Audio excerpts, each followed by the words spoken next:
In the realm of Dulua continent, a youth endowed with a system traverses this world, descending with the power of devouring. While others desperately vie for century-old spirit rings, his starting point is already millennia. As titled Duluo's clash for 10th Ascendier spirit rings, his ambitions soar towards the million-year mark. Can the technique devour all? Can spirit rings evolve endlessly? From the abyssal tyrant's depths to the stellar beast's martial spirit avatar, from the dark demon tiger to the twin dragon emperor, each martial spirit and spirit ring undergoes transformation through the act of devouring. Under the operation of his technique, even divine spirit rings serve merely as nourishment for growth. Chapter 1. What do you understand? This is an external aid. In the southwestern border of the Heavendo Empire, within the city of Notting, the early spring sunlight filters through intricately carved window frames, casting mottled shadows. Within the study of the city lord's mansion, Yi Hen reclines upon a Zetonwood chair, his fingertips gently caressing a bronze token. The words nodding gleam with an ancient luster under the sunlight, the edges still bearing faint dark red stains remnants of the original owner's last moments, marred by the backlash of a mutated martial spirit during its awakening. That a slight yet piercing pain emanates from the depths of his soul, causing his brow to furrow. This signals the backlash of the martial spirit, akin to an insidious curse. Young master, the spirit hall steward, Su Yuntao, has arrived. The city lord requests your immediate presence, comes the crisp voice of the maid, Qing Zhu, from outside the door. Yi Hen's fingers momentarily pause, suppressing the unsettling pang, as a faint smile reluctantly graces his lips. After 2 months of anticipation and torment, a turning point finally approaches. Each day, he feels the depletion of his soul power and the restlessness of his martial spirit without resolution. The only outcome would be a fatal backlash. His gaze drifts to the token in his palm, thoughts wandering back to that rainy night.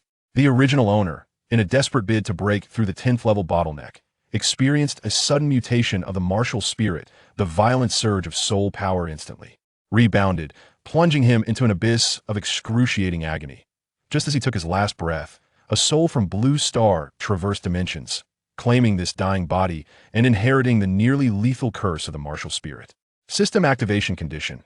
Obtain a recommendation letter from Su Yuntao. For the past 2 months, each time he opened the system interface, this notification fell upon him like a bucket of cold water. Even colder was the intensifying backlash of his martial spirit within, akin to a sword suspended above his head, compelling him to incessantly cultivate.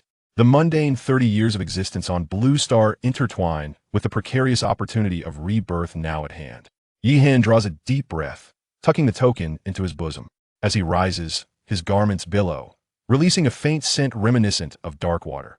Inform my father that I shall depart at once. His voice, youthful yet tinged with an imperceptible weariness and urgency, resonates. As he pushes open the door, the warm spring sun cascades down, enveloping him in a golden aura. Beneath the corridors of the city lord's mansion, a few newly arrived swallows chirp and flit past the eaves, soaring towards the outer courtyard. Yi Hen adjusts his attire and strides forth, embarking on a new chapter that will determine his fate. In the grand hall, Yi Hen's gaze was instantly captivated by a young man, clad in the standard white uniform of the spirit hall. With a black cloak draped over his shoulders, he bore a prominent emblem of the soul on his chest. Most striking was the badge affixed to his left breast, where 3 interlaced long swords glimmered coldly under the sunlight, signifying his esteemed status as a grand soul. Master, greetings, father, and Lord Su Yuntao, Yi Hen said respectfully, yet his eyes discreetly scrutinized the long-awaited steward of the spirit hall. At the main seat, Lord Yi Chung, dressed in a black brocade robe, waved his hand dismissively. Come here, you rascal. This slightly portly middle-aged man turned to Su Yuntao, his face beaming with smiles. Yuntao, this is my son Yi Hen, who has been spoiled since childhood. I hope you can assist him this time. Su Yuntao lightly patted the storage bag at his waist and smiled knowingly. You flatter me, Lord Yi. Your son is exceptionally gifted with just a bit of nurturing. He is bound to achieve greatness in the future. The two exchanged a knowing smile, evoking an inexplicable thought in Yi Hen's mind, the phrase in cahoots. Yuntao, regarding the matter of the spirit mutation we discussed last time. Lord Yi Chung hesitated. I have consulted several appraisers, and they all claim that the spirit has become useless. Su Yuntao waved his hand nonchalantly. Do not worry, Lord Yi. Now that arrangements have been made at the academy, I shall provide an additional letter of recommendation. It should not pose a problem. Moreover, with that master involved, there may still be hope for your son's situation. Let us hope so. Lord Yi Chung sighed, shaking his head. What a fine sword spirit it could have been. How did it mutate into a kitchen knife? A kitchen knife can also be a sharp weapon, Su Yuntao reassured him. Once he enters the academy, who can predict what the future holds? He rose and clasped his hands together. If there is nothing else, I shall take my leave. I must preside over the spirit awakening ceremonies in various villages these next few days. The matters are quite complex. I understand. Lord Yicheng rose to see him off. Once Hen enters school, we shall gather and celebrate properly. As Hen watched Su Yuntao's departing figure, he gently caressed the recommendation letter in his hands, a glimmer of profound meaning flashing in his eyes. At that moment, a series of crisp electronic notification sounds echoed in Yihen's mind. Ding! Main quest initiated. Quest content. Enroll in nodding and break through to become a soul master. Quest rewards. 10th Ascend your soul, ring 1. Second soul fragment 100, experience points 50,000. Ding! Congratulations on receiving the novice gift package. Warning. Anomalous state detected, spirit mutation backlash ongoing. Soul power is continuously depleting. Please fuse with the first soul ring within 30 days to stabilize the mutated spirit, or it will completely go out of control, backfiring on the host, resulting in annihilation. The cold notification sounded like a final ultimatum, causing Yihen's heart to tighten. Life-threatening? Yihen's lips twitched. Is this the golden finger I waited 2 months for? Not only does it fail to resolve the issue directly, but it also imposes a deadline. The frigid notification struck like a death knell. Gritting his teeth, Yihen opened the novice gift package. Novice gift package successfully opened. Rewards. Experience points 10,000, golden soul coins 1 million, 10th Ascend your soul ring 1, birth soul ring 1, soul fragments 100, mysterious ticket 1. Finally, there is something reliable. Yihen let out a long breath, his gaze lingering on the 10,000-year soul ring for a moment. He then stroked his chin, contemplating. 1 million gold soul coins would sufficiently alleviate his immediate concerns, and the 10,000-year soul ring was indeed invaluable. However, the mysterious ticket, the destiny soul ring, and a fragment of the second martial soul, the IT, seems I must hasten my progress to becoming a soul master. Yihen cast his eyes towards the direction of Nodding Academy, a flicker of resolute determination shining in his eyes. As Yihen immersed himself in thoughts of the system and the looming life and death crisis, he suddenly heard his father's voice. You rascal, what nonsense are you mumbling about? Over there, you wouldn't understand this is a cheat. Yihen instinctively retorted. His father frowned, raising his leg to deliver a swift kick to his backside. You insolent brat. How dare you speak to your father like that? And why aren't you packing your bags? You leave for Nodding Academy first thing tomorrow morning. If you cannot resolve this martial soul mutation issue, do not ever set foot in this house again. His father stormed away, his anger palpable, yet beneath it lay a veil of concern and urgency. Unfazed, Yihen rubbed his sore backside and dashed back to his room, eagerly continuing his research on the system. Upon opening the system's shop interface, he was instantly awestruck, rendered speechless by the sight before him. The virtual screen displayed an array of rare items, meticulously categorized. Soul ring zone from 10-year white rings to 10th Ascendier soul rings. Everything was available. Soul bone region 8, dazzling selection of soul bones from the 7 major parts. Heavenly materials and earthly treasures, divine herbs and elixirs radiating an enticing glow. Cultivation manuals, various extraordinary techniques shimmering with brilliance. However, when he discerned the price tags, his smile instantly froze.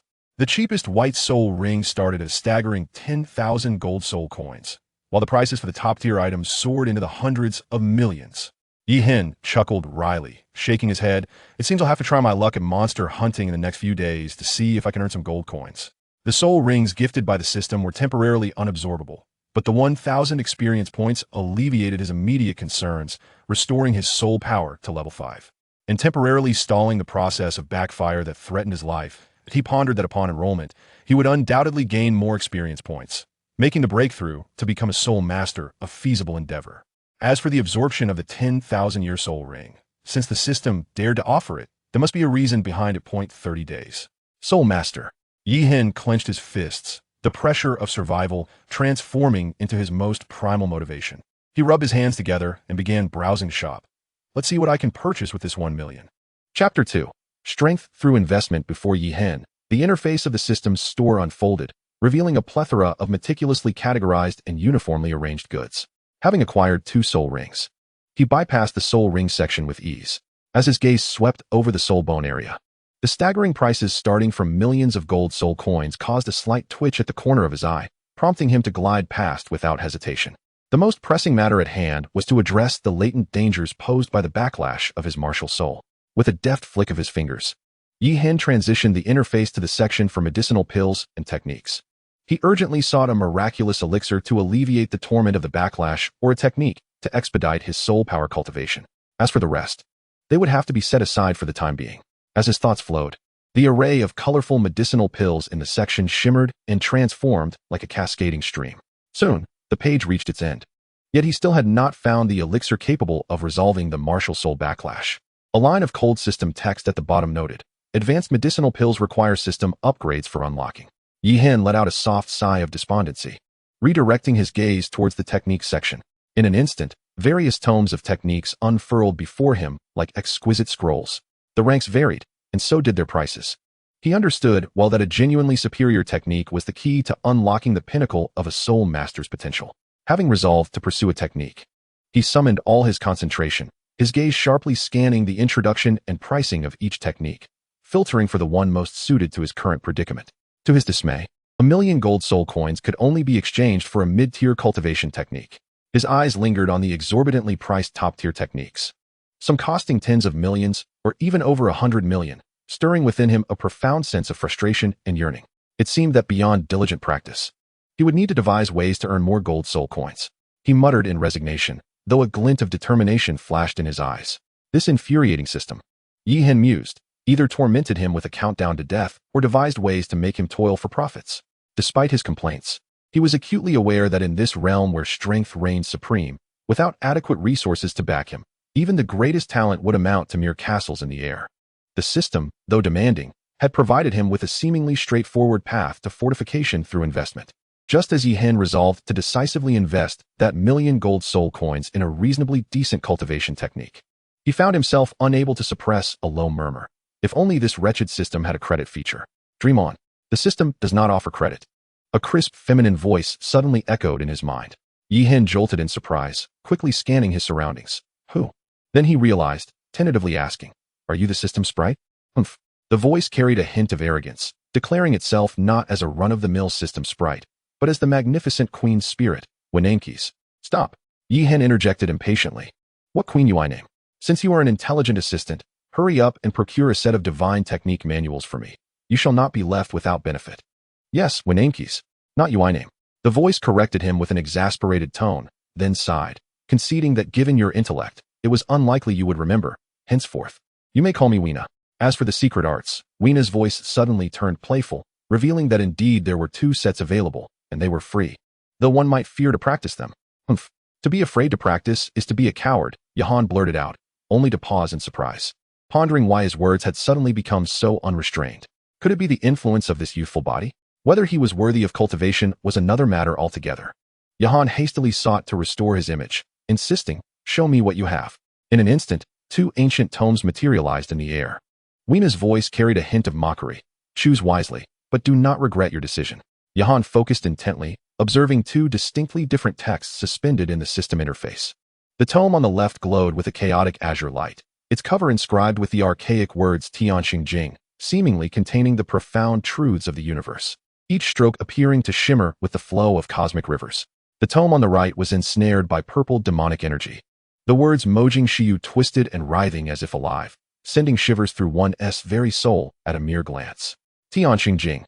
Origin. A forbidden technique left over from the dawn of the primordial age. Characteristics. Devours the essence of heaven and earth, reverses the laws of the great path. Note. The Tao ancestor Hanjun once attempted to destroy it in vain, ultimately sealing it within the black abyss. Warning. Practitioners will face rejection by the heavenly way, suffering eternal tribulations. Price. Not for sale. Mojing Shiyu. Characteristics. A system-exclusive body refinement technique. Stages of cultivation. First layer of body refinement, divided into 3 realms, human realm, earth realm, and heaven realm, each further divided into early, middle, and late stages. Second layer, soul condensation. Third layer, spirit forging.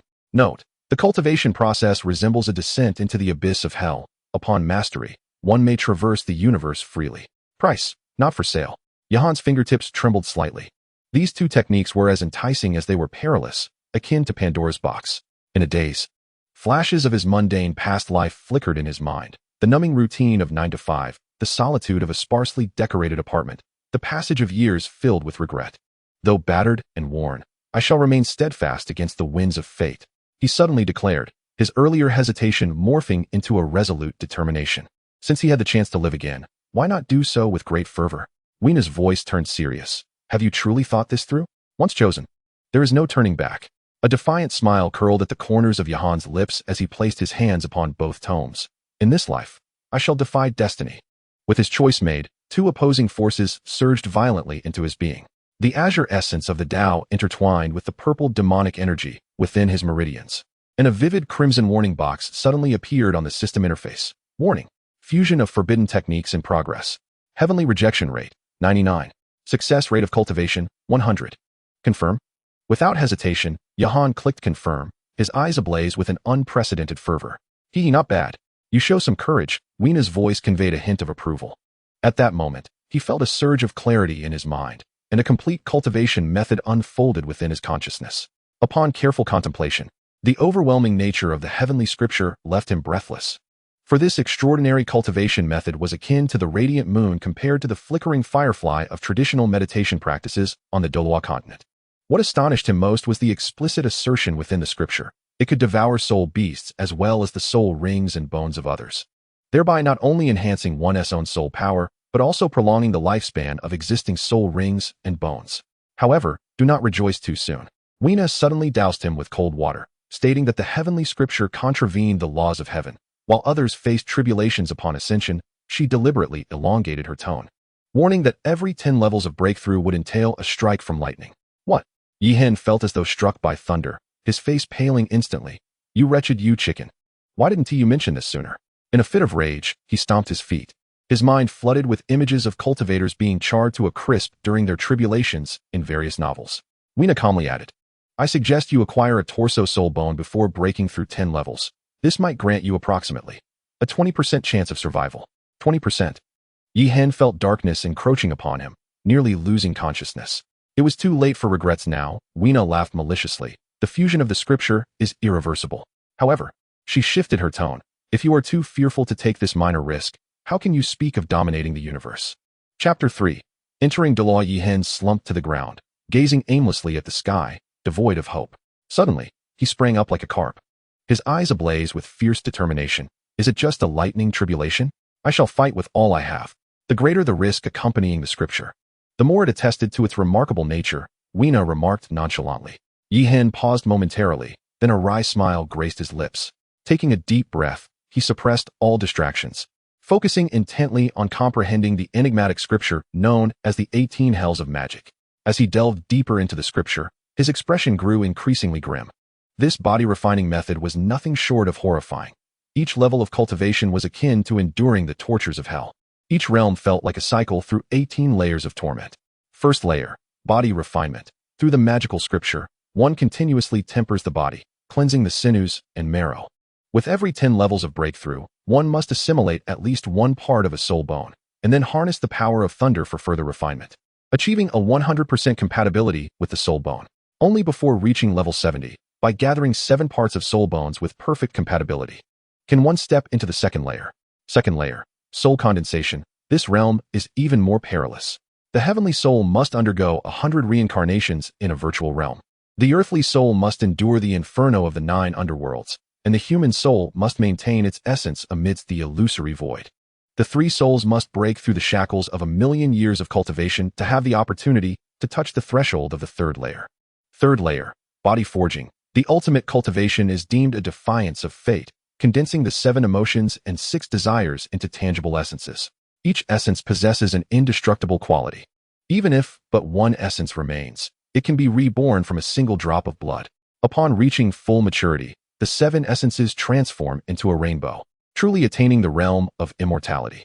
After perusing the detailed explanation of the scripture, Yihen's forehead was drenched in cold sweat.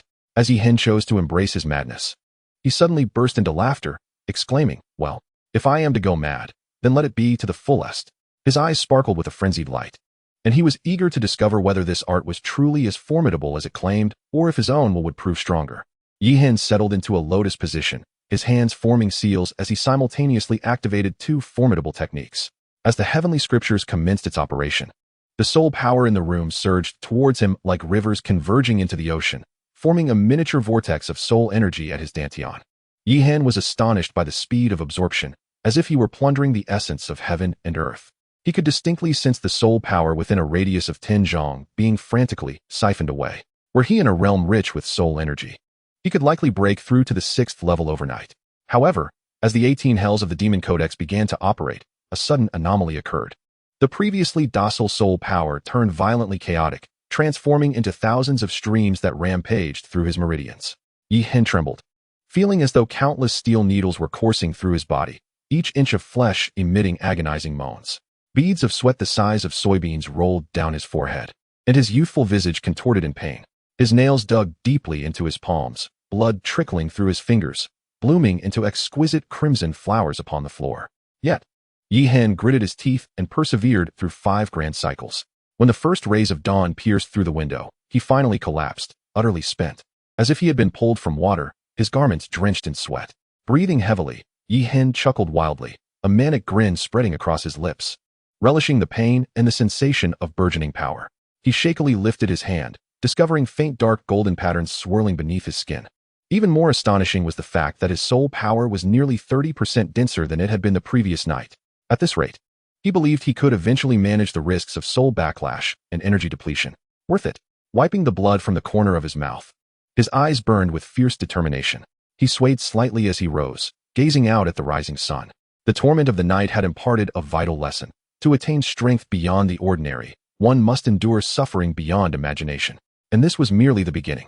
As the morning light began to glow, Yihan gradually concluded his training, exhaling a breath of stale air. The sky outside was already tinged with the pale light of dawn, reminding him of the important journey to report to Notting Academy that day. Stretching languidly, a smile unwittingly crept upon his lips at the thought of encountering the characters from the original story. A wave of inexplicable excitement surged within him.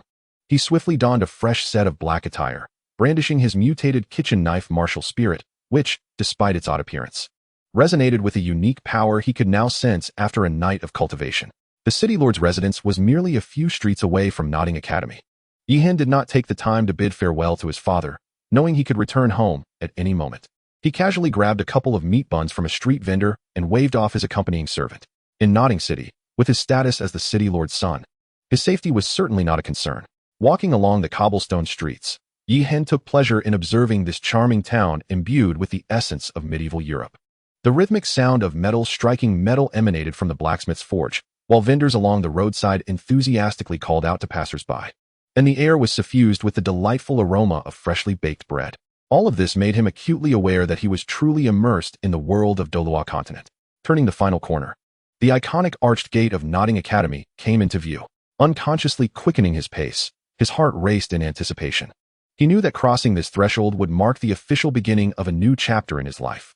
To the west of the city, before Notting Academy, stood a magnificent archway, towering at 20 meters wide and 10 meters high, constructed entirely from grayish-blue stone, intricately carved with elaborate spirit beast motifs.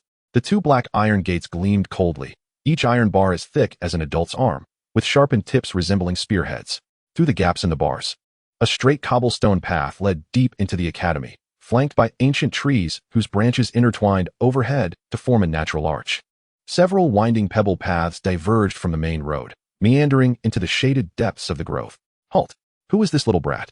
This is not a place for you to wander freely. As he approached the gate, a young guard in uniform rudely obstructed his way. However, before he could finish his sentence, an older guard rushed over, grabbing his companion's arm. Are you out of your mind? This is the young master of the city lord. The elder guard admonished in a hushed tone, then turned to Yihan, bowing and gesturing for him to enter. My apologies, young Master Yi. The newcomer is unaware of the rules. Please, come in.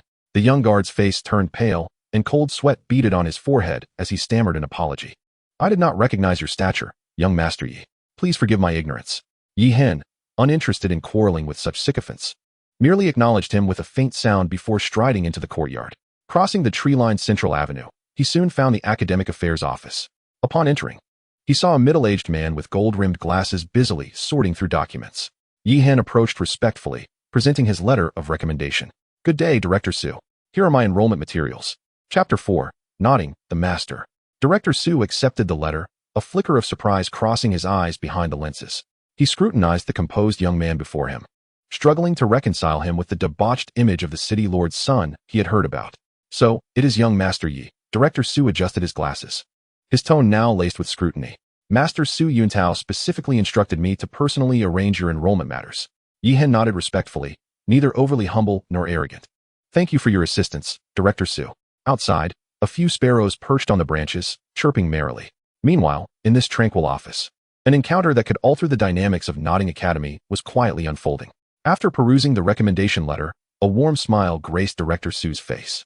I hear your martial soul has encountered some difficulties? He adjusted his glasses once more and continued, but there is no need for concern. The Academy has arranged for you a knowledgeable master. Please take a moment to rest. Yi Hen nodded slightly and quietly seated himself on the long bench in the reception area. Sunlight filtered through the blinds, casting dappled shadows upon the floor.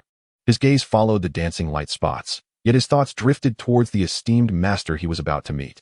After a time roughly equivalent to brewing a pot of tea, a steady, unhurried footstep approached from afar.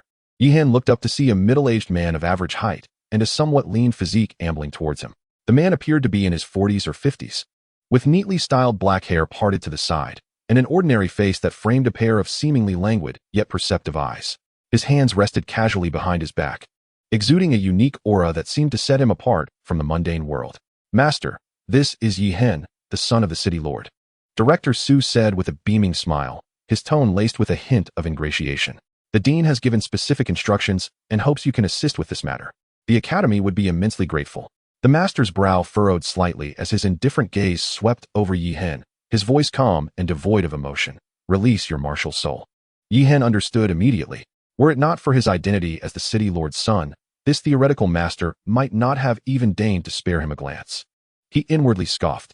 Even without this master's guidance, he could carve out his own path in this world of martial souls, empowered by the strength of the system.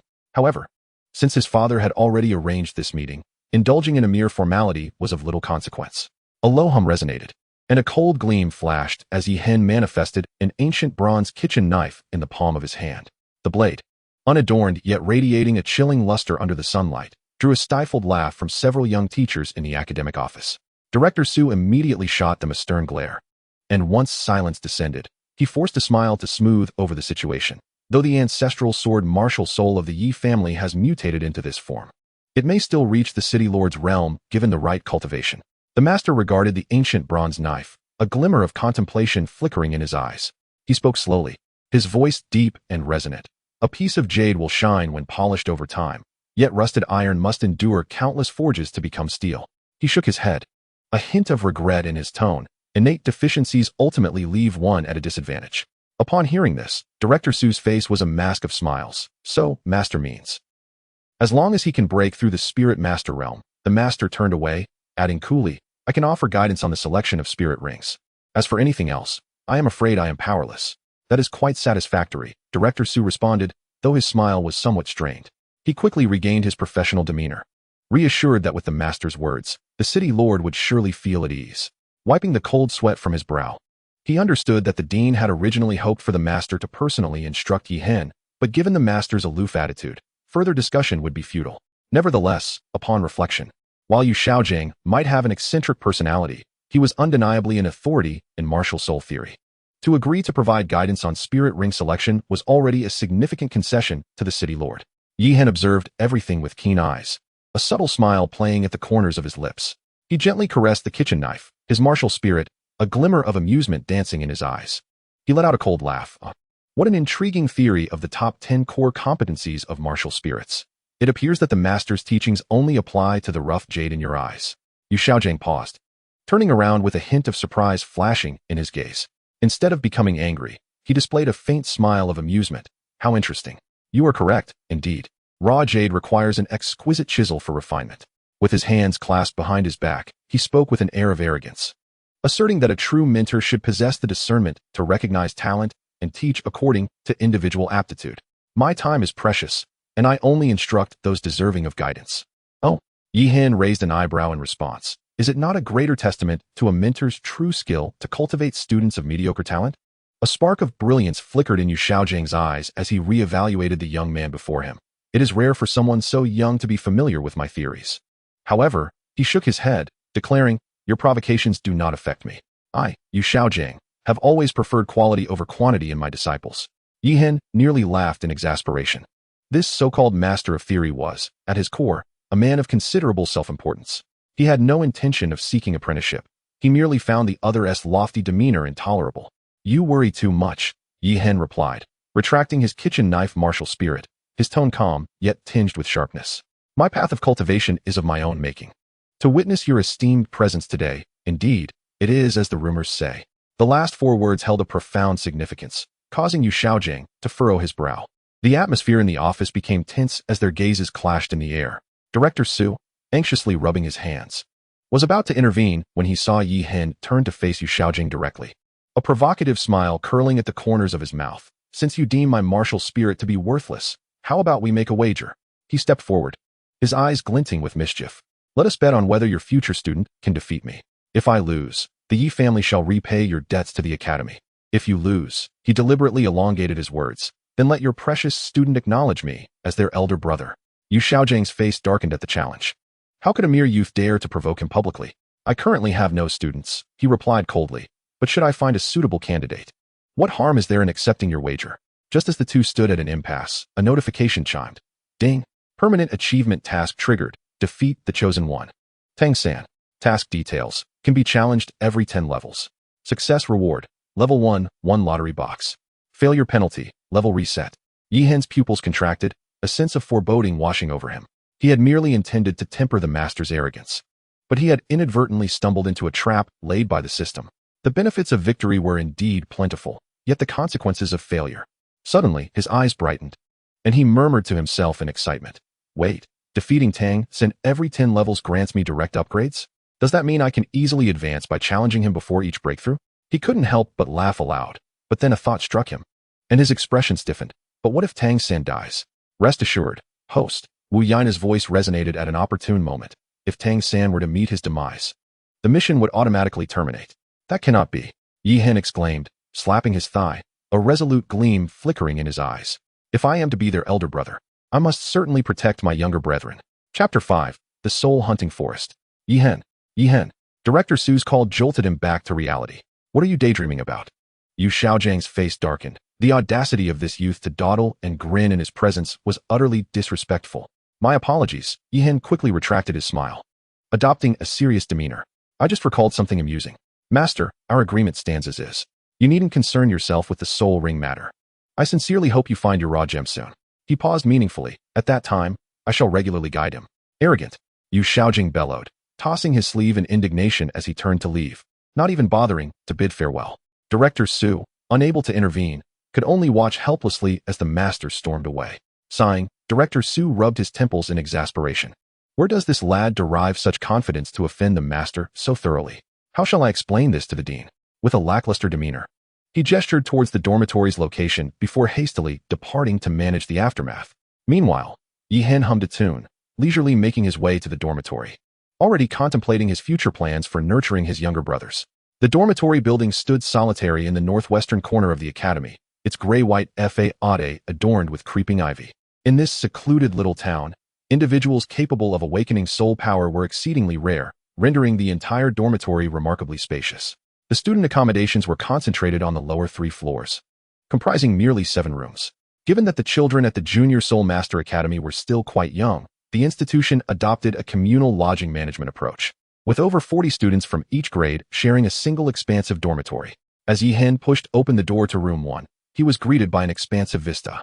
Being the top-tier accommodation at New Oding Academy, the spaciousness of room 1 far exceeded his expectations, encompassing over 500 square meters, with neatly arranged 30 to 40 wooden beds. Each bed was accompanied by an exquisite desk and a spacious wardrobe, while sunlight streamed through the floor-to-ceiling windows, casting warm patches of light on the floor. Truly a treatment befitting nobility. Yi Hen sighed lightly as he carried his luggage toward the window-side spot. This corner was bathed in ample light, offering a broad view overlooking the academy's gardens. He neatly stored his belongings in the wardrobe and tidied up his bed, surveying his surroundings. He noted the dormitory was devoid of any other occupants, indicating he was likely among the earliest arrivals. Sitting at the edge of his bed, he lightly tapped the desk with his fingers, contemplating his forthcoming plans. With 2 days remaining until the official start of classes, rather than waiting idly, It would be prudent to explore the soul-hunting forest. A flicker of excitement danced in his eyes. It was the perfect opportunity to test his newly acquired innate scriptures and the 18 hells of the Demon Codex, as well as to see if he might encounter some fortuitous opportunities. Resolute in his decision, Yi Hen took a deep breath, pushed open the dormitory door, and stepped out toward the academy's exterior. The sunlight elongated his silhouette, as if heralding the onset of an extraordinary adventure. The journey through the Soul Beast Forest was quite lengthy, and Yi Hen hired a carriage, not arriving until noon the following day. The border station bustled with activity, resembling a grand marketplace, as rudimentary wooden shops lined both sides of the main road, colorful flags fluttering in the breeze. The artificially compacted dirt road was a chaotic tapestry of intersecting wheel tracks and footprints. A team of 5 lacked auxiliary and control-type soul masters. They sought to hunt 1,000-year power-type soul beasts with a command badge, requiring robust output. The commission group accepted orders, with prices to be negotiated. The clamor of shouts reverberated through the air.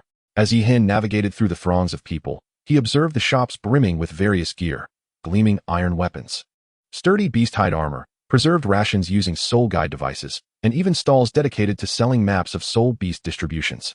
Standing at the entrance of the soul-hunting forest, he gazed at the bustling crowd, lost in contemplation.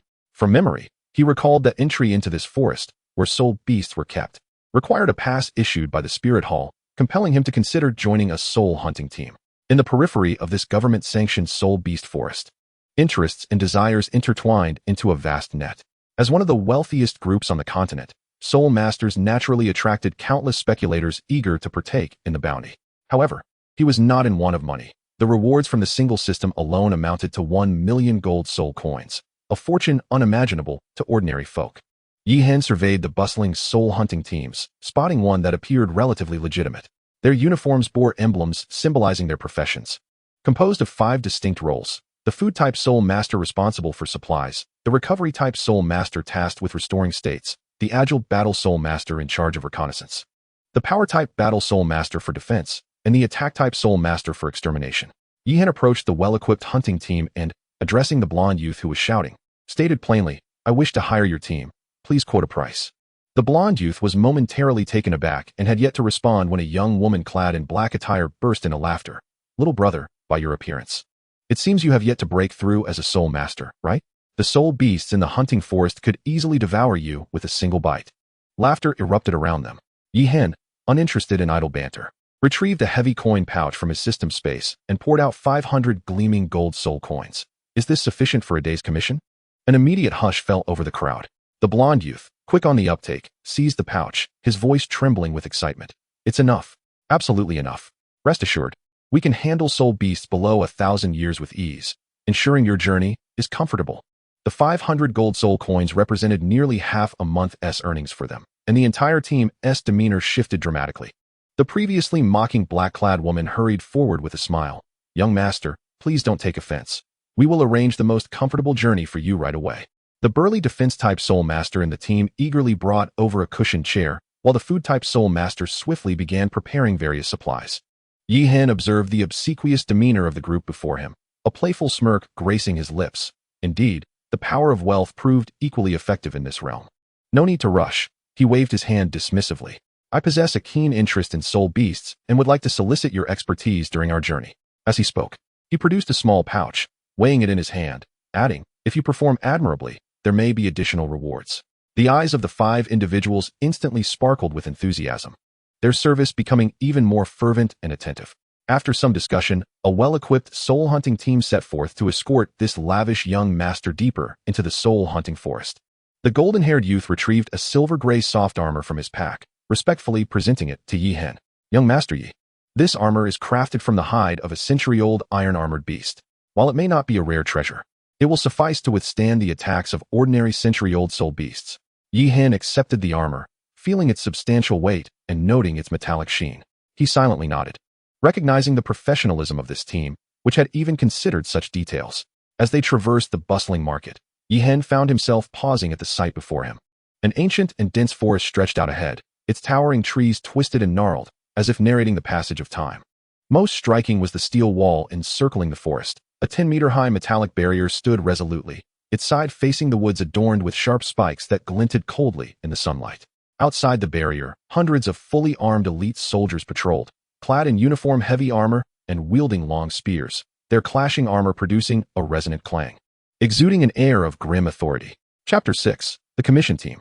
As the golden-haired youth, and Yen, led the way, he spoke softly to Yi Hen. The soul-hunting forest is directly governed by the Spirit Hall. One must possess their issued passage decree to gain entry. He scanned the surroundings cautiously, lowering his voice further. Though some desperate souls attempt to sneak in, the consequences are often dire. These outer soldiers serve as the first line of defense, while within the forest reside the enforcement unit of the Spirit Hall, unyielding and impartial enforcers. During their conversation, the group arrived at the forest's entrance, and Yin respectfully presented the passage decree to the captain of the guards. The heavily armored captain scrutinized the document, his sharp gaze lingering on Yi Hen for a moment before he finally waved them through. As they passed through the iron barrier, the air abruptly turned damp and heavy. The previously relaxed atmosphere evaporated, and the members of the soul-hunting team immediately shifted into a state of combat readiness. Their eyes sharpened like eagles, muscles tensed, and even their breathing became deliberately subdued. From this moment forth, young master must ensure to stay close to us, and Yan's voice was low and serious, a stark contrast to his earlier demeanor in the marketplace. He, clad in black attire, lowered her voice to Yi Hen. Young master, I am a soul master, tasked with scouting ahead. Please ensure you closely follow Captain and Yen. Although we will only operate in the periphery, we cannot guarantee that a millennium-old soul beast won't suddenly appear. Her agile eyes scanned the surroundings vigilantly. Should I detect any danger, I will immediately issue a warning. And Yen calmly added, He, this operation will be confined within a kilometer. In the event of an unforeseen circumstance, our foremost priority is to ensure the safe evacuation of Yi Xiao. His heavy armor glimmers with a cold light under the dappled sunlight. Previously, Yi Hen had conveyed his particular requirements to the team, stating that after they captured the soul beasts, he would deliver the final blow, euphemistically termed as practical training.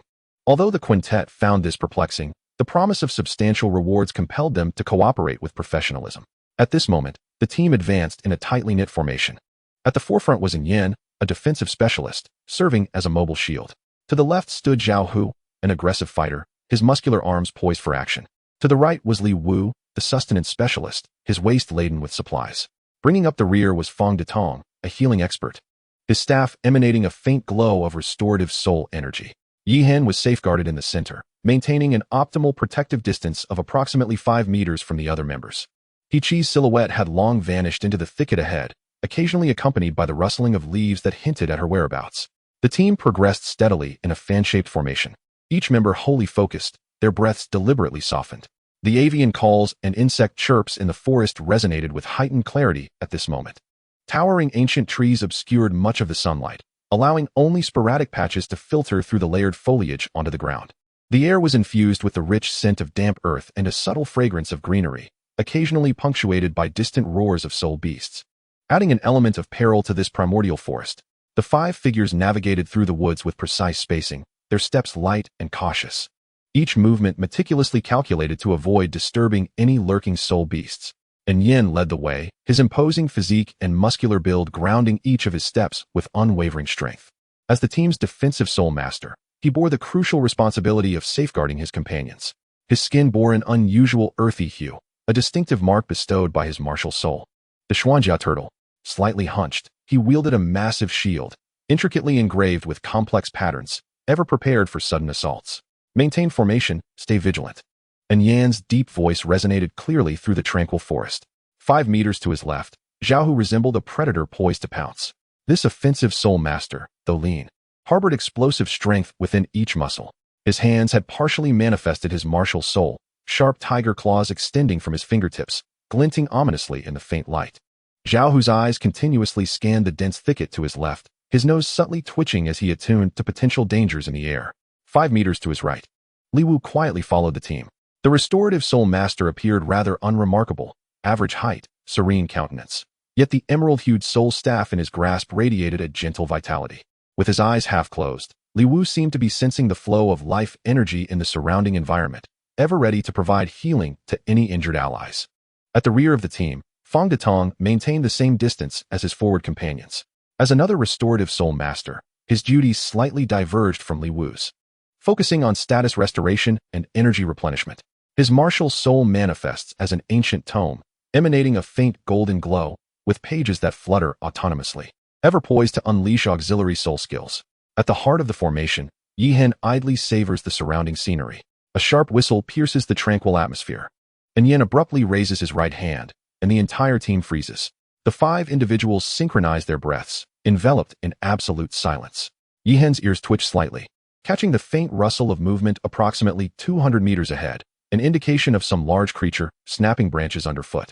At the 10 o'clock position, 600 meters away, a creature of medium size, likely a century-old soul beast. And Yan's voice, akin to a whisper, resonates clearly in each team member's ears. Zhao Hu, gather your strength. Li Wu, Feng Detong, prepare to restore your soul skills. The team swiftly adjusts their stances, and Yin crouches slightly, his shield angled at a 45-degree tilt. Bracing for impact, Zhao Hu fully extends his tiger claws, muscles taut, while the staves of the 2 restoration soul masters and the ancient tome begin to emit a soft glow. Yihen observes with calm composure. Though he currently lacks a soul skill, his training in the demonic tome of the 18 Hells has endowed him with a physique comparable to that of an ordinary defensive soul master. The quintet's soul power intertwines in the air, forming an invisible net of energy that binds them closely together. This is the signature formation of their commission team. Xuanwu, the umbrella-shaped defensive advance formation. Here it comes. And Yan's pupils constrict suddenly. The underbrush ahead thrashes violently as a massive soul beast bursts forth. It is an iron-armored rhinoceros, stretching over 5 meters in length, its body cloaked in a thick, keratinous layer. With a sharp horn atop, its head gleaming with a metallic sheen in the sunlight. Its crimson eyes blaze, nostrils exhaling white steam, clearly having detected the intruders. A 700 to 800-year-old iron-armored rhinoceros, renowned for its formidable defense, with vulnerabilities in its abdomen and eyes. And Yin swiftly assesses the situation. I will face it head-on. Zhao Hu, flank and target its abdomen. Li Wu, ensure Yi Xiao's safety. Feng Detong, prepare to amplify your speed. The iron-armored rhinoceros lets out a deafening roar, its powerful hind legs propelling it forward like an out-of-control war chariot, charging directly at Yin. Xuanjia shield activate. And Yin bellows, as his first and second soul rings illuminate simultaneously with 2 beams of yellow light. His shield expands instantaneously, its surface adorned with turtle shell-like patterns, while a tawny light barrier materializes before it. Bang! Amidst the thunderous collision, the rhinoceros's horn strikes fiercely against the barrier, and Yan's feet sink deep into the ground, sliding nearly a meter backward before he stabilizes his stance. Muscles in his arms bulge, beads of sweat forming on his forehead, yet the shield and the light barrier remain steadfast. Chapter 7, Slaying the Soul Beast. What tremendous force! And Yin grits his teeth, acutely aware of the immense pressure upon his shield. At that moment, a shadow darts past in Yan's left side. Zhao Hu seizes the fleeting opportunity presented by the rhinoceros's attack, swiftly maneuvering to its flank. Tiger King's rending claw. Zhao Hu's first soul ring ignites. A yellow 100-year soul ring, as his hands transform into elongated tiger claws, slicing through the air with a piercing howl aimed at the relatively softer abdomen of the iron-armored rhinoceros. However, this soul beast's combat instincts far exceed their expectations. It seemed to have anticipated the attack, suddenly twisting its body and positioning its heavily armored side to face Zhao Hu's strike. Clang! The sound of metal colliding resonated as Zhao Hu's claws merely left a few white marks on the iron armor. Be careful! Li Wu's warning had scarcely left his lips when the robust tail of the armored rhinoceros swept towards Zhao Hu like a steel whip.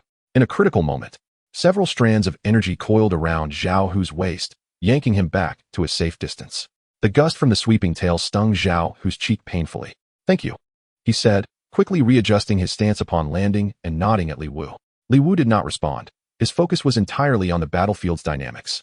Adjust the tactics. I will continue to restrain it. Li Wu, replenish the soul power for Zhao Hu and me. Feng Datong, prepare to enhance Zhao Hu's speed. Within Yan's command, the emerald staff in Li Wu's hand glowed with a soft green light, as 2 streams of energy surged into Zhao Hu and in Yin, instantly revitalizing their fatigued states. Simultaneously, Feng Datong's ancient tome opened without a breeze, and a beam of golden light descended upon Zhao Hu, rendering his movements more agile. Yihen fixed his gaze on the ongoing battle, his hands involuntarily clenching. At this moment, he possessed soul power but lacked offensive means, helplessly watching his teammates engage with the armored rhinoceros. Damn it, how could I forget the system? He slapped his forehead and immediately called out in his mind, Weena, do you have any soul skills suitable for my current situation? Of course, Weena's voice brimmed with excitement. Based on your funds and current condition, I recommend 2 skills, Dragon Slaying Blade Technique and Phantom Steps. The bundled price is 800,000 gold soul coins. Yi Hen's lips twitched. The system was practically extorting him. Yet, given the urgency of the situation, he gritted his teeth and replied, "Purchase." Ding. "Purchase successful," Weena cheerfully announced. "Would you like to learn them immediately?" "What nonsense. Hurry up," Yi Hen impatiently shouted. In an instant, two massive streams of information flooded into his consciousness. Dragon slaying blade technique. Dragon emerges from the sea. The blade's momentum crashes like surging waves, fierce and unmatched. Dragon devours all. The blade's aura forms a vortex, capable of absorbing hidden weapons. Dragon soars across the seas. The blade's light resembles a dragon soaring through the heavens, unstoppable. Dragon battles in the wild, a wide-range destructive move that obliterates everything in its path. Phantom steps. The footwork is erratic and varied, advancing and retreating like lightning. Can charge for an explosive burst, doubling the power of the next strike. Works even better when combined with the blade techniques. Martial Arts Supreme, the dragon-slaying blade? Yi Hen's eyes sparkled with brilliance. This set of techniques was practically designed to counter hidden weapons. Coupled with this unpredictable movement skill, he felt the surging power within him and marveled at the system's wonder. The rare skills that ordinary soul masters toil for decades to master were now effortlessly integrated into his being. At this moment, the essence of both techniques was vividly imprinted in his mind, as if they were innately his. In contrast, the battle had now reached a fever pitch. And Yin bellowed. Xian armor shock. His second soul ring flickered as he forcefully thrust his shield forward, sending a shockwave that staggered the rhinoceros backward. Now's the time, and Yin commanded. Hidden for a long time, He-Chi was already poised to strike. The instant Yin spoke, a yellow century-old soul ring ignited around her. Her first soul skill, Void Stab. She brought her hands together in a conical shape, propelling herself like an arrow released from a bow towards the iron-armored rhino. He-Chi aimed for the creature's relatively vulnerable eyes. Her attack was as swift as lightning. The iron-armored rhino barely had time to close its eyelids before the Void Stab penetrated its thin layer of protection, plunging deep into the eyeball. The iron-armored rhino emitted a pained roar, thrashing violently. Zhao Hu quickly withdrew to avoid being harmed by the frenzied soul beast. Zhao Hu, deliver a fatal blow, commanded Yin. Zhao Hu nodded, his second soul ring glowing. Tiger King breakthrough. He raised his claws, glimmering with a chilling light, and launched himself like a cannonball towards the injured iron-armored rhino. With a sharp sound, his claws accurately pierced the rhino's other eye, reaching the brain. At the moment the iron-armored rhino struggled on the brink of death, Yi Hen's eyes sparkled intensely. He lunged forward, his kitchen knife martial spirit erupting in a blinding black glow. Dragon Slayer emerges from the sea. The blade, dark as ink, coalesced in the air into a fearsome black dragon. With a furious roar, it struck down upon the rhino's skull with overwhelming force. This strike perfectly fused the essence of the Thousand Illusions and No Traces movement technique, so swift that even He-Chi could only catch a glimpse of an afterimage. The iron-armored rhino's final wail abruptly ceased. After the dull thud of the blade embedding itself into flesh, its massive body crashed to the ground, causing the earth to tremble slightly. A brilliant yellow soul ring slowly ascended, casting a gentle glow in the dim forest. "Well done," Yin remarked, stepping forward to inspect the soul ring, lamenting, "Unfortunately, it's merely a century-old soul ring." Zhao Hu, shaking the blood off his tiger claws, couldn't help but gasp at the remark. "This beast's hide is tougher than refined iron. My claws have dulled." He stared incredulously at the seemingly ordinary kitchen knife in Yi Hen's hand, questioning whether Yi Xiao's martial spirit was truly just a mutated kitchen knife. Yi Hen smiled without responding, deftly retracting his martial spirit. Meanwhile, a series of crisp system notification sounds echoed in his consciousness. Ding. Congratulations, host, for successfully killing the 768-year-old iron-armored rhino, earning 7,680 experience points. Ding. Congratulations, host, for leveling up to level 7. Ding.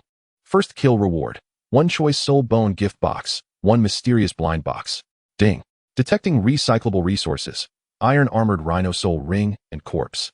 The host is currently unable to absorb them. Would you like to choose to devour or let the system recycle? This cascade of delightful notifications momentarily left Yi Hen in a daze. The warmth of leveling up still coursed through him. Not to mention the alluring soul bone gift box and mysterious blind box. He suppressed the impulse to immediately check the rewards, cautiously opting for system recycling.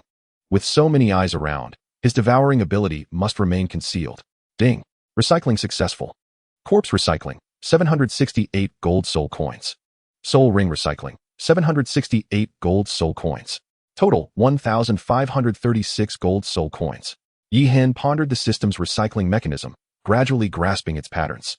The returns from soul beast hunting are directly correlated with the age of the creature, yielding 1 gold soul coin per year. The experience points amassed amount to tenfold the years, equating to 10 experience points for each year. With this in mind, he swiftly calculated in his mind. Should he manage to slay a soul beast aged 100,000 years, the rewards would be substantial. 200,000 gold soul coins and 1 million experience points. How many levels could 1 million experience points elevate him? Yi Hen found himself lost in reverie, yet soon frowned, realizing that the gold coin yield was still rather meager. 200,000 gold coins would barely suffice to purchase half a volume of advanced martial arts.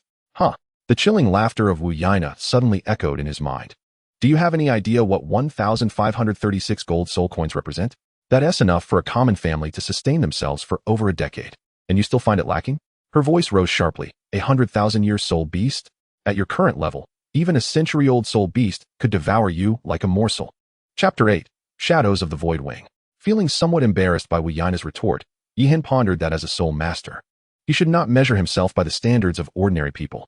He mumbled to himself, it's just that the items in the system shop are too overpriced. It seems I must devise a solid plan for earning money. At that moment, He-Chi looked at Yi Hen with confusion as he gathered the remains of the soul beast and its soul ring, unable to restrain himself from cautioning, young Master Yi. If the soul ring is not absorbed, it will dissipate after an hour. As Yi Hen contemplated how to respond, and Yin perceptively took the lead in the conversation.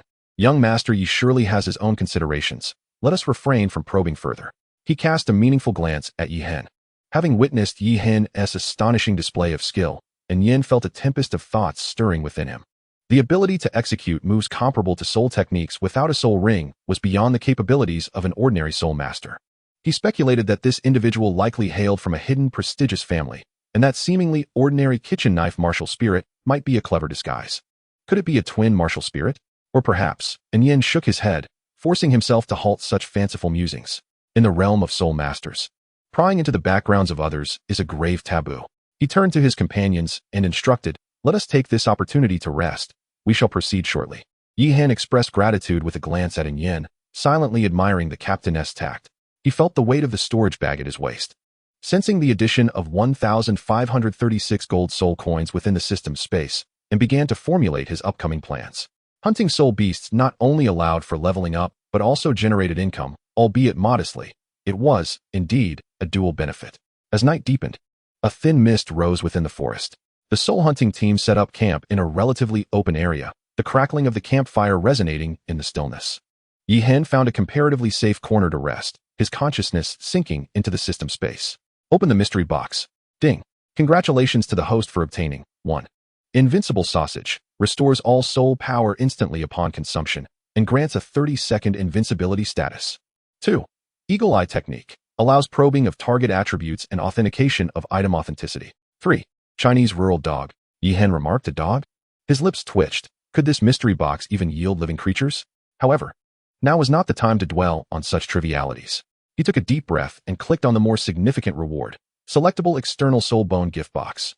In an instant, over 300 varieties of ethereal external spirit bones unfolded before him, a dazzling array that left one bewildered. The spirit bone package was a selection of his choosing. In addition to the 7 primary spirit bones, it also included external spirit bones for the shoulder, which were exceedingly rare. Yi Hen hesitated between choosing the trunk bone or the external spirit bone, as he would soon face a tribulation after advancing to Spirit Master. The trunk bone would enhance his success rate in overcoming the tribulation, while the external spirit bone might never present itself again in his lifetime. Gritting his teeth, his fingers trembled as he navigated to the external spirit bone interface. In that moment, countless resplendent options materialized before him. The external spirit bones were primarily categorized into 2 major types. The offensive category included 8 Spider Spear, Nether Bat Wings, Heavenly Punishment Thunder Wings, Demon Tiger Wings, and Celestial Gang Wings. The speed category featured 6-winged Purple Light Wings, Radiant Divine Butterfly Wings, Multicolored Phoenix Wings, Falcon Flash Wings, and Divine Armor Cloud Wings. Weena. Yi Hen's voice quivered. Please help me filter the options suitable for a kitchen knife spirit. Humph, you're quite astute. Weena replied with a hint of pride. Naturally, a kitchen knife would require the right accompaniment. 3 beams of light promptly emerged. 1. Shadow Void Wings. Primary speed category. Characteristics. Derived from the ancient shadow demon spider and a mutated descendant of the void beast, it possesses short-distance teleportation capabilities. When unfurled, the wing membranes appear translucent. allowing for brief concealment, ideal for ambushes or retreating from battle. It carries a shadow erosion effect, diminishing the opponent's sensory perception when attacking. 2. Blood Soul Bone Wings, primary offensive category. Characteristics, originating from the bloodthirsty demon Bat King. These wings can absorb the enemy's soul power to replenish the user's own during an attack. The edges of the wings are as sharp as blades, capable of unleashing a storm of bone blades, inflicting significant area damage. It bears a bloodthirsty frenzy effect, where the greater the wounds sustained, the stronger the attack becomes. 3. Divine Armor Cloud Wings, primary speed category. Characteristics, hailing from the ancient cloud-soaring crane, these wings enable silent flight and possess an intrinsic cloud concealment effect. They facilitate wind pressure acceleration, achieving burst speeds comparable to agile attack-type Spirit Masters. They come with a cloud barrier that can deflect a portion of ranged attacks. Yi Hen stroked his chin, his gaze wavering between the Shadow Void Wings and the Blood Soul Bone Wings.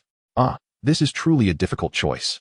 Weena, noticing his prolonged indecision, added, of course, if you are audacious enough, you could experiment with the combination of Shadow Void Wings and Blood Soul Bone Wings, teleporting while draining blood, slashing until your soul power overflows. Upon hearing this, Yi Hen felt a surge of excitement, yet confusion ensued. Can one possess 2 external spirit bones simultaneously? Weena's voice took on a beguiling tone. Your innate sutra and demon codex of 18 hells are not mere decorations. As long as you can endure that kind of pain, theoretically, you could fuse them endlessly. She deliberately elongated her tone, of course. The prerequisite is that you must acquire another external spirit bone. Then you could indulge in the ultimate insidious fury kitchen knife style. Yi Hen's gaze lingered on the Shadow Void Wings, his eyes shimmering with contemplation. Finally, he took a deep breath. I'll select the Shadow Void Wings first. Confirming his choice, he declared, the Shadow Void Wings. Ding. Fusion initiated. In that instant, a searing pain akin to tearing coursed through his back. Yi Hen let out a muffled groan, beads of cold sweat instantly forming on his forehead. It felt as though his spine was being forcibly stretched by some unseen force. His bones twisting and reshaping, while dark shadowy energy surged beneath his skin. Gritting his teeth, he endured the agony. A teasing voice echoed in his ears. Does it hurt? It should, for this is a millennium-old soul bone, not something everyone can bear. With a low growl, Yi Hen clenched his fists tightly. Blood had already stained his clothes. Yet he stubbornly persisted in merging with the external soul bone, even as his consciousness began to blur, a sense of impending death looming over him. This was a pain beyond the tolerance of ordinary individuals. If it continued, I would surely perish. His vision started to fade, breaths becoming rapid, and his muscles spasmed uncontrollably. Wu Yaina, purchase recovery medicine. Ding.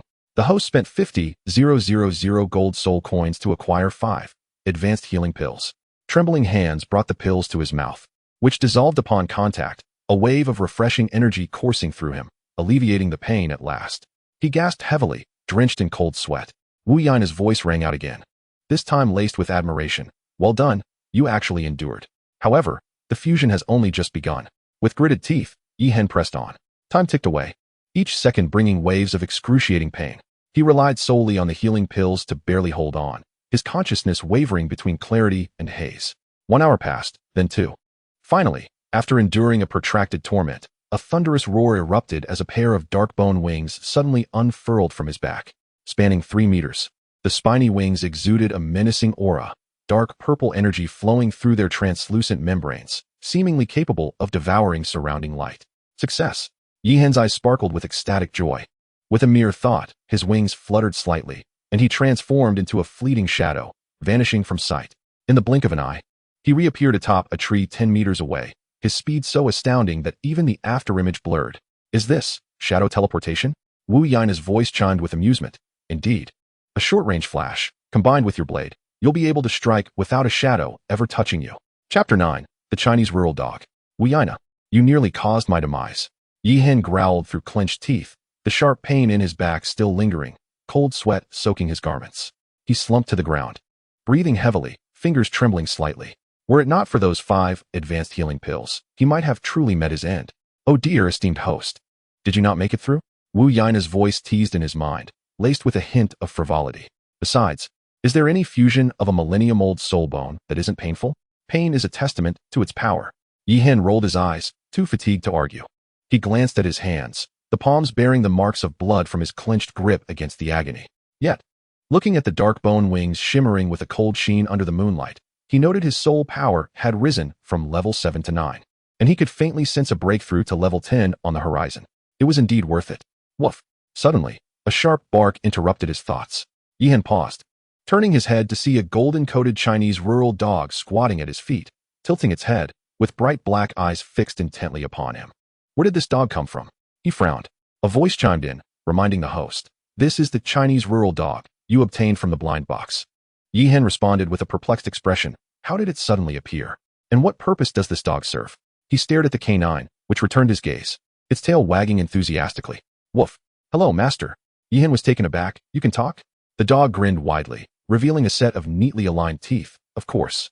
I am a divine beast with the bloodline of a demon god. It then lowered its voice, leaning closer to Yihen's ear. And I can bite. Yihen retorted. And biting is considered a special ability? The dog looked innocent. Master, don't underestimate me. My bite can penetrate the scales of soul beasts. Yihen regarded it with skepticism. Prove it to me. Without hesitation, the dog dashed to a tree with a trunk as thick as a bowl, opened its mouth, and, crunch. The trunk was punctured with a large hole. Yihen conceded. All right, I suppose that makes you somewhat useful. The dog wagged its tail proudly, master. My name is Dong Huang Tai, and I look forward to your guidance. Yihen sighed, rubbing his temples. Fine, from now on, you will accompany me. Woof. I am Dong Huang Tai, came the enthusiastic reply. All right, Dong Huang. The next day, in the morning, sunlight streamed through the trees as Yihen groggily opened his eyes. He rubbed his temples. The pain in his back had subsided, though his muscles still felt somewhat sore. Woof. The master is awake. Dong Huang's voice called from nearby. Yihen turned to see the yellow dog surrounded by He Chi, and Yen, and others, proudly wagging its tail.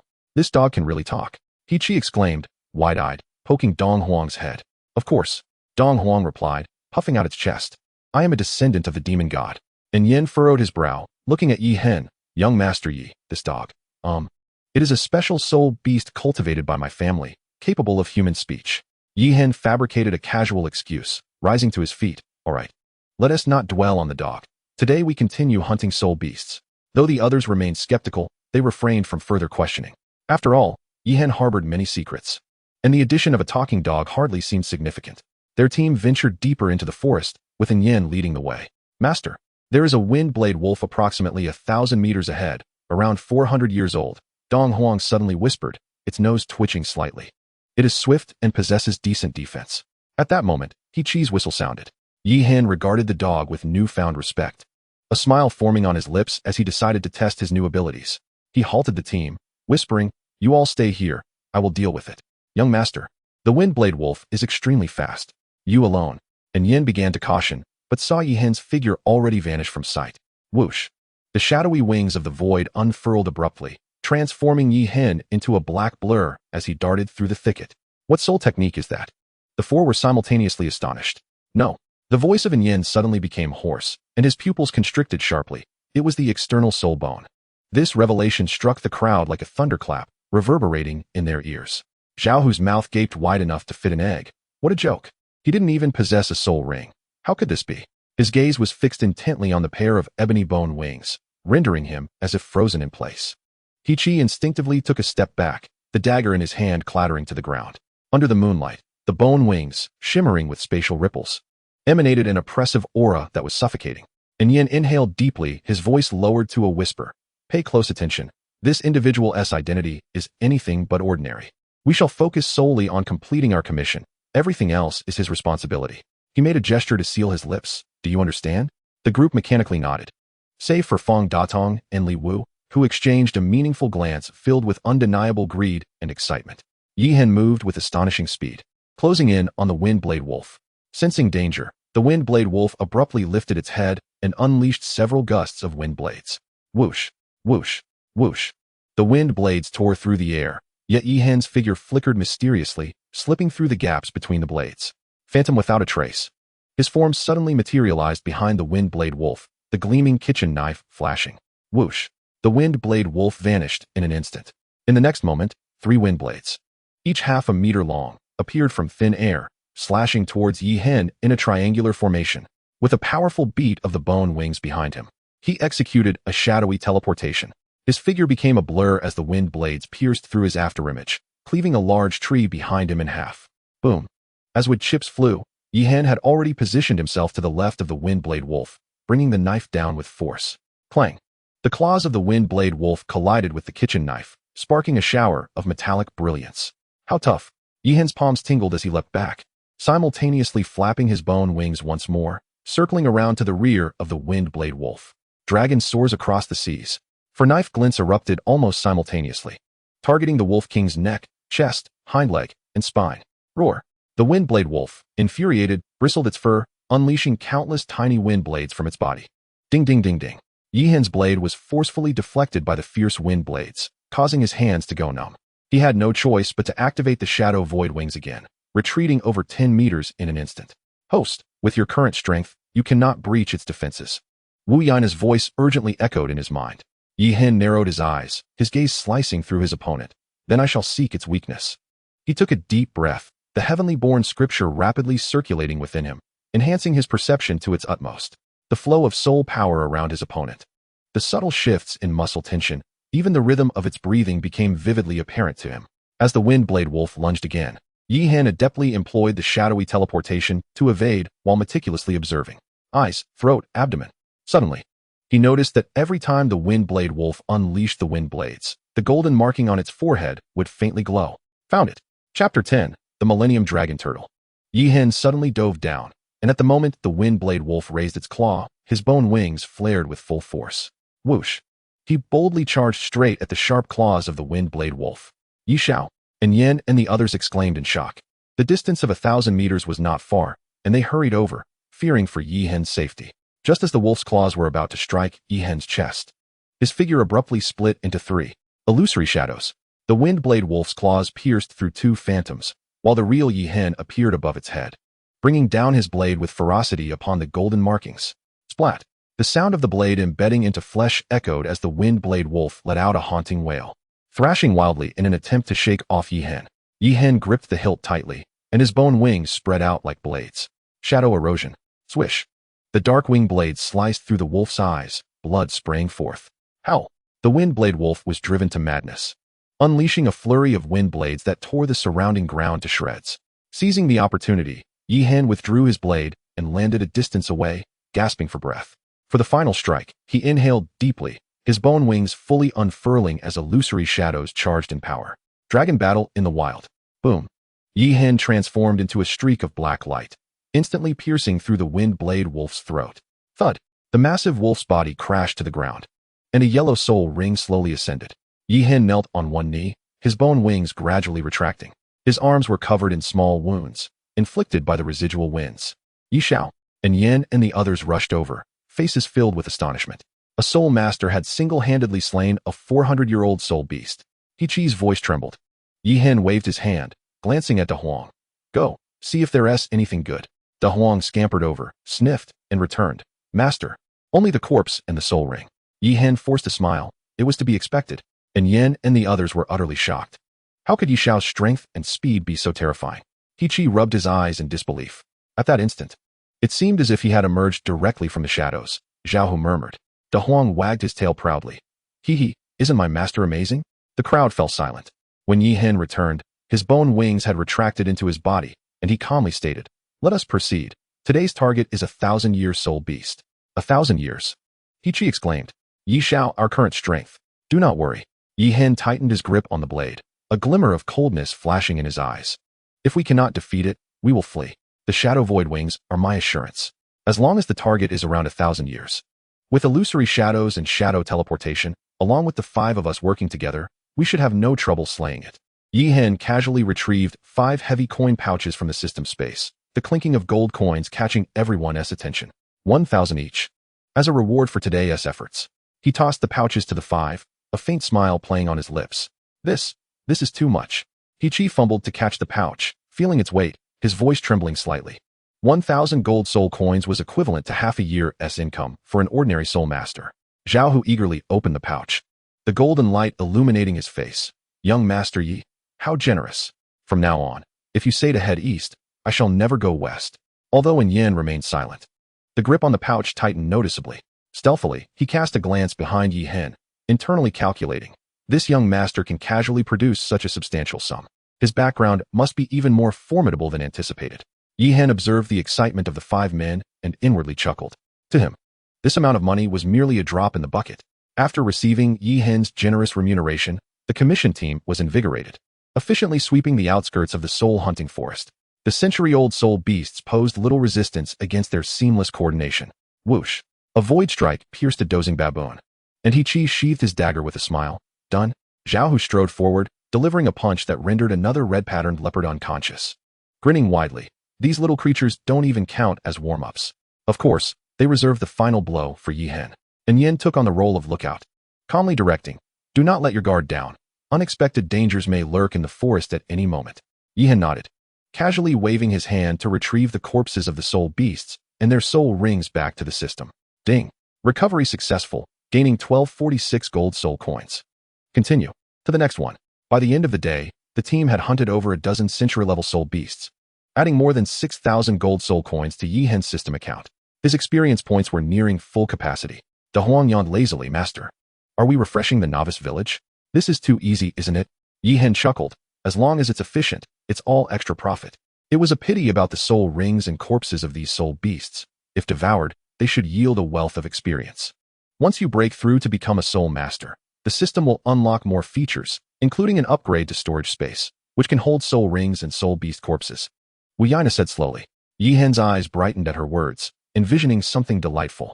However, as he was lost in thought, and Yin suddenly frowned. Something's amiss. It's too quiet.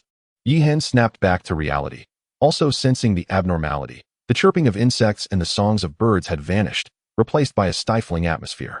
Roar! A deep growl echoed from the depths of the forest, causing the ground to tremble slightly. A colossal creature was approaching. The air in the forest abruptly solidified. Even the wind seemed to freeze for a moment. This commotion, and Yin instinctively lowered his stance, a glimmer of alertness flashing in his eyes. Suddenly, the ground shook violently. Boom! Trees ahead were smashed as a massive force crashed through them, revealing a gargantuan figure. Its size was akin to a small mountain. Its carapace adorned with menacing bony spikes, and its limbs were as thick as stone pillars, each step sending tremors through the earth. Most alarming was its head, vaguely resembling that of a dragon, with crimson eyes that exhaled a scorching breath. It was a dragon turtle over 1,000 years old. He-Chi gripped his dagger tightly, cold sweat forming in his palms. The defense of such a soul beast would be challenging even for a soul sovereign to breach. Zhao Hu swallowed hard. Shall we retreat? Yet Yi Hen narrowed his eyes, not retreating, but instead revealing a glimmer of excitement. Withdraw? Why let a spirit beast delivered to us go to waste? The dragon turtle let out a low roar and suddenly accelerated, its colossal body resembling a moving fortress, unstoppable. Scatter! And Yin commanded, and the group quickly dispersed. Zhao Hu, hold it at bay. Understood. Zhao Hu summoned his martial spirit, his arms swelling with muscle as he slammed a fist into the ground, raising a cloud of dust to obscure the dragon turtle's vision. He-Chi, like a specter, flanked the creature, her dagger glinting ominously as she aimed for the weak scales at the joints of the dragon turtle. Clang! The dagger struck, leaving merely a white mark upon the scales. Damn it, I can't breach its defenses. Chapter 11, United Against the Monster. The dragon turtle, enraged, violently shook its head, unleashing a torrent of fiery breath. Watch out. Fong Datong swiftly activated his first soul skill, Water Curtain Baptism. A bluish light curtain materialized before the group, barely absorbing some of the dragon's breath. Yet his complexion paled significantly. This can't go on. Li Wu exclaimed anxiously. Its defenses are utterly monstrous. And Yin remained composed, shouting, Li Wu, replenish your soul power. Li Wu's hands moved swiftly, accurately tossing 6 golden pieces of soul power bread to each teammate. Zhao Hu caught them midair, swallowing them in 2 bites. Feeling his depleted soul power surge back into him like a tide. Fong Datong's second soul skill, Healing Light, illuminated at that moment, casting a verdant glow over In Yan's bloodied arms. The wounds inflicted by the dragon turtle's scales healed at a visible rate. And In Yan gritted his teeth with a smile. Come again. He charged towards the dragon turtle once more. Yi Hen, wielding a kitchen knife, flitted across the battlefield, each slash leaving a white trace on the dragon turtle's shell. Hey there, your shell could use some polishing, don't you think? He deliberately raised his voice, the knife reflecting dazzling light in the sun. The dragon turtle, enraged, pivoted, its sturdy limbs kicking up clouds of dust as it failed to catch the elusive human. The roar of the dragon turtle shook the leaves from the trees, its crimson eyes fixated on the fleeting figure in midair. Yi Hen's shadowy wings of the void fluttered gently, allowing him to flicker around the dragon turtle like a phantom. 1,000 shadows, no trace. He whispered. his form instantaneously splitting into several afterimages. The dragon turtle's claws swept through, tearing only at the air. And Yan's second soul ring illuminated, armored shock. His muscles bulged as he charged at the dragon turtle. The immense force caused the beast's massive limbs to sink half a foot into the ground. Now's our chance. A gleam flashed in Yihen's eyes. Seizing the moment while the dragon turtle was distracted by Yin, he propelled himself downwards like an arrow released from its bow. The kitchen knife traced a cold arc, striking precisely at the gap between the scales at the dragon turtle's neck. Splurt. Blood spattered as the dragon turtle howled in pain, thrashing its head wildly. Yet Yihen had already leveraged the momentum to retreat, landing gracefully atop a tree, a cold smile curling at the corner of his mouth. Well, your neck is far softer than your shell. He-Chi, Zhao-Hu, prepare for the second round. He-Chi's silhouette materialized like a specter to the left of the dragon turtle, his short blade glimmering with a chilling light as he targeted the creature's vulnerable joints. Zhao-Hu surged in from the right, his fists enveloped in searing soul power, each strike imbued with the might to shatter mountains and cleave stone. The air crackled around him, emitting sharp, explosive sounds. Roar. The dragon turtle was consumed by fury, the bony spikes on its carapace extending suddenly, shooting out like swords in all directions. Scatter.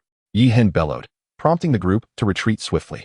Seizing the opportunity, the dragon turtle pivoted, its thick tail sweeping across the ground and carving a deep trench.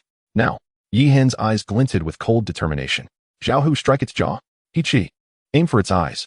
Zhao-Hu let out a furious roar, unleashing his second soul skill, Tiger King's shattering strike. As he delivered a powerful blow to the soft flesh of the dragon turtle's jaw, He-Chi's second soul ring ignited with explosive assault, propelling him forward like lightning. His short blade piercing directly into the dragon turtle's right eye. With a sickening squelch, blood erupted forth, and the dragon turtle emitted a chilling wail. Just as the onlookers believed the battle was nearing its conclusion, a thunderous crash resounded.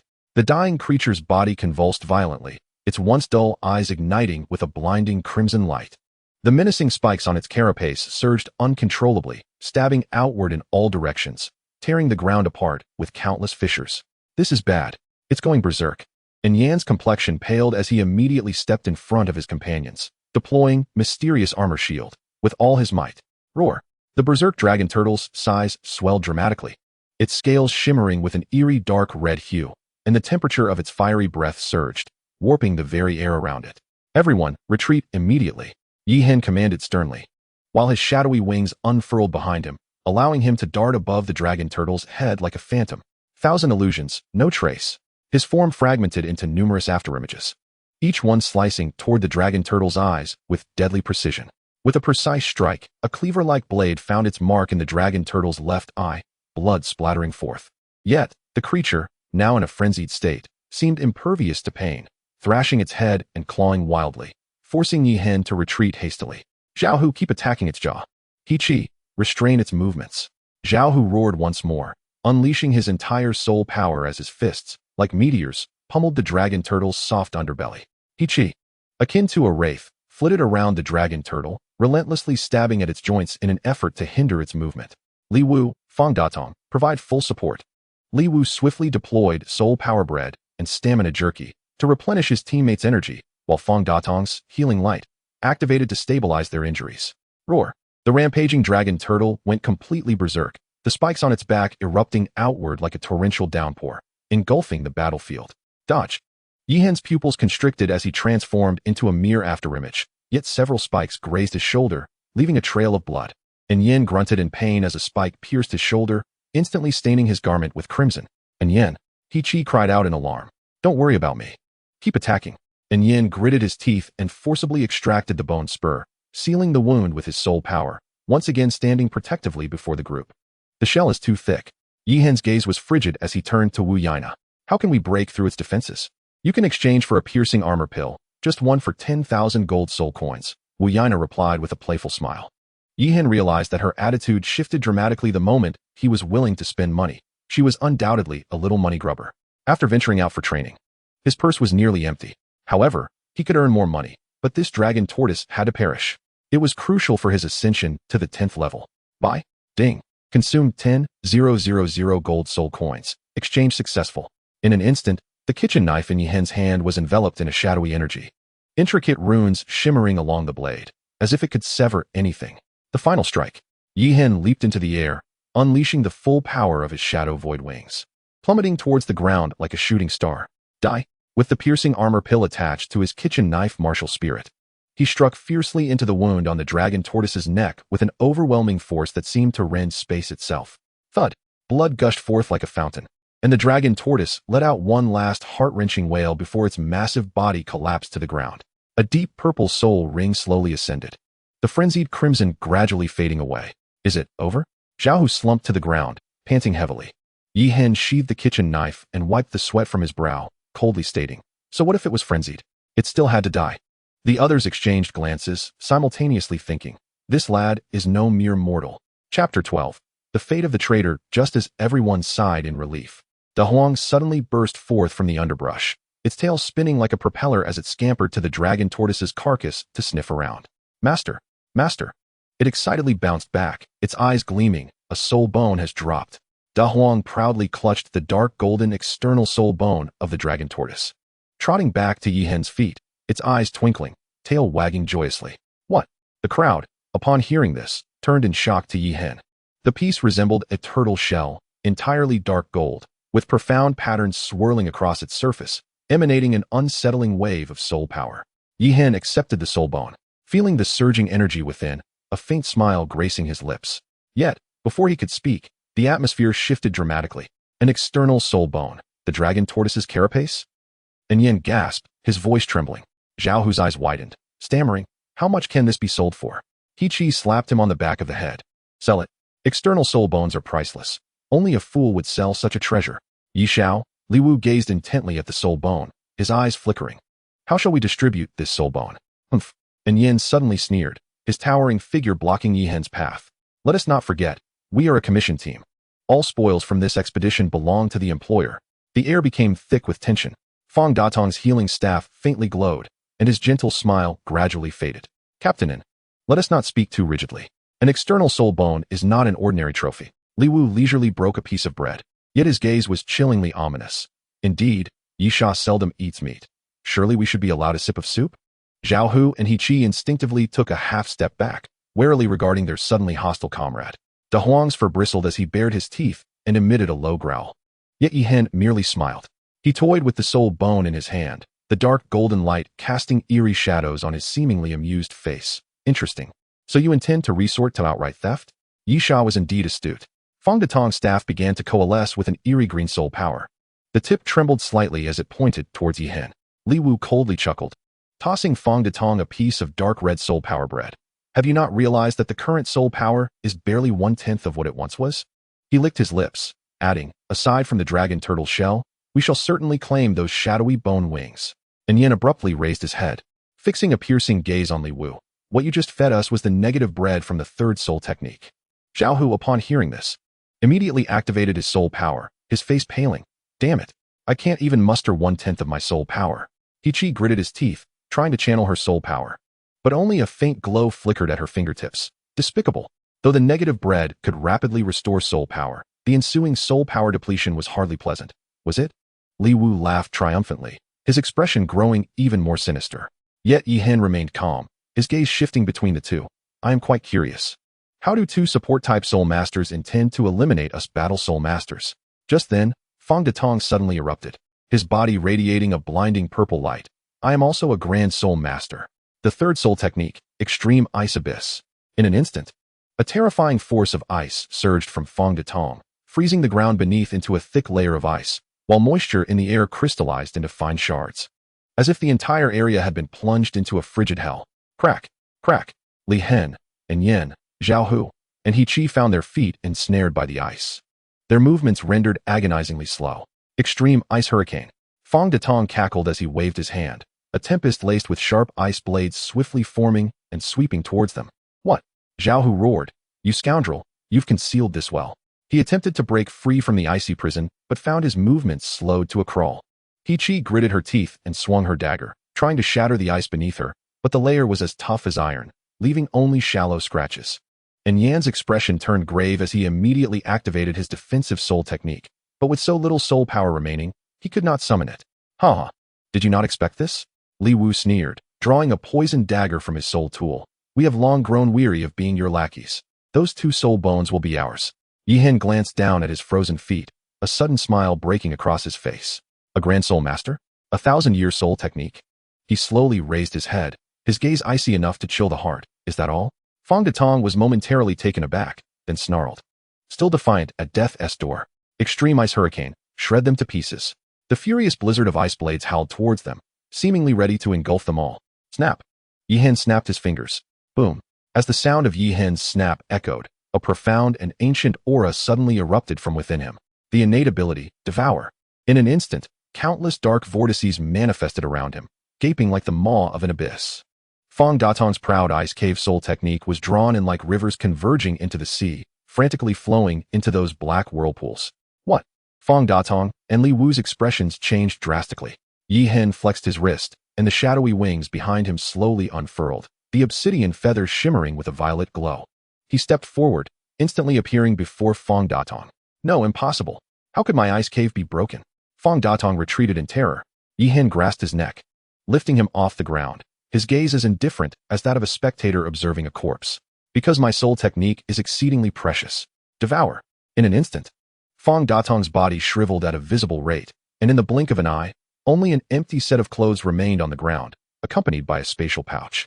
With a flick of his wrist, Yi Hen swiftly seized it and tossed it into the system space. Witnessing this, Li Wu was nearly paralyzed with fear, turning to flee, only to be abruptly obstructed by a shadow. De Huang bared his teeth, revealing his gleaming white fangs. Where do you think you're going, traitor? In the next moment, he followed in Fong Datong's footsteps. Yi Hen clapped his hands and turned to his astonished comrades, offering a faint smile. The group awakened from their daze, exchanging horrified glances. Zhao Hu stared at the pile of empty clothes on the ground, swallowing hard and murmuring in a hushed tone. Yi Xiao? That soul technique you just used was truly chilling. He Chi remained silent, merely nodding in agreement. And Yin stood nearby, taking a deep breath. Yi Hen casually tossed the dark golden dragon turtle soul bone to Yin, wearing a nonchalant smile. Here, take this. It aligns perfectly with your defensive martial soul. Yin fumbled to catch the soul bone, momentarily stunned. He gazed down at the precious soul bone radiating dark golden light in his hands, his throat constricting as he spoke with tremulous voice. Yi Xiao, this is far too precious. Yi Hen waved his hand dismissively, smiling nonchalantly. It's just a soul bone. We are partners. Why quibble over such things? Inner thoughts. Oh my. The astronomical value in gold soul coins. My heart bleeds. Yet he quickly regained his composure, casting a deep gaze at Yin. Contemplating. Yan's steady character and loyalty will surely make him a reliable ally in the future. If a single soul bone can secure a steadfast partner, this trade is certainly worthwhile. Chapter 13, Followers. Zhao Hu, eyes wide, couldn't help but lean in, rubbing his hands together with a grin. Yi Xiao, look at my fists. They're quite strong too. If I were to unleash a power-type soul bone next time. Yi Hen shot him a sidelong glance, a smirk playing on his lips. Sure, if you can stand in front of me like Yin next time, a soul bone wouldn't be out of the question. Zhao Hu immediately thumped his chest in assurance. Rest assured. Yi Xiao? Zhao Hu will definitely go through fire and water for you. He Chi let out a soft huff, yet her gaze towards Yi Hen contained a newfound respect. Yin inhaled deeply, solemnly placing the soul bone against his chest, declaring, Young Master Yi, from this moment forth, my life is yours. Yi Hen nodded with satisfaction, patting his shoulder. Hurry and absorb it. Internally, excellent. The first step of the talent investment plan has succeeded. The objective of this journey had been accomplished. After successfully slaying the dragon turtle, Yi Hen's level had smoothly ascended to level 10. It was time to return to the academy. Meanwhile, Yin had successfully fused with the dragon turtle's shell, significantly enhancing his strength and elevating his level to 30. Yi Hen's lips twitched as he casually pushed over the hovering purple soul ring. Good fortune comes in pairs. Take this as well. Yin trembled, exclaiming, Young Master Yi. This, no more nonsense, absorb it quickly. As Yi Hen turned away, a pang of regret tugged at the corners of his eyes. Yin suddenly knelt on one knee, fists clasped, the sound of his armor clanging resounding. Today as kindness. Yin shall repay with his life. Upon successfully absorbing the soul ring, a faint silhouette of the dragon turtle emerged behind Yin. The pressure of a level 31 soul master causing the surrounding flora to bow in submission. Zhao Hu, witnessing the scene, was left awestruck, unable to refrain from exclaiming, I truly envy you, Olden. He exchanged a glance with He Chi, a shared determination flickering in their eyes. They both knelt in unison, fists clasped. Young Master Yi, we wish to follow you. Zhao Hu grinned, pounding his fist against his chest with a resonant voice. Though I, Zhao Hu, may be a rough man, I understand that walking with the right people leads to greater distances. He slightly raised his head, her cool gaze imbued with unprecedented seriousness. Young Master Yi, please allow us to become your true attendants. Yi Hen stood still, his gaze sweeping over the three, inwardly rejoicing. It worked. A single soul bone not only secured a powerful ally but also 2 loyal followers. This is a bountiful gain. Yet, he maintained an air of calmness. Extending his hand in a gesture of encouragement, rise. Since you wish to follow me, I, Yi Hen, shall not treat you poorly. His expression suddenly darkened, his tone becoming exceedingly grave. Once you choose to follow me, remember this, my team will not tolerate betrayal. Otherwise, you have witnessed the consequences.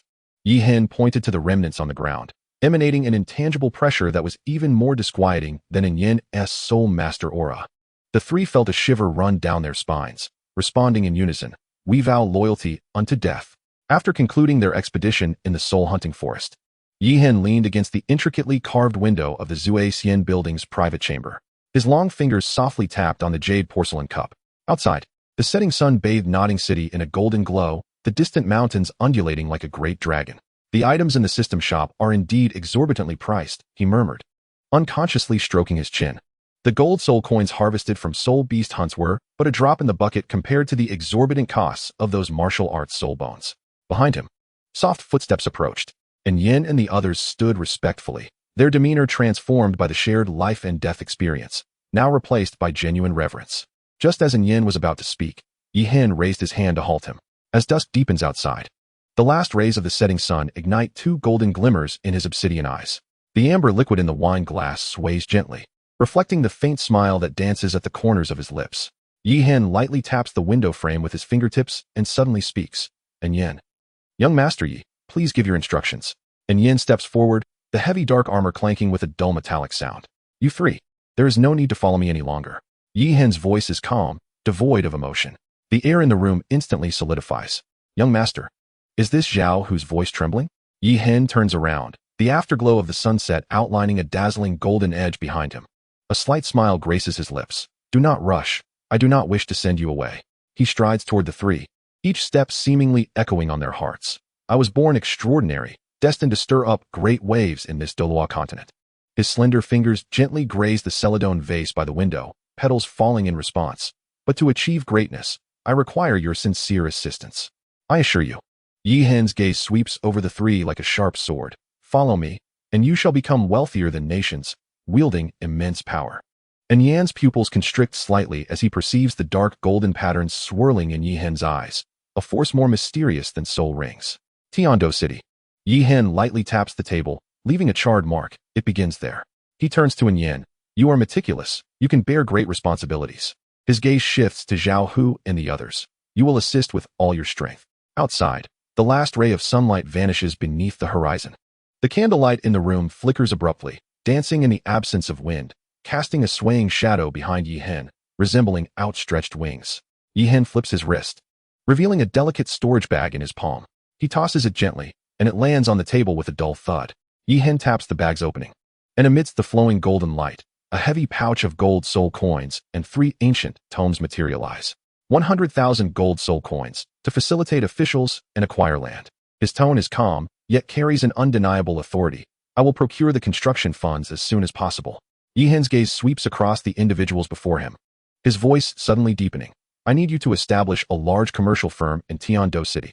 The 3 tomes float towards the 3 individuals. In front of Yin lies a gilded cover of marketing management. He catches advertising promotion adorned with silver patterns, while Zhao Hu holds modern architectural design with a deep blue cover. As Yin flips through the pages, his pupils contract sharply. The text reveals the art of business. There is no need to delve too deeply. A superficial understanding will suffice. Yi Hen stands with his hands behind his back, the moonlight outside casting a silver sheen upon him. But your capabilities. Suddenly, he produces another tome radiating a greenish light, the cover bearing the word soul gathering technique that seemed to pulsate with life. Strength is of utmost importance. Do not slacken. This is a family secret. After practicing it, the speed of soul power accumulation can double. The 3 hold their breath in unison, their eyes filled with astonishment. Such a technique, even among the top 3 sects, would undoubtedly be a treasure of the sect. The subordinates vowed to guard the secret with their lives. Kneeling on one knee with unwavering voices, Yi Hen nodded in satisfaction, though his heart bled. The 3 books from Blue Star had cost him a mere 300 gold soul coins, yet this soul-gathering technique had drained him of a staggering 50,000 gold soul coins. The system mall is truly extortionate, he mused silently, maintaining an air of calm on the surface. Chapter 14. The Layout of Tiendo. Yihan lightly tapped the table's surface, and a meticulously detailed architectural blueprint gradually unfurled under the influence of his soul power. A glimmer of astuteness shone in his eyes as he spoke with steady authority. The business shall be named Tian Di Hui. It will be 5 stories high. The first floor will specialize in weapons and equipment, divided into 99 stalls available for annual leasing. Swords, blades, polearms, and shields will be displayed in designated areas, with the most prominent space reserved for exquisite showcases. His fingers traced the first layer of the blueprint, leaving charred marks at several key positions. The second floor will be dedicated to medicinal pills and spiritual herbs, also comprising 99 stalls. Categories such as recovery, enhancement, and poisons will be clearly demarcated, with dedicated personnel to inspect quality.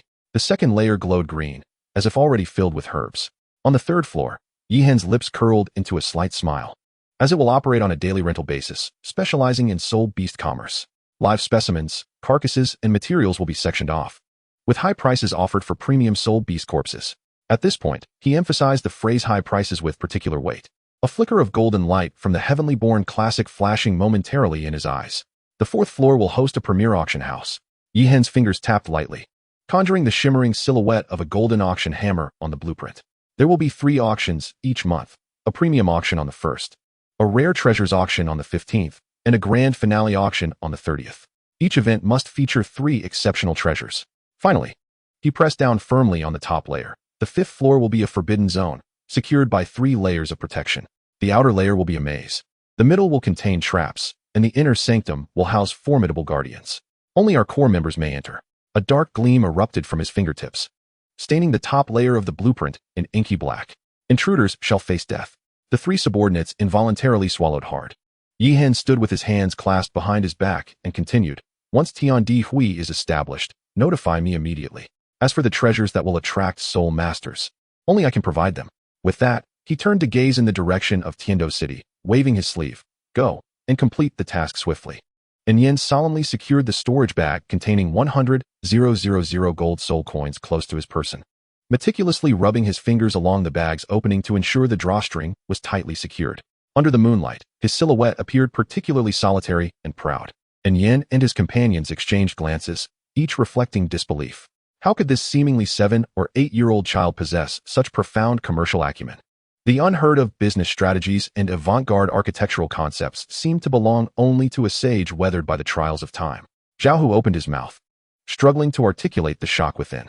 He unconsciously rubbed the advertisement in her hand, her heartbeat quickening at the sight of unprecedented marketing techniques.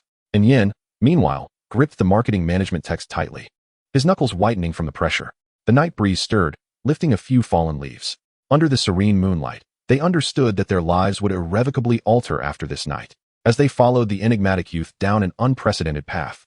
As the silhouettes of the trio vanished into the darkness, Yihan's lips curled into a subtle smile. It was time to transcend the realm of the Soul Master.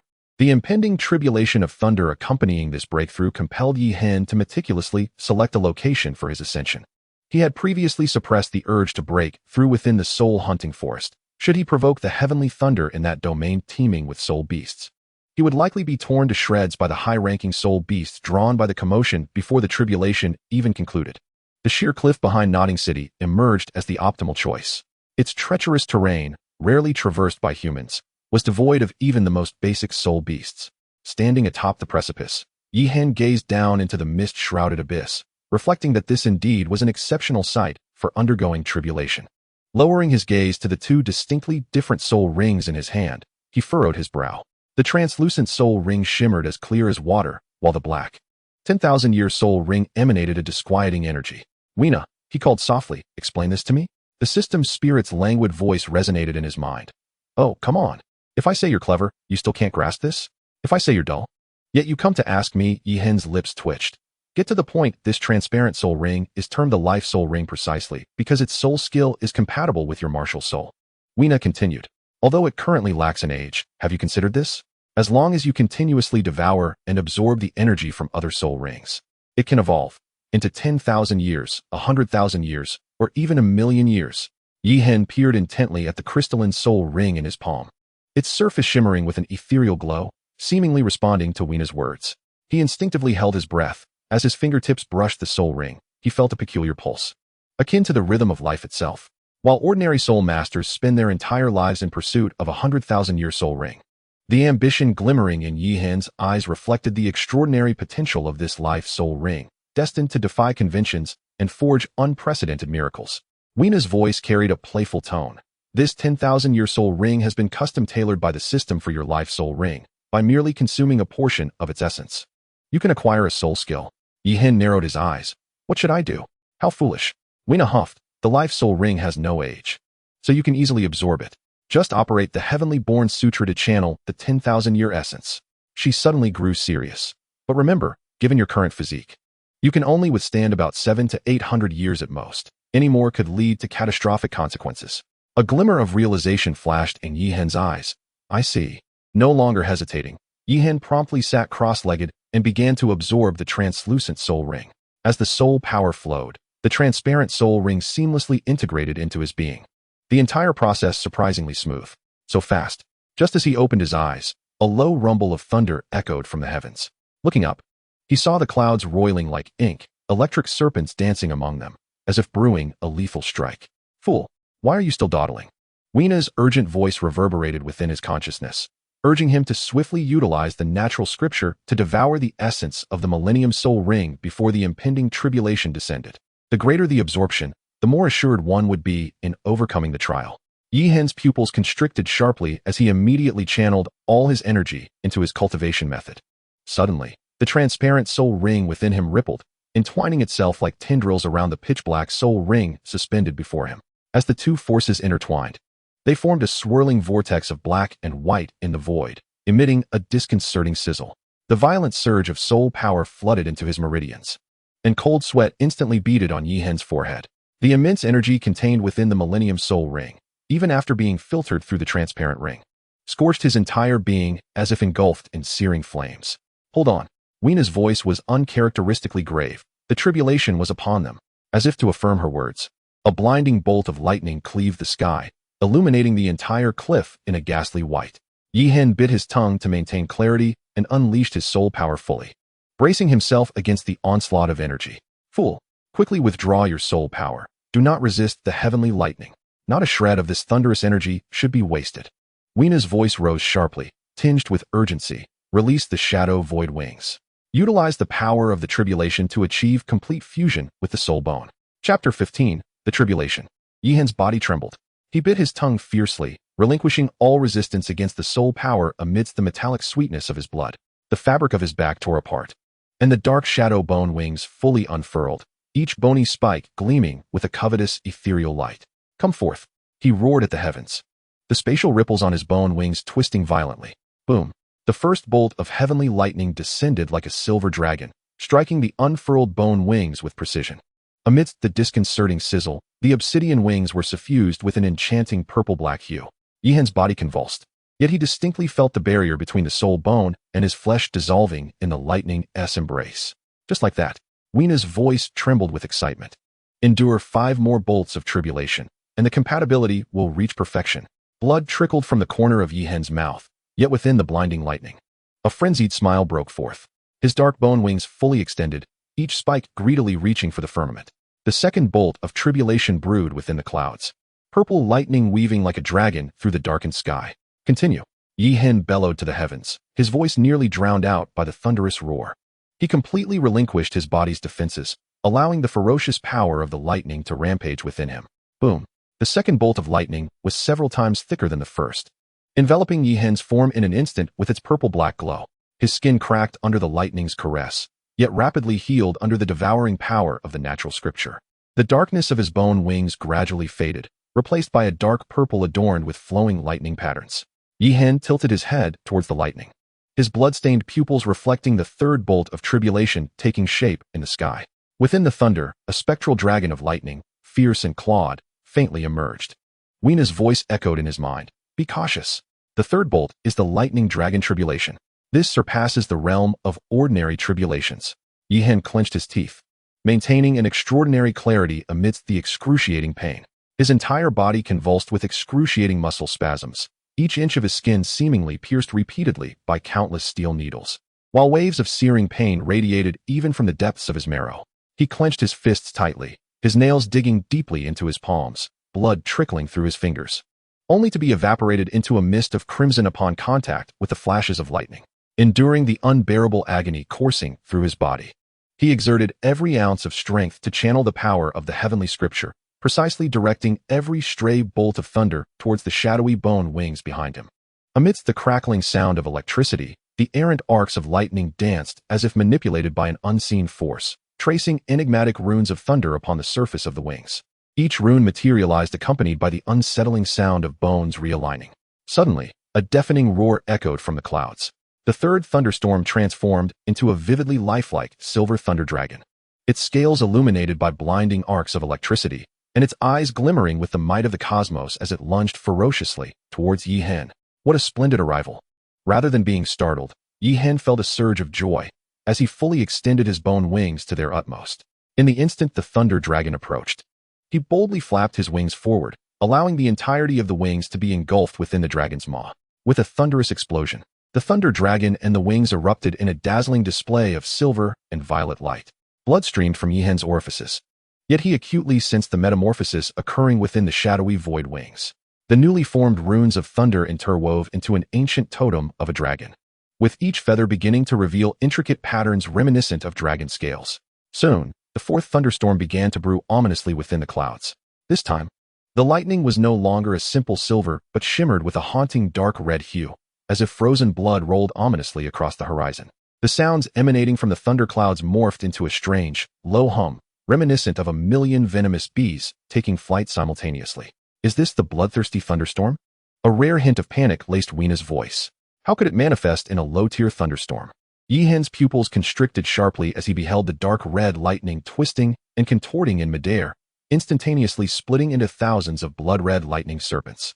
Each serpent flicked its scarlet tongue, their eyes glowing with destructive fire, exuding a terrifying aura that warped the very space around them. With a chilling hiss, countless blood lightning serpents intertwined in the sky, swiftly weaving into a colossal web of crimson lightning that enveloped the entire cliff, blocking even the moonlight and leaving only the suffocating dark red radiance in existence. Boom, boom, boom. The earth-shattering explosions resounded as the blood lightning web descended with ferocity. Yi Hen's figure was instantly swallowed by the violent storm, his skin carbonizing and peeling away at a visible rate, revealing the fresh crimson flesh beneath.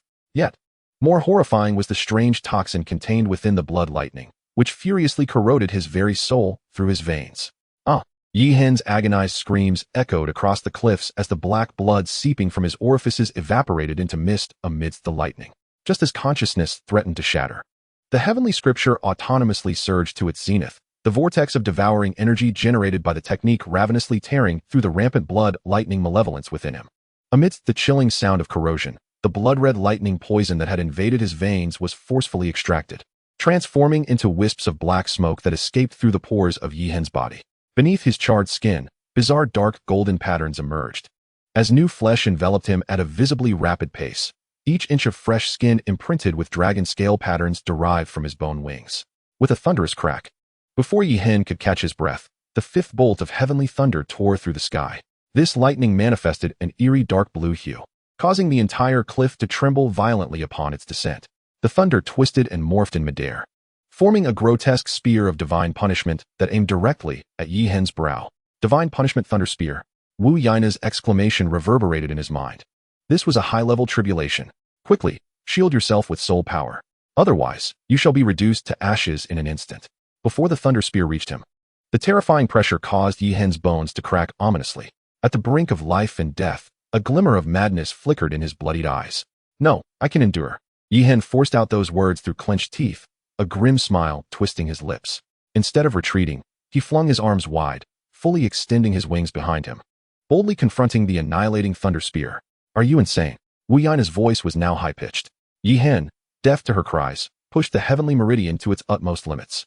The newly restructured meridians within him snapped once more, yet under the influence of the technique, they reconnected forcefully. Just as the thunder spear was about to pierce his body, the shadowy wings on his back erupted with blinding purple-golden light, the dragon patterns on the wing bones moving as if alive. If the heavens wish to destroy me, Yihen roared, his voice no longer resembling a human's, then I shall consume this tribulation. In the instant of collision between the thunder spear and the dragon wings, the entire cliff was engulfed in searing lightning. Residents far away in Nodding City witnessed the northern horizon suddenly illuminated by a purple golden sun. As the blinding lightning dissipated, a shocking figure emerged upon the cliff. Yihen knelt upon the scorched rock, his body nearly devoid of intact flesh, his mangled form revealing stark white bones, with certain areas charred black from the lightning's wrath. Nevertheless, within this nearly shattered body, his eyes shone remarkably bright. The dark golden flames flickering within his pupils burned more fiercely than ever, as if intent on incinerating everything in sight. Coughing, Yihen expelled a mouthful of black blood mixed with fragments of his insides, yet he chuckled softly. His laughter was hoarse and unappealing, yet it resonated with a spine-chilling excitement. As his laughter echoed, dense dark golden patterns suddenly emerged upon the exposed bones. These patterns spread like living entities, and wherever they traversed, the charred muscle tissue began to regenerate at a visible pace. More astonishingly, the pair of bone wings on his back, nearly shattered by the lightning, were undergoing a remarkable metamorphosis. The black wing bones had fully materialized the dragon patterns, each feather transforming into genuine dragon scales. Wu Yan's voice trembled as she exclaimed, You actually consumed the majority of the tribulation and are not afraid of your body exploding. Yihen laboriously lifted his mutilated arm, gazing at the flowing dark golden radiance beneath his newly formed skin, and rasped, Not yet, there remains one final trial. As if in response to his words, the last thundercloud in the sky began to churn violently. This time, the tempest brewing within the clouds birthed a pure golden lightning bolt. Yihen could distinctly sense that the shadowy void wings behind him had achieved an almost perfect fusion with his own being. Every bone spur, every scale and feather was intricately connected to his nerves, as if this pair of bone wings were innate limbs. Enduring the final thunder tribulation would render these wings an inseparable part of his body forever. With a deep breath, he strained against his shattered physique, channeling all his strength into the innate scripture. The elemental energy of heaven and earth surged towards him like a black hole's gravitational pull. Even the flora on the cliffside withered at a visible pace, all vitality forcibly extracted and transformed into nourishment for the restoration of his flesh. The charred skin began to shed, revealing the underlying dark golden texture of new flesh. Under the influence of the devouring force, his fractured bones reconnected, emitting a disconcerting crunching sound. Yihen raised his gaze to the heavens, where the golden lightning had coalesced into a resplendent beam, its destructive aura causing all soul beasts within 100 miles to tremble in fear. Come! Yihen suddenly unfurled his wings, the newly formed dragon scales glimmering with an otherworldly brilliance under the lightning-esque glow. A manic smile curved his bloodied lips. Let me see what this heavenly tribulation can do to me.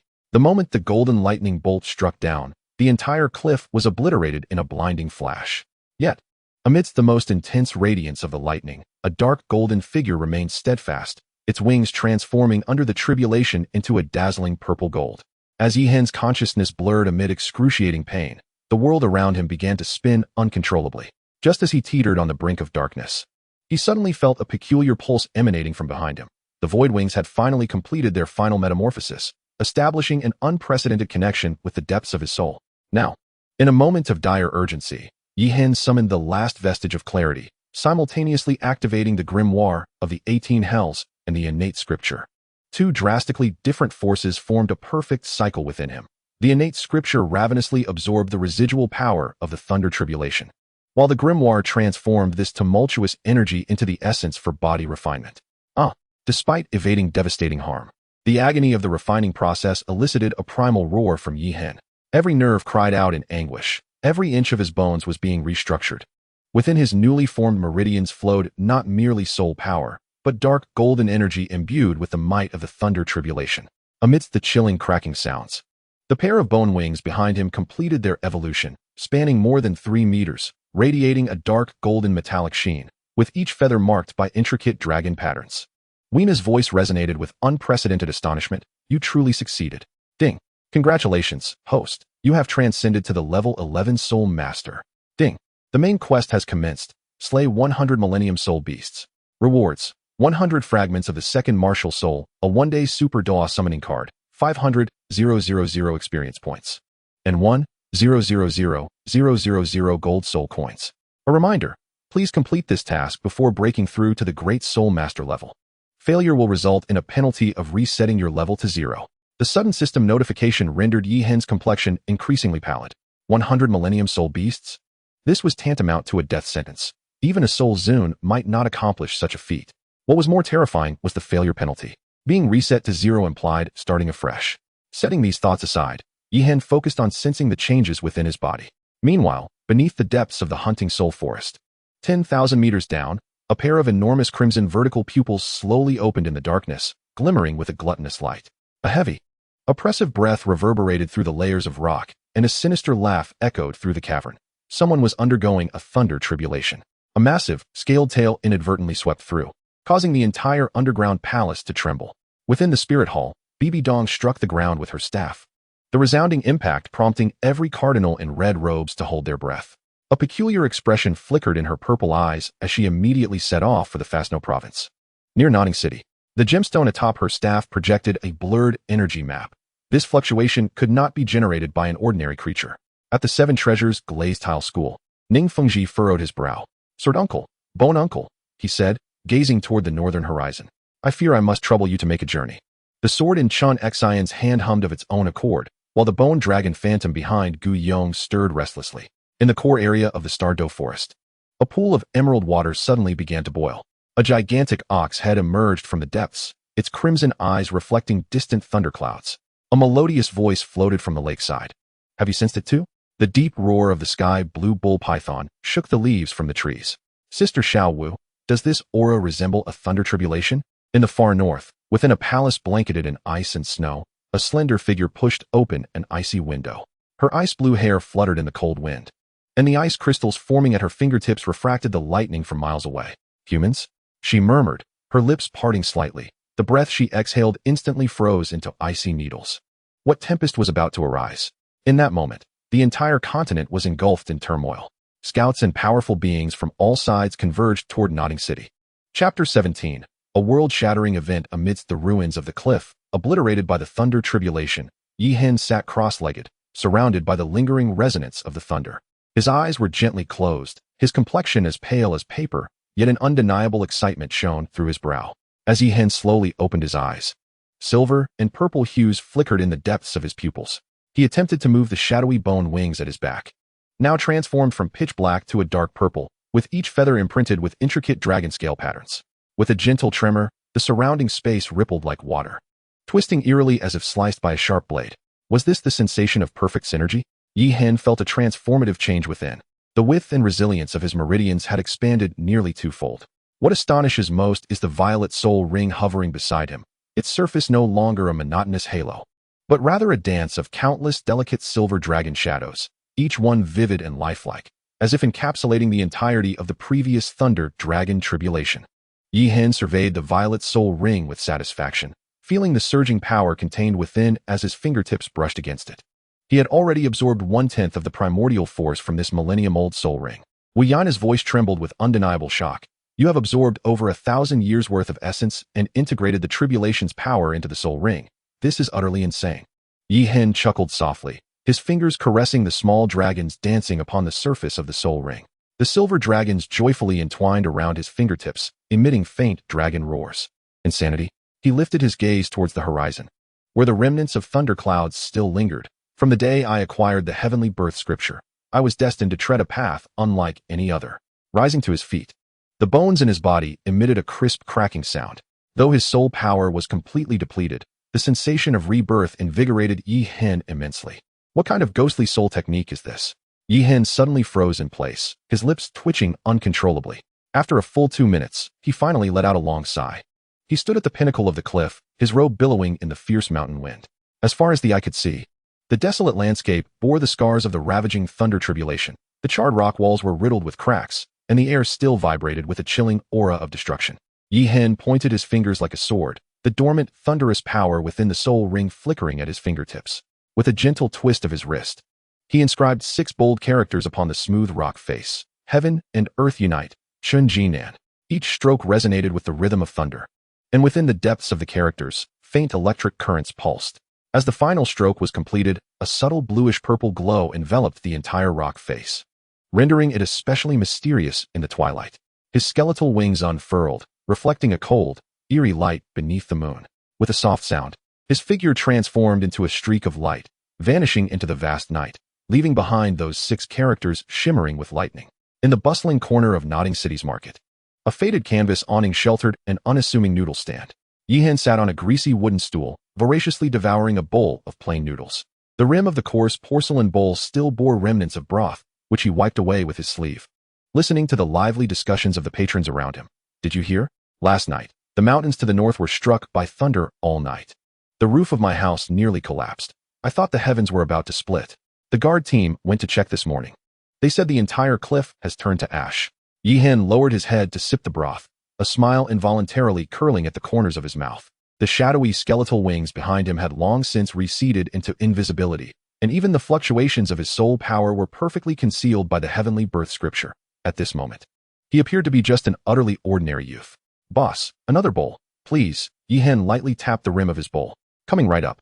The vendor swiftly ladled out more noodles, the hot broth spilling forth, and the aroma of scallions wafted through the air. Yihan accepted the bowl, and amidst the rising steam, he squinted at the end of the market where a figure from the Spirit Hall's service team briefly flashed by, murmuring to himself. Word travels quite fast.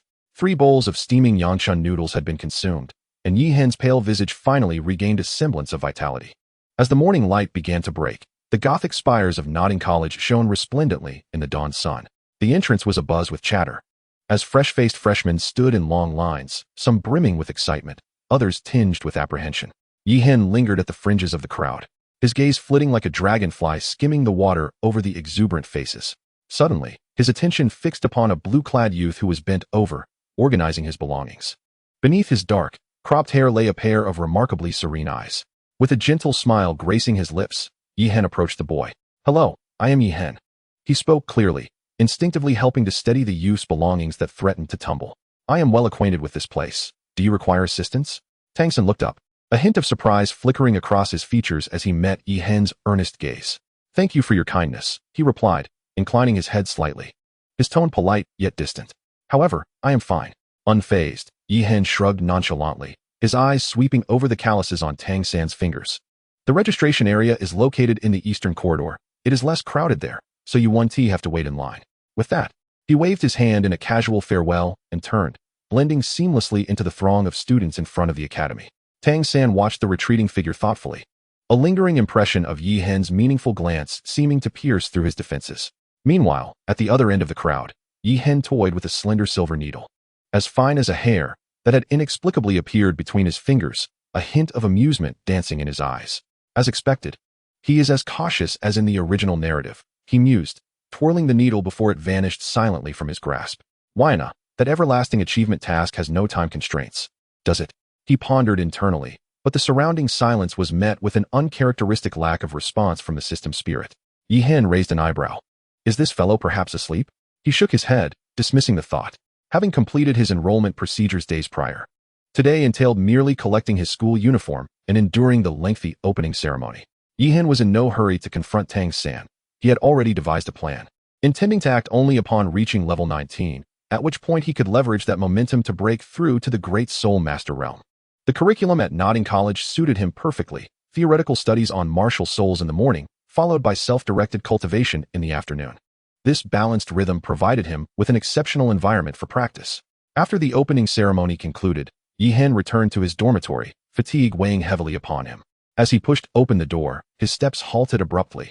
His bedding lay in disarray upon the floor, and his belongings were strewn chaotically about. Who did this? His voice was as cold as ice, a dangerous glint flashing in his ebony eyes. The room fell silent, and several freshmen instinctively recoiled. In the corner, a burly boy rose defiantly. It was me, what of it? I have claimed this bed, he declared, ostentatiously showcasing his own level 9 soul power. Yihan slowly bent to retrieve a pillow from the ground. Straightening up, a chilling smile crept across his lips. Very well. Chapter 18, The Great Yellow's Fury. Yihan's fingertips lightly tapped the void. Da Huang, teach him a lesson. Woof. In an instant, a rustic dog appeared out of thin air, uttering human words. You little brat, prepare to experience the might of your canine elder.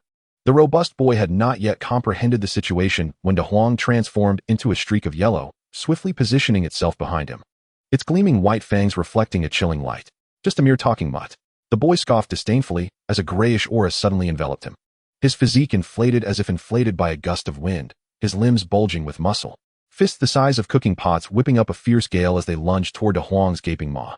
Woof! De Huang's pupils constricted. Its hind legs propelled off the ground, tracing an elegant arc through the air, narrowly evading the heavy punch. Upon landing, its golden fur bristled, baring its teeth in a snarl. You little brat, are you a bear?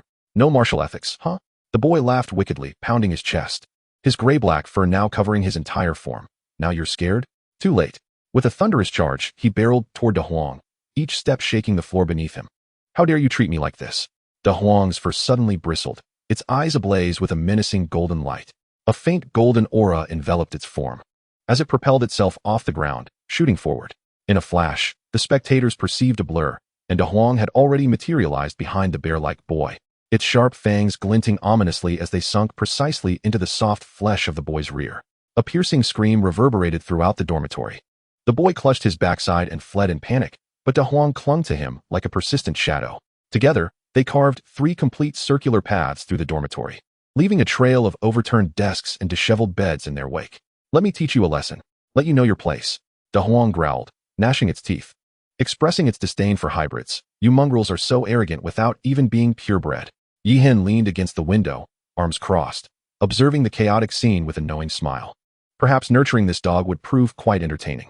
Ah, let go of me, the boy cried, tears streaming down his face in desperation. No way. De Huang resolutely held on, its voice muffled as it shouted. You haven't even grown all your fur, yet you dare to transform?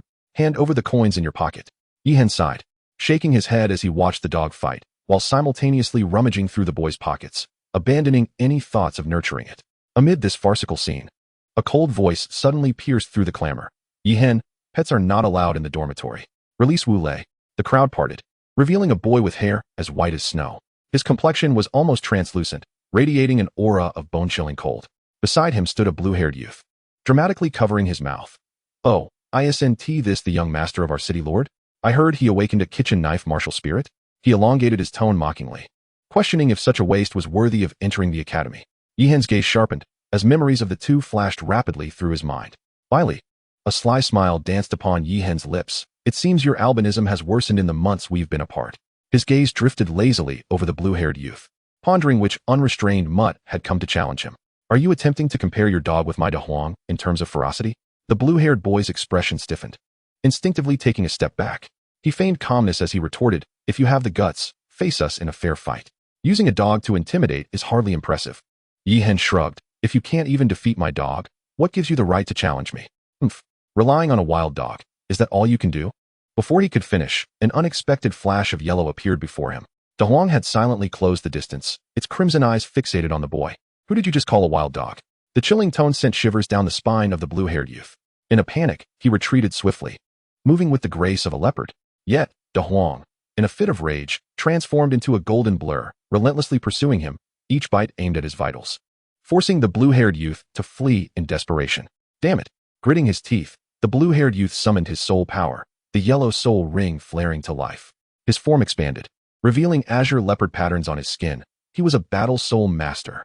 Yi Hen's eyes glimmered with a violet light, his hawk-like vision instantly discerning the opponent's details. Lin Xiao Dao, a branch of the Lin family. Martial soul, azure shadow leopard, 1 soul ring attached. Level, 13 battle soul master. Turning his gaze to Bai Li, Yi Hen's pupils constricted. Bai Li, direct descendant of the Bai family. First martial soul, Frost War Halberd, 1 soul ring attached. Second martial soul, Ice Shadow Azura, no soul ring attached. Level, 14 battle soul master. A dual martial soul? Or perhaps an extreme attribute? A spark of interest flickered in Yi Hen's eyes as his lips curled into a slight smile. How intriguing. De Huang. Yi Hen suddenly raised his voice. Attack that blue-haired one with all your might. Huang. As you command. De Huang's eyes shone with ferocity, its attack intensifying. Lin Xiao Dao staggered back, his pants and backside torn in several places, exposing his pale skin. Bai Li, unable to contain himself any longer, Bai Li summoned the ethereal image of the Frost War Halberd in his hand. If this continues, don't blame me for being impolite. Yi Hen narrowed his eyes, memories flooding back.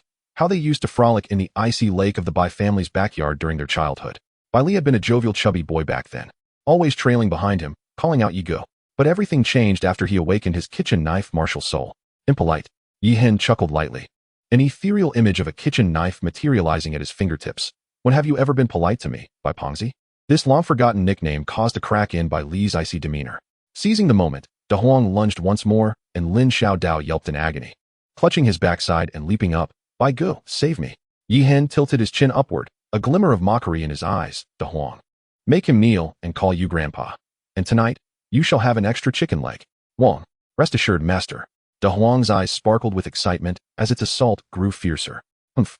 While he could no longer endure the humiliation, a bone-chilling aura erupting around him.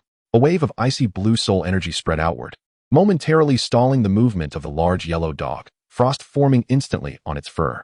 Yi Hen's gaze sharpened as his right hand formed a loose fist, conjuring the ethereal image of an ancient kitchen knife that materialized in his palm, its blade entwined with enigmatic purple-black patterns. Two distinctly different soul energies collided midair. Boom. A violent shockwave swept through the entire dormitory. Just as tensions reached a breaking point, a deep, thunderous voice suddenly echoed.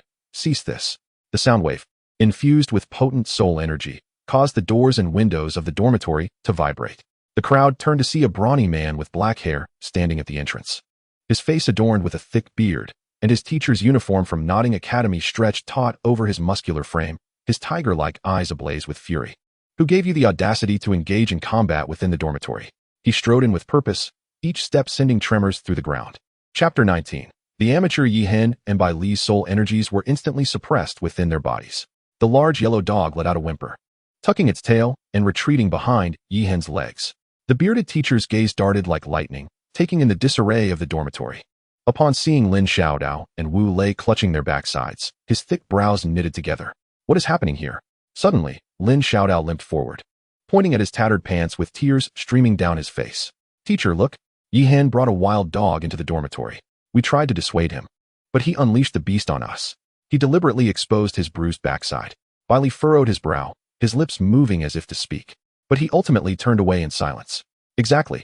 Wu Lei seized the opportunity to chime in, pointing at the large yellow dog hiding behind Yi Hen. "That mad dog bites anyone it sees. Teacher, you must expel this creature." The yellow dog immediately bristled at the accusation, but Yi Hen shot it a glare, causing it to retract its head. The bearded teacher narrowed his eyes, scanning the group. "You lot in the corner, come forward and explain what transpired." The students exchanged glances, hesitating under Lin Xiaodao's threatening stare. Just as the atmosphere grew tense, a clear, melodious voice rang out. "I can testify." A girl, around 7 or 8 years old, stepped forth from the crowd. Her hair cascaded like a waterfall over her shoulders, her fair cheeks tinged with a delicate blush, and her pristine white dress made her resemble a blooming pear blossom. Most striking were her emerald-like eyes, so clear they seemed to reflect the very essence of the soul. Lin Xiaodao's eyes glinted with malice as he fixed a threatening gaze upon the suddenly appearing girl. However, she appeared oblivious to his hostility, gracefully approaching the bearded teacher. From her bosom, she produced a crystalline orb. The events that transpired were recorded by my memory crystal. As she spoke, the crystal projected an image revealing Wu Lei occupying Yi Hen's bed, which precipitated the subsequent chaos. Lin Xiaodao's face turned ashen, while Wu Lei's expression became one of sheer terror. After viewing the footage, the bearded teacher, consumed by rage, laughed grimly. "Well, not only were you involved in a brawl, but you also dared to deceive your instructor." He seized Lin Xiaodao by the ear, causing the latter to grimace in pain. "You three, immediately run 100 laps around the playground. Miss 1 lap, and you will add 10 more." The bearded teacher turned to Yi Hen, who formed hand seals as his profound soul energy coalesced into a golden net, descending upon De Huang. "This dog will be returned to the lord of the city," the teacher asserted with an undeniable tone. "You shall also run 100 laps. If you err again, expulsion will be your fate." Yi Hen furrowed his brows, but chose not to speak further. However, when he glanced at De Huang, he was startled to find an unusual glimmer of joy in the dog's eyes. The 4 of them ran mechanically under the scorching sun. Lin Xiaodao's eyes glinted with malice as he lowered his voice to Yi Hen. "Once that wild dog is gone, just wait and see how I make you suffer." He deliberately slowed his pace to run alongside Yi Hen, a sinister smile creeping across his lips. Wu Lei, panting heavily, followed suit, his sweat-soaked clothes clinging to his body. Yet he chimed in, "Count me in. I want him to kneel and call me grandpa." Yi Hen remained unfazed, a faint smile playing at the corners of his mouth. Suddenly, he quickened his pace, lightly tossing back the taunt, "A dog-tormented weakling," as he passed the 2. Wu Lei abruptly halted Lin Xiaodao, pointing toward the distant rooftop of the teaching building, where a shadowy figure stood.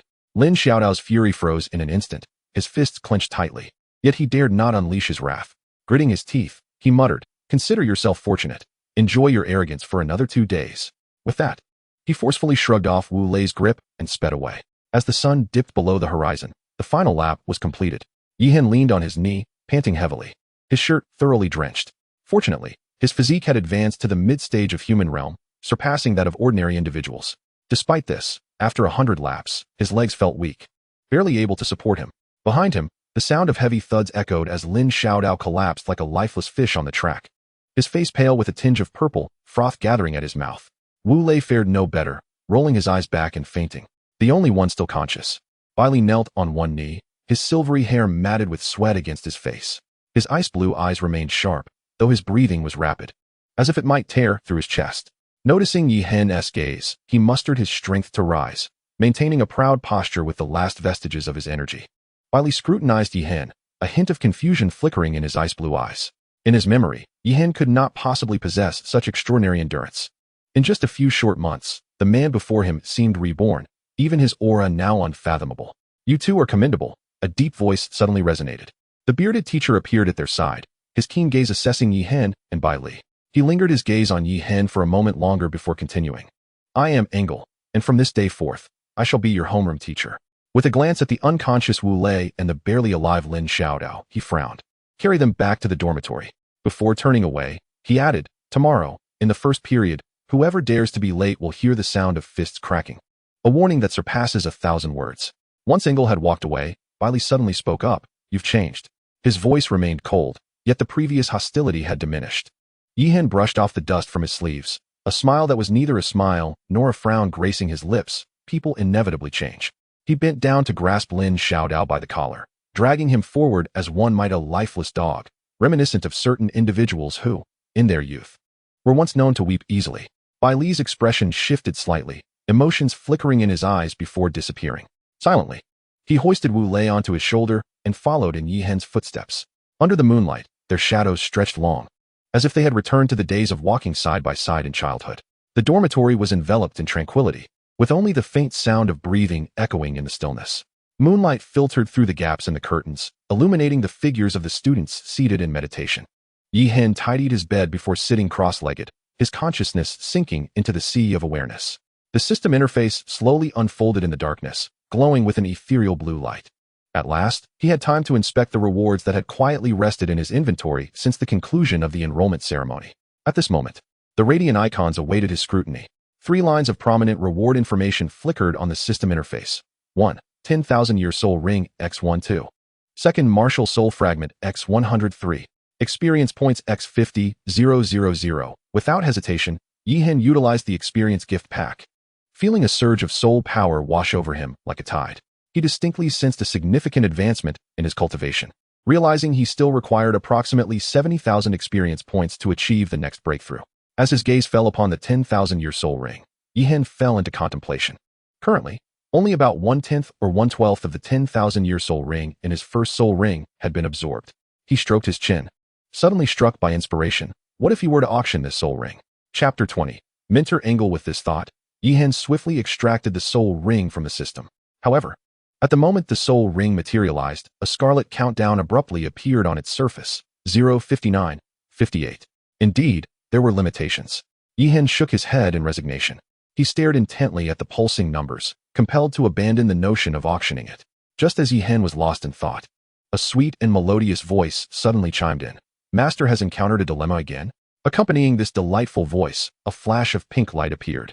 A petite fairy girl, roughly the size of a palm, hovered before Yihen, her long cherry blossom-colored hair cascading like a waterfall down to her ankles, swaying gently with her movements. The girl blinked her obsidian-like eyes, her long elfin ears playfully twitching. The fitted black leather outfit she wore accentuated her delicate curves perfectly, with 2 pairs of translucent butterfly wings fluttering gently behind her. At that moment, she tilted her head, her rosy lips curving into a mischievous smile. "Seeing Master in a daze makes me feel shy." Yihen chuckled softly, gently tapping her plump cheek with his fingertip. "So that's why there was no sign of you before. You were waiting for me to break through as a soul master before the system could upgrade and allow your evolution. By this logic, shouldn't you be thanking me?" With a playful twirl, Weena revealed a mischievous smile as her skirt fluttered. "I currently possess nothing, so how about I offer myself to you?" Coughing slightly, Yihen's ears flushed crimson, and he quickly leaned back, insisting, Enough of this nonsense. Let us discuss serious matters. Striving to maintain his composure, he summoned the system interface and inquired, what quality of martial soul can be awakened with 1,000-second martial soul shards? Also, lowering his voice, is it possible to temporarily seal this 10,000-year soul ring? I intend to auction it at the T&D Association. Upon hearing this, Weena elegantly spun in the air, her delicate fingers resting on her chin in contemplation. The butterfly wings behind her scattered glimmers of light, creating a striking contrast in the dim dormitory. As for the awakening of martial souls, she leaned closer to the system interface, her long hair cascading over Yihen's hand. It should be a rare martial soul, which you won't be able to gather in the short term, so do not dwell on it for now. With a sly wink, she added, as for the soul ring, my master intends to use the temporarily sealable 10,000-year soul ring gimmick to reap substantial profits at the auction, correct? Indeed, Yihen nodded in satisfaction. Weena's slender fingers swiftly navigated the system interface until she summoned a semi-transparent, peculiar bag that slowly rotated on the screen. What is this? Yihen inquired with curiosity. This is a spatial sealing bag, Weena declared proudly, waggling her index finger. It is for one-time use and can perfectly seal a soul ring for 1 month. A cunning smile crossed her face. The price? Merely 10,000 gold soul coins. A flash of brilliance sparked in Yihen's eyes as he quickly calculated in his mind. This sealing bag was a treasure seemingly crafted just for him. A bold plan began to take shape in his thoughts, if executed properly. This 10,000-year soul ring could indeed create a sensation at the auction. By the way, the martial soul shards. Yihen suddenly recalled the system mall. Weena, upon his prompt, brought up the mall interface. When Yihen saw the price tag, he couldn't help but gasp. A single shard was priced at 50,000 gold soul coins. This meant that gathering 1,000 shards would require an astronomical sum of 50 million gold soul coins. With a resigned sigh, Yihen acknowledged that such a rare resource could only be obtained through system rewards for now. After centering his thoughts, he entered a state of deep cultivation. The innate scriptures and the 18 hells of the demon tome operated simultaneously within him, creating a perfect cycle of energy. Under the influence of the dual techniques, the 10,000-year soul ring continuously released pure soul power. This energy flowed into Yihen's body like rivers converging into the sea, merging with his purple life soul ring. The originally light purple ring deepened in color as it absorbed the soul power. Through relentless devouring and refining, Yihen's first soul ring finally reached its current absorption limit, its age soaring to 2,000 years. The once pale purple ring had transformed into a rich, deep purple, its radiance hinting at immense energy. Meanwhile, his physique, having been tempered through a night with the 18 hells of the demon tome, grew increasingly resilient and powerful, steadily advancing towards the latter stages of the human realm. As the first rays of dawn streamed through the window, Yihen gradually opened his eyes, a fleeting flash of purple light shimmering in his pupils. He felt the surging soul power within him and stretched lazily with satisfaction. The morning sunlight streamed through the curtains into the dormitory, when a crisp female voice shattered the tranquility. Hurry up and wash up, or you'll be late and face punishment. Yihen turned to look, and the girl with green hair from the neighboring bed was smiling at him, the very one who had helped him out yesterday. Thank you for what you did yesterday. Yihen expressed his gratitude sincerely. The girl waved her hand dismissively, revealing a sweet smile. No need to be polite. I simply couldn't stand watching them bully others. As she turned to tidy her bed, her ponytail playfully swayed. If Yihen were to discover that her bed was also claimed like Wu Lei's, one wonders what his reaction would be. A glimmer of mischief flashed in the girl's eyes as she turned away from Yihen, but when she faced him again, her expression returned to an innocent demeanor. By the way, my name is Qing Luo, and we will be roommates from now on. Yihen nodded slightly, smiling as he replied, my name is Yihen. It's a pleasure to meet you. The main building of Nodding Academy is a stately 3-story circular structure, exuding an air of solemnity and antiquity. In the central plaza stands a 7-meter-tall stone statue of the founding dean holding a sword, with the inscription Foundation of Soul Masters carved in bold characters on its pedestal. To the east lies an open circular arena, the Soul Fighting Arena, flanked by 12 ancient, fragmented bones of soul beasts. These remnants still emanate the oppressive aura of the soul beasts in their prime, capable of stimulating the soul power responses of students and aiding them in breaking their limits during actual combat. The classroom buzzed with animated discussions about the legendary tales of Nodding Academy. Suddenly, a clear bell rang out, cutting through the clamor, and all eyes instinctively turned toward the doorway. A robust figure strode in with measured steps. It was the bearded teacher from yesterday. Today, he wore a crisp teacher's uniform, yet his rugged demeanor remained undeniable. Anger stood at the podium, cleared his throat, and placed his sturdy palm gently on the desk, instantly silencing the entire classroom. Greetings. His voice was deep and resonant, like a rock weathered by time. I am Anger. His simple introduction brought a palpable seriousness to the atmosphere. For the next 5 years, I will be your homeroom teacher. There are 33 of you in this class, Inger said, hands clasped behind his back, his piercing gaze sweeping across the room. Now, please introduce yourselves from left to right. Yihan surveyed his surroundings and recognized many familiar faces, young masters and young ladies from various esteemed families, as well as offspring of the city's elite. Their demeanor, whether reserved or haughty, exuded an unmistakable air of privilege. Once the final student had introduced themselves, Inger waved his hand. Follow me. He led the group through the corridor, the heavy boots making a steady sound on the stone steps. Upon opening the obsidian door adorned with axe patterns on the second floor, a chilling aura enveloped them. Welcome to the practical training area. Inger's voice echoed in the vast space. As he turned, a knowing smile crept across his bearded lips, suggesting that this was where their true abilities would be tested. Chapter 21, Chaos. Today as first lesson, Practical Combat. Inge's thunderous voice reverberated across the training ground, serving not only as a means of mutual understanding, but also to select the strongest among you to be the class leader. In the corner, a frail trainee timidly raised his hand. Teacher, we in the support department want to join too. Silence. Inge suddenly bellowed, startling the trainee. Does the enemy on the battlefield care whether you are from the support department? A support who cannot even protect themselves is merely a burden to their teammates. He stamped his foot, causing the obsidian ground to tremble, illuminating the soul guide formation. 33 participants in a free-for-all. The rules are simple. The last one standing on the platform is the victor. A cold smirk curled at the corners of his bearded mouth. Should I discover anyone who fails to exert their full strength and willingly withdraws? Before he could finish his sentence, Inge unleashed his soul power, and 5 rings of yellow, purple, and black suddenly illuminated, exuding a terrifying pressure that drained the color from all the trainees' faces. Then you shall experience my special training. Now, commence. With Inge's command, the entire battle arena was instantly enveloped in a kaleidoscope of soul power. The trainees hastily summoned their martial spirits, and chaos ensued. A sudden scream pierced the air as a support soul master was struck by an unseen fist, sent hurtling backward to crash heavily outside the arena. Clutching his rapidly swelling left eye, he gasped in pain. This seemed to open the floodgates of elimination. One by one, trainees were knocked off the platform amid a series of dull thuds. Some curled on the ground clutching their stomachs, while others moaned, cradling arms scorched by soul techniques. In the blink of an eye, only 7 figures remained on the vast arena, eyeing each other warily. Sweat trickled down their cheeks, and the sound of their rapid breaths resonated clearly in the abruptly silent space. Lin Xiaodao's cold gaze locked onto Yi Hen, a sinister smile tugging at his lips. I didn't expect you, worthless one, to last this long. Just right, allow me to personally send you down. He chuckled as his fingers shimmered with azure soul power. I'll make you unrecognizable to even your mother. On the battle platform, fierce combat erupted simultaneously in all corners. First soul skill, Leopard Shadow Strike. Lin Xiaodao's figure suddenly blurred, transforming into a flash of blue lightning aimed directly at Yi Hen's back. Almost in tandem, Wu Lei's roar echoed. First soul skill, Diamond Bear Might. His inflated bear paw came crashing down with a thunderous sound. Bailey remained as silent as ice, his gaze fixed on the control-type soul master, Hao Ming.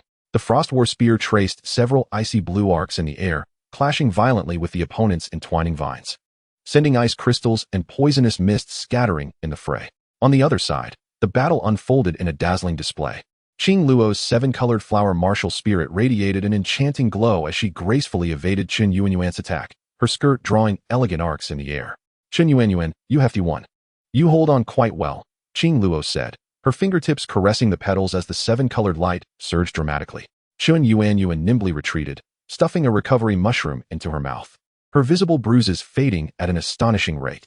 Hee, Qing Luo, my dear sister, I have plenty of mushrooms. Let us take our time, she retorted. Let us see whether your mushrooms are plentiful or my soul power is vast. Qing Luo pouted as the 7-colored flower spun rapidly, stirring a whirlwind of vibrant hues. Meanwhile, Yahan found himself cornered by 2 ferocious soul techniques, leaving him in a perilous predicament. Gasps of astonishment erupted from the spectators, many of whom held their breath. Even a great soul master would find it arduous to escape such a dual assault. Yet, Yahan suddenly chuckled softly. The kitchen knife spirit in his hand radiated an eerie purple glow, and the seemingly decorative patterns on the blade began to writhe, as if alive. Just the perfect opportunity to test my blade, Yahan murmured under his breath. Suddenly, a violet soul ring ascended from beneath his feet, shimmering with extraordinary energy waves. This soul ring was unlike any ordinary one. It was translucent and ethereal, resembling rippling water, yet it emanated a disquieting aura. What is this? Engel abruptly stood, his rough hands instinctively clutching his beard. A purple soul ring? How is this possible? His eyes widened in disbelief. The training ground erupted into a frenzy. The onlooking students buzzed with excitement, exchanging hushed whispers. The offensive momentum of Lin Xiaodao and Wu Lei faltered, their faces etched with uncertainty. Even Bai Li and Qing Luo, engaged in their fierce battle, could not help but glance over. Yahan's expression remained serene as the purple soul ring trembled slightly. First soul skill, he intoned, his voice suddenly taking on an ethereal quality. Random slash. This soul skill originates from a rare soul beast known as Chaos from another dimension, which had vexed Yahan for quite some time. The crowd of students erupted in astonishment. A bespectacled student adjusted his glasses and stammered. Isn't the name of this Millennium Soul Ring skill rather lackadaisical? With a subtle twist of his wrist, Yahan casually swung the kitchen knife spirit to the left and right. Though his movements appeared nonchalant, they unleashed two peculiar purple-black blades of light. Crack, crack. With two crisp sounds, Wu Lei and Lin Xiaodao were struck as if by lightning, their bodies hurtling backwards and crashing onto the obsidian ground 10 meters away. Two ghastly wounds manifested on their chests, silver lightning coursing violently through the gashes, emitting a sizzling sound, and in the blink of an eye, both fell into unconsciousness. Engel's expression shifted dramatically as he rushed forward. His coarse fingers swiftly assessed the injuries, his brow furrowing deeper. Although the wounds had not penetrated internal organs, the silver lightning clung like a relentless curse, draining a significant amount of Engel's soul power to dispel it, even as a soul king. Yahan himself was taken aback by the power displayed. He had utilized less than 50% of his soul power. If he had exerted his full strength, the two might very well have perished. On the soul fighting platform, the fierce battle among the remaining four continued unabated. Qingluo's seven-colored flower spirit had lost much of its initial brilliance, the petals dimming noticeably. This extraordinary bloom, comprised of 7 elemental forces, possessed capabilities of attack, defense, and support. However, it could not withstand Qin Yuan's almost unscrupulous tactics. Qingluo's breath became noticeably labored, the strands of hair on her forehead soaked with sweat. Gritting her teeth, she glared at the plump opponent opposite her, who would shove a glimmering white mushroom into his mouth just when her attacks were about to land. More infuriatingly, these mushrooms not only possess the remarkable ability to swiftly heal wounds, but also form a resilient layer of keratin upon the skin's surface. At this moment, Qin Yuan resembled a meatball encased in iron, nimbly rolling across the arena. At the opposite end of the soul-fighting platform, the battle between Bai Li and Hao Ming had reached a fever pitch. Bai Li's Frost War Spear traced ethereal azure trajectories, yet he remained unable to penetrate the overwhelming mass of black vines. My first spirit ring, derived from a 450-year-old demon vine, enhances my abilities to an insurmountable degree. You shall not approach me, Hao Ming declared, a chilling smile gracing his lips as he stood amidst the tangle of vines. Countless tendrils, imbued with paralyzing toxins, writhed like serpents, neutralizing Bai Li's onslaught one after another. First soul skill, Frost Gun Dance. Ignoring the taunts, Bai Li's war spear erupted in a blinding cold light. A swirling ice-blue cyclone swept through, instantly reducing swathes of demon vines to icy fragments that cascaded to the ground. However, new vines erupted from the earth in an instant, surging forth like a relentless tide. Bai Li furrowed his brow, continuously severing the approaching tendrils with his ice spears. Yet his peripheral vision caught sight of Yi Hen's battle coming to an end. Chapter 22, Class Leader. There could be no further delay. A fierce glint ignited in Bai Li's eyes as an intense chill enveloped him. Ice attribute soul power surged like a tidal wave, rapidly coalescing into a translucent suit of crystalline ice armor. More astonishingly, a vague shadow materialized behind him, revealing his second martial soul, the Ice Shadow Rakshasa. Is this a twin martial soul? Hao Ming's expression shifted dramatically, his grip on the vines faltering. Martial soul possession. Bai Li's voice rang out, cold as the polar winds. In an instant, the ice attribute soul power engulfed the entire soul fighting platform in a blizzard, transforming the menacing demon vines into exquisite ice sculptures that refracted cold light under the illumination. First soul skill, Frost Gun Dance. The Frost War Spear morphed into a multitude of ice-blue afterimages, and Bai Li's figure flickered like a wraith before Hao Ming. The spectators barely registered the motion before a dull thud resonated. Hao Ming was launched like a rag doll, crashing heavily onto the cushioning mat outside the arena, sending shards of ice flying. The partially shattered ice sculptures now reflected Bai Li's stern profile, intensifying the battle spirit gleaming in his eyes. Ung Ji's pupils abruptly constricted as he clenched his rough hands tightly. He fixed his gaze on the two figures standing proudly in the arena.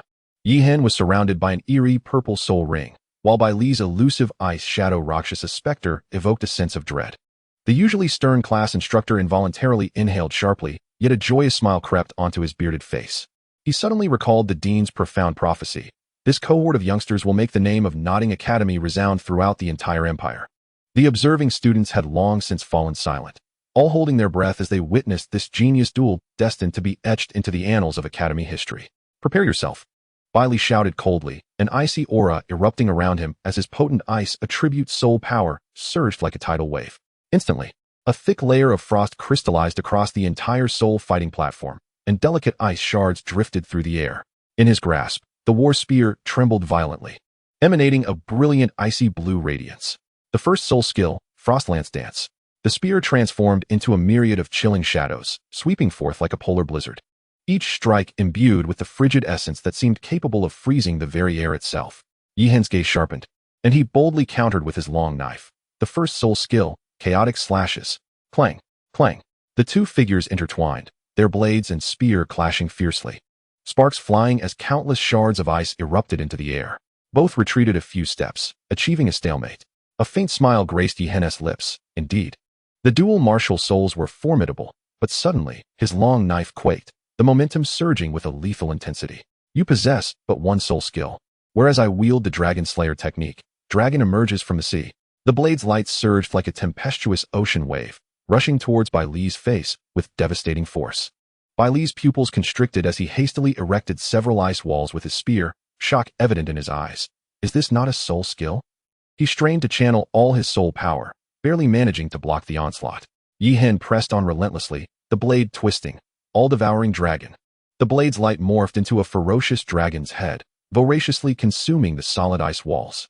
Bai Li was forced to retreat repeatedly, each step leaving deep impressions on the icy surface. Soaring dragon across the seas.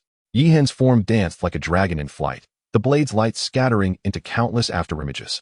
Striking from all directions, Bai Li desperately summoned his soul power, erecting layer upon layer of ice shields around him, yet he was still driven back relentlessly. Dragon battle in the wilderness. With the final strike, Yi Hen's long knife roared like a mighty dragon, the ferocious blade aura shattering all defenses in an instant. Bang!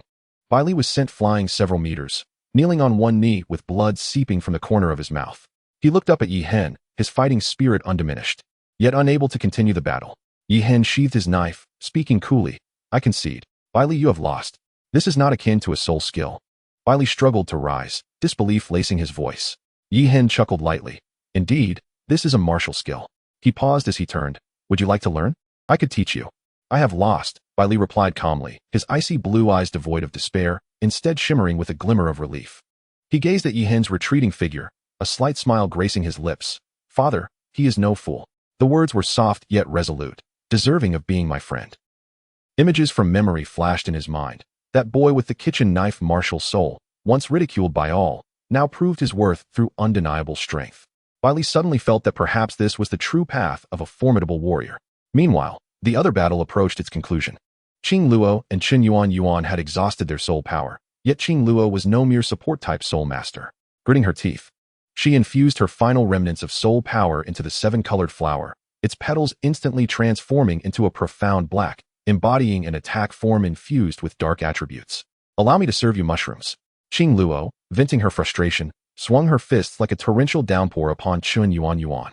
The hefty girl cowered, finally raising her hands in surrender, her face a mask of despair. Spare me, dear aunt. I admit defeat. As Qing Luo saw Yi Hen approaching, she collapsed to the ground, her chest heaving violently.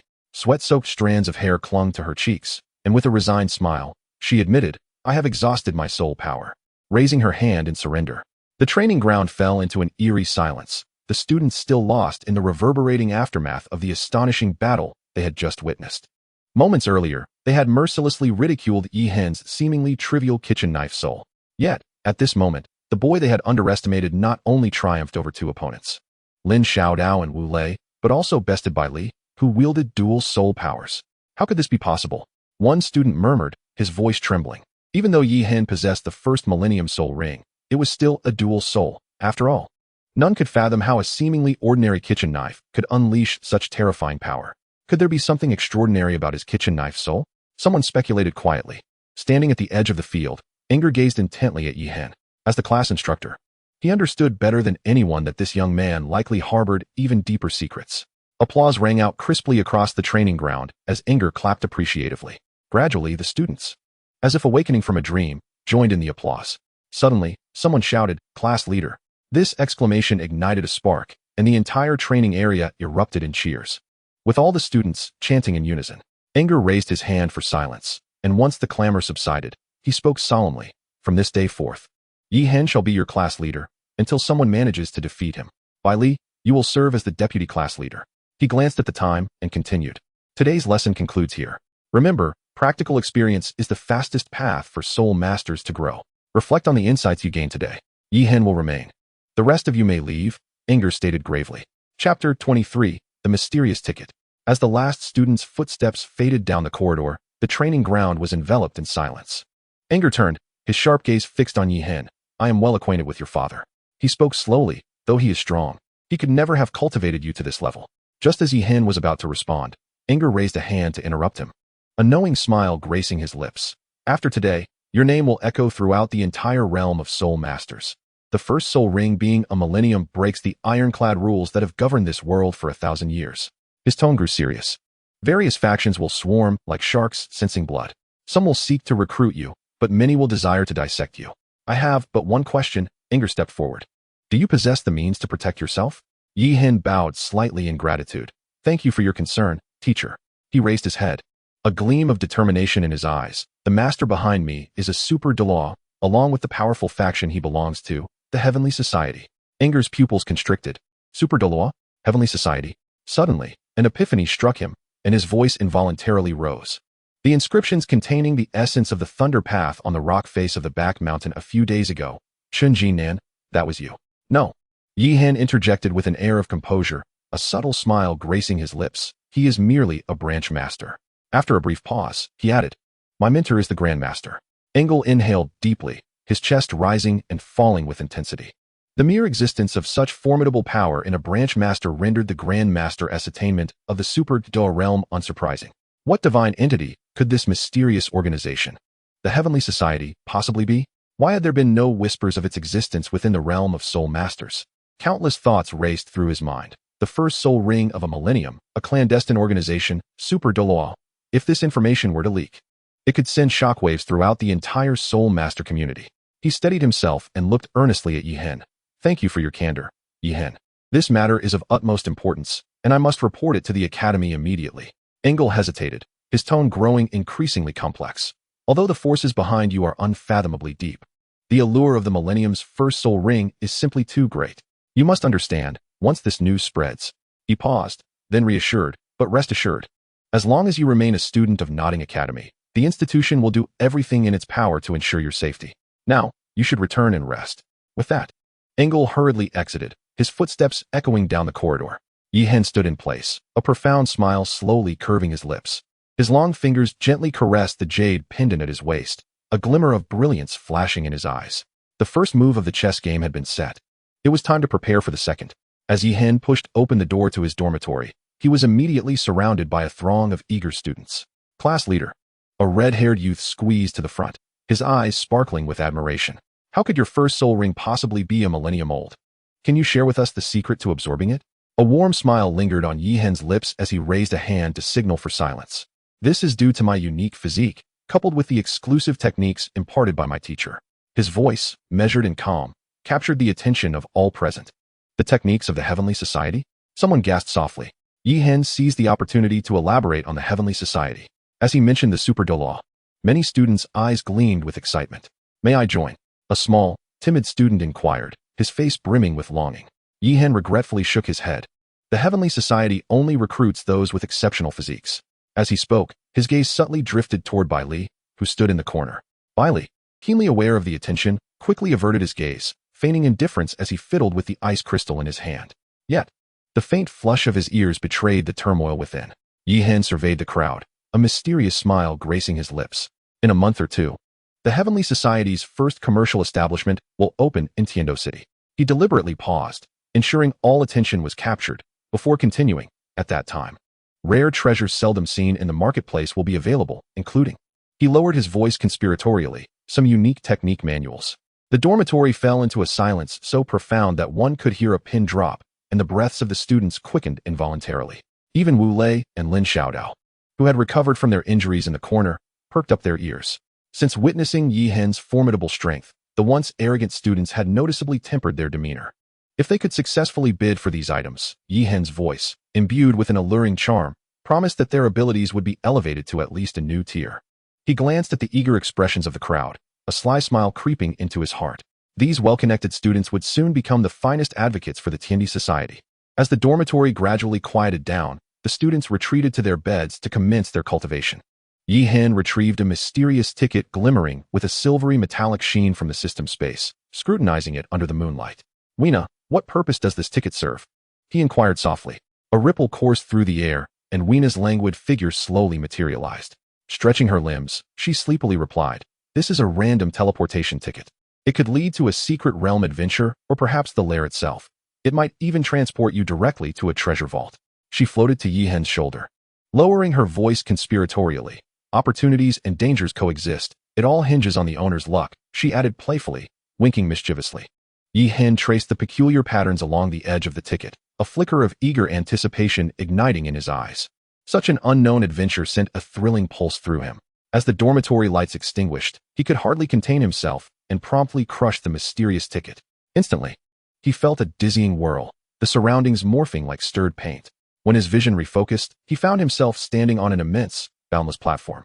Beneath his feet lay ancient, weathered stone bricks, while towering walls pierced the clouds, enveloping the entire space in a somber and oppressive atmosphere.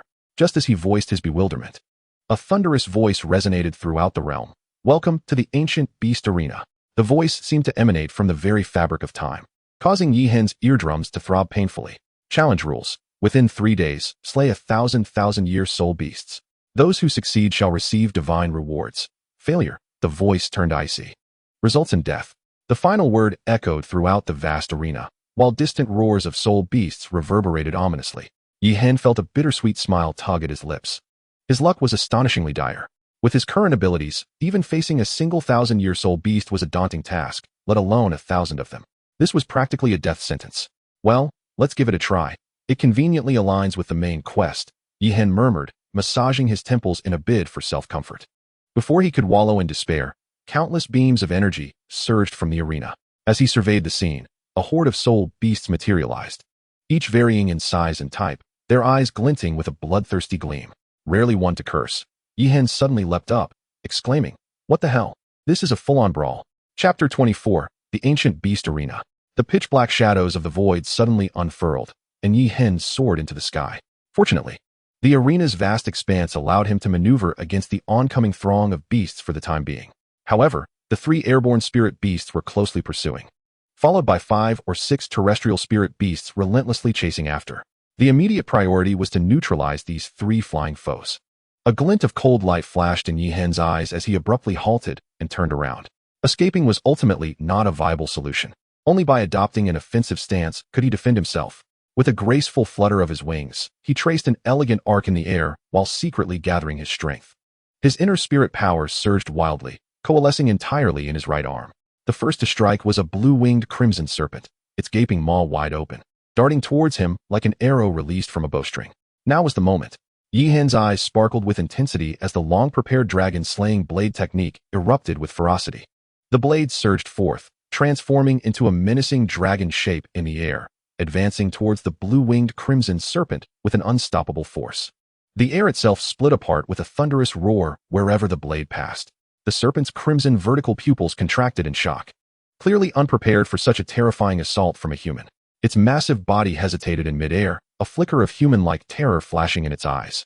However, with a violent tearing sound, the dragon-shaped blade severed its left wing membrane. The blue-winged crimson serpent emitted a piercing shriek, blood gushing from its severed wing, and its colossal body plummeted like a kite with its string cut. Yi Hen's eyes gleamed with determination as he pursued the falling serpent like a wraith. The blade flashed once more, accurately severing its other wing, completely crippling the millennium-old spirit beast's ability to fly. "Devour." He pressed a hand upon the serpent's head, a strange black vortex swirling in his palm. The serpent's purple spirit rings, along with the remaining essence of its flesh and blood, were entirely consumed. Yi Hen felt a surge of pure energy coursing through his limbs, replenishing his expended spirit power and subtly enhancing his cultivation level. Sensing the tumultuous power within him, Yihen's lips curled into a slight smile. This seemingly desperate trial had transformed into an optimal training ground for him. The remaining two flying spirit beasts, witnessing this, instinctively slowed their pursuit, their eyes betraying a primal fear. Yihen's eyes glinted menacingly, refusing to grant the remaining two flying spirit beasts an opportunity to escape. His shadowy bone wings behind him trembled fiercely, and he transformed into a bolt of black lightning, tearing through the sky. Dragon soars across the seas. The blade light cascaded like a waterfall, weaving into a net of death in the air. Each beat of his wings produced a piercing sound of the air being sliced, and each strike of his blade accurately targeted the spirit beast's most vulnerable joints. The overwhelming might of the dragon-slaying blade technique was displayed in full splendor. Wherever the blade energy traveled, scales shattered, wings fractured, and a rain of blood filled the skies. His speed escalated, eventually becoming little more than a blurred afterimage, with only the pair of bone wings crackling with lightning flickering through the blood mist. The two Millennium Spirit Beasts emitted anguished howls, their once ferocious assault long extinguished. They attempted to flee, but Yihen's ghostly figure clung to them tenaciously. As time elapsed, the movements of the spirit beasts grew increasingly sluggish, while Yihen's blade momentum intensified. Dragon battles in the wild. With the final strike, it was as if a thunderous dragon's roar echoed throughout the heavens and the earth. Two colossal creatures fell with a thunderous crash, creating two deep craters in the hard ground of the arena. They convulsed violently a few times before ultimately succumbing to stillness amidst a pool of blood. The bony wings behind Yihen fluttered gently, shaking off the droplets of blood that clung to them. He gazed down at his spoils, and the fervor of battle in his eyes did not wane. Instead, it blazed more fiercely. These three flying soul beasts were merely an appetizer. The true challenge was just beginning. With the swiftness of the wind, Yihen unfurled his wings, swiftly claiming the corpses of the two soul beasts and their soul rings into his spatial system. This newly unlocked soul beast space boasted 3,000 storage slots. Yet each upgrade required 1,000 golden soul coins, causing him to click his tongue in contemplation. Utilizing the speed advantage of his shadow void wings, he had distanced himself from the army of soul beasts by 3 or 4 kilometers. At this moment, he hovered in midair, coldly surveying the 3 phantom black panthers and 3 blade ants that pursued him relentlessly below. These soul beasts glared up at him, their throats emitting low, menacing growls. Time was of the essence. A glint of cold light flashed in Yihen's eyes as he instantly activated his eagle eye skill. The weaknesses of the soul beasts emerged vividly in his vision. The throats and joints of the panthers, and the nerve nodes between the compound eyes of the ants, found. A cold smile curved upon his lips as he folded his wings sharply, plunging down like a bolt from the blue. The Dragon Slayer sword technique was poised for action, its blade aimed directly at those flickering red points of vulnerability. Puff, puff. The throats of the 2 black panthers erupted in fountains of blood almost simultaneously. They scarcely had time to emit a cry of anguish before their massive bodies crashed to the ground. The remaining black panther, stricken with terror, attempted to retreat, but Yihen swiftly struck, severing its foreleg joint and rendering it immobile. Seeing this, the blade ants immediately unleashed their innate soul skill, sharp blades of air shooting forth from their mandibles, weaving into a deadly net in midair. Yet, Yihen suddenly retracted his wings, spinning like a top, flawlessly evading all attacks. Dragon devours all. The momentum shifted, and the powerful suction generated by the second form of the Dragon Slayer sword technique forcibly drew the 3 blade ants closer. A flash of cold light ignited in Yihen's eyes as the blade precisely pierced the nerve nodes between their compound eyes. Splat!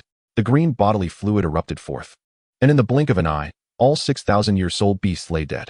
He surveyed the lifeless bodies on the ground with indifference, as if they were merely a pile of useless weeds.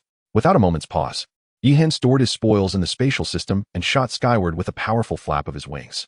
He understood that in this arena of death, to halt was to invite demise. Ahead lay either more formidable soul beasts or unexpected opportunities. Regardless, he was prepared to sustain himself through combat. Yihen silently rejoiced that he practiced the innate scripture, a transcendent technique. In the heat of battle, he could rapidly replenish his soul power by devouring the corpses and soul rings of soul beasts, granting him an absolute advantage in prolonged confrontations. Had he been an ordinary soul master, he would have likely been exhausted and overwhelmed by the relentless tide of soul beasts long ago. Despite having successfully slain 9,000-year soul beasts, the ongoing fierce combat rapidly drained his strength and vigor, waves of fatigue washing over him like a tide. He lifted his gaze, and before him appeared a daunting tide of over 900 soul beasts. their varied forms and chaotic auras exuding an overwhelming bloodthirst. This scene made his temples throb with intensity. Fortunately, he possessed the eagle eye skill, with a gentle touch of his fingertip to his right eye. A fleeting glimmer of pale gold flickered from the depths of his pupil. This ability to discern the weaknesses of soul beasts granted him an unassailable advantage in the fray. Were it not for this, considering his current strength, it would be a mere fantasy to think he could slay millennium-old soul beasts in quick succession. Yi Hen darted swiftly, evading the relentless pursuit of the soul beasts, yet an involuntary thought surfaced in his mind. If only De Huang were here, with its support. Even if it merely diverted a portion of the foes, he would not find himself in such a dire predicament. Weena, he whispered, is it possible to summon De Huang? A ripple stirred in the air, and Weena's figure gradually materialized. She tilted her head in contemplation. It won't work beyond 1,000 kilometers. But if that foolish dog is within the vicinity of Nodding City. She blinked playfully, shall we give it a try? Yi Hen's eyes brightened at her words. But he soon furrowed his brow. Was it too perilous to summon De Huang now? Weena leaned closer to his ear with an air of mystery. Do not worry, master. That fellow is tough as nails. It would be difficult for it to perish. Does it not boast of being a descendant of a demon god? Surely, it has hidden life-saving tricks. She puffed out her chest proudly, asserting the irrefutable quality of a pet produced by the system. With her reassurance, Yi Hen hesitated no longer. Seizing the moment to break free from the soul beast's pursuit, he promptly activated the summoning array. The space shimmered with ripples, and a dazzling beam of golden light flashed. Woof! Master! De Huang's figure materialized, its eyes instantly clouded with moisture. You finally summoned me. I have been languishing in the city lord's mansion, unable to think of anything but food, not even able to swallow my beloved meat bones. Before he could finish, a deafening roar from the beasts erupted around them. De Huang turned, its fur standing on end in fright, and with a yelp, it darted behind Yi Hen, trembling. Master, we should make a quick getaway. I am not even enough to fill their teeth. What happened to being a descendant of a demon god? Both Yi Hen and Weena sighed in unison. Yi Hen, with a grave expression, fixed his gaze on De Huang. This is a closed world. We cannot leave until all soul beasts are vanquished. He paused, his tone growing more serious. I need you to distract most of the soul beasts so I can take them down one by one. We have only 3 days, otherwise, we face certain death. De Huang's ears drooped, its tail sagging dismally. It looked up with pleading eyes. Master, can I have a share of the gold coins that drop? Yi Hen's lips twitched as he regarded De Huang's eager expression, and with a resigned nod, he acquiesced. He simply could not fathom why this dog, claiming to be a descendant of a demon god, was so obsessed with gold coins. I shall give you 1/3 of the gold. Yi Hen shook his head with a wry smile. All right then. In an instant, the dog's eyes shone with a dazzling golden light, and the entire creature appeared invigorated as if fueled by an adrenaline rush. With a swift leap, it charged to the forefront, defiantly raising its rear towards the approaching horde of soul beasts, barking, Woof! You underdeveloped wretches, dare to come and bite me. This sudden provocation incited the soul beasts into a furious uproar, as several millennium-old beasts let out thunderous roars. Sensing the chaos he had instigated, the dog, known as De Huang, immediately dashed away with all 4 legs in motion, continuing to taunt, Come on, anyone who can't catch me is worthless. It nimbly weaved through the throng of soul beasts, occasionally slowing its pace to ensure that all the creature's ire was firmly directed at it. Yi Hen, observing this dramatic scene, couldn't help but facepalm. This avaricious dog was truly risking its life for the sake of gold coins. Master, I suggest purchasing a drop rate potion. Weena floated onto Yi Hen's shoulder, speaking conspiratorially. Perhaps these soul beasts could yield soul bones. Oh, such a treasure exists? Yi Hen's eyes brightened, and he promptly accessed the system interface. Drop rate potion. Effect. Increases the drop rate of soul bones from soul beasts by 50. Duration. 1 day. Price. 10,000 gold soul coins. Without hesitation, he clicked to purchase. The allure of soul bones was simply too great. This price was exceedingly reasonable compared to the potential rewards. Even if he ultimately received nothing, at least it would offer some peace of mind. As a golden light flashed, Yi Hen felt a peculiar surge of energy within him. Gripping his long blade, he gazed toward the horde of soul beasts, drawn away by De Huang, with a burning desire for battle igniting in his eyes. While De Huang diligently attracted the attention of the soul beast army, Yi Hen swiftly searched for a suitable target amongst the throng. Before long, he spotted 2 sluggish tortoiseshell beasts at the back of the herd, their heavy shells glinting like metal under the sunlight. You shall be my quarry. A glint of determination flashed in Yi Hen's eyes as he activated his eagle eye skill. Through the unique vision granted by the skill, he discerned several vulnerable points at the joints of the tortoiseshell beast's armor. With the speed of lightning, Yi Hen unleashed the full force of his dragon-slaying blade technique. Each strike was precisely aimed at the glimmering red weak points, the clash of blade against shell producing blinding sparks. Even upon locating the weak spots, breaching the defenses of these millennium-old tortoiseshell beasts was no simple task. Break for me. After dozens of precise slashes, at last, a powerful blow from his technique shattered the first tortoiseshell beast's armor. Seizing the opportunity, Yi Hen directed his blade toward the vital point, swiftly concluding this arduous struggle. As he gazed at the fallen tortoiseshell beast, he shook his numb arms. Indeed, these defensive soul beasts proved far more challenging than their agile counterparts. Time flew by amidst the fierce battle. De Huang's tongue hung low, and although it continued to bark intermittently, it was clear that exhaustion had set in. After a grueling day of bloodshed, when Yi Hen finally felled his 100th Millennium Soul Beast, the long-awaited system notification chimed. Ding! Congratulations to the host for completing the main quest, receiving rewards including 100 fragments of the second martial soul, a super defies summoning card, valid for 1 day, 500,000 experience points, and 1 million gold soul coins. A flash of golden light enveloped Yi Hen, causing his soul power to surge dramatically. As the experience points were credited, he successfully advanced to the rank of a level 12 soul master. Feeling the surging power within him, Yi Hen instinctively reached for the gilded summoning card in the system space. Summoning a super defies at this moment would render the remaining spirit beasts insignificant. His fingers lingered on the card for a moment before retracting. He could not afford to waste it. Shaking off the bloodstains from the Yulin Overlord Abyss, his eyes burned with fierce determination. Such life and death battles were the finest opportunity to hone his practical combat skills. Though perilous, each crisis he overcame would elevate his strength to new heights. Onward, Yi Hen charged into the pack of beasts. In perfect synergy with his canine companion, they engaged in a grueling battle that lasted an entire day, successfully slaying 168 spirit beasts. The drop rate for spirit bones was exceedingly disappointing. Yi Hen panted heavily, wiping the sweat from his forehead with his bloodstained sleeve. His garments were in tatters, riddled with claw marks and bite wounds left by the spirit beasts. Although he continuously recovered thanks to the devouring ability of the innate scriptures, the persistent dizziness and the darkening vision served as reminders that his body had reached its limits. In the distance, 832 spirit beasts were watching hungrily, and they had only 2 days left. Yi Hen forced himself to stand, channeling his soul power into his long blade. The edge glinted with a blood-red sheen under the setting sun, reflecting his resolute expression. No matter the circumstances, he had to endure. Time slipped away second by second amidst the chaos of battle. After consuming a substantial amount of spirit beast essence, his cultivation naturally advanced to level 13. Yi Hen's pupils suddenly contracted, his gaze fixating intently on a peculiar silhouette within the beast horde. Chapter 26, The Mutated Divine Beast. It was an extraordinary spirit beast, its entire form gleaming with a bronze luster, significantly larger than an ordinary 1,000-year spirit beast.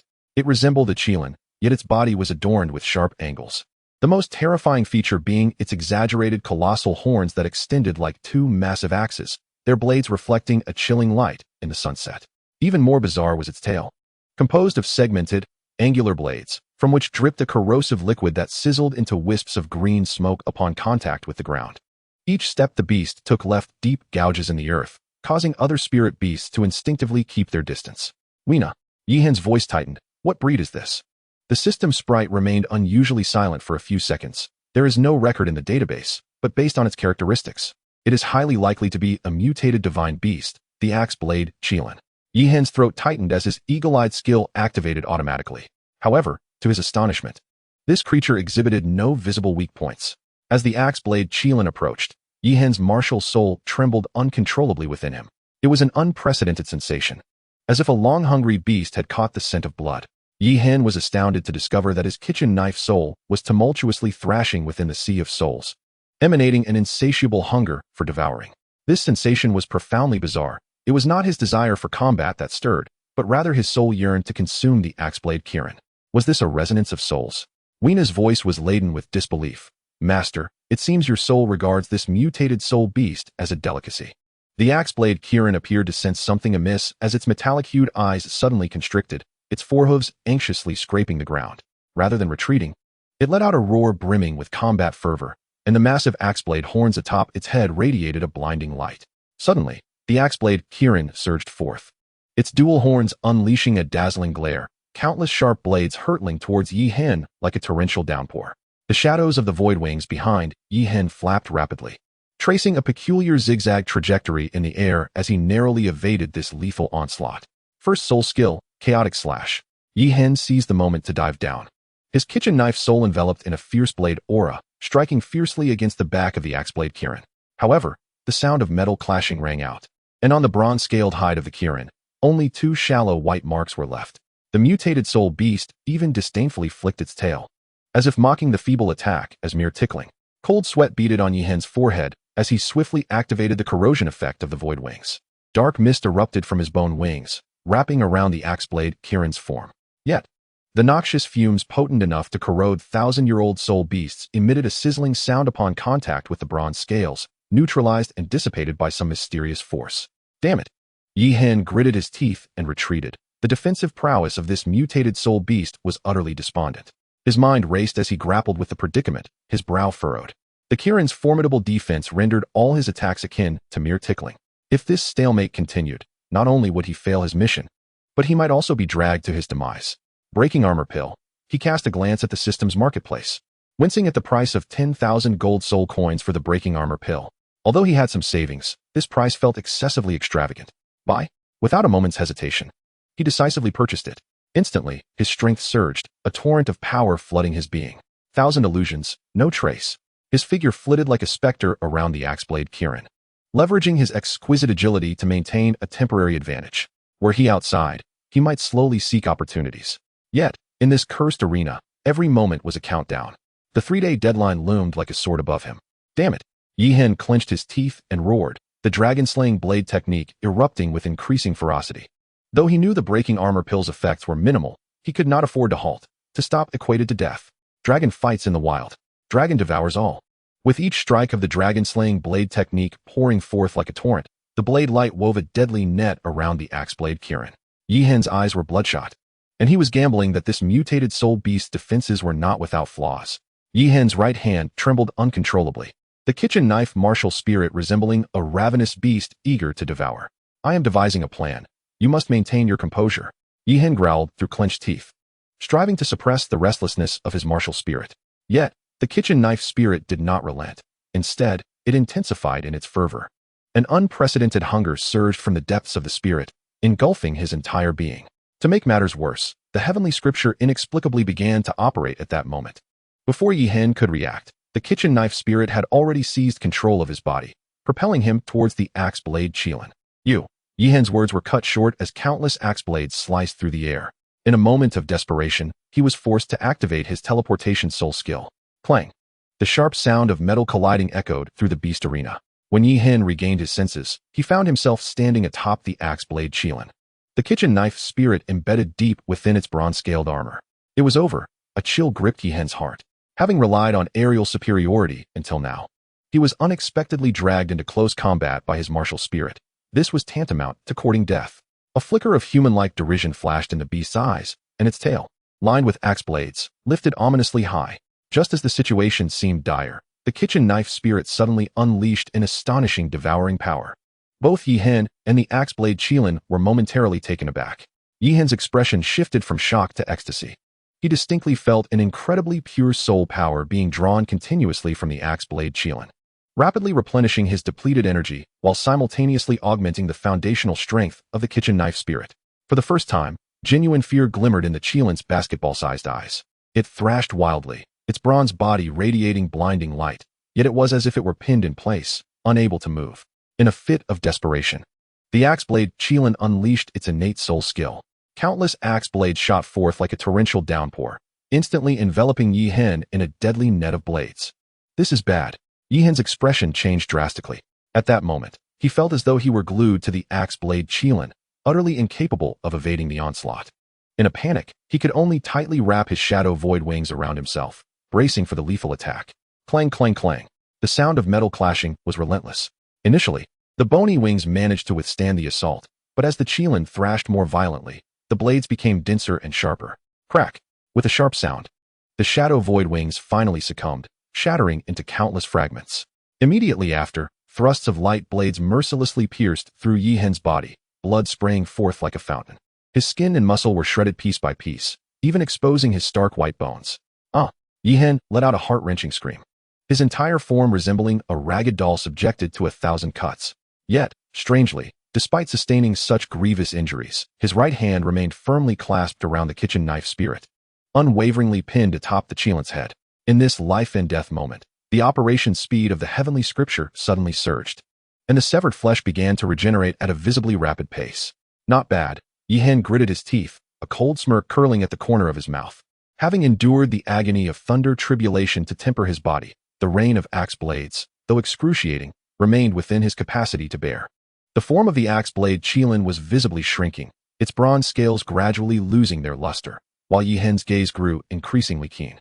This bizarre act of devouring had transformed into a contest of wills. As time progressed, the Cheelant's struggles weakened, and the assault of axe blades became ever more sparse. In its eyes, once filled with defiance, anger was gradually supplanted by fear. Ultimately, under the innate and unparalleled power of devouring, this mutated soul beast emitted a harrowing wail, its entire body consumed as if it were a deflated balloon. Yihen collapsed onto the ground, gasping for breath. His shattered form was rapidly mending, the newly formed flesh glimmering with a faint golden hue. Yet, beads of sweat continued to cascade down his pallid face. When the last vestiges of the axe blade Cheelant's energy were fully digested, the kitchen knife martial spirit suddenly quivered violently, initiating some unknown metamorphosis. Before Yihen could contemplate the implications, his soul power unexpectedly began to flow in reverse within him, surging towards the kitchen knife in his grasp like a torrent breaching its dam. What new mischief is this? Yihen furrowed his brow, acutely aware of the soul power rapidly depleting within him.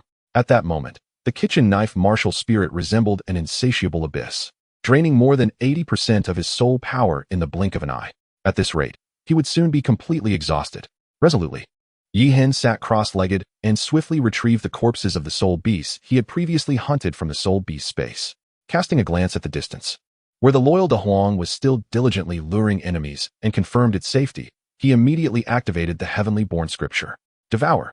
As the technique commenced, Yihen's body seemed to transform into a vortex, resonating in a peculiar frequency with the kitchen knife martial spirit. The amassed corpses of soul beasts visibly shriveled, their pure energy continuously replenishing the drained soul power. After absorbing a vast amount of energy, the surface of the kitchen knife martial spirit began to reveal bizarre bronze patterns, reminiscent of the Cheelant scales. Master, Weena suddenly appeared, her eyes gleaming as she gazed at the violently trembling kitchen knife martial spirit. It is about to undergo a second awakening. She quickly assessed, no wonder the original host met such a tragic end. The mutation of this martial spirit is highly promising. However, the foolish son of the landlord lacked the soul power to endure the energy required for the second awakening, and thus was utterly drained. She patted her chest, relief washing over her face. Fortunately, we have amassed so many soul beast corpses and soul rings, or else the master might have followed in his footsteps. Hearing this, Yihen couldn't help but chuckle wryly and nod. Indeed, this was a stroke of luck amidst misfortune. Yet, the thought of that unfortunate original host, who had met such an inexplicable demise, filled his heart with a sense of melancholy. At this moment, the bronze patterns on the surface of the kitchen knife martial spirit grew increasingly distinct, with the ethereal image of the axe blade Cheelan swirling around the blade. In an instant, over 100 corpses of soul beasts had been devoured, leaving only a few that were rapidly withering. Without hesitation, Yihen retrieved the treasured Millennium Soul Rings from the Soul Beast space, casting them one by one into the devouring vortex. 10, 20, 50. The sky of the ancient beast arena gradually darkened, enveloped in twilight. At some unknown moment, the mighty Huang had led the soul beasts far away, leaving Yihen alone. Seated in the center, wholly absorbed in devouring the primal energy contained within the soul rings. As the absorption continued, the bronze patterns upon the blade-like martial spirit became increasingly vivid, yet the insatiable pull remained unabated. Beads of sweat began to form on Yihen's forehead, his heart growing restless with anxiety. This martial spirit resembled an insatiable abyss. Should the reserves of soul rings be exhausted before the evolution was completed? Weena. His voice tightened as he summoned forth all the spare soul rings he possessed. In the distance, the faint roars of soul beasts echoed, and time slipped away. Second by second, as he consumed the 110th soul ring, the rate of absorption finally began to wane. It was only after the complete absorption of more than 130 soul rings that the terrifying pull ceased entirely. With a sigh of relief, Yihen felt the tautness of his nerves finally relax. However, the value of over 100 soul beast corpses and soul rings weighed heavily on his mind. If exchanged for golden soul coins, it would amount to nearly 200,000. Not to mention that most of these were carefully selected treasures intended for auction at the Heavenly Earth Guild, leaving him with only 30 or so remaining. The thought of this made his heart bleed. He could only comfort himself with the hope that this evolved martial spirit would be worth the price he had paid. Suddenly, the blade-like martial spirit trembled violently, and the bronze blade burst forth with dazzling radiance. With a series of crisp cracking sounds, shards of bronze began to peel away from the blade. Astonishingly, the entire knife began to extend and transform. The first changes occurred at the handle, where a vividly lifelike axe blade Qilin emerged, opening its gaping maw as if to roar silently. As the blade continued to stretch, the form of the Qilin became increasingly distinct, 1 meter, 2 meters, 3 meters. Ultimately, the transformation halted at 6 meters. The blade had undergone a complete metamorphosis. The bronze surface gleamed with a chilling light, covered in enigmatic axe blade patterns. Most striking was the front segment of the blade, which, 2 meters wide, presented a flawless axe blade shape, jutting out and then curving inward to form a deadly hook. The ethereal image of the axe blade Qilin had now fully materialized. Its agile form coiled upon the back of the blade, its tail elegantly entwined around the handle, creating a perfect grip for Yi Hen.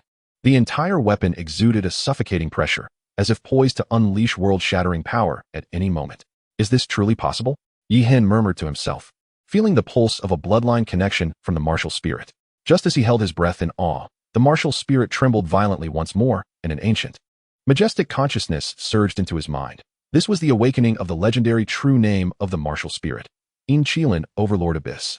Measuring 6 meters in length and weighing 190,000 gene, its master recognition characteristics were as follows: base weight, 190 gene, soul bone enhancement, capable of reaching up to 1,900,000 gene. This segment also contained profound techniques of blade mastery. Yi Hen stood in stunned silence, attempting to lift the colossal blade. Even in a state of recognition, the weight of 190 pounds caused his arms to bulge with strain. After barely managing 2 swings, he was left breathless. The blade's tip inadvertently grazed the ground, cleaving the remarkably hard oak stone as if it were mere tofu, creating a chasm several meters deep. Even more astonishing was the visible erosion occurring at the edges of the crack, reminiscent of the corrosive nature of the shadow void wings. Wu Aina, terrified, retreated 10 meters away. The sheer power was nothing short of terrifying. This was merely the blade's base weight. Yi Hen swallowed hard, struggling to fathom the cataclysmic force that a strike weighing 190,000 pounds would unleash. In the distance, the disturbed spirit beasts emitted anxious howls, and the entire ancient arena trembled at the emergence of this divine weapon. Chapter 28. The Might of the Divine Artifact. Master, help! Came the weak plea of De Huang from afar. After 2 full days of luring monsters, this greedy dog had finally exhausted its last ounce of strength. Yi Hen stretched his limbs, the joints in his body cracking audibly. He gazed at the scattering spirit beasts, a fierce determination igniting in his eyes. Only 1 day remained, perfect for testing the prowess of his evolved martial spirit. With a thought, the shadow void wing transformed into a stream of light, merging into his being. Though the divine weapon was formidable, flying with it at his current cultivation level would deplete his soul power excessively. The shadow void wings behind him fluttered gently, propelling him towards the beast horde like an arrow released from a bow. In the distance, De Huang, beleaguered and desperate, saw his master finally come to his aid, tears of gratitude welling in his canine eyes. Without hesitation, Yi Hen swiftly collected the exhausted De Huang into his pet space for recuperation. Then, pivoting, he charged into the throng of spirit beasts like a tiger descending from the mountain. "In Lin Tyrant Abyss," Yi Hen exclaimed, and the 6-meter-long In Lin Tyrant Abyss materialized in response. He deliberately refrained from employing any soul techniques, instead focusing entirely on the newfound insights bestowed by his martial spirit's evolution. The moment the massive blade was grasped, Yi Hen's arms sank heavily.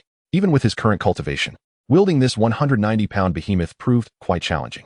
He had to exert all his soul power to form an invisible supportive force between his arms, barely managing to lift it. So heavy, he thought, beads of sweat forming on his forehead, yet his eyes sparkled with exhilaration. He slowly swung the colossal blade, sensing the terrifying resistance generated as the edge sliced through the air. Each inch of movement required immense soul power, yet the intoxicating sensation of raw, destructive force was utterly captivating. The surrounding spirit beasts, though initially intimidated by the pressure emanating from the massive blade, were ultimately driven by their bloodthirsty instincts. Quickly overcoming their fear, they howled and charged from all directions towards this audacious human, their fangs and claws glinting coldly in the sunlight. "Come at me." Yi Hen's eyes glimmered with intensity, and the massive blade traced a perfect arc in his hands. There were no extravagant soul techniques, only the purest form of cleaving. Yet the might of this strike momentarily stilled the very air within the arena. Boom! As the ethereal made contact with the first soul beast, a thunderous roar erupted, shaking the very heavens. The 1,000-year-old soul beast barely had time to emit a cry before its colossal form was cleaved in twain, its innards splattering over a distance of several meters amidst a gruesome cascade of flesh and blood. Yihen's silhouette transformed into a streak of silver lightning within the throng of beasts. With each swing of his massive blade, a piercing sound of air being sliced open resonated. The silvery gleam of the blade wove a lethal net of death in the air and wherever it passed.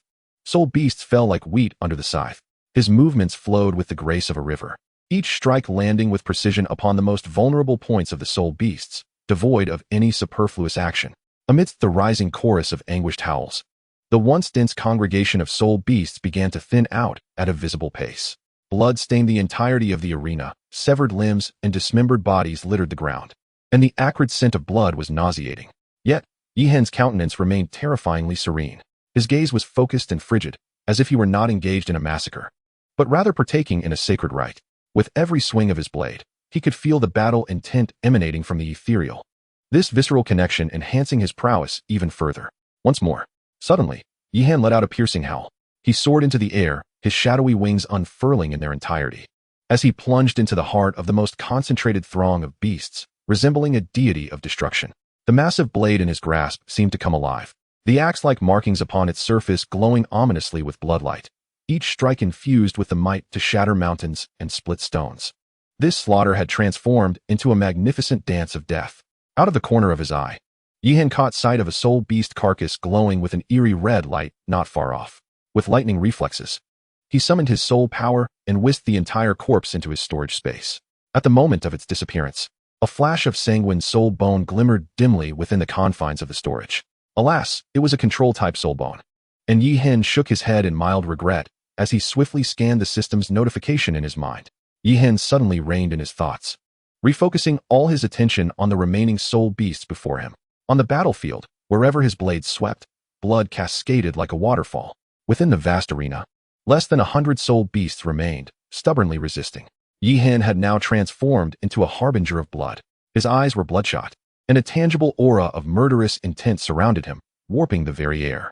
His soul power cycled frantically between consumption and replenishment, as the scattered remnants of limbs continuously morphed into pure energy surging into his body. Occasionally encountering soul beasts with formidable defenses, Yihen would reluctantly deploy soul techniques to breach their guard. However, more often, he mechanically repeated the basic motions of slashing, upward thrusts, horizontal cuts, and vertical strikes. His body had long surpassed its limits, muscles crying out in agony, bones trembling, and even the nerves screamed with a tearing pain. Yet, Yihen tirelessly wielded his massive blade, as if he were a marionette governed solely by the instinct of slaughter. "Master, master," Wuyina called out anxiously, her voice barely audible amidst the cacophony of battle. But Yihen's consciousness had already been consumed by the instinct to kill. Only a singular obsession remained in his mind: eradicate them. It was either their demise or his own. The abyssal skyblade cleaved through the air once more, sending another soul beast crashing to the ground amidst the swirling blood mist. Each breath Yihen took was laden with the metallic scent of blood, his lungs ablaze with searing pain, yet the fire of combat in his eyes blazed with even greater intensity. His movements grew mechanical and rigid, the system notification of his ascension from level 14 to 15 fading into a blur. As the number of soul beasts dwindled, the roars within the arena became increasingly sparse. Yihen stumbled, his right arm trembling uncontrollably with the blade in hand, yet he stubbornly continued to swing it. Only a few more remained. He rasped to himself, his bloodshot eyes locked onto the remaining soul beasts. Even though his body had reached its limits, an indomitable will sustained him, delivering strike after strike. Yihen paced anxiously, feeling utterly powerless. This trial could ultimately only be completed by him alone. With a sharp snap, the fangs of the earth dragon beast sank down fiercely, shattering Yihen's left shoulder and arm. Blood gushed forth like a fountain, yet his expression remained eerily calm, as if he were numb to the pain. Die! Almost instinctively, Yihen retaliated with a vertical slash from his right hand. The abyssal skyblade erupted with an unprecedented chill, warping the very fabric of space as it passed. The earth dragon beast's grotesque head soared high, its eyes frozen with disbelief. In that moment, The man and the sword resonated in a profound harmony. The abyssal sky blade trembled violently, the axe blade Kirin patterns upon its surface radiating a blinding crimson light.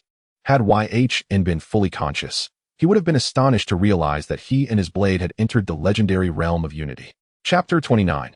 A leap in level. The sword moved in harmony with his intent, and every droplet of blood spilled was greedily absorbed by the blade, transforming each ounce of battle spirit into tangible sword light. Even as its master's consciousness waned, this divine weapon seemed to possess a will of its own, guiding YHN's battered form to continue this bloody dance of slaughter. WYN covered her mouth, unable to believe the scene before her. This state of being was one that even a titled Dolaw might struggle to achieve. This martial soul had undoubtedly reached a divine artifact level. Her violet eyes widened, her voice trembling, for how could one enter the realm of man and sword in unity so swiftly? She gazed at YHN's ravaged body. The gruesome wound on his left shoulder, still oozing blood, his right arm's muscles torn from excessive wielding, revealing glimpses of bone. Yet, the pallid face of the young man retained a disquieting calm. This seemingly youthful boy possessed a resilience that exceeded her expectations. The abyssal skyblade seemed to sense its master's condition, the Kirin patterns on the blade becoming increasingly vibrant. It guided YHN's battered body, each strike executed with terrifying precision, as if it were completing the trial on behalf of its master. What a little madman, WYN murmured softly, an unusual gleam flickering in her violet eyes. Suddenly, she understood, gazing at the blade that was intertwined with the boy's bloodline. The reason this divine weapon had evolved to such an extent might lie in its master's nearly obsessive madness and resilience deep within his essence. Weapons are chosen by their wielders, and likewise, wielders are chosen by their weapons. Even in his battered state, Yihen mechanically swung his blade, while the divine weapon faithfully responded to the final will of its master. This singular man and his sword, through the baptism of blood and fire, achieved an astonishing harmony. A smile unconsciously graced the corners of Wu Yaina's lips. Indeed, a master reflects the nature of their martial spirit. As Wu Yaina became lost in thought, the chaos of battle within the arena drew to a close. A peculiar sound emanated from Yihen's throat, his airway choked with blood. Yet he could faintly articulate a few words: blade technique, tyrant slaughter. The YON tyrant abyss suddenly erupted with blinding cold light. The Kirin patterns on the 6-meter-long blade came to life, unleashing an overwhelming pressure that enveloped the entire beast-fighting arena. As the blade trembled, it split into countless illusory shadows, each exuding a cataclysmic force, simultaneously striking at the last 5 soul beasts. With a deafening roar, the 5 millennia-old soul beasts had no time to scream before being obliterated in an instant. Amidst the blood mist, the YON tyrant abyss emitted a clear blade cry, as if proclaiming the end of this massacre. Its master, however, had finally exhausted the last vestiges of strength, slowly collapsing backwards. In the final moment before succumbing to darkness, Yihen vaguely heard the system prompt sound. Ding. Congratulations on completing the Ancient Beast Arena trial. Receiving divine rewards. Kirin Divine Beast Torso Bone 1. 10 million experience points. 1 million gold soul coins. Ding. Congratulations. Host has broken through level 16. Ding. Congratulations. Host has broken through level 17. The system prompts echoed distantly in his ears. His body crashed heavily to the ground, the rising dust obscuring his vision. In that fleeting moment before plunging into darkness, memories flickered like a lantern reel. The warm smiles of his parents, the resolute figure of his ex-girlfriend departing, all the love and hatred crystallizing into nothingness. You've awakened? A melodious voice pulled Yihen back to reality. Struggling to open his eyes, he found himself lying on his dormitory bed. Every inch of his skin throbbed with excruciating pain, as if his entire body had been shattered and reassembled. Qing Luo sat beside him, her cheeks flushed. How do you feel? I'm fine, Yihen rasped, his voice hoarse and his body aching. The little girl's ears turned even redder. What on earth did you go through? When I found you last night, her voice dwindled. You were completely naked and covered in blood, yet strangely, there were no wounds. Yihen suddenly looked down, realizing he was clad in a clean school uniform. This outfit. It's what I, Qing Luo, helped you put on. She nearly buried her face in her chest, flustered. The room fell into an eerie silence. After a while, Yihen managed to utter a strained, thank you. The air between them seemed to solidify, resonating with their racing heartbeats. You rascal.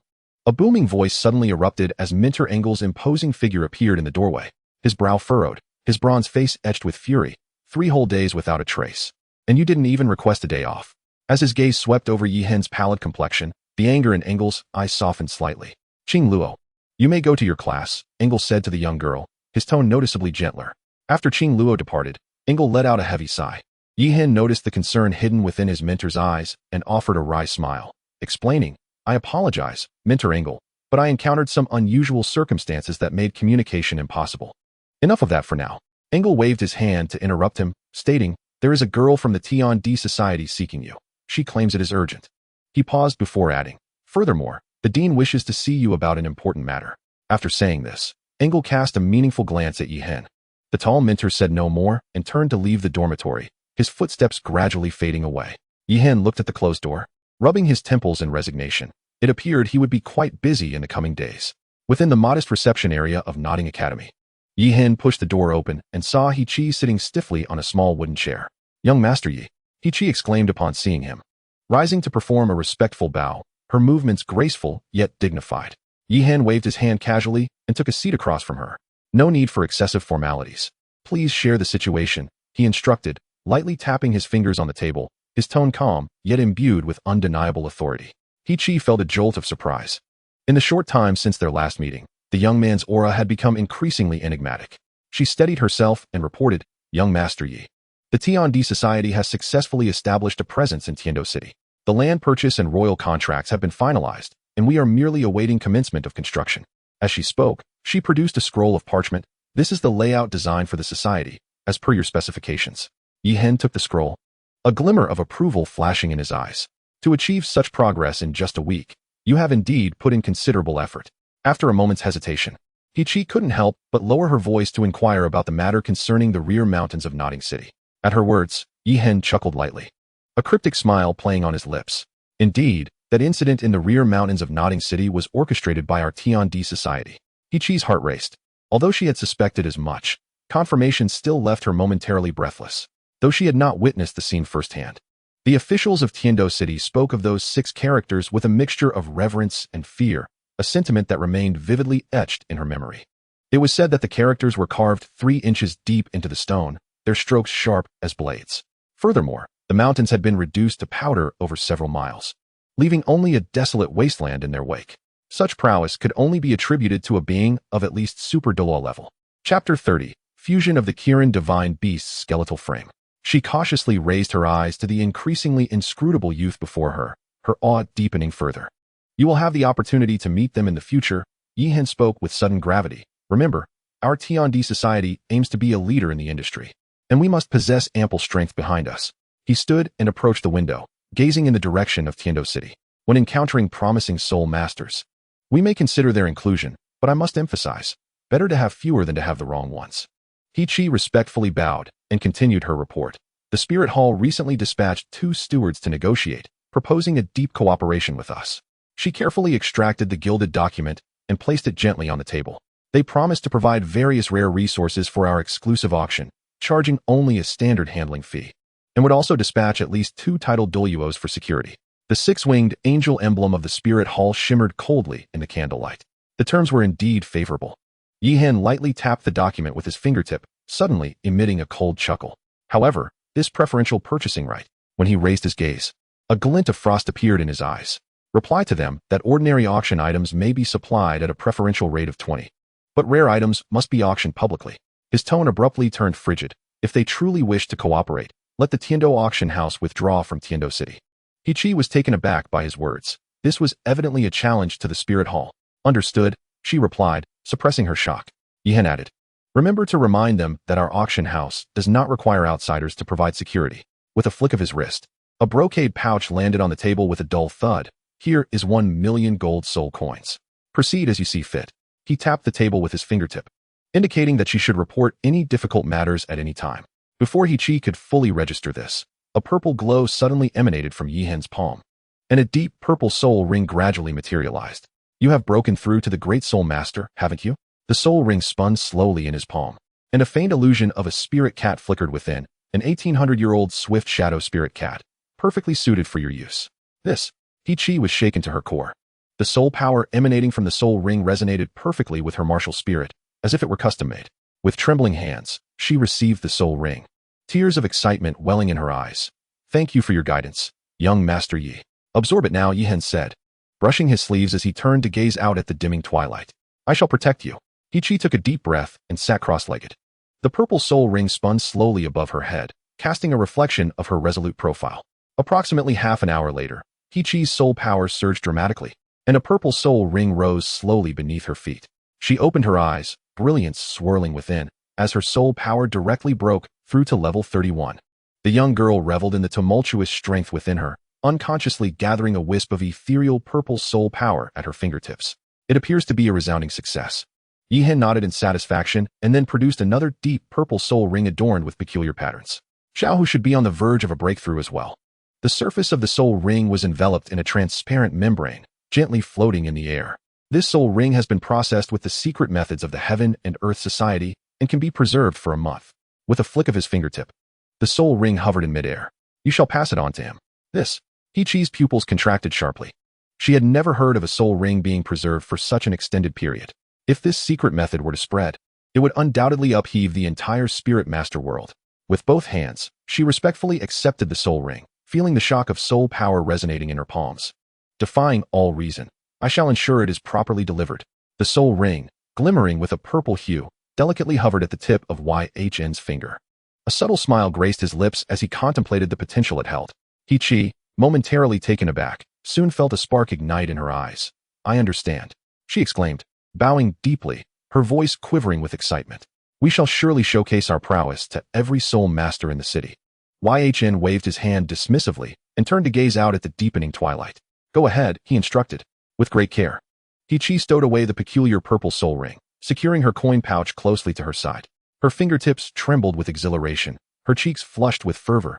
This soul ring, capable of preservation for an entire month, resembled a thunderous detonation poised to unleash an unprecedented storm upon Tiando City.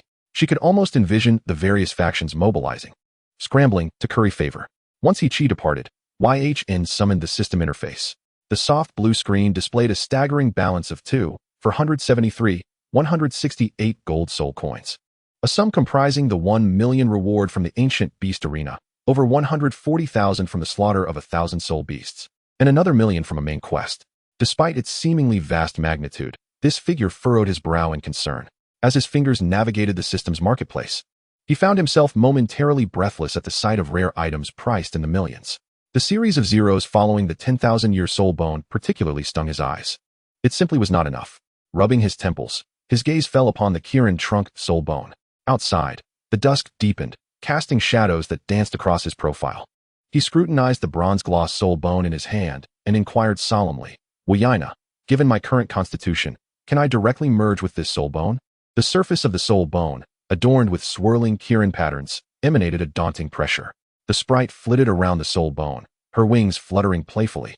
And with a mischievous wink, she replied, by conventional standards, there are no level restrictions for merging with the soul bone. However, she leaned closer to Yn, a sly grin forming. The agony of fusing with a divine beast's soul bone is not something an ordinary person can endure. A flicker of determination ignited in Yn's gaze. After a moment's contemplation, a subtle, eager smile played upon his lips. The moonlight bathed the surroundings in tranquility. Drawing a deep breath, he resolutely pressed the soul bone against his chest, declaring, let us see. In an instant, a surge of bronze light erupted, illuminating the room as if it were day. The moment the soul bone made contact with his flesh, Yn's veins bulged, yet he gritted his teeth, refusing to utter a sound. His body tensed like a drawn bow, as if molten lava coursed through his meridians. Every inch of his being quivered under the intense heat, his bones creaking under the strain. He clenched his jaw tightly, blood seeping from between his teeth. Within him, soul power surged forth like a torrential flood. The soul power, now elevated to level 17 from the ancient beast arena, surged again, pressing toward the threshold of level 18. Yet, Yn forcibly restrained the urge to break through. He was acutely aware of the dangers of hasty advancement. Magic Tome activate, silently reciting the incantation in his mind. The raging soul power within him was drawn into a cyclical flow through the 8 extraordinary meridians. With each complete cycle, a portion of his soul power was transformed into body-quenching energy. It is akin to forging exquisite steel in a blazing furnace, where each circulation of soul power brings forth excruciating pain. His entire being is drenched in sweat. And even more terrifying is the dual torment brought about by the fusion of soul bones. As the power of the Qilin reshapes his skeletal structure while the residual soul power incessantly reinforces his muscles. Beneath Yihan's skin, it feels as though countless ants are gnawing at him, akin to being pierced by a multitude of steel needles. Chapter 31, The Old Dean. Not enough? Come again. He grimaced, deliberately accelerating the speed of the arcane operation. In this almost self-inflicted torment, Yihen's body is undergoing a remarkable transformation. The profound power of the magical tome resembles the most intricate furnace, gradually taming and refining the raging soul power. Slowly, the tumultuous torrent of energy within him begins to soften, merging into the sea of souls like rivers returning to the ocean. With a muffled sound that only Yihen could hear, his soul power level effortlessly ascends to level 18. More astonishingly, the Qilin skeletal structure has completely fused with his spine, the surface's bronze sheen gradually receding, transforming into enigmatic patterns that vanish beneath his skin. As the last vestige of energy is fully absorbed, the entire room abruptly descends into an eerie silence. Yihen slowly opens his eyes, a fleeting glimmer of purple gold light shimmering within. He takes a deep breath, feeling the surging vitality within him, his lips involuntarily curving into a smile.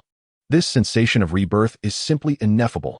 In the stage of body refinement, at the latter stage of the human realm, he gazes down at his upper body, which subtly radiates a bronze luster, a smile gracing his lips. Yihen calms the tumultuous soul power within, adjusts his robes, and strides towards the dean's office. The setting sun casts elongated shadows, projecting a slender silhouette upon the stone path. The sound of knuckles gently tapping the wooden door reverberates through the corridor. After a brief silence, a hoarse voice responds from within, "Come in." Upon pushing open the door, he is met with a blend of the scent of aged paper and ink. Behind the desk, an elderly man, stooped with age, meticulously organizes documents. His hands, marked with age spots, are lined with wrinkles, and his cloudy eyes peer over the rims of reading glasses. Yihen's pupils suddenly constrict, with his current perceptive ability. He cannot detect the slightest fluctuation of soul power emanating from the elder. Eagle-eye. The moment the skill is activated, the feedback sends a jolt through Yihen's heart. Aya Funidin. Identity, Dean of Nodin Academy. Martial Soul. Soul power level. Age. All critical information shrouded in a veil of mystery, an unprecedented circumstance for him. The old Dean leisurely polishes his glasses.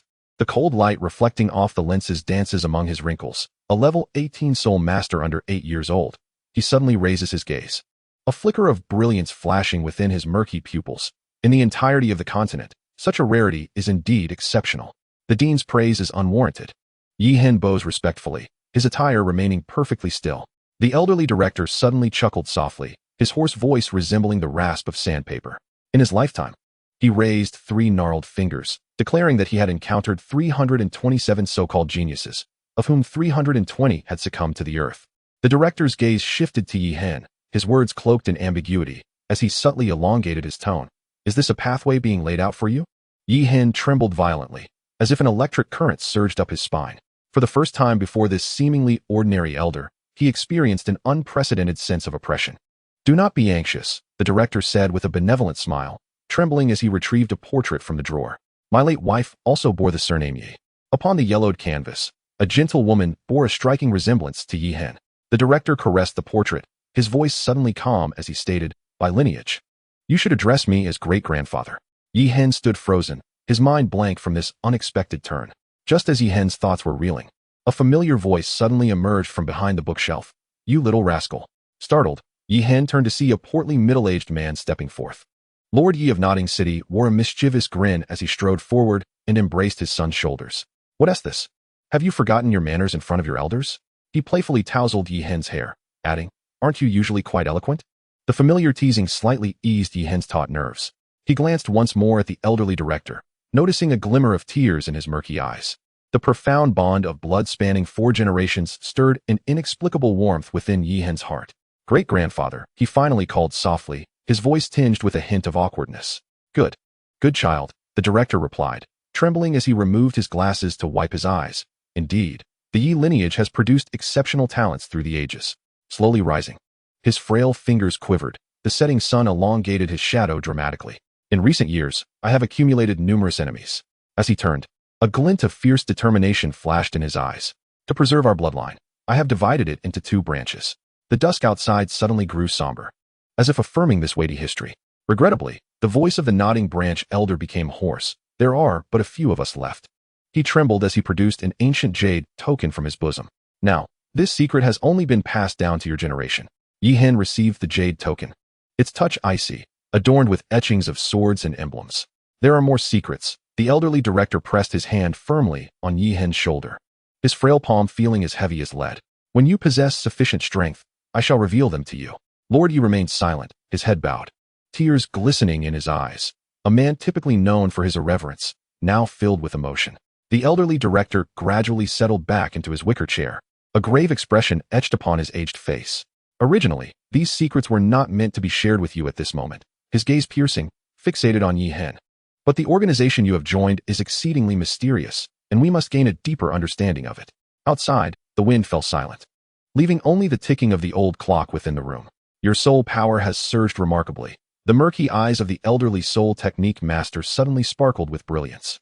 Surely, it is a result of their teachings?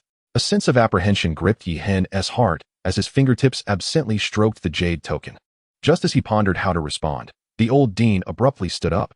On the path of cultivation, excess is as detrimental as deficiency. A terrifying aura erupted from the elder, as if to warn that should he mistakenly practice forbidden techniques, his sleeves would move of their own accord. Come, use your most formidable soul technique against me. Yi Hen took a deep breath, understanding that this was the high ancestor testing his foundation in his own manner. He surveyed the cramped office, scarcely 50 square meters in size, his gaze drifting among the ancient tomes and precious artifacts adorning the walls. Grandpa, my martial soul may very well ruin this place, brat. Yi father suddenly slammed his hand on the table. What scenes has your great-grandfather not witnessed? You should unleash your power without hesitation. Yet, the old dean merely smiled without speaking, his withered fingers lightly gesturing in the air. In an instant, the space within the office appeared to extend infinitely, with the walls rippling as if disturbed by water. Is this a spatial soul technique? Yi Hen's pupils constricted, and he no longer hesitated. With a low shout, a 6-meter giant blade sliced through the air, its bronze blade illuminating the entire room. Chapter 32, Inheritance. Yi father looked on, dumbfounded by the 6-meter giant blade, his jaw nearly dropping to the floor. The dullness in Yi Gaozu's eyes flickered with brilliance as he murmured to himself, martial soul, evolution? No, this aura. His frail fingers trembled involuntarily. The first soul technique, random slash. Yi Hen unleashed his full strength without reservation, sending forth 2 interwoven bronze blade auras. He understood all too well that someone who could elude even the keenest of eyes, such as those of the high ancestor, must be at least a tidal Doloa level being. Where the blade light passed, minute black fissures appeared in the very fabric of space. Excellent. Yi Gaozu suddenly erupted in laughter, and with a casual wave of his sleeve, the 2 blade auras capable of cleaving mountains dissipated into nothingness. Yet the astonishment in the old man's eyes grew ever more pronounced. This is no ordinary martial soul evolution. This is a second awakening of the martial soul. His murky eyes suddenly sparkled with intensity. Henner, tell your great-grandfather, what is the true name of your martial soul? Yolan Tyrant Abyss, Yi Hen replied solemnly, the giant blade in his hand seemingly resonating with the declaration, emitting a clear, melodious hum. The bronze blade shimmered with continuously flowing Qilin patterns. Yi Gaozu gazed for a long moment before bursting into hearty laughter. Good. Though it deviates from our clan's inheritance of the Mo Lin Tyrant Blade, it surpasses it. Before his words had fully settled, an inky black soul power surged around the elder. A long blade, entirely black, slowly coalesced in his grasp, measuring over 2 meters in length. Though not as exaggerated as the Yolan Tyrant Abyss, it too bore lifelike Qilin patterns, glimmering with a chilling light.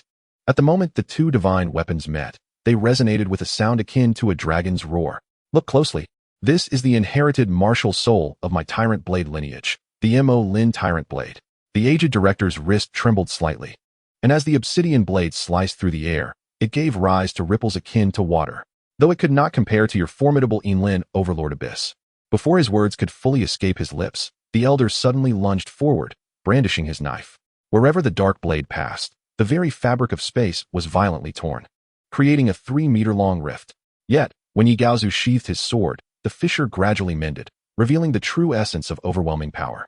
Yi Hen's pupils constricted sharply, as the aura emanating from the rift sent a chill down his spine. To comprehend the true meaning of dominance is to grasp the fundamental capabilities of space. The elder cast a meaningful glance at Yi Hen, for this was far more valuable than any soul bone or soul skill as a life-saving ace. In an instant, Yi Gaozu appeared before Yi Hen. His withered fingers gently caressed the blade of the Yinlin Overlord Abyss, and the bronze surface rippled with dark waves. Do you wish to learn? He inquired. This is the true legacy of the Yi family. Without hesitation, Yi Hen nodded earnestly, feeling a surge of warmth radiating from the blade, coursing straight to his heart. This was not merely a transfer of power, but an awakening of ancient memories slumbering within his bloodline. Suddenly, the Yinlin overlord abyss trembled violently, emitting an excited hum. Listen closely. The elder's voice took on a grave tone. The power of dominance is divided into 3 realms. With each word he uttered, the black waves on the blade deepened. The first level, breaking the void.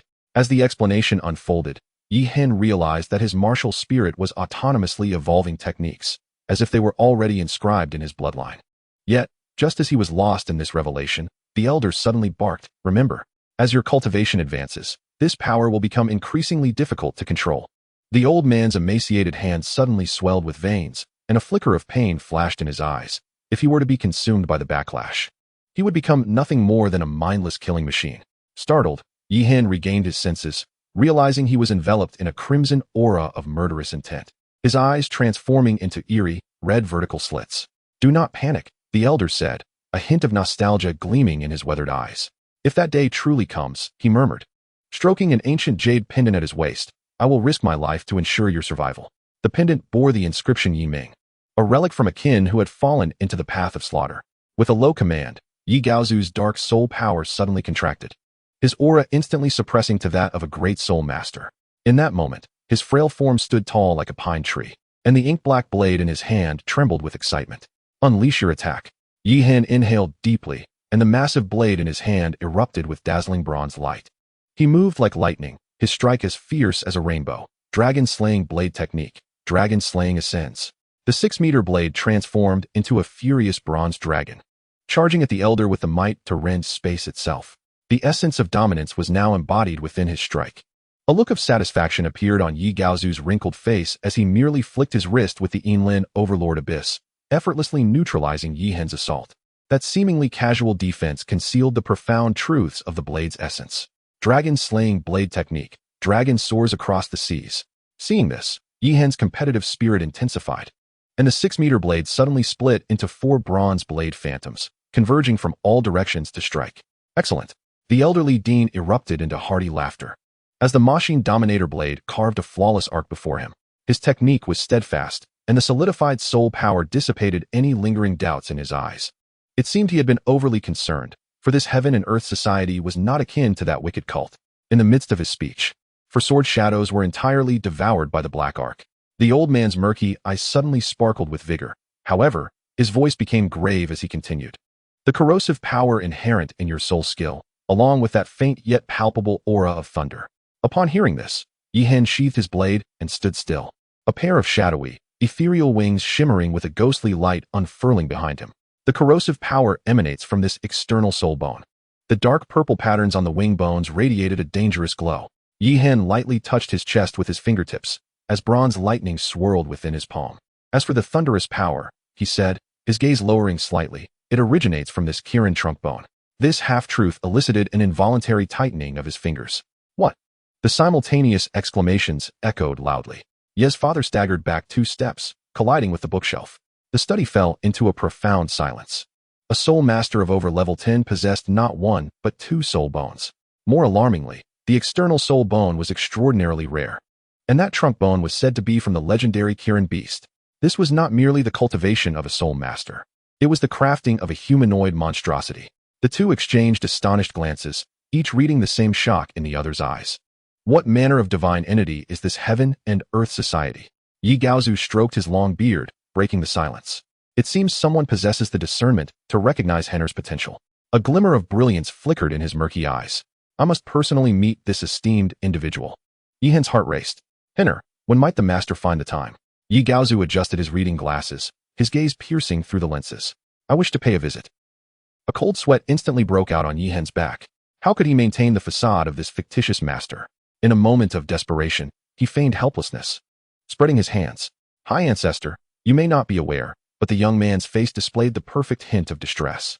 My master is elusive, like a divine dragon whose head is seldom seen. He appears unexpectedly to offer guidance, and I truly do not know where to seek him. As he spoke, he discreetly observed Gaozu's reaction. Yi Gaozu gradually settled back into his rattan chair, which emitted a subtle creaking sound. He removed his glasses to clean them, then suddenly remarked with profound significance, Very well, When your master next appears, be sure to invite him to the Yi family for a discussion. Rest assured, I shall heed High Ancestor's command, Yi Hen replied respectfully, bowing. Chapter 33. The Left Leg Bone of the Dark Demon, Evil God Tiger. The elderly Dean trembled as he retrieved a completely black soul bone from his bosom, its surface shimmering with a six-colored halo. This left leg bone of the dark demon Evil God Tiger, aged 100,000 years, he said, his voice tinged with reminiscence, encompasses the attributes of darkness, evil, wind, thunder, time, and space. The moment the soul bone manifested, the very light within the room warped. When I hunted this bone in my youth, he continued, his frail fingers caressing the fierce tiger markings on its surface, it had already fused with other soul bones. He solemnly placed the soul bone in Yi Hen's palm. Today, I have finally awaited the most fitting successor. Yi Hen felt a sudden heaviness in his palm as 6 distinct currents of energy surged through his meridians. The forces of time and space were most harmoniously aligned with the essence of dominance. With a gentle touch on the soul bone, a radiant explosion of 6 colors erupted. Yi Gaozu's gaze was piercing, his voice deep and resonant. These attributes of darkness, evil, wind, and thunder are perfectly complemented by the dark purple aura flowing across the surface of the soul bone, akin to your Yunlin Tyrant Abyss. Once fused, their power will ascend to new heights. As he spoke, a warm and jade-like soul power suddenly emanated from his palm. His withered hand pressed lightly on Yi Hen's shoulder, and that soul power instantly transformed into countless threads, enveloping the young man's meridians. Let the fusion occur here. Thank you, High Ancestor. Yi Hen performed a deep bow, his voice soft yet resolute. The kinship forged by their bloodline allowed him to speak candidly. He would forever cherish this profound gratitude. Drawing from his previous experience of merging the Qilin's skeletal structure, he appeared remarkably composed this time. Without hesitation, he pressed the 6-colored luminescent soul bone against his left leg, his movements crisp and decisive. The moment the soul bone made contact with his skin, 6 streams of disparate energies surged forth like a torrent breaking through a dam. Yi Hen swiftly seated himself in a meditative posture, forming hand seals. His soul power circulated methodically, guiding the 6 attributes through his meridians. The old dean observed with an appreciative glimmer in his eyes. Though Yi Hen's brow occasionally furrowed due to sharp pain, his overall demeanor grew increasingly stable. The patterns on the soul bone on his left leg gradually morphed into a fierce dark demon god tiger totem, resonating with the Qilin emblem on his chest. As the fusion deepened, the 6 contrasting energies wreaked havoc within Yi Hen, akin to countless blades churning through his veins. The excruciating pain penetrated to his very marrow, causing his muscles to involuntarily spasm. Yet he clenched his teeth, not uttering a single groan. The terrifying soul power contained within the 100,000-year-old soul bone surged like a tide. Yet Yi Hen consciously restrained his impulse to break through. He operated the demonic scripture's heart method, compressing and refining the excess soul power. Part of it nourished his martial soul through the Yunlin Tyrant Abyss, while the other portion fortified the Shadow Void Wings and the recently fused Qilin skeletal structure. The essence of soul power's density is paramount, Yi Hen mused. He preferred to slow his advancement rather than compromise on the refinement of every ounce of soul power to perfection. His disposition remained calm and unhurried. Yi Gaozu stroked his beard in admiration, his eyes filled with satisfaction. Little Yi, you have raised an exceptional son. The elder had not uttered this childhood name in over a decade. Yi Hen's father, upon hearing this, bowed deeply, a proud smile adorning his face. Great ancestor. I have devoted myself to teaching him since he was 3. Stealing a glance at Yi Hen, who was engaged in merging the soul bone, he lowered his voice. Moreover, he has inherited your noble bloodline. Our Yi family's foundation is firmly established. The old dean burst into hearty laughter, the sound reverberating through the room, causing the ancient tomes on the shelves to tremble slightly. He patted Yi Hen's father's shoulder, his eyes brimming with uncontainable joy. Approximately half an hour later, an intense surge of soul power erupted from Yi Hen's body, the 6-colored radiance gradually retracting as the 10,000-year-old left leg bone successfully fused at last. Yi Hen propped himself up on his knees and rose, his complexion somewhat pale. His internal soul power had broken through to level 19, and a sense of unprecedented strength coursed through his limbs. However, the exhaustion from the continuous fusion of 2 top-tier soul bones left him feeling utterly drained. He spoke in a hoarse voice, fatigue unmistakable within it. As he attempted to move his left leg, each step felt as if it could shatter mountains, yet was as light as a breeze. This was the wondrous sensation bestowed by the dark demon, evil god tiger soul bone. Observing this, the old dean promptly retrieved a vial of emerald green potion. Do not rush to feel your strength, the elders said, handing over the potion. First, drink this. The fusion of soul bones is taxing on the spirit and requires careful recuperation. Yihan accepted the emerald potion with both hands and tilted his head back to consume it in one gulp. In an instant, the potion transformed into a warm, flowing light that cascaded down his throat, spreading through his body's meridians like a gentle spring rain. He distinctly felt the medicinal power illuminating the surface of his meridians with a lustrous, jade-like sheen. Closing his eyes and turning his gaze inward, he perceived the miraculous essence of the potion meticulously refining each meridian as if crafted by the most skilled artisan. The damaged channels were gently restored. The constricted pathways gradually expanded, and even the most minuscule branches were carefully nurtured. What is this? Yihan was astonished to discover that his meridians were strengthening at a visibly discernible pace.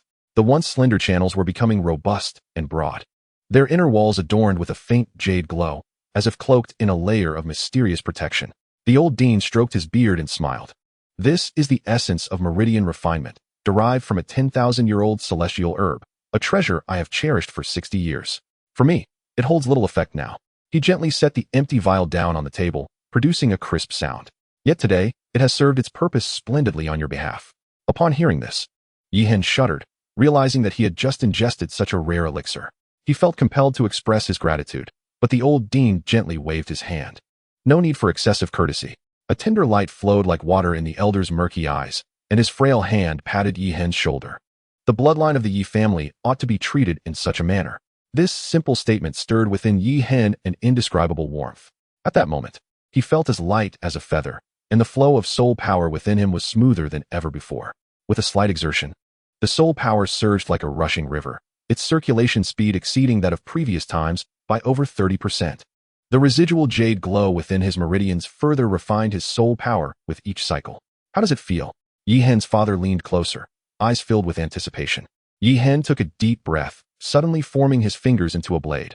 A concentrated burst of soul power erupted from his fingertips, leaving a 3-inch-long mark in the air that lingered for a moment before dissipating. The wrinkles on the old dean's face unfurled like the surface of a lake caressed by a spring breeze, and a look of satisfaction sparkled in his eyes.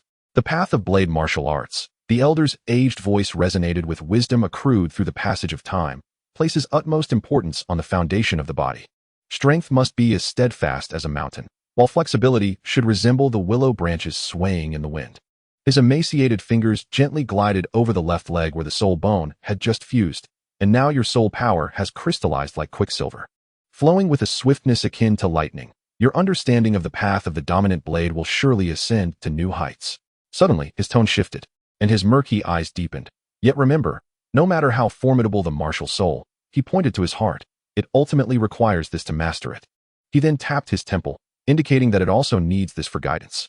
A true strongman, the elder turned his gaze toward the setting sun outside the window, his voice drifting far away. One must possess the sharpness to cleave mountains and sever peaks, and also the wisdom to cultivate humility, with a brilliance that surges in one's eyes upon reflection. Yihan involuntarily straightened his back, for these words were like a divine revelation. Chapter 34, Tang San, Part 1. Henner, I shall adhere to the teachings of my forebear. Yihan bowed deeply, his voice resonating powerfully. The elder nodded slightly, his frail hand waving gently in the air. Go forth, your journey is still long. The hoarse timbre of his voice seemed to carry a profound significance. By the time he returned to his dormitory, the night was deep and quiet. In the moonlight, he could see his roommates fast asleep. The recent fusion of soul bones had left him utterly exhausted, and he sank into a blissful slumber the moment his head touched the pillow. The ensuing days passed in tranquil serenity. Yihan maintained a rigorous training regimen, focusing intently on lectures by day and diligently pondering the dominant power imparted by his forebear at night. He gradually discerned that whenever he activated this mental technique, the newly fused soul bones would resonate in a wondrous harmony, particularly the spatial attribute from the dark demon, evil god tiger soul bone, which had a natural affinity with the dominant power. It was time to prepare for a breakthrough. Leaning in the shadows of an ancient tree on campus, Yihan's gaze followed the distant silhouettes of two figures, one large and one small, gradually receding, a knowing smile gracing his lips. His figure seemed to meld into the twilight, silently trailing behind the two. Upon entering the soul-hunting forest, Yihan leaned against an ancient pine, quietly observing the master and disciple as they expertly set up camp and laid traps. Who? Yu Xiaojing's pupils suddenly constricted, his right hand resting on the soul guide at his waist. Years of travel had honed his instincts to detect anomalies immediately. The moonlight filtered through the branches, illuminating the face of the newcomer. "Is it you, Yihen?" Both exclaimed simultaneously. Yihen stepped out from behind the tree, a faint smile playing on his lips. "What a coincidence. I see Master is here to hunt soul beasts with his disciple." Yu Xiaojing furrowed his brow slightly, but the wariness in his eyes diminished. "What brings you to the soul-hunting forest at this hour?" The Master's voice held a tone of inquiry. "I am on the verge of a breakthrough in my training," Yihen replied candidly, his gaze sweeping over Tang San. "I also need to acquire a new soul ring." "Then let us join forces tonight," Yu Xiaojing proposed, his eyes casting a contemplative glance around the dim forest. "Your esteemed one should also be nearby?" Yihen smiled without answering, instead redirecting the conversation. "Master, do you recall our previous wager?" Hearing this, Yu Xiaojing chuckled lightly, his tense shoulders relaxing somewhat. "So that is the reason." He glanced at Tang San, who was currently recuperating. "After such a long day, it would be wise to rest first. Once each of you has acquired your respective spirit rings, we shall engage in our sparring." "Very well." Yihen nodded slightly, his gaze lingering on Tang San for a brief moment. To challenge Tang San, who had yet to obtain his first spirit ring, with his own spirit power at level 19 would indeed be an unfair contest. He casually found a flat rock to sit upon, beneath the moonlight. The young man wore a confident smile. What harm was there in allowing that lad to absorb a spirit ring first? He possessed absolute assurance in his own strength. The entire night unfolded with an unusual tranquility, interrupted only by the appearance of 6 10-year-old phantom wolves. When he witnessed the master summon that rotund spirit, Yihen nearly lost his composure. Luo Sanpao's endearing appearance was a stark contrast to what he had envisioned of the master's spirit. The sound of flatulence echoed like thunder. With this peculiar soul incantation, a cloud of yellow smoke swiftly enveloped the area. Yihen, quick-witted, caught the mask thrown by the master just in time to avoid the noxious gas. "Apologies for the amusement." Yu Xiaojing adjusted his glasses, his tone as calm as if he had merely sipped tea moments ago. A mutated spirit always possesses its own peculiarities. Yihen suppressed his laughter and nodded, inwardly relieved. Had this been executed in a confined space, it could have resulted in dire consequences. To possess a spirit that employs flatulence as a means of attack is undeniably an awkward predicament in the realm of spirit masters. For the proud master, such a spirit would serve as an insufferable torment. Before dawn, a sudden rustling sound shattered the silence of the pre-dawn hours. Yu Xiaojing's eyes sparkled with intensity as he grasped Tang San's wrist firmly. Luo Sanpao's golden fur bristled, his round body tensed like a drawn bow. The surroundings fell into an eerie stillness. Even the chirping of insects ceased. Only the sound of dry leaves rustling distinctly reached Yihen's ears. Yihen's nostrils flared slightly, a glimmer of sharpness igniting in his eyes. The nauseating breeze carried a faintly sweet scent, characteristic of the mandala snake. If he was not mistaken, this was likely the source of Tang San's first spirit ring in the original narrative. Yu Xiaojing swiftly formed hand seals with his right hand, 2 yellow spirit rings igniting simultaneously, merging into Luo Sanpao's form. The once endearing spirit instantly transformed, its hair standing on end, fierce light igniting in its round eyes. The rustling sound abruptly ceased. Tang San's purple extreme magic eye constricted sharply, his finger pointing decisively southeast. "Teacher," behind the bushes. With a flick of his wrist, Yu Xiaojing shot forth a firecracker from his soul guide. The firecracker ignited midair, tracing an orange-red arc that illuminated the shadowy thickets. As the flames flickered, a menacing triangular snake head emerged, partially obscured. "Hiss!" The master inhaled sharply, his pupils contracting behind his glasses. "The mandala snake." His voice trembled with disbelief. How could such a fierce creature appear at the forest's edge? As the firecracker struck the ground, the group finally beheld the poisonous serpent coiled among the dry branches. Yu Xiaojing's Adam's apple bobbed, his voice taut. "Let us hope it is merely a 10-year-old. Yuxiagang's fists clenched involuntarily, his voice deep and taut, imbued with an undeniable gravity. The venom of the mandala snake is exceptionally potent, capable not only of instantly paralyzing its prey, but also of ravaging the neural pathways. His gaze, unwavering, was fixed upon the poised serpent, a veritable nightmare among venomous spirit beasts. Luo Sanpao, filled with trepidation, took 2 uneasy steps back, emitting a series of warning sounds. Its masterfully crafted scales rendered it impervious to ordinary blades, with only its mouth and eyes as potential vulnerabilities. Yet these were precisely the areas it guarded with utmost vigilance. The flickering light of the firestarter began to wane, and the mandala snake's vertical pupils glimmered ominously in the shadows. Beads of perspiration formed on Yuxiagang's forehead. What was even more terrifying was its aggression and speed. He subtly pulled Tang San back behind him, aware that the arsenic powder would not hold for long. It was waiting for them to reveal a flaw. "Little San, remember this survival principle. When the rings are abundant and the bones plentiful, exert yourself in a decisive strike. When the rings are few and the bones scarce, flee at once. He deliberately slowed his speech, ensuring each word was etched in his disciple's mind. Here, rings referred to spirit rings, while bones denoted spirit bones, of which he would elaborate further in the future. Yuxiagang leaned slightly forward, adopting a protective stance. When your spirit rings and bones outnumber the opponents, seize the opportunity to unleash a full-force attack for a swift victory. His gaze remained fixed on the perilous serpent, yet he warned, if we find ourselves at a disadvantage. Seizing Tang San's shoulder abruptly, he urged, remember, escape immediately. No dignity or face is worth more than your life. His tone was resolute and unyielding. If this were merely a 10-year-old mandala snake, they might stand a chance. However, if it were a century-old beast, they must flee without hesitation. Yi Hen, bored, idly scratched his ear, unable to endure this textbook-like lecture any longer. Although Yuxiagang's theory was flawless, it was evident that this was not the opportune moment for instruction. This snake is 423 years old, he remarked nonchalantly. Chapter 35, Tang San, Part 2. The master and disciple turned in unison, their eyes filled with astonishment. Yet the mandala snake's sudden offensive left them no time for contemplation. Yuxiagang barely caught a glimpse of the indistinct shadow before he yanked on Tang San's collar, retreating swiftly. The instinct for survival displayed by the theoretical master proved more practical than his scholarly knowledge at that moment. Run. The word was almost squeezed through clenched teeth. However, after retreating over 10 meters, they discovered Yi Hen still standing in place. Tang San hesitated, a flicker of inner conflict crossing his eyes. Rationality urged him to stay and assist Yi Hen, but the primal instinct for survival compelled him to follow Yuxiagang in retreat. A chilling gust of wind from behind sent shivers down his spine. Yet, would the mandala snake allow its prey to escape so easily?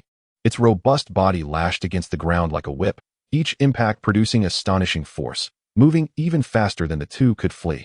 To their astonishment, this creature seemed to entirely disregard Yi Hen, pursuing the fleeing master and disciple with relentless determination. In those frigid vertical pupils, only two panicked figures were reflected. Damn it! Yu Xiaojang turned to glimpse the approaching shadow of the serpent, his complexion turning ashen in an instant. San Pao, block it! Under Yu Xiaojang's command, the plump figure of Luo San Pao rolled over and charged towards the mandala snake, attempting to obstruct its advance with his body. Luo! San Pao cried out in agony as he was bitten by the mandala snake. With a wave of his hands, Yu Xiaojang transformed San Pao's body into a streak of violet light, reintegrating it into his own being.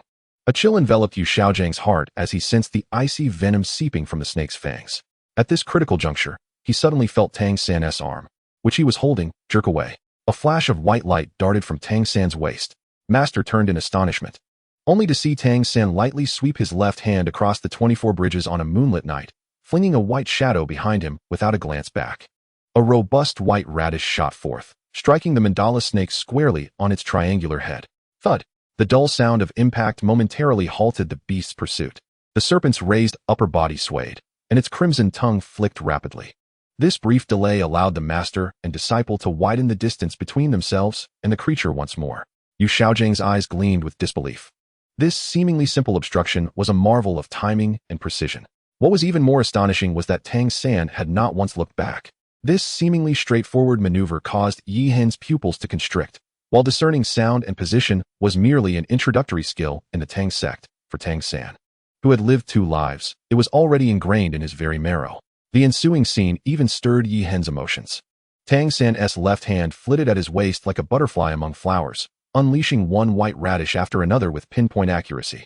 Although their force was insufficient to harm the mandala snake, they consistently struck its vital points or head just as the serpent was about to lunge. Thud, thud, thud. The muffled sounds of impact echoed through the forest. With each radish launched, the rhythm of the snake's pounce was deftly interrupted. The enraged serpent hissed furiously, but could not breach this seemingly ludicrous yet remarkably intricate defense.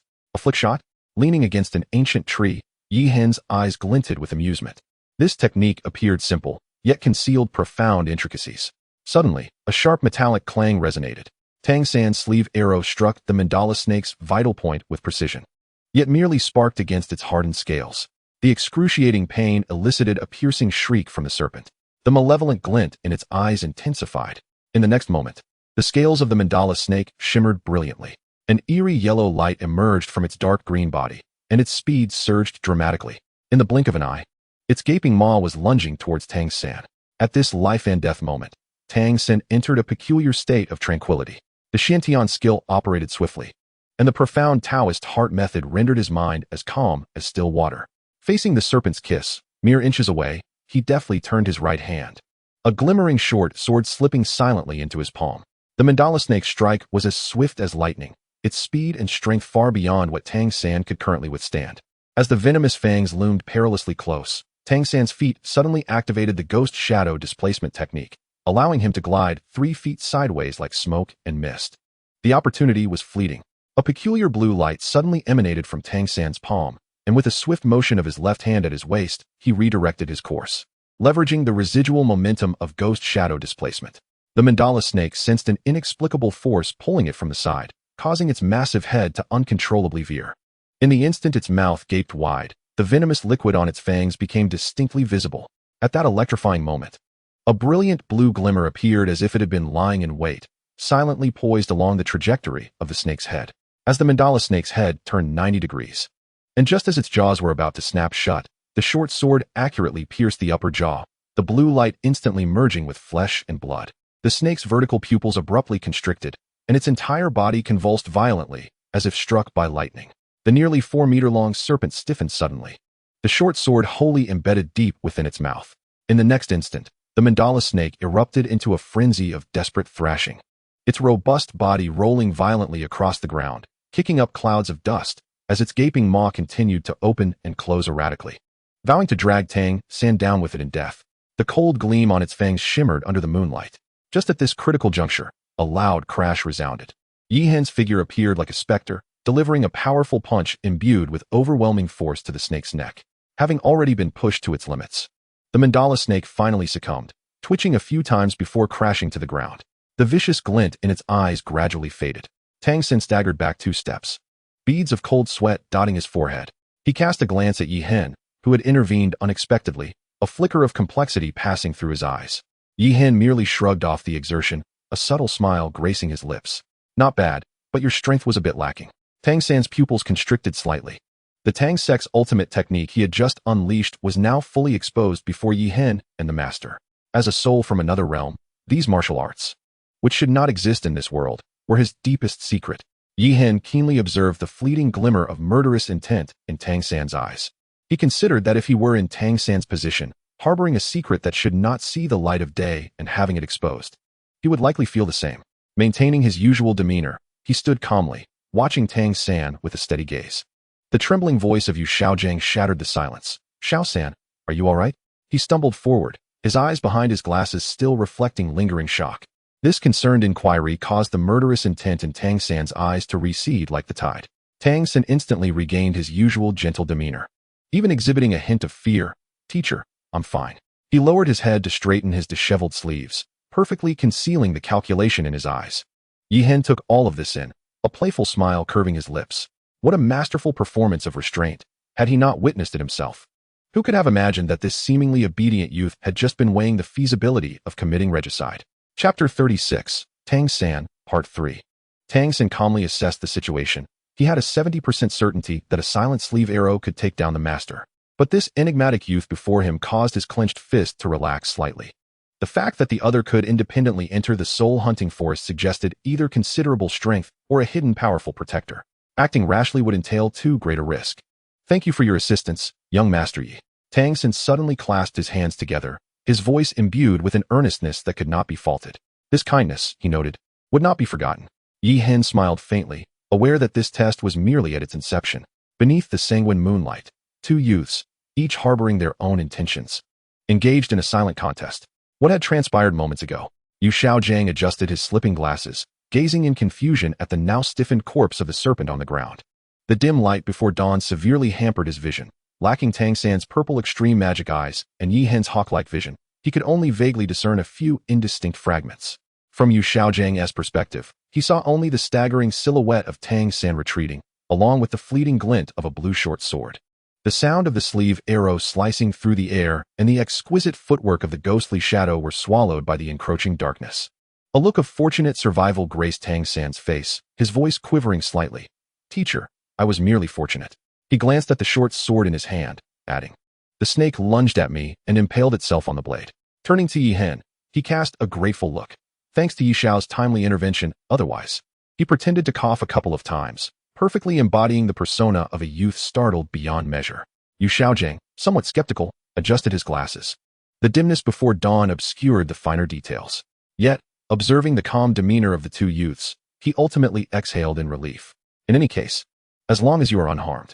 He bent down to examine the serpent's corpse, his expression gradually transforming from fear to ecstatic joy as he trembled while measuring the snake's body. This is simply a fortuitous opportunity. Xiao-san, your first spirit ring has arrived. As his fingertips brushed against the cold scales of the serpent, the master's hands quivered slightly. Teacher, are you referring to this snake? Tang Xin gazed incredulously at the fearsome serpent-esque corpse on the ground. Yu Xiaojing, excitedly adjusting his glasses, declared, the mandala snake, under 1,000 years, grows 1 centimeter for each year it lives. He cast a meaningful glance at Yi Hen. This snake measures 4 meters 23, precisely 423 years of cultivation. This figure aligned perfectly with Yi Hen's earlier assessment. The master grasped Tang San's shoulders firmly, for 100 years. Exactly the limit for a spirit master to advance to a soul master. His eyes, gleaming with fervor behind the lenses, shone with intensity, with your innate full soul power. Absorbing it will be most fitting. Tang San's gaze lingered on Yi Hen for a few more seconds. This youth, capable of accurately determining the age of spirit beasts, was undoubtedly remarkable. But, teacher, Tang San withdrew his gaze, frowning as he pointed at the fearsome serpent's corpse. My blue silvergrass is a plant-type martial soul, whereas this mandala snake is a beast-type spirit beast. Will there truly be no conflict?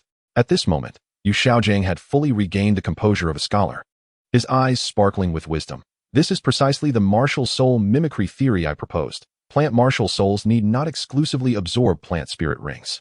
He adjusted his glasses once more, adding, your blue silvergrass is, in fact, the most ideal vessel. Precisely because blue silvergrass is so weak. It possesses an astonishing capacity for absorption. The master's voice grew increasingly fervent. Do you remember the first spirit ring characteristic we planned? Tang San's eyes suddenly sparkled. It needs to embody both resilience and toxicity. He cast his gaze downward at the serpent's corpse, and indeed, the mandala snake perfectly embodied these two attributes. Yu Xiaojing fixed his intense gaze upon his disciple, the complexity of emotion shimmering in his eyes behind the lenses. The entirety of the spirit master community, including those from the spirit hall, dismisses my theory of the 10 core competencies as sheer nonsense. His voice carried the bitterness of years of repression. No one had ever dared to attempt cross-category absorption of spirit rings. He suddenly grasped Tang San's shoulder, his voice trembling slightly. Xiao-san, are you willing to be this practitioner? The warmth from his fingertips lent firmness to his tone. Although I am theoretically confident, this remains an uncharted path. Tang San gazed into his teacher's eyes, which gleamed with an almost obsessive fervor.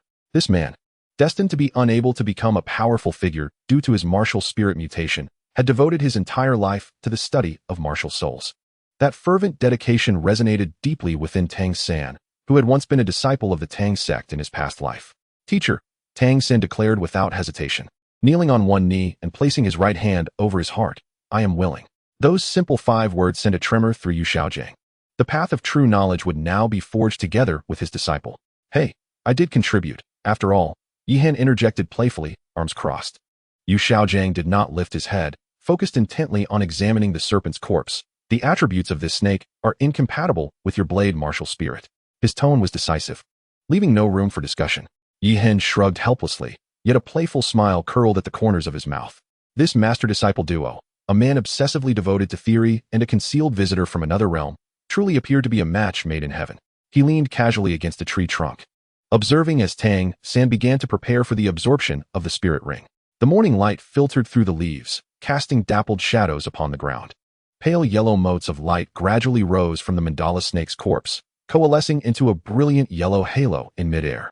Unlike the decade-old spirit rings previously witnessed, this 400-year spirit ring not only exhibited a denser hue, but also radiated visible waves of energy across its surface. Teacher, I am ready. Tang San inhaled deeply, determination glimmering in his eyes. Yu Xiaojing nodded with satisfaction. Begin. His voice was laden with uncontainable anticipation. As Tang San activated his Shantian skill, soft blue spirit power began to entwine around the yellow spirit ring like fine threads. The halo, symbolizing 400 years of cultivation, slowly drifted toward Tang San. Sit cross-legged and focus on your heart. Yu Xiaojing suddenly commanded sharply, his eyes fixed intently on the increasingly approaching spirit ring. His nails involuntarily dug into his palm. Yet he remained oblivious. This moment was one he had awaited for 2 long decades. Time slipped by in silence, and the fluctuations of Tang San's spirit power grew ever more tangible.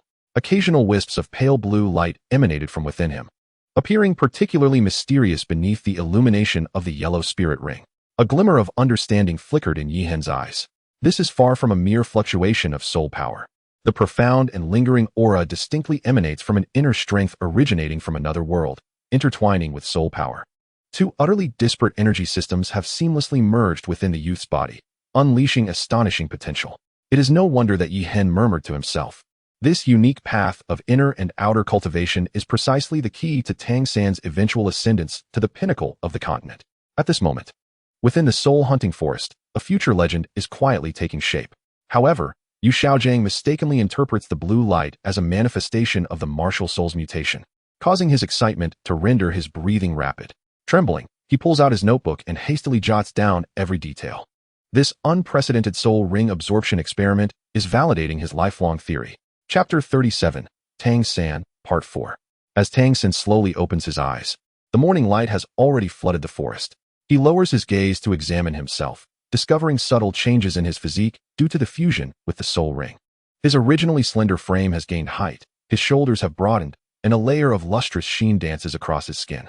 Without the need for deliberate testing, he can sense the earth-shattering transformations within him. The Xiantian skill has not only broken through its bottleneck, but, under the refinement of the century-old soul ring, has propelled all his bodily functions to a qualitative leap. Teacher, Tang San eagerly wishes to demonstrate the correctness of the soul-beast mimicry theory to Yu Xiaojing.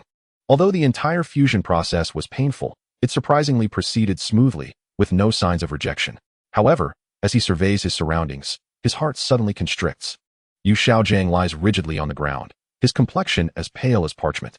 That frail body remains motionless, resembling a corpse. He has been poisoned by a snake, but has already sealed his meridians.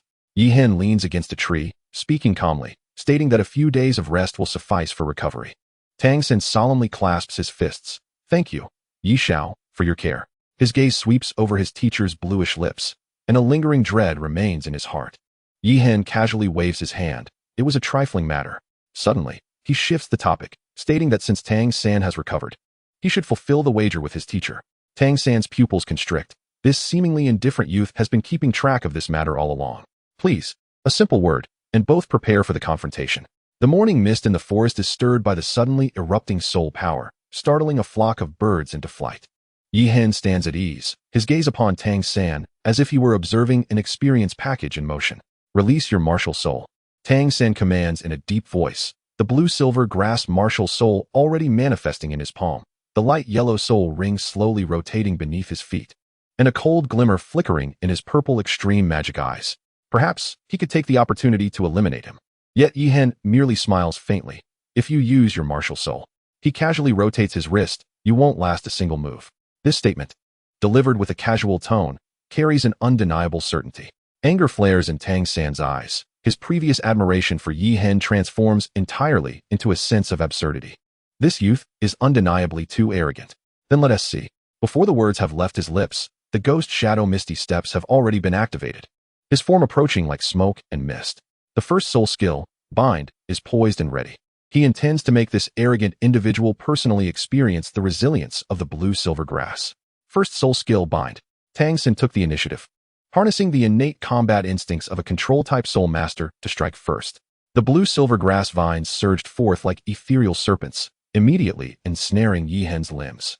Simultaneously, with a flick of his wrist, 3 hidden arrows shot forth. This fluid sequence of attacks was executed with such finesse that it belied the inexperience of a novice utilizing soul techniques for the first time. Yet, the vines binding Yi Hen elicited a sly smile from him. Just as the arrows were poised to strike his throat, a sudden eruption of bronze light enveloped him. Bang! The resilient blue-silver grass was shockingly shattered. With a casual wave of his right hand, Yi Hen effortlessly caught the 3 arrows as if they were mere toys. Displaying a sense of camaraderie, he toyed with the arrows, his eyes glinting with derision, but then his expression hardened, and an overwhelming pressure of soul power was unleashed, revealing the vast disparity in their levels. Strolling forward, Yi Hen's smile bore a hint of mischief. Why not just concede? It would save me the trouble of making you cry. That flippant tone ignited the suppressed fury within Tang San. A glint of cold light flashed in his eyes as he infused his palms with the energy of Xiantian Gong, employing the exquisite footwork of ghostly shadow to dart towards Yi Hen like a bolt of lightning. This seemingly simple lunge concealed the intricate transformations of Tang's sect's grappling techniques. Although not particularly reliant on brute strength, the close combat skills of the Tang sect were deeply ingrained in his very being from his past life. Since Yi Hen was audacious enough to forego his martial soul, he would soon learn the essence of martial arts from another world. The wind from his palms sliced through the air, and Tang San's hands shimmered with a faint jade hue under the sunlight. The Xian Jade hand, combined with the finesse of the crane-catching dragon technique, made this strike appear straightforward while concealing 7 potential follow-ups. Alas, he faced Yi Hen, who was fortified by a system. Tang San's exquisite maneuvers were rendered childish play in the face of such overwhelming power and speed. The paralyzing toxin from the blue-silver grass was no more than a trivial irritation to Yi Hen, who had fused 2 top-tier soul bones with his physical prowess. Each clash resembled a child challenging an adult. Yi Hen didn't even need to deploy his soul techniques. Merely relying on his foundational soul power at level 19 and the refinement of his body through soul bones, he effortlessly neutralized every assault. Shall we continue? Yi Hen caught Tang San's full-force strike with one hand and pushed back, causing Tang San to stagger a few steps. My physique is hardly affected by a mere century-old soul ring's toxicity. In the morning light, the disparity between the two youths was stark. One reveled in the novelty of his first soul ring, while the other had already embarked on a vastly different path of strength, bolstered by soul bones and systems. Humph. The fire of battle intensified in Tang San's eyes. The formidable opponent only ignited his inherent stubbornness. The trials of the Tang sect in his past life had instilled in him a profound truth. True growth often emerges under the pressure of formidable adversaries. In this moment, victory or defeat mattered little. What was crucial was to extract every ounce of combat experience from this unequal confrontation. The Xiantian Gong coursed through his meridians with accelerated fervor, while the purple extreme demon eye meticulously tracked Yi Hen's every movement. Yi Hen, seeing the stubbornness in Tang San, merely smiled instead of growing angry. "Oh, I do enjoy a little brother like you who refuses to be subdued," he teased, his tone as playful as one coaxing a feisty cat. Tang San's lips twitched at the remark, while the hidden weapons in his hands grew ever more formidable. The silhouettes of 2 figures intertwined among the trees. One moved with the grace of a dragon playing with pearls, while the other fought with the tenacity of a cornered beast. This seemingly playful exchange of skills inadvertently sowed the first seed for their fated confrontation in the days to come. Despite being toyed with, the other refrained from unleashing the Haotian hammer. A glimmer of amusement flashed in Yi Hen's eyes as he mused silently. Truly worthy of being an old fox who has lived 2 lives. This restraint is indeed remarkable. He deliberately slowed his pace, maneuvering with the ease of a cat toying with a mouse. A dull thud echoed through the forest as their fists collided. Tang San staggered back unsteadily, retreating 5 or 6 steps, each step leaving a deep imprint in the ground. In stark contrast, Yi Hen remained utterly unyielding, not even stirring the hem of his garments. Tang San shook his numbed arm, yet his eyes burned with a fiercer fighting spirit. He understood well that his opponent had not exerted his full strength. This contest was inherently unequal from the very beginning. Yet, it was precisely this overwhelming pressure that fueled his determination to fight on. Yi Hen stood unwavering, a hint of mockery gracing his lips. "Your strength falls far short, little Tang San." This taunt ignited a fiercer glint in Tang San's eyes. Silently, he flickered through the forest like a specter. The blue-silver grass vines surged wildly, and his first soul skill ensnared the area around Yi Hen in a relentless web. Simultaneously, the sharp whistle of arrows cutting through the air rang out incessantly, a veritable torrent unleashed from the storied bridges under the moonlight. In Chapter 38, Haotian Law, the Xian Yu hand transformed from palm to blade, striking toward the throat, then shifting from finger to sword, targeting vital points. The Tang sect's ultimate techniques were vividly displayed in this moment, each strike embodying the essence of martial arts honed over decades in his past life. Intriguing. Yi Hen finally retracted his playful smile, a flicker of seriousness crossing his gaze. He had to concede that this obstinate youth was interpreting the essence of challenging one's limits in a novel manner. Tang San's attacks came like a torrential storm, yet they failed to shake Yi Hen's defenses. The blue-silver grass entwined, arrows shot forth, and the Xian Yu hand launched surprise strikes. All assaults meeting an invisible wall of iron and bronze. Ultimately, the moment arrived when this disparity in strength had to conclude. Yi Hen suddenly exerted force with his back foot, his figure transforming into a fleeting shadow. By the time Tang San sensed the shift, He felt a chill at the nape of his neck. Yi Hen's right hand was already poised like a blade against his throat. You have lost. 3 simple words delivered with an undeniable certainty. Yi Hen's breathing remained undisturbed, as if the fierce clash had merely been a child's play. Tang San's body froze in place. A flicker of reluctance crossing his purple extreme magic eye, yet it swiftly settled into tranquility. He slowly raised his hands in a gesture of surrender. With the temperament of one who has lived 2 lives, he would not allow this defeat to cast a shadow over his martial path. After all, he was merely at the beginning of his journey as a soul master. Today's defeat was but a minor setback on his path to growth. Yi Hen withdrew his hand, a teasing smile curling at his lips. According to our wager, should I not expect you to call me elder brother? Tang Sen furrowed his brow. Pausing momentarily before responding earnestly, young Master Yi, I accept my defeat wholeheartedly. He then shifted his tone abruptly, adding, however, your wager with my teacher was not made with my consent. He gazed intently into Yi Hen's eyes and declared, if I were to suffer defeat at your hands once more, I, Tang San, shall surely regard you as my elder brother. This assertive yet respectful response elicited a flicker of admiration in Yi Hen's eyes. In the morning light, the 2 youths stood facing each other. One bore a nonchalant grin, while the other's gaze was unwavering and resolute. Ding! Congratulations to the host for completing the achievement task, defeating the Child of Destiny. You have been rewarded, level 1, and 1 lottery blind box. Ding! Congratulations to the host for breaking through level 20. The long-forgotten sound of the system notification echoed in his mind, causing a glimmer of joy to pass through Yi Hen's eyes. He stretched his limbs, feeling the surging vitality of his newly awakened soul power within, and a smile involuntarily tugged at the corners of his mouth. As you wish, he said, casually waving his hand, suddenly finding Tang San's stubbornness rather endearing. After all, the system rewards were already secured. This little brother would eventually come to acknowledge him, whether sooner or later. Yi Hen turned and stepped into the forest, a lively whistle escaping his lips, dancing through the morning light. Hearing Tang San's relieved sigh behind him, he couldn't help but smirk. Surely, the thoughts of silencing him would now be laid to rest. Within the morning mist of the soul-hunting forest, anticipation sparkled in Yi Hen's eyes. With a mental command, the system notification chimed brightly. Congratulations to the host for obtaining 1 body clone, Soul Master level 1, and 2 second martial soul fragments. A body clone. Yi Hen furrowed his brow, his gaze tinged with curiosity and expectation. The brief introduction on the system interface compelled him to summon the system sprite. The figure of Wu Yaina materialized like smoke, her silver bell-like laughter resonating through the woods. Master, your luck is truly extraordinary. You've even drawn such a rare item. She gracefully twirled, carefully explaining, simply drop a drop of your blood to activate it, and this clone will be able to act autonomously. With a delicate gesture, she traced intricate patterns in the air, illustrating that it is both an independent entity and can be controlled by you at any time. At this point, Wu Yaina leaned closer to Yi Hen, her voice dropping to a conspiratorial whisper. The most crucial aspect is that it can cultivate and grow just like a second martial soul, and in the future, it can perfectly merge with your main body. Yi Hen's eyes sparkled with excitement. Even more astonishing, Wu Yaina exclaimed with enthusiasm, even if it is utterly destroyed. As long as the master expends a bit of soul power and materials, it can be revived in full health. She suddenly lowered her voice mysteriously, adding, and in the unfortunate event that you, dear master, were to perish. She paused deliberately, leaving a tantalizing suspense.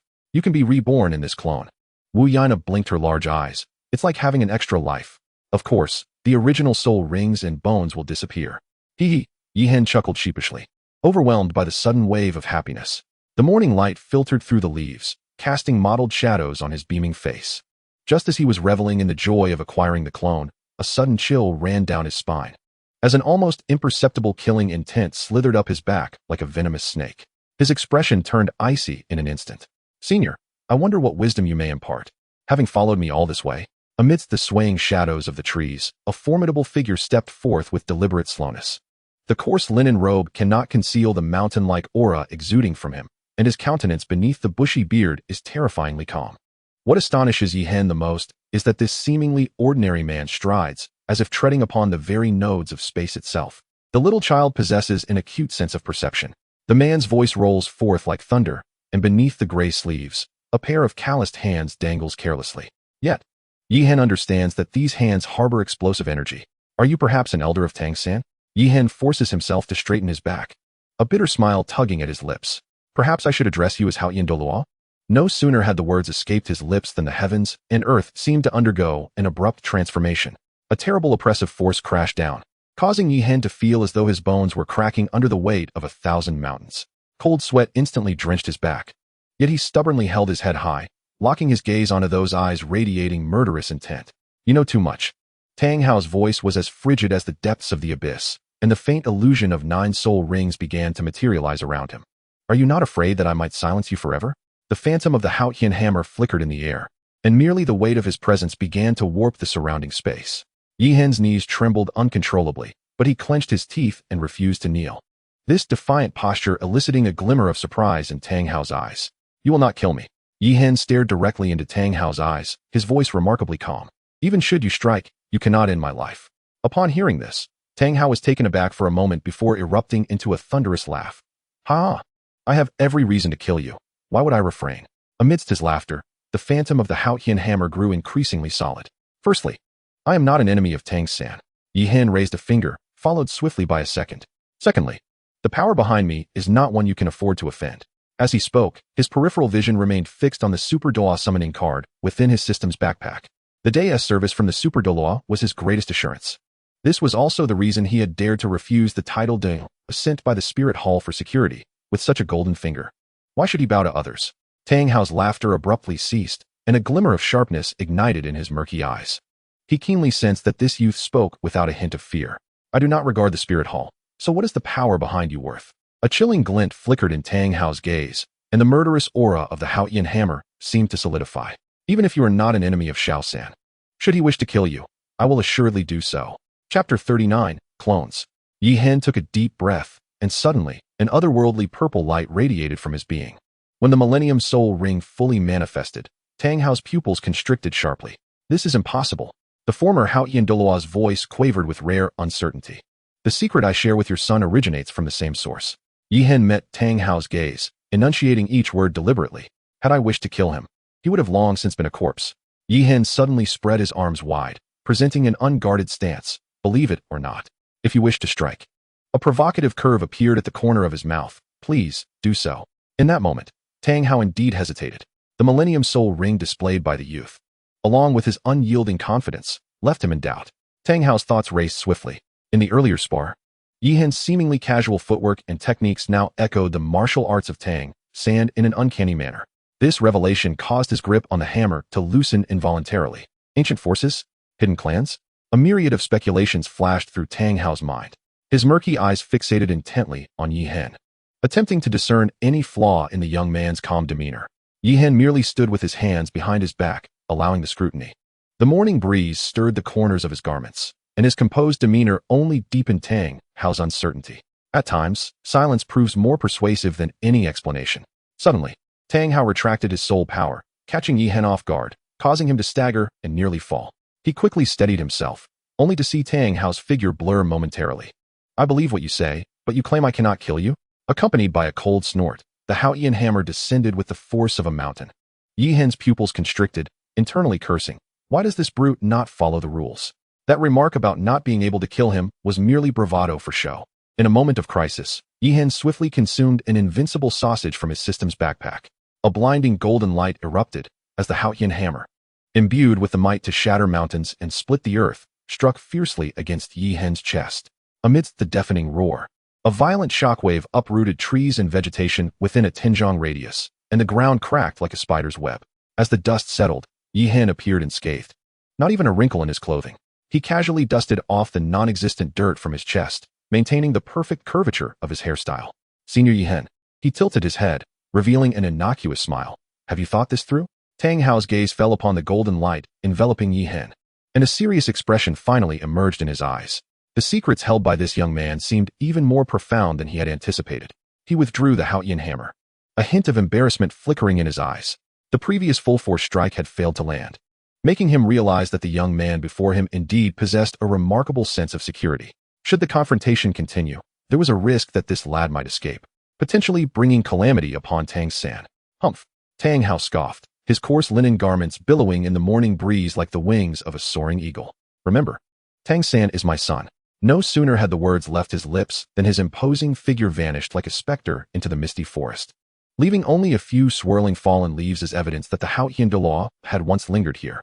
Yi Hen gazed in the direction Tang Hao had disappeared, a cold gleam flashing in his eyes. The grudge from that hammer strike brought a dangerous curve to the corner of his mouth. I have taken note of that.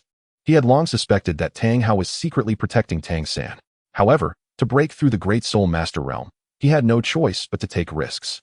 Even if Tang Hao were to act lethally, a super Deluo might not be able to defeat the Haotian Deluo, but ensuring his own escape would be more than sufficient, which was the foundation of his audacity. Once confirming that no one was eavesdropping, Yi Hen finally exhaled a long breath. He lightly tapped the void with his fingertips, and an ethereal figure gradually solidified. Master, Wu Yina's fingertips traced ripples in the air. The features of this avatar can be adjusted at will. Upon hearing this, Yi Hen's eyes sparkled with intrigue. Thus, he pondered, engaging in clandestine activities in the future. Eagerly, he traced his finger over his chin before pricking his index finger, allowing crimson blood to drip onto the forehead of his doppelganger. The moment the blood touched the skin, the doppelganger's visage abruptly contorted like ripples on water, ultimately settling into a completely unfamiliar face. Fascinating, Yi Hen thought, as he caressed the distinctly different features of the doppelganger, a cunning smile emerging on his lips. Ding. Mastery established. Please activate the doppelganger's martial spirit. Note, you may opt for a random selection from the system or spend gold soul coins for a specified purchase. As the system's announcement faded, Yi Hen furrowed his brow. Weena twirled gracefully, playfully elucidating, Master, while a free draw is tempting, what you receive is beyond your control. With a flick of her delicate hand, a dazzling screen unfolded before them.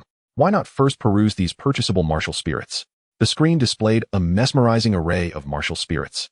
From the six-winged angel to the Haotian hammer, from the blue-silver emperor to the nine-treasure glazed tile, showcasing the pinnacle of martial spirits in the Deluo continent.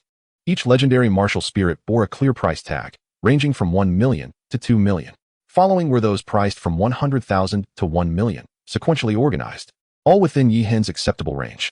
His fingertips lingered over the eye of the void, brushed past the 10-headed fire phoenix, and ultimately hovered over the chilling spider emperor's dual martial spirit. The system kindly indicated a discounted price for a combined purchase, 1,800,000 gold soul coins. He stroked his chin, yet his gaze was irresistibly drawn to the alluring golden glow of the free random button. Gazing at the screen, he found himself in an unprecedented internal struggle. This doppelganger was hard-won, and the choice of martial spirit would significantly influence his future growth. He understood well that the most coveted martial spirits were merely a halo effect brought forth by deities, akin to how the sea god had bestowed fame upon the sea god martial spirit. The true elite, he murmured to himself, his vision sharpening, is a martial spirit that resonates perfectly with one's essence. Yi Hen's fingers danced swiftly across the screen, skimming past those illustrious yet exorbitantly priced martial spirits. The system interface rapidly transitioned, revealing a series of lesser-known martial spirit options, surprisingly still priced at a staggering 1 million gold soul coins. Though these martial spirits were obscure, they held untold potential. After a prolonged selection process, his finger finally halted on a martial spirit that had never before graced the annals of Deluo continent as history. A resolute glimmer flickered in Yi Hen's eyes. This was the one. The screen illuminated with a brief introduction. Star Beast, 1 million gold soul coins. Characteristics, a perfect amalgamation of strength, defense, and speed. Origin, an extinct mysterious species from ancient times. Ability, capable of martial spirit armorization. Remarks, additional characteristics remain to be uncovered. Just as I desired, Yi Hen's lips curved into a confident smile. This unknown martial spirit perfectly aligned with his envisioned path for the future, capable of offsetting the deficiencies of his primary martial spirit while preserving boundless possibilities. Choosing the unknown may be risky, yet it might just be the key to transcending the ordinary. Weena blinked in astonishment. Master, why do you not choose those legendary martial souls? Yi Hen chuckled lightly. What truly matters is that which suits oneself. That is the essence of divinity. The moment the activation key was pressed, a black luminescence enveloped the doppelganger, and a shadowy beast with an inky black form began to take shape behind it. Chapter 40. The Eastern Lone Eagle. This enigmatic beast martial soul was entirely as dark as ink, seemingly capable of swallowing light itself. Yi Hen narrowed his eyes, yet he could not discern its full form, only vaguely recognizing contours reminiscent of a tiger or leopard. However, what was most alarming was the presence of subtle bone spurs hidden within each joint of its body, glimmering with a chilling sheen in the darkness. The most captivating aspect was its eyes. Those eyes, akin to a vast galaxy, were composed of countless twinkling points of light. The instant Yi Hen met its gaze, his consciousness was suddenly drawn into a resplendent sea of stars. Thousands of celestial bodies swirled before him, and the concepts of time and space became hazy in that moment. Master, Weena's call pulled him back to reality. Yi Hen unconsciously swallowed, his resolve to choose strengthened. The more mysterious and unfathomable the martial soul, the greater the potential for remarkable abilities. He took a deep breath, and in that instant, it felt as though a new world had opened before him. He could distinctly perceive every subtle fluctuation of his doppelganger's emotions, the morning dew falling into his vision, the melodies of birds and the chirps of insects captured by his ears, and even the gentle caress of the breeze against his skin. All sensations felt as real as if he were experiencing them himself. This wondrous feeling of soul resonance brought forth knowing smiles from both of them. He slowly extended his hand, his tone imbued with uncontainable joy. Welcome to our union. The doppelgangers silently nodded, and their perfectly synchronized souls rendered all words superfluous. In the morning light, the two distinct faces bore strikingly similar, mischievous grins. Yet the doppelganger's star-like eyes added a layer of mystique to their bond. In that moment, he realized he was no longer fighting alone. Without looking back, Yi Hen ventured deeper into the forest, while the doppelganger deftly turned to stride towards the forest's edge. Their silhouettes gradually faded into the morning light, devoid of any spoken exchange, yet it felt as though they had already reached a silent understanding. Master, Weena darted in front of Yi Hen, her small face brimming with questions. But he is only a level 1 soul master. She desperately pointed towards the direction where the doppelganger had vanished. Are you just letting him go? Yi Hen smiled enigmatically, ruffling the system sprite's head. He possesses the ability to protect himself. And where will he go next? Why haven't you given him a name? Weena chirped like a little sparrow beside Yi Hen. Yi Hen sighed in exasperation. Of course. He will hunt soul beasts to level up. He waved his hand casually. A sudden spark of inspiration hit him. Let us call him the Eastern Lone Eagle. This offhand name caused the distant doppelganger to stumble momentarily. Through their shared senses, Yi Hen distinctly felt the doppelganger's incredulity at this overly dramatic name. Did it truly match his essence? What? Not satisfied, countless quips flashed through their shared thoughts. With a resigned sigh, the doppelganger turned and disappeared into the jungle, its silhouette radiating a profound sense of disillusionment. Weena erupted into laughter, exclaiming, Master, your naming skills are truly remarkable. Grateful for the compliment, Yi Hen proudly lifted his chin, thoroughly pleased with the imposing name he had chosen. Weena's melodious laughter echoed through the forest as she fluttered her wings and circled around Yi Hen, inquiring, if you were to have a son in the future, what name would you choose? I haven't considered it. Yi Hen waved his hand dismissively, attempting to evade the question. Think about it now, Weena insisted, tugging at his sleeve, her face alight with inquisitive excitement. Cornered, Yi Hen began to concoct absurd names. Yi Bu Xiu, Yi Wu Yu, Yi Mao Zi. The further he went, the more ludicrous they became. Yi Lai Xiong, Yi Tai Mei, Yi Yi Yi. Weena burst into fits of laughter, rolling in the air, her wings flapping clumsily. Master, are you planning to open a general store? Seeing the little sprite laugh to the point of tears, Yi Hen couldn't help but chuckle as well. Sunlight filtered through the treetops, casting elongated shadows of the duo as they frolicked together. In the midday forest, the chorus of cicadas and birds intertwined in a natural symphony. Sunlight danced through layers of leaves, creating a mosaic of light and shadow on the forest floor. The air was infused with the refreshing scent of flora, mingled with the earthy aroma of soil, uplifting the spirit. A few flower-spotted cats, possessing a decade's worth of cultivation, leaped from the underbrush, curiously sizing up Yi Hen before instinctively pricking their ears and scampering away. In the distance, a flock of flower sparrows chirped on the branches, occasionally diving down to peck at berries on the ground. This harmonious scene caused Yi Hen to set aside any thoughts of hunting. Low-tier soul beasts that passed by instinctively veered away from this human, exuding an aura of danger. With a subtle smile gracing his lips, Yi Hen pondered that in a world governed by the law of the jungle, preserving such a serene haven might indeed be humanity's greatest luxury. With a flicker of thought, he released a huang from the pet space. The creature landed and immediately began to frolic, its fluffy tail spinning like a propeller. I've been dying here, the huang exclaimed, fervently sniffing the ground while pawing at a pile of fallen leaves. Finally, my master remembers me. Abruptly, it screeched to a halt, glaring at Yi Hen. You promised me gold coins last time, and I haven't received them yet. Don't think you can back out. Yi Hen sighed, amused at the dog's remarkable memory. He tossed a bag of gold soul coins, and Da Huang pounced, catching it mid-air, its expression one of triumphant glee, reminiscent of a cunning merchant. Wong. Da Huang blissfully tucked the coins into its collar before scampering back to nuzzle against Yi Hen's pant leg. The sycophantic expression on the dog's face epitomized the phrase "a glimmer in its eye for wealth." Yi Hen's gaze fell upon the collar around De Huang's neck. A flicker of surprise crossing his features as he realized that this seemingly ordinary dog collar concealed a storage function. Sensing his master's scrutiny, De Huang quickly took 2 steps back, protectively guarding the collar with its paws. "Master, this is all I have," it said. Its eyes filled with wariness yet feigning generosity as it added, "Though what's mine is yours." Yi Hen raised an eyebrow, deliberately reaching out as if to remove the collar. The large yellow dog suddenly bristled, leaping backward to hide behind a tree, peeking out with just half of its head visible. Yi Hen couldn't help but shake his head in amusement, declaring, "All right, I won't tease you anymore. I have something important to attend to." Upon hearing this, the dog perked up its ears, its tail wagging joyfully as it trotted over eagerly.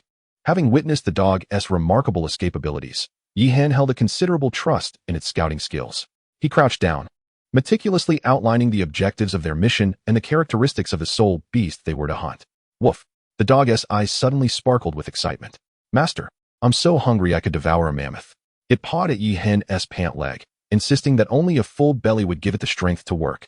Yi Hen chuckled at the drool hanging from the dog's mouth, nodding in amusement. In a particularly good mood that day, he decided to indulge a little. He opened the system's marketplace and extravagantly browsed through the culinary section, knowing well that he usually refrained from splurging on such non-essentials. A serving of Boston lobster, charcoal grilled Arakan chicken, and let us not forget a steamed Songjiang base, plus some fragrant pan-fried pork with fermented bean curd. As he was placing his order, he paused and smiled, adding, "Lastly, let us have some stinky tofu. I've been craving that flavor for quite some time." Chapter 41, Silver Dragon. When these delicacies from Blue Star materialized on the grass, even the experienced Weena widened her eyes in astonishment.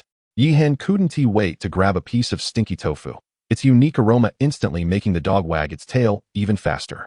"Woof! Master, you eat that too?" Yi Hen nearly kicked the dog in response. "This is stinky tofu, a specialty from my hometown," he retorted, though his gaze softened involuntarily. Memories flooded back like a tide. He felt as though he had returned to the night market of Blue Star, squeezed at a greasy little table with friends. The smoky aroma of grilled skewers mingling with the distinctive scent of stinky tofu, accompanied by over 50-degree southern liquor and the late-night banter of old times. "Woof! Master, why are you crying?" The dog suddenly approached, its wet nose nudging Yi Hen's hand. Only then did he realize his eyes were slightly moist, and he jokingly scolded, "It's your fault, you silly dog." He picked up a piece of stinky tofu and tossed it to the dog, saying, "Here, try one." Just as Yi Hen threw the stinky tofu into the air, the dog leaped up, catching it perfectly. After chewing a couple of bites, its eyes widened in surprise. "Woof! Master, I remember now." It spun around excitedly, recalling that this taste was reminiscent of before it could finish its thought. Yi Hen kicked it, sending the dog soaring through the air in a graceful arc bang. The dog landed on its back in the bushes, still clutching half a piece of stinky tofu, mumbling indistinctly about its crappy taste. From a distance, the dog's cheeky voice called out, "Master, may I have another piece?" Yi Hen felt a vein throbbing on his forehead. This foolish dog was undoubtedly doing it on purpose. His fists clenched, cracking ominously. "You wretched dog." Seeing the trouble it had caused, the dog swiftly grabbed another piece of stinky tofu along with an entire roasted chicken, dashing into the bushes with remarkable speed. As Weena flutters her wings, playfully brandishing 2 glistening chicken legs, her laughter resonates through the forest. "Master, it turns out that De Huang really did eat before." She suddenly clutches her stomach, bursting into a fit of laughter. Her melodious giggles echo among the trees. Yi Hen shakes his head in resignation, indulging himself in the remnants of the feast. He picks up a piece of succulent Songjiang base, the tender flesh melting on his tongue. The familiar taste momentarily transporting him back to the bustling food stalls of Blue Star. In the distance, the rustling sound of De Huang sneaking a bite can be heard, while Weena continues to laugh uncontrollably in midair. Observing this lively scene, Yi Hen suddenly feels that this vibrant journey of cultivation might not be so bad after all. After satisfying his hunger, he resumes his quest for the second soul ring. Although De Huang has vanished from sight, as long as he remains within a reasonable distance, Yi Hen can sense the dog's movements. Perhaps this is the creature's only utility. Throughout the day, although many spirit beasts cross his path in the forest, none meet his expectations. Occasionally, a reckless spirit beast charges at him, but Yi Hen does not hold back. With the emergence of the Yunlin Overlord Abyss, blood is guaranteed. Each time he slays a spirit beast, the system's notification chime rings out promptly. As twilight descends, just as Yi Hen intends to rest, his expression sharpens. Through their soul link, a strong mental wave emanates from De Huang. A glimmer of determination ignites in his eyes, and the shadowy wings behind him unfurl with a whoosh, their inky feathers shimmering under the moonlight. With the night wind howling, his figure darts through the night sky like a swift arrow. Finally, this foolish dog proves its worth.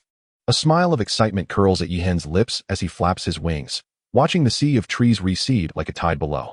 What has stirred De Huang's excitement must surely be the discovery of a target spirit beast. Yihen lands gracefully, only to find the scene before him causes his pupils to constrict. The forest within 100 meters appears ravaged by a tempest, trees uprooted and earth churned. De Huang, trembling and curled behind a massive tree, though unharmed, is covered in dirt and disheveled fur, clearly having just endured a harrowing escape. A deafening roar reverberates from nearby, and Yihen turns towards the sound, spotting a silver-white dragon-like creature glaring fiercely. Its elongated body is adorned with scales that shimmer like moonlight, and sharp bony spines along its back glisten ominously, while its amber vertical pupils blaze with rage. "Well done," Yihen mutters, tossing a piece of stinky tofu to De Huang without looking back, his gaze fixed intently ahead. Though this dragon-like creature possesses only 800 years of cultivation, its silver-white scales exude a mysterious sheen under the moonlight, marking it as one of his target spirit beasts. While it may not be a pure-blooded silver dragon, it nonetheless carries the bloodline of the dragon clan, making it an ideal candidate for his second soul ring. Yihen narrows his eyes, his fingertips gently caressing the blade of the Yunlin Overlord Abyss, with its innate devouring ability. As long as he can elevate the age of this silver dragon soul ring over time, it could eventually rival the caliber of a silver dragon king soul ring.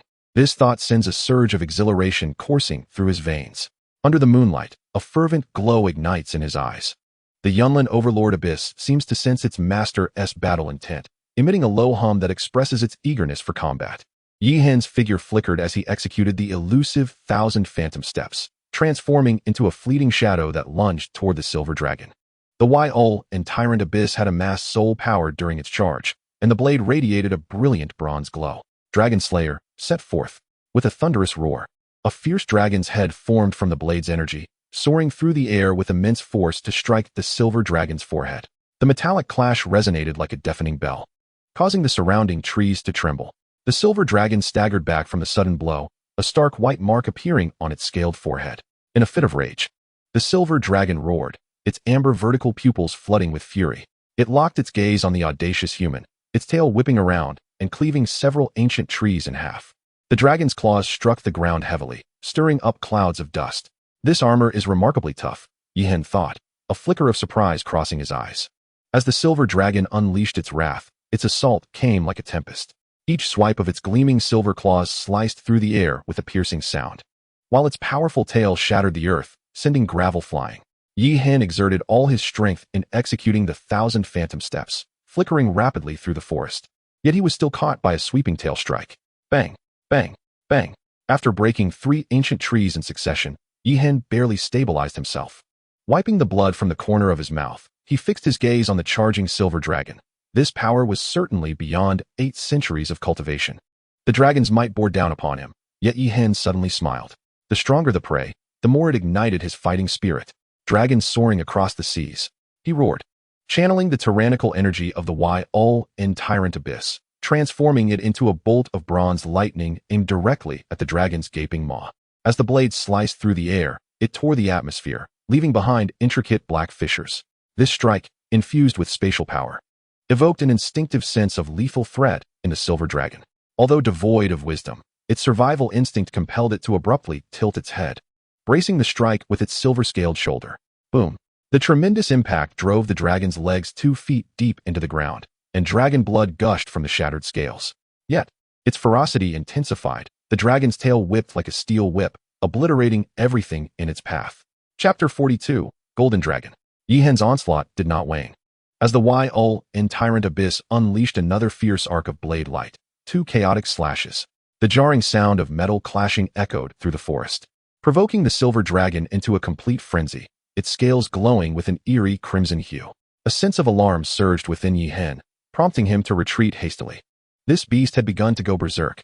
As the enraged silver dragon's momentum surged, the very space around it began to warp. Just as Yihen withdrew, the ground erupted violently.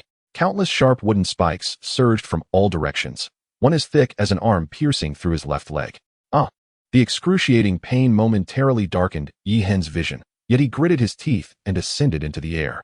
However, a more terrifying fate awaited him as crystalline water emerged around him, ensnaring him within a massive water sphere in an instant. A numbing sensation spread from the wound throughout his body, and Yi Hen realized with dread that this silver dragon not only bore the bloodline of the Silver Dragon King, but had also inherited its elemental manipulation. The paralyzing toxins swiftly eroded his nerves, causing his vision to blur. Beyond the water sphere, the rampaging silver dragon opened its gaping maw, gathering an energy that sent chills down one's spine. It was imperative to interrupt its charge. A sense of foreboding surged within Yi Hen, prompting him to unleash the devouring power of his innate scripture. The paralyzing toxin within him melted away like snow under the sun, and at that moment, the amplification ability of the Kirin's skeletal strength activated for the first time. A bronze radiance erupted around him, an overwhelming surge of power flooding his limbs and body, making him feel as though his strength had more than doubled.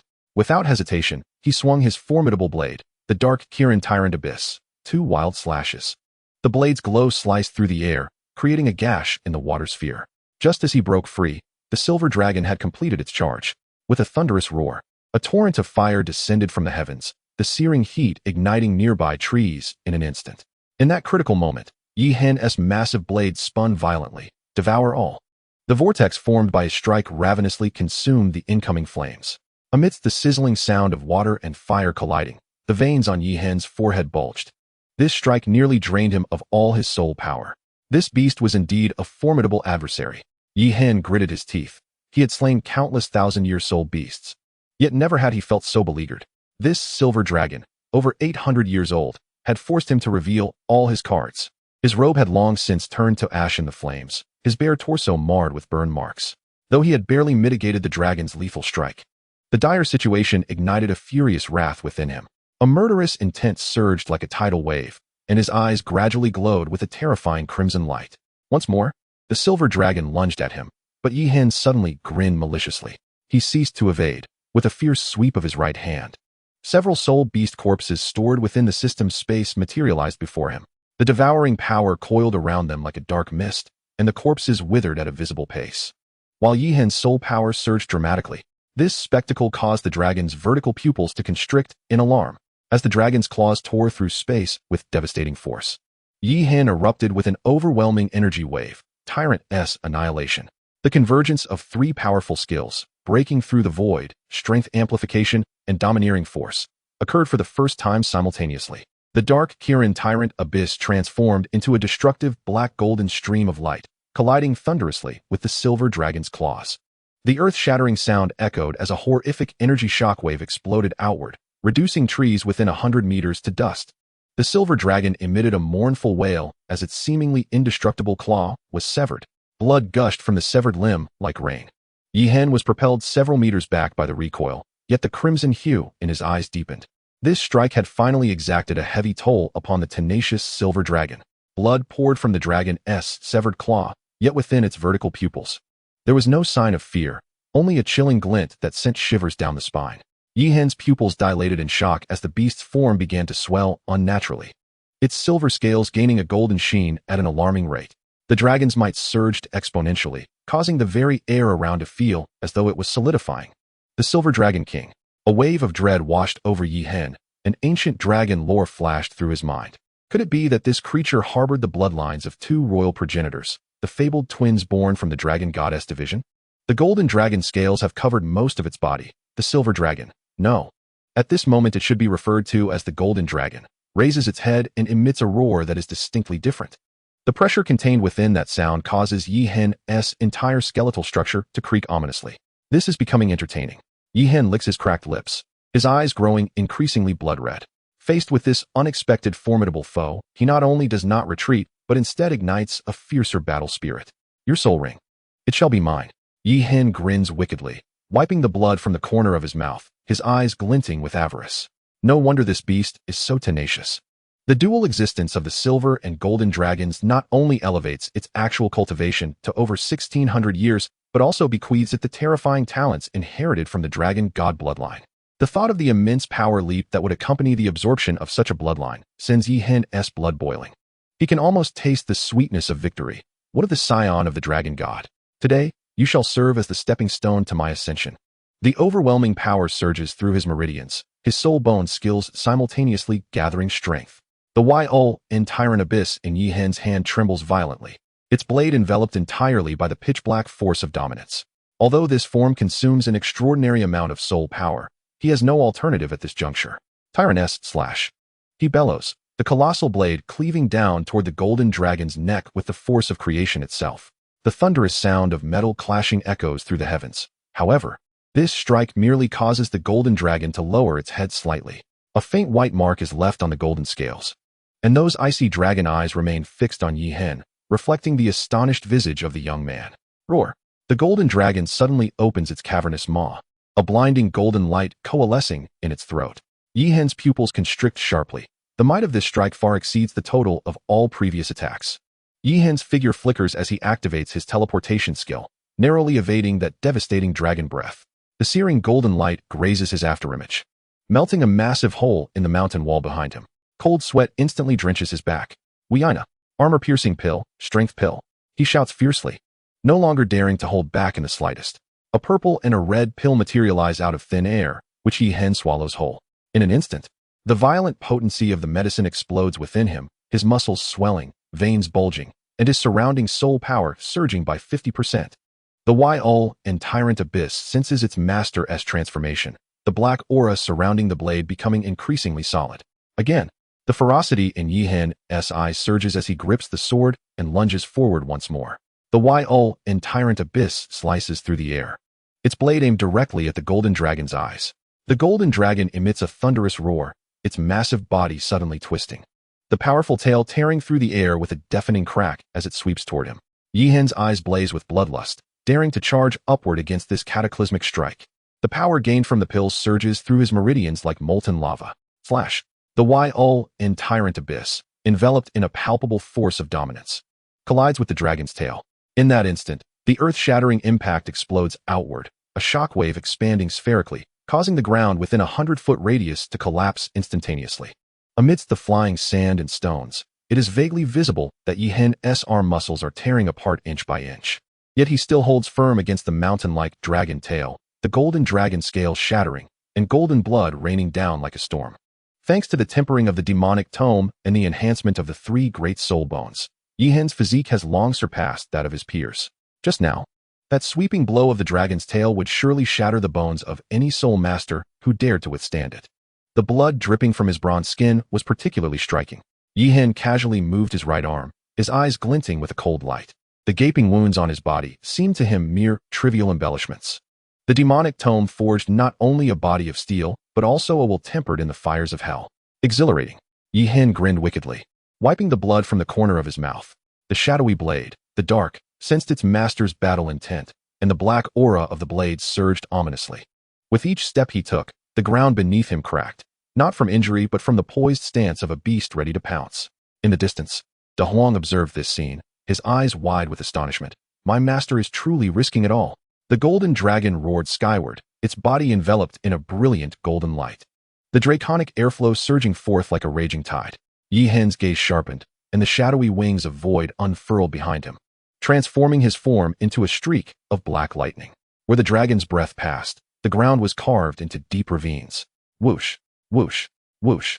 Yi Hen pushed his speed to its utmost limit, weaving through the torrents of dragon breath. Each beat of the shadowy wings left behind phantoms in the air. Since strength alone could not determine victory, he would settle the score with speed.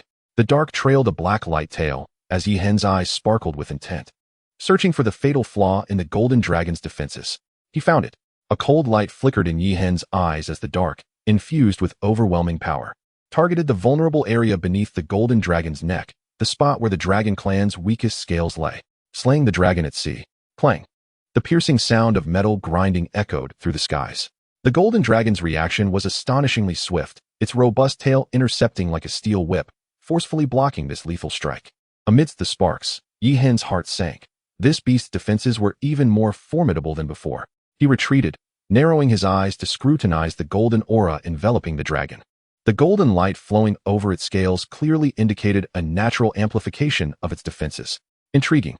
Yi Hen flexed his numbed arm, a murderous aura swirling in his crimson eyes. He swung his blade twice in a frenzy. The golden dragon raised its forepaw to block, the sharp claws clashing against the dark, producing blinding sparks. Yihan's assault remained relentless, followed by a thunderous roar, slaying the dragon at sea. The fierce blade light compelled the golden dragon to retaliate with its tail, the overwhelming force forcing the colossal creature to stagger back, its claws carving deep furrows into the ground. The potency of the elixir was swiftly waning. Now is the moment. A fierce glint surged in Yihan's eyes. The golden dragon, despite its formidable defenses, ultimately lacked intelligence. Seizing the instant when its form faltered, a dark glow suddenly erupted from his left arm, an encroaching darkness. The skill of the dark demon, evil god tiger soul bone, erupted violently, unleashing an energy as dark as ink, piercing through the golden dragon's defenses at the weak point of its scales. Splat! The black light penetrated, leaving a gaping wound the size of a bowl at the dragon's neck. The golden dragon emitted a heart-wrenching wail, its golden blood gushing forth like a fountain. Yihan showed no mercy, denying the creature any chance for a desperate struggle. The abyssal tyrant, Yulin, erupted with a blinding black light. In an instant, he teleported, appearing like a specter above the dragon's head. Die! The colossal blade plunged mercilessly into the gaping wound, twisting and turning violently, accompanied by the sickening sound of shattering bones. The massive dragon's head fell with a resounding crash. Amidst the thunderous impact of the severed dragon head hitting the ground, a golden column of blood shot skyward, painting the surrounding area crimson. He descended slowly upon the dragon's corpse, his body drenched in blood, yet his gaze unwavering and fierce. Coughing violently, Yihan expelled 2 mouthfuls of congealed blood, his internal organs feeling as though they were ablaze. He knelt on one knee, golden dragon blood dripping slowly from the blade. The strength of this golden dragon far exceeded his expectations. Even without unleashing its full array of innate skills, its terrifying power had inflicted significant internal injuries upon him. Though their battle appeared fluid and effortless, each step had danced perilously close to death. Had the beast unleashed its ancestral dragon techniques? Yihan wiped the blood from his lips, his eyes glinting with a flicker of relief as he gazed upon the gradually coalescing purple-golden soul ring. The injuries within him began to mend slowly under the influence of the tome of demonic 18 hells. After resting for a brief moment, his pallid complexion regained a hint of color. De Huang, ears drooping, approached with a wet nose nudging against his arm. Master, I am unharmed, Yihan reassured. His gaze locked onto the soul ring suspended above the dragon's corpse. The 1,000-year soul ring, radiating with a purple-golden hue, emitted an unsettling wave of energy. This soul ring, infused with the dual bloodlines of both the silver and golden dragons, possessed a quality that rivaled that of ordinary 10,000-year soul rings. Wu Yina flapped her wings, worry etched across her small face. Master, such a divine beast should not exist, let alone appear in the soul-hunting forest. Yihan nodded slightly, yet his eyes remained fixated on the purple-golden soul ring. Now is not the time for contemplation. He forced himself to stand. There was an urgent matter at hand. The soul ring above the dragon's carcass was slowly rotating, its light flickering. He needed to absorb it before its energy dissipated. Although the risk of absorbing a soul ring of such caliber in his severely injured state was perilous, this opportunity was worth the gamble. Yihan sat cross-legged, his soul power weaving delicately around the purple-golden soul ring. Success hinged on this moment. He needed to act swiftly. The lingering dragon's might in the forest could intimidate lower-tier soul beasts, but the cataclysmic battle they had just endured might have drawn the attention of some terrifying entities. The brilliance of the purple-golden soul ring began to merge with his soul power. As the first tendril of soul ring energy entered his body, Yihan was jolted violently. The dominance of the dragon bloodline exceeded all expectations. But even more startling was the revelation that the soul ring contained the elemental control of the silver dragon and the defensive prowess of the golden dragon. The ferocious dragon soul energy surged into Yihan's body like a bursting dam, sweeping through every meridian with relentless force. He trembled violently, blood seeping from his 7 orifices, as his bones emitted a chilling, crackling sound. Wherever the purple-golden energy flowed, flesh and blood were forcibly transformed. At times, it felt like being consumed by flames, while at others, it was as though pierced by icy daggers, with sharp golden energy rampaging through his meridians. Yihan suddenly spat out a mouthful of fresh blood, and the ground was instantly corroded, sizzling with the formation of deep pits. Wu Dahuang anxiously paced in place, its paws furiously clawing at the earth. Weena clenched her small hands tightly, her wings vibrating with restless urgency. Master must hold on.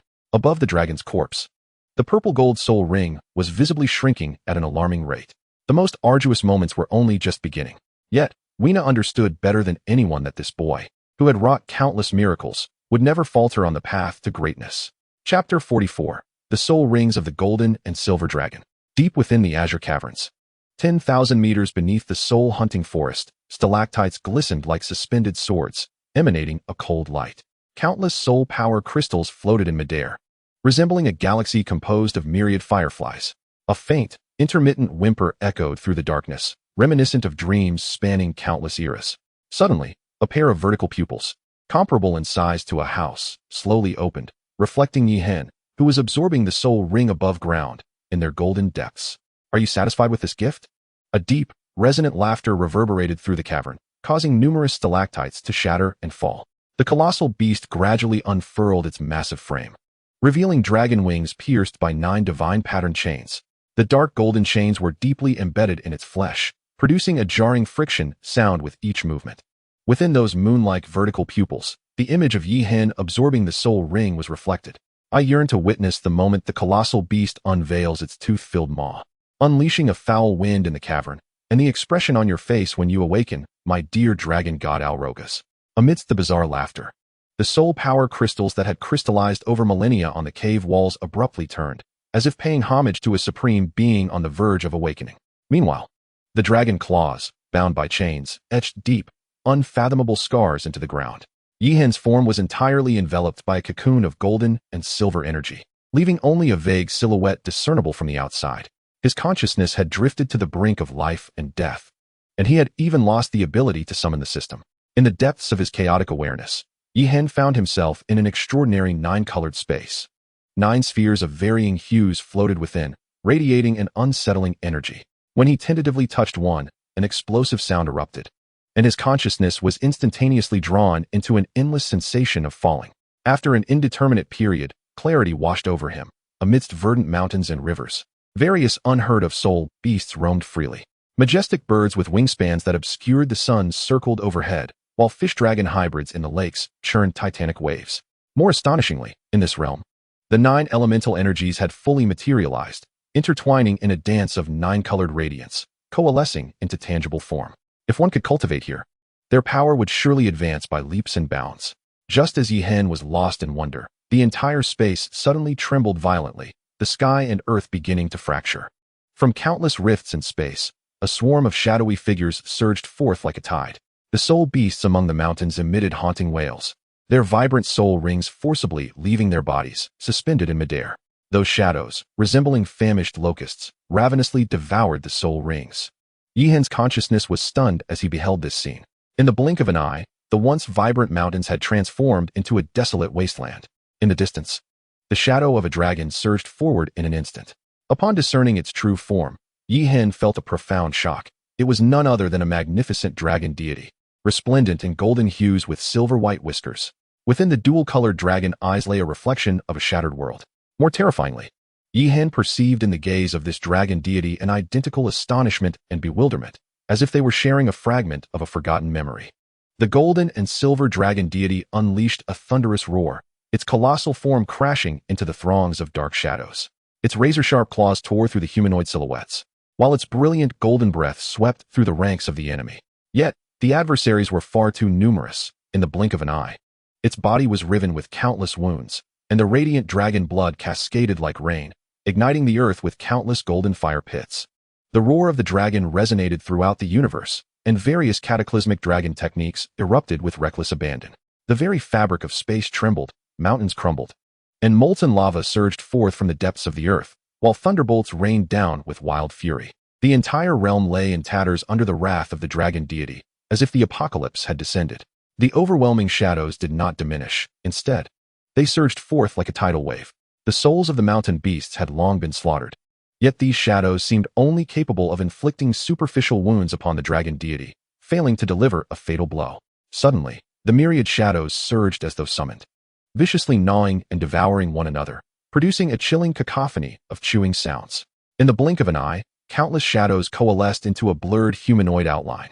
Though it bore a human form, it exuded a pressure more terrifying than that of the dragon deity. Yi Hen's consciousness quivered involuntarily. This shadow merely stood in the void, causing the surrounding space to collapse and reassemble incessantly. He desperately sought to uncover its true visage, only to find that no matter how intently he gazed, the shadow remained shrouded in a distorted mist. He attempted to utilize his eagle-eye skill, Yet at the moment he was on the verge of discerning the shadow's true form, boom. The entire memory space shattered violently, forcibly yanking Yi Hen's consciousness back to reality. He coughed up a mouthful of blood, only to discover that the energy cocoon enveloping him had transformed into a pattern of interwoven gold and silver dragon scales. Yi Hen suppressed the tumultuous dragon clan memories surging in his mind, acutely aware that this was not the time for deep contemplation.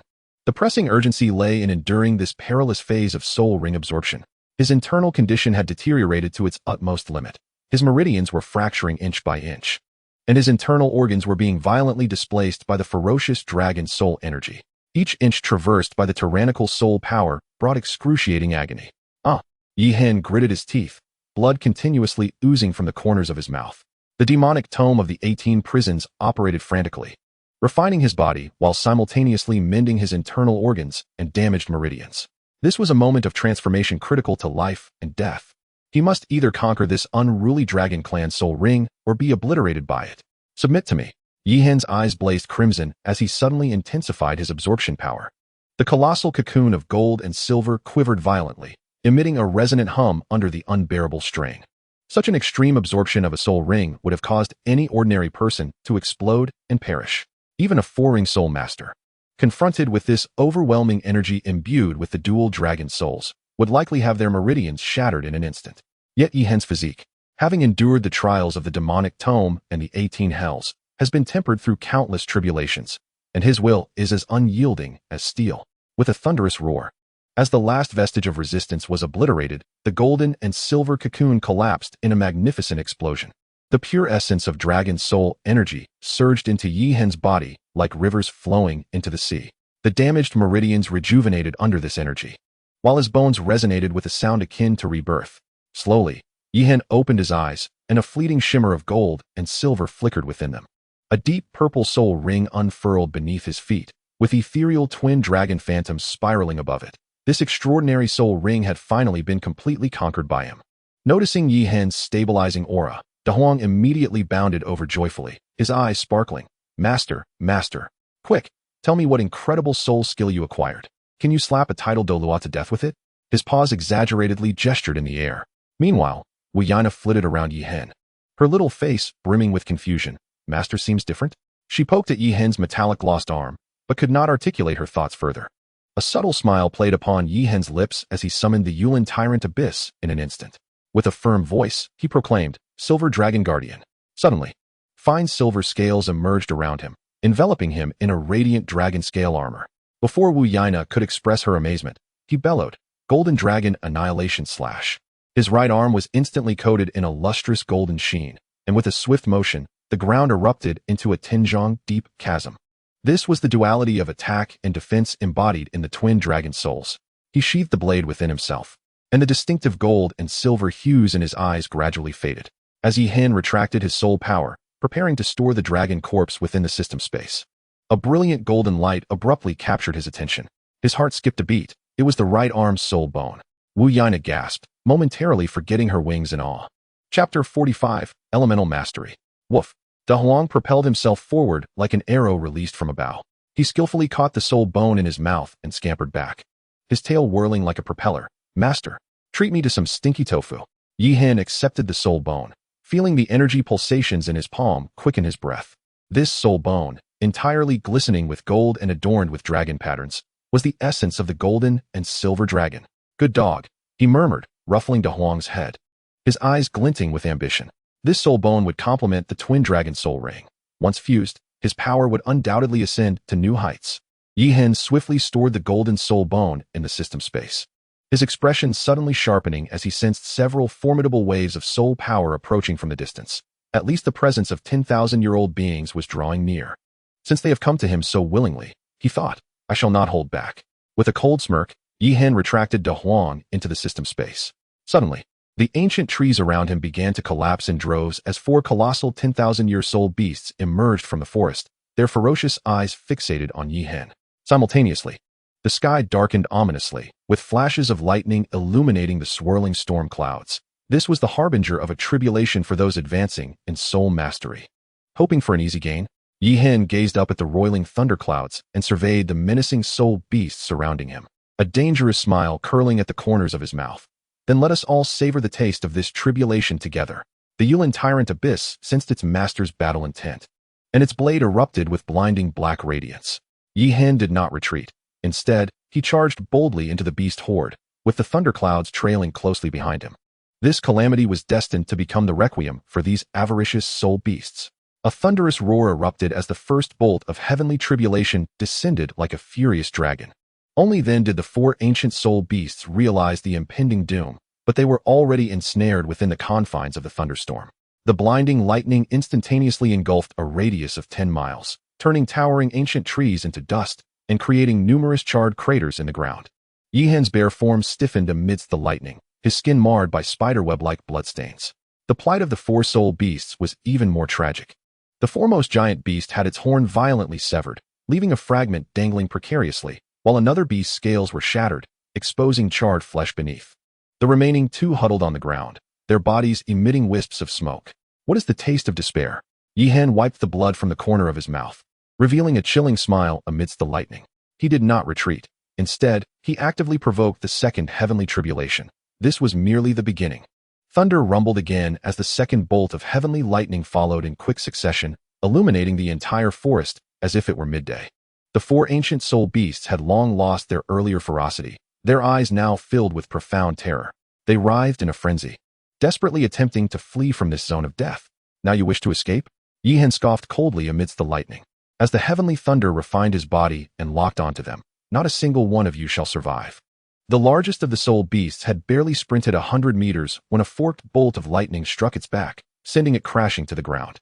Another beast, just as it leapt into the air, was pierced through its wings by the thunder, plummeting like a severed kite. Yi Hen bathed in the lightning, coldly observing the four soul beasts struggle beneath the wrath of thunder. Originally, he had intended to find a secluded spot to safely endure the tribulation. But these oblivious soul beasts had disrupted his plans. Now, as they met their demise in the thunderstorm, it served them right. The thunderclouds churned ominously in the sky, heralding the brewing of the third bolt of heavenly lightning. Paying no mind to the few soul beasts on the brink of death, he withdrew the golden and silver dragon right arm bone from his system space. To harness the power of thunder to break through the second level of the Demon Codex's 18 prisons, each bolt of heavenly thunder was invaluable. With determination, Yi Hen gritted his teeth and pressed the soul bone against his right arm. Though it was a perilous gamble, he had no other choice at this moment. He could either complete the fusion breakthrough with the power of thunder or be reduced to ashes beneath the tribulation. The golden and silver dragon patterns gradually melded into his skin amidst the lightning. As the third bolt of tribulation descended like a torrential river, Yi Hen tilted his head defiantly towards the heavens. The violent force of the thunder surged into his body, yet under the guidance of the Demon Codex's 18 prisons, it transformed into the finest nourishment for refining the soul bone. 3 soul bones within him emanated an unusual luminescence: the Qilin trunk bone, the left leg bone of the dark demon evil god tiger, and the golden and silver dragon right arm bone resonated in a marvelous harmony under the thunder's refinement. Most astonishingly, the fusion of the golden and silver dragon right arm bone proceeded with remarkable smoothness, perhaps due to the prior absorption of its soul ring, resulting in an unprecedented compatibility between the soul bone and his body. Though the pain was still excruciating, it paled in comparison to the agony inflicted by the heavenly tribulation, making the fusion of the soul bone seem relatively gentle. Yi Hen could distinctly feel every inch of his right arm's bones undergoing a transformative change amidst the thunder. With intricate dragon scale patterns gradually surfacing on his skin, the spectral tyrant abyss hovered at his side, its blade-s dragon patterns shining in harmony with his right arm. As the lightning dissipated, Yi Hen's right arm had completely transformed into that of a dragon. Between the opening and closing of his 5 fingers, a subtle interplay of golden and silver electric hues flowed, manifesting the dual inheritance of the silver dragon's elemental mastery and the golden dragon's absolute power. At this moment, Yi Hen's perception of the world was suddenly enriched by 9 vibrant colors: the deep blue of water, the fiery red of fire, the earthy yellow of soil, the verdant green of wind, the luminous platinum of light, the profound black of darkness, the silvery gray of space, the gilded essence of time, and the steadfast deep brown of stability. As the bones of his right arm fully fused, 9 streams of light surged through his meridians. This was the mastery of the 9 great elements. Yi Hen could hardly conceal his exhilaration, opening and clenching his fingers in awe. The elemental mysteries. which ordinary soul masters spend their entire lives striving to comprehend, now seemed as accessible as the movement of his own limbs. The Yulin tyrant sensed its master's transformation, and the blade of the sword automatically revealed 9 colorful patterns. With a mere thought, Yi Hen swung his right arm effortlessly. Boom!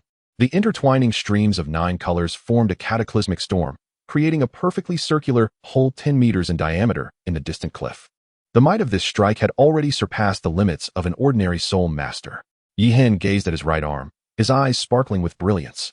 This soul bone, infused with the bloodlines of both the golden and silver dragons, bestowed upon him powers that transcended mere surface abilities.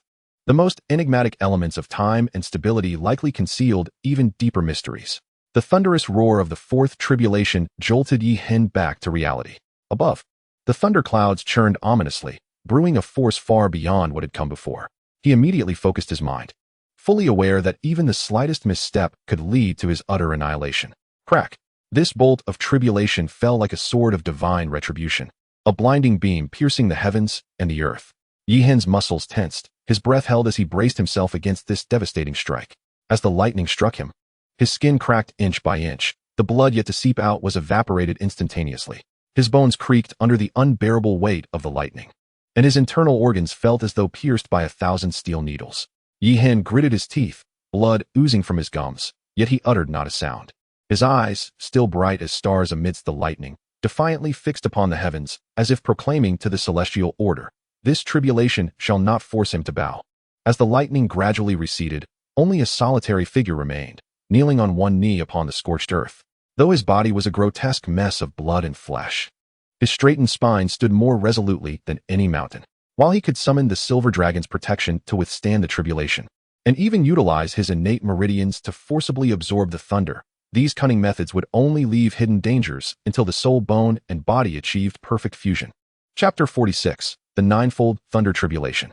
At this moment, each bolt of heavenly lightning that struck him was solidifying the foundation for his future ascent. Should he seek transient ease, he would inevitably find himself stymied by an insurmountable barrier in due course. Crack! As the 5th bolt of tribulation descended, he instead raised his head high, allowing the thunder to refine his entire being. The bones crackled under the lightning's brilliance, each inch of flesh cycling through destruction and rebirth. To reach the pinnacle, Yi Hen laughed amidst the sea of thunder, blood dripping from his split palm. He must first learn to be relentless with himself. This near-obsessive perseverance was the very essence of his ability to continuously transcend his limits. The 6th bolt of tribulation descended like the whip of a divine being, crashing down upon Yi Hen and driving him into the ground, creating a pit nearly a meter deep. He was enveloped in a swirling haze, his skin charred and cracked, resembling a piece of burnt charcoal. He coughed, expelling a plume of black smoke, while behind him, his dark golden wings struggled to flap, unsteadily lifting him back into the air. Wu Yaina gazed on in disbelief. Why had this tribulation not yet concluded? Yet Yi Hen grinned, revealing a row of white teeth against his scorched visage. The soul bones had not fully merged. Should it end now, I would find it unsatisfying. Wu Yaina tilted her head to observe the increasingly ominous thunderclouds, her small face contorted in concern. Had the last 6 tribulations concluded so swiftly? Did this mean she was suddenly confronted with the daunting prospect of the 9-9 heavenly tribulation? To her surprise, Yi Hen was not dismayed but rather elated, his eyes brimming with combat fervor. He flexed his charred right arm, the golden and silver dragon patterns flickering beneath his scorched skin. The more formidable the tribulation, the greater the rewards to be reaped. Come forth. He spread his arms wide, willingly embracing the brewing 7th bolt of lightning, challenging the heavens to see what further trials awaited him. A resounding roar erupted from the depths of the thunderclouds, as if the firmament itself had been incensed by Yi Hen's defiant spirit. The 7th bolt of lightning began to coalesce within the clouds, its energy waves distorting the surrounding space.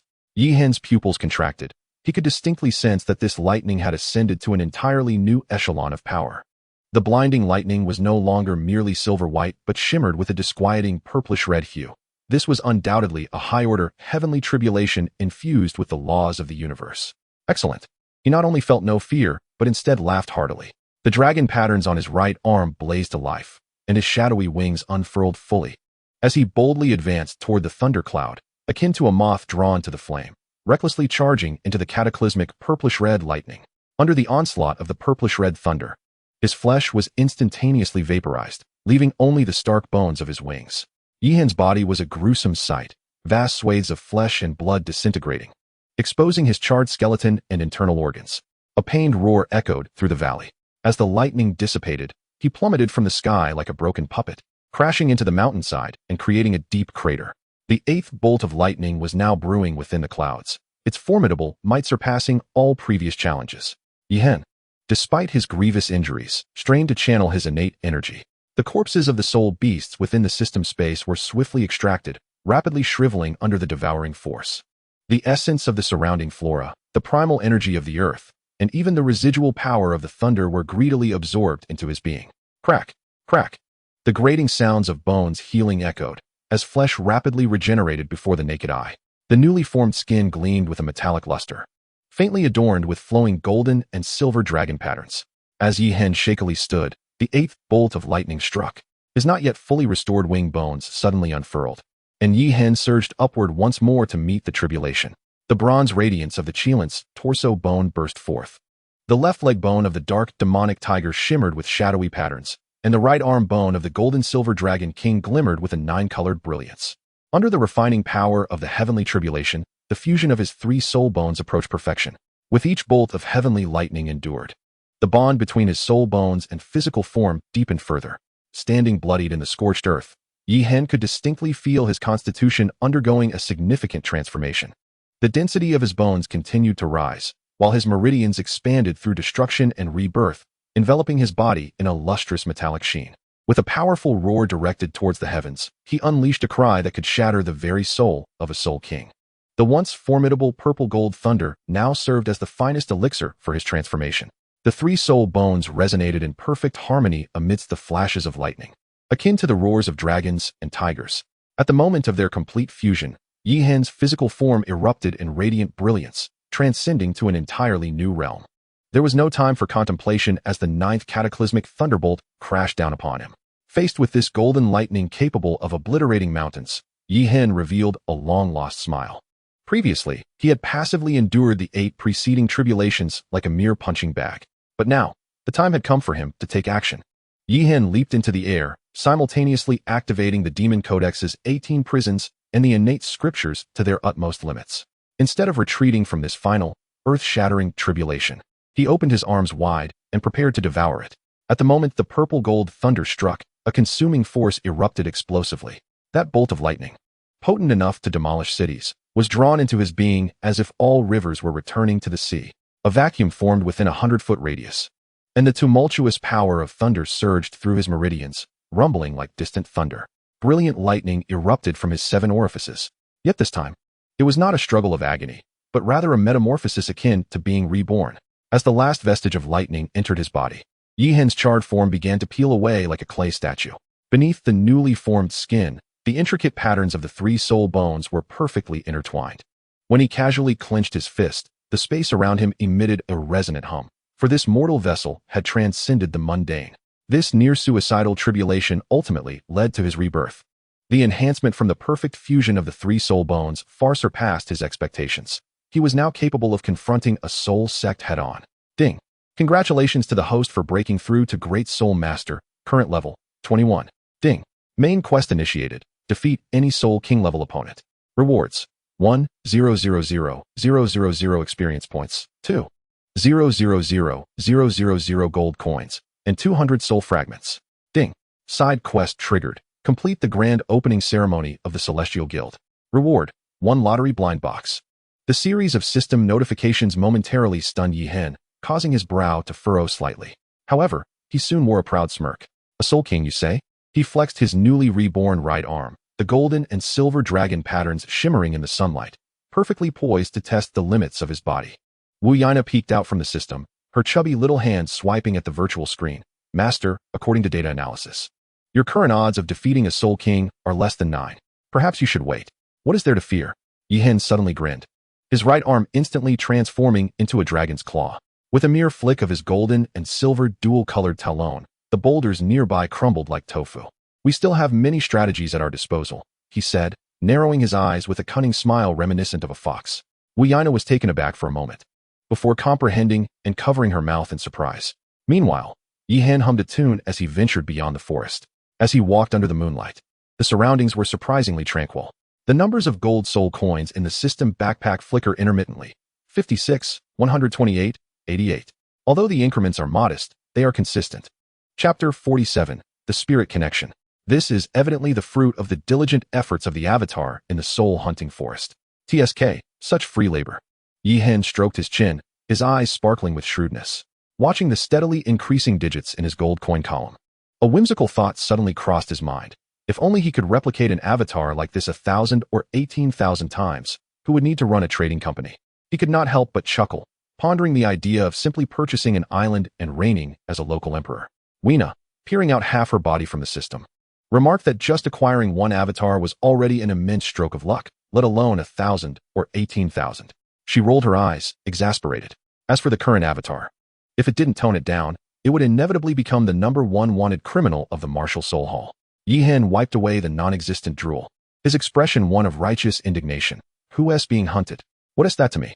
He gestured dismissively, asserting it was the work of the Eastern Lone Eagle. What does it have to do with me, Yi Hen? Weena, unable to contain her frustration, pursed her lips. This is called strategic planning. Yi Hen hummed a discordant tune, suddenly turning to Weena and winking mysteriously. Moreover, he lowered his voice as if sharing a clandestine secret. In this world, there always needs to be a bad guy to take the blame, right?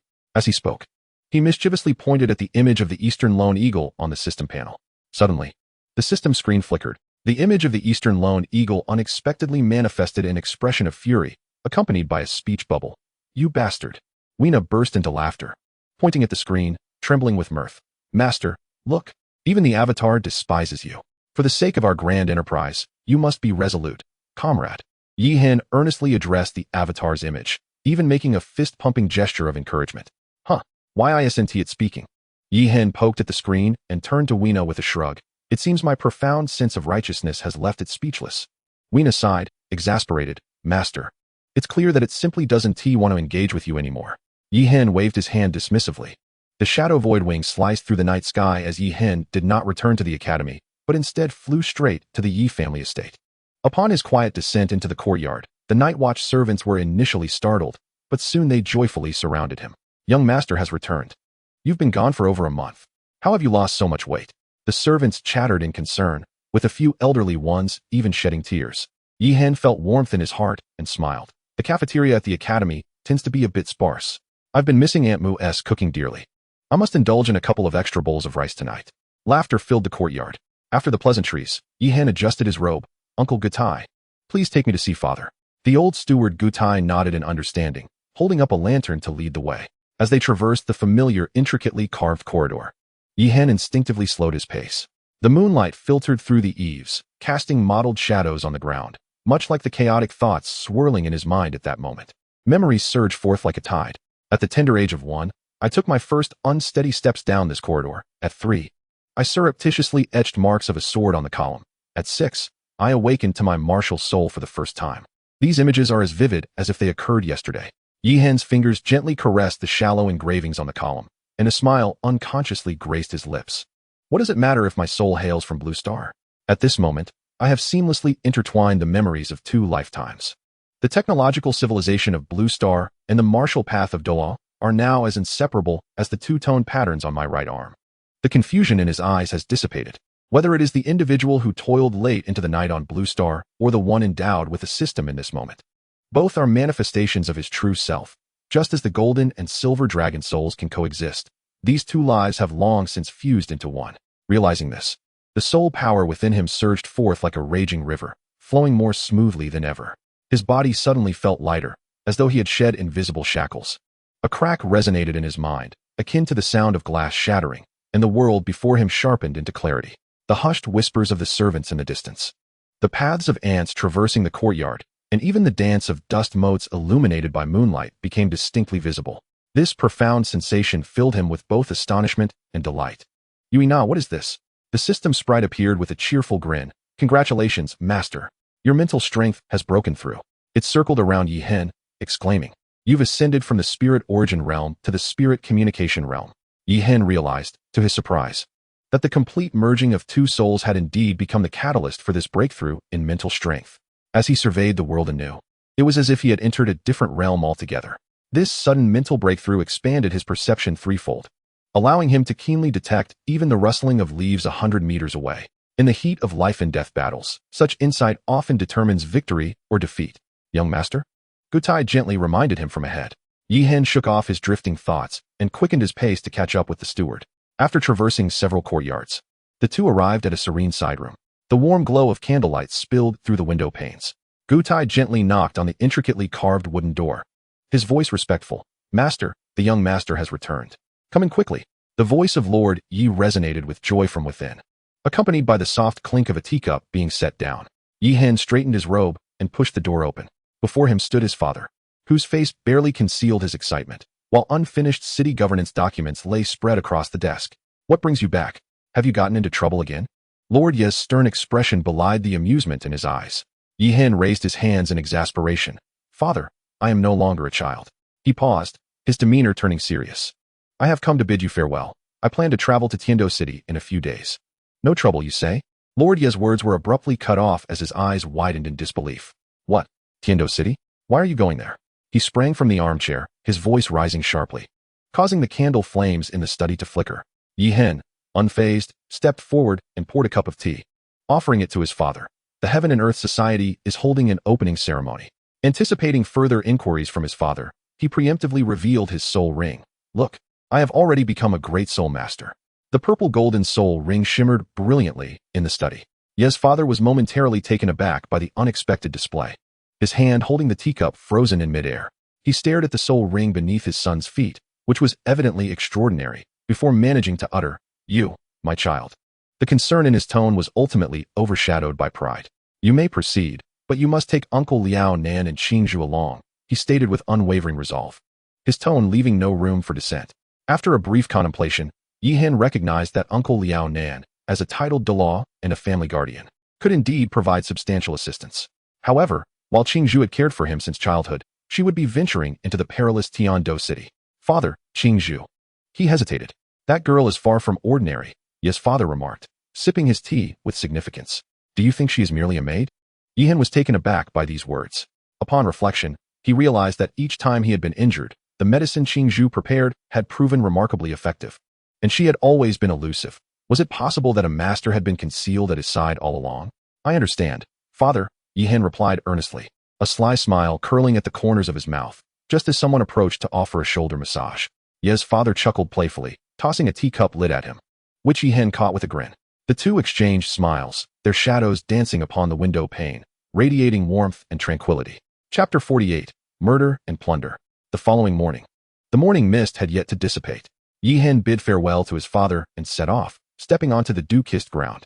To his left walked a robust man.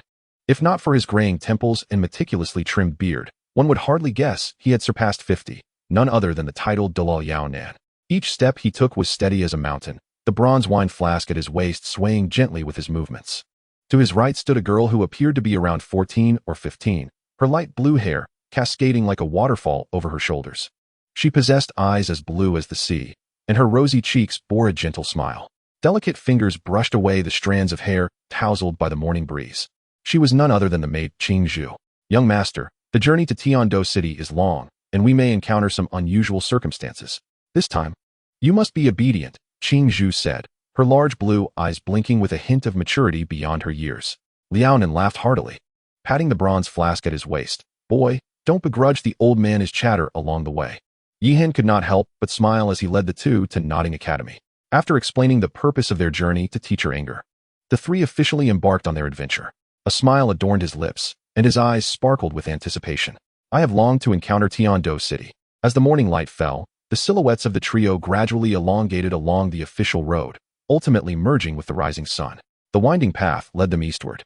Liao Nan walked at the forefront, occasionally tilting his head to take a swig from his flask, his boisterous singing startling the birds in the trees.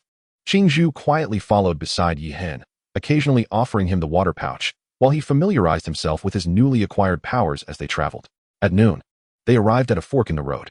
Qingzhu suddenly halted, narrowing her blue eyes. Young master, there is a scent of blood ahead. Liaonan set down his flask, his nostrils flaring slightly. 5 miles away, a skirmish has just occurred. He turned to Yi Hen, inquiring whether they should take a detour.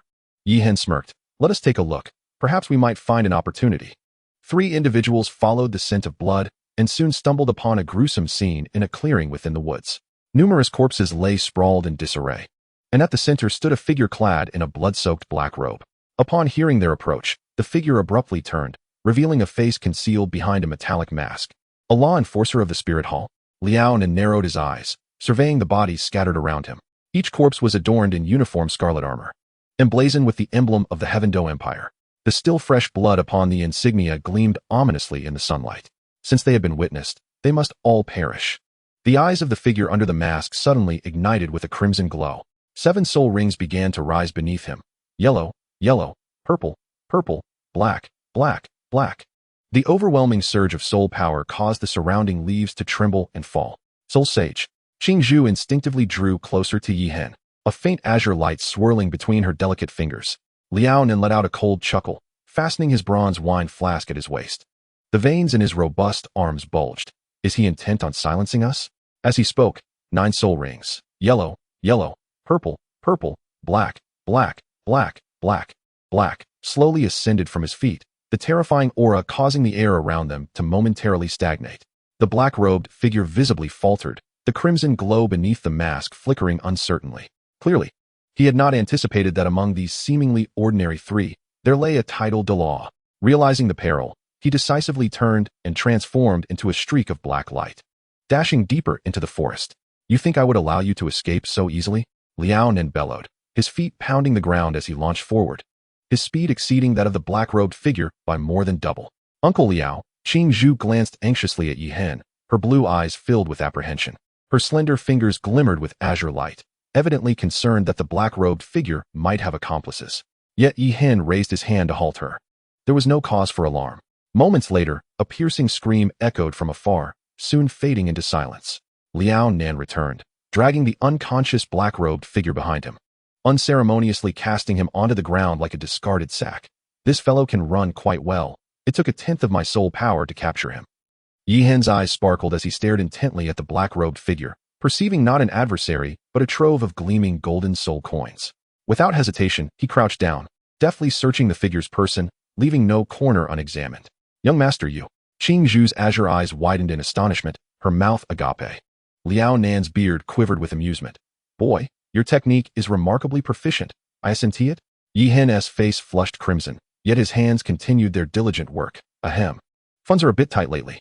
He gestured toward the red-armored corpses, urging, Qingzhu, please assist. Ensure not a single storage bag is left behind. Qingzhu shook her head in resignation, but complied dutifully to scavenge the spoils. With each storage bag she retrieved from a corpse, Yi Hen's eyes brightened further. Resembling a hamster that had discovered a granary, Liao Nan observed the amusing duo.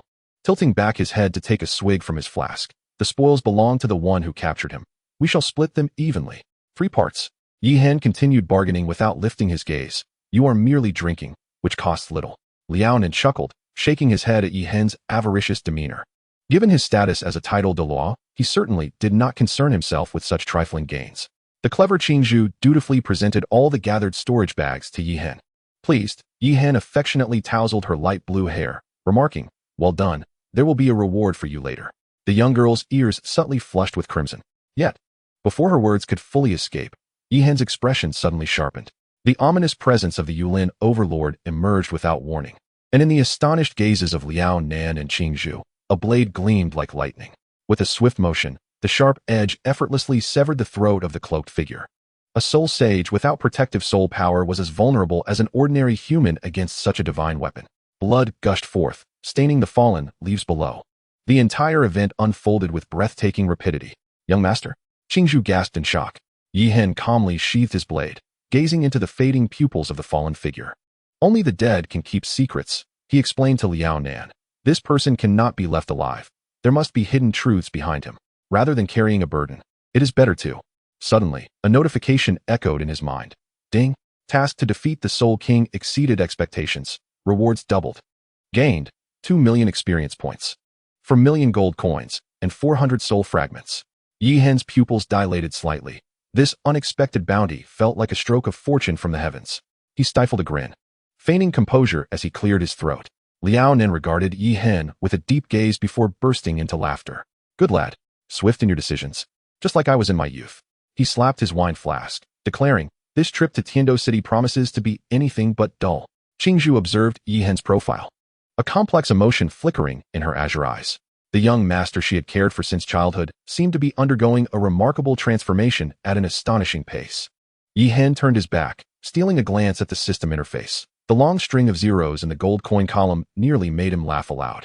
Yet, what quickened his heartbeat was the number of soul fragments, bringing him significantly closer to unlocking his second martial soul. Liao Nan, eyeing Yi Hen's trembling shoulders with suspicion, inquired, "What are you so joyous about, lad?" Chapter 49, The Mysterious Orb.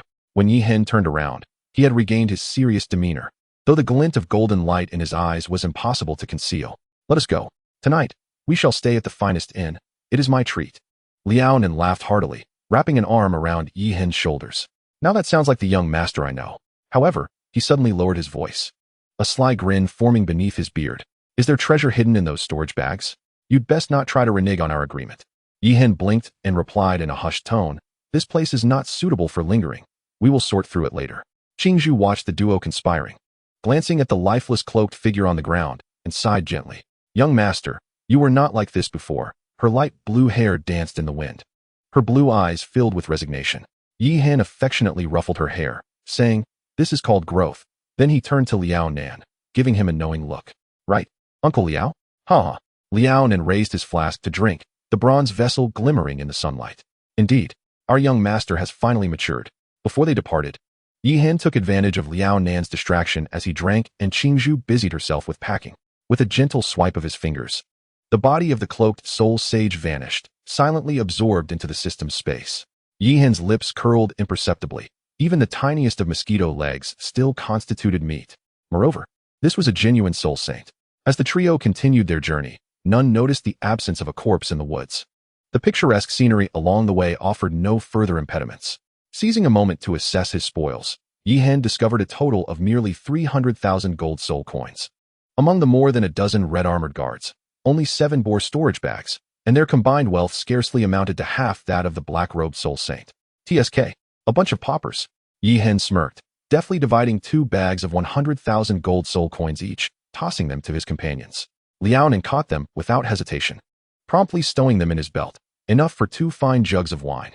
Qingzhu, cradling her storage bag, was about to decline when Yi Hen's stern gaze compelled her to retract her hand.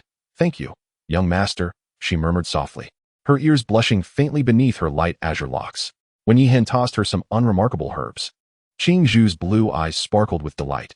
"Is this moonlight grass from 500 years ago?" She embraced the silvery herb as if it were a treasure, her voice trembling with excitement. Yi Hen chuckled at the little maid's sudden expertise, while he collected the remaining soul beast materials into his system. These corpses, ranging from a decade to over a millennium in age, were far more precious to him, possessing the power of devouring, than mere gold soul coins. He then retrieved a peculiar black and white orb from his pocket and handed it to Liao Nan. "Uncle Liao, I found this in the storage bag of the black-robed man. With your vast knowledge, could you discern its value?" Liao Nan took the orb, his rough fingers gently caressing its surface. The black and white colors swirled within like a yin-yang fish, merging and separating in rhythm. He scrutinized it intently for some time, his brow furrowing deeper. "Odd. In my 50 years of life, I have never encountered such an object." However, the enforcers of the Wuhuan Hall would not hesitate to target the royal guards. Liao Nan lowered his voice, returning the orb to Yi Hen's hand. "This item must have a backstory. Keep it safe and do not reveal it in public." Yi Hen nodded thoughtfully. The orb felt icy in his palm, a strange energy pulsating within. He attempted to identify the peculiar orb using his eagle-eye skill, but only a series of flickering question marks appeared, failing to reveal even its basic attributes. With a resigned shake of his head, he tossed it into the system space. Suddenly, a red prompt from the system appeared. "Unknown high-dimensional energy entity detected. Analysis time required, 24 hours. It seemed he had stumbled upon something extraordinary, he mused, raising an eyebrow. As night deepened, the trio reached the outskirts of the sunset forest in the Tiando Empire. Yi Hen chose a quaint and adorned with intricate carvings. Its vermilion doors emblazoned with the golden characters Supreme Scholar, which shimmered under the lantern's glow. "Young lad, bring forth your finest food and drink." Liao Nan bellowed as he stepped inside, his bell-like eyes fixated on a roast chicken at the neighboring table. "Right away. Please wait a moment."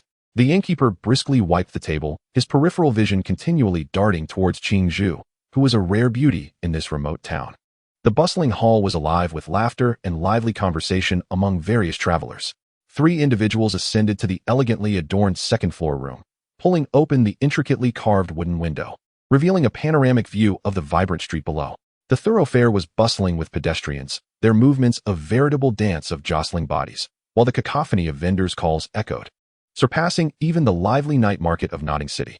Truly, this was a town adjacent to the sunsetting forest. Yi Hen leaned against the window, reflecting on the scene. Among the throngs of passers-by, nearly 70% bore weapons, likely drawn by the allure of the soul beasts dwelling within the forest. Qingzhu, intrigued, leaned closer to the window frame. "Young master, look over there. They're selling soul beast manuals," she exclaimed, pointing to a street stall at the corner, her blue eyes shimmering under the lantern-esque glow.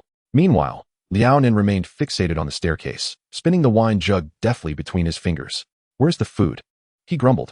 Noticing Qingzhu's rapt attention on the soul beast manuals, Yi Hen's thoughts shifted.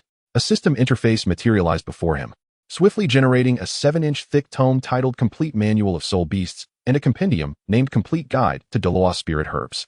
Feigning nonchalance, he pushed a hefty stack of tomes toward Qingzhu. "These are my previous collections. If you fancy them, feel free to take them." She instinctively accepted the books, and upon seeing the gilded title, her blue eyes glistened with moisture. "Young master, these are too precious," she murmured, her delicate fingers brushing over the gilded spine of records of rare spirit herbs from the Star Doe forest, her voice trembling slightly. Yi Hen waved his hand dismissively. "Since you are my maid," he hesitated, reconsidering. "We are family. There's no need to distinguish between yours and mine."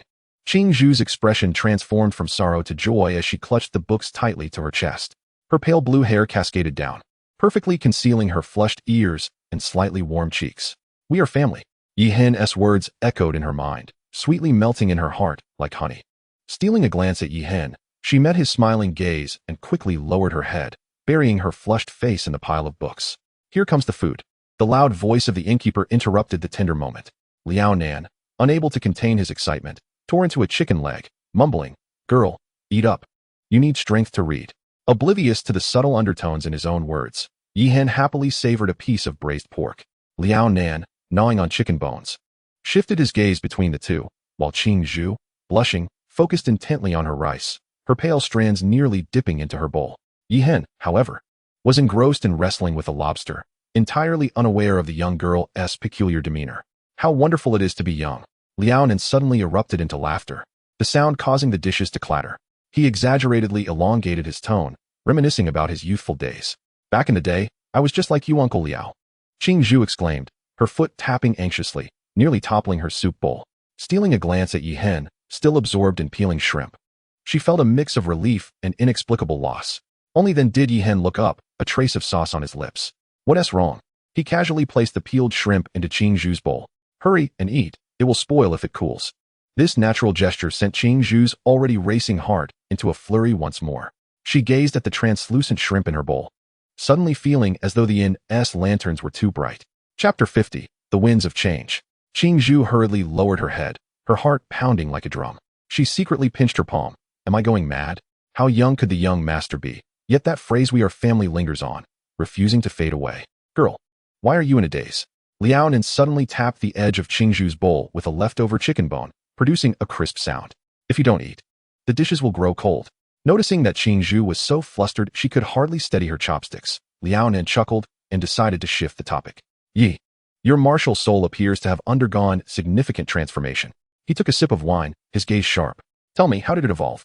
Yi Hen poured himself a cup of wine and, maintaining a facade of calm, began to weave a tale. "Not long ago, I ventured into the soul-hunting forest and inadvertently stumbled upon a secret realm." He twirled his finger along the rim of the cup.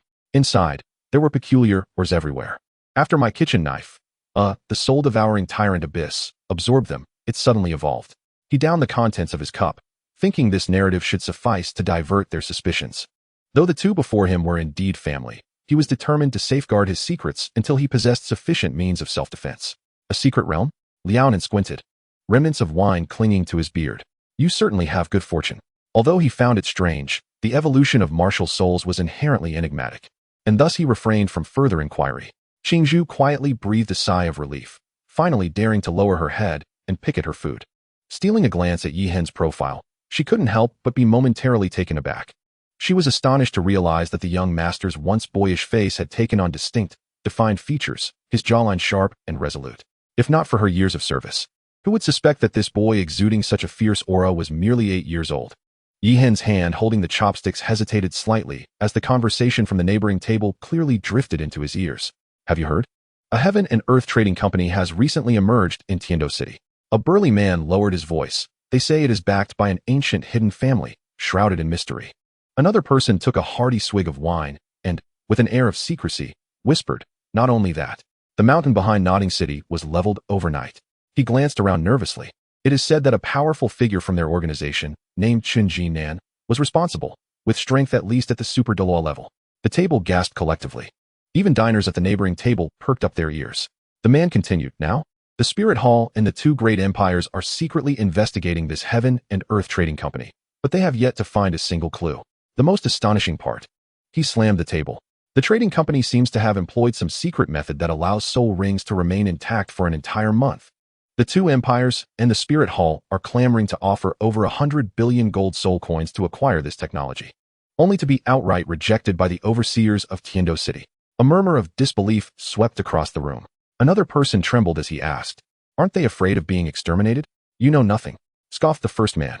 They dare to open a trading company right at the Spirit Hall's doorstep. They must have some backing. In my opinion, he lowered his voice, those major powers should not be thinking about annexation, but rather how to beg for collaboration. As Yi Hen's fingers lightly caressed the rim of his cup, a deeper smile graced his lips. I have heard that Nodding Academy harbors their cultivated talents. With first soul rings of 1,000-year quality, countless secret techniques abound, single-handedly defeating over 30 students. The tavern fell into an instant silence. Even the sound of clinking glasses ceased. I am aware of this. A tall, slender man at the neighboring table suddenly interjected. His name was Yi Hen, the sole heir of the Lord of Nodding City. Do you know why the mountains behind Nodding City were razed to the ground? Rumor has it that Yi Hen was pursued by a titled Delaw, and in a moment of peril, Chunji Nan of the Heavenly Society intervened fiercely, not only slaying the assailant on the spot, but also leaving inscriptions on the mountainside as a warning to various factions. A collective gasp echoed through the crowd. A scarred soul master slammed his palm on the table. Such audacity. The slender man chuckled coldly. The depths of the relationship between the Heavenly Society and the Yi family are indeed profound. Yi Hen toyed with his wine glass, surprised that such rumors about the Yi family's intricacies had surfaced. You've truly made quite a name for yourself this time, Liao Nan remarked in a low voice, laced with a hint of teasing. Yi Hen shook his head with a wry smile. Uncle Liao, please refrain from mocking me. As night deepened, Yi Hen felt a slight intoxication. The increasingly bizarre rumors around him began to fade from his attention. The three then retired to rest.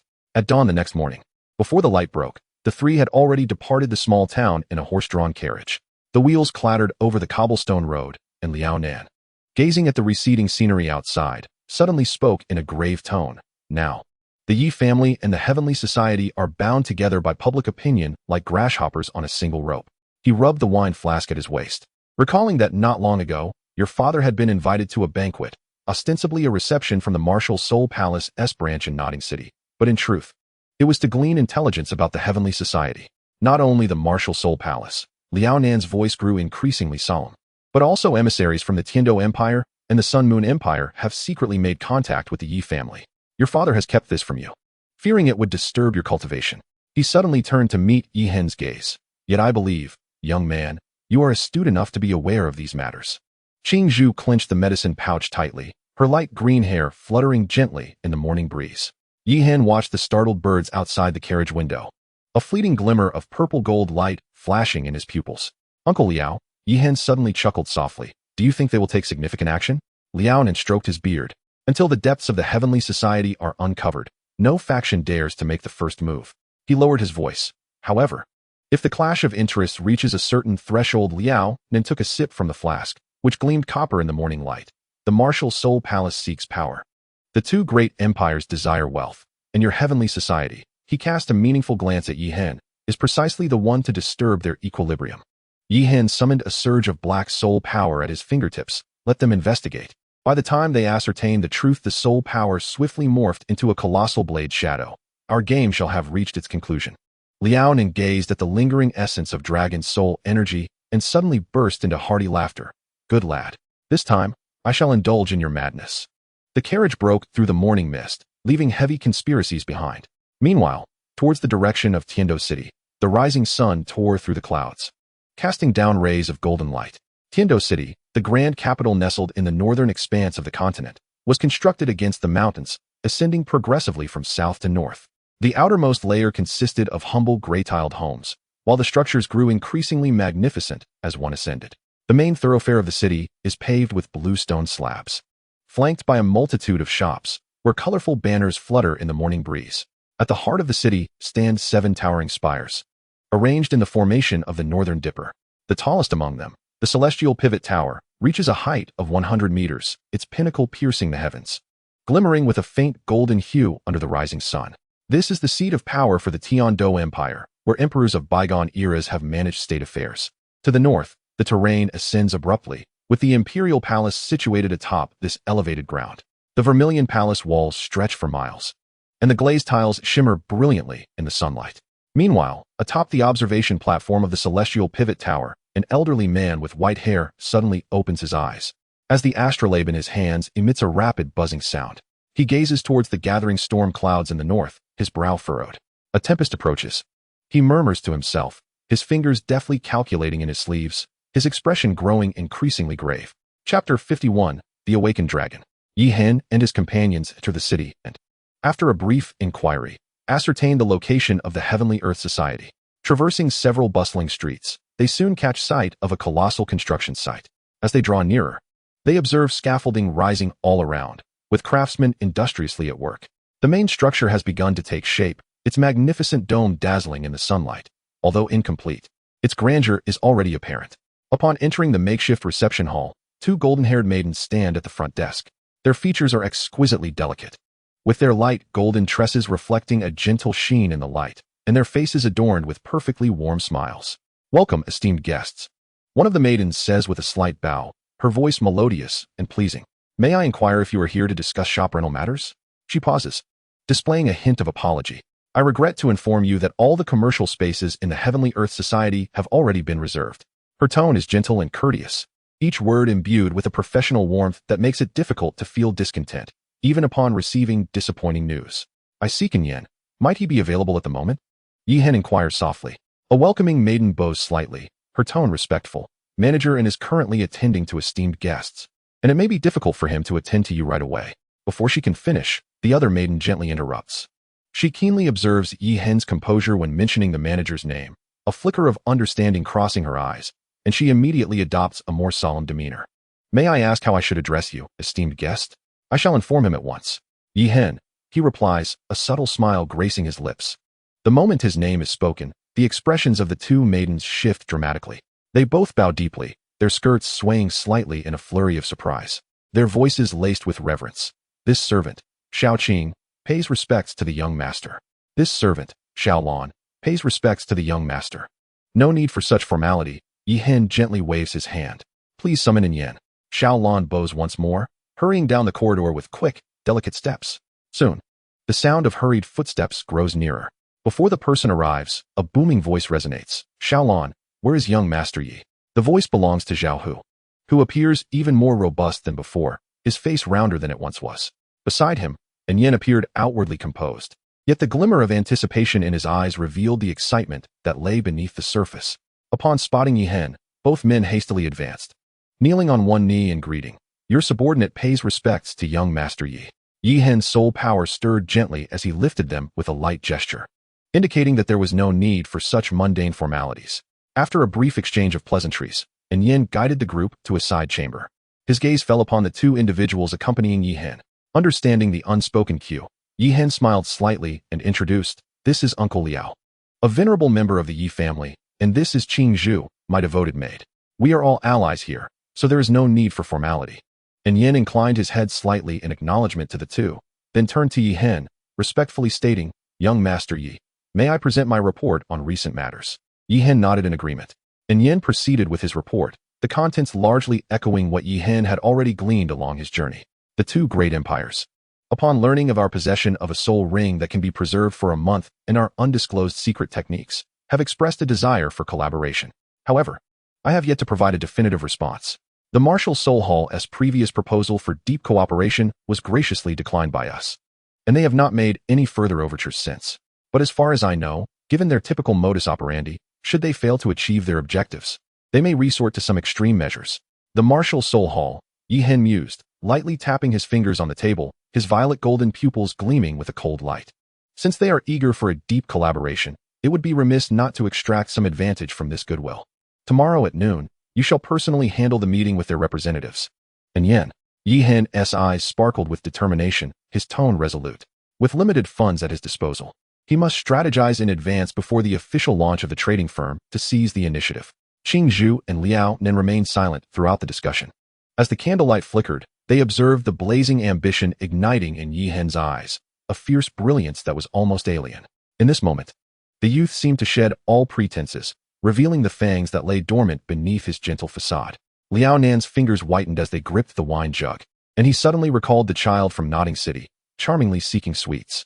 Meanwhile, the map beneath Yi Hen's fingers was being scorched by his soul power. For the moment, the two great empires could wait. The young master chuckled softly. Meat must be savored slowly. Qing Zhu lowered her gaze, silently concealing the tremor of anxiety beneath. Liao Nan took a swig of strong liquor, the liquid cascading down his beard, yet a flicker of imperceptible worry crossed his eyes.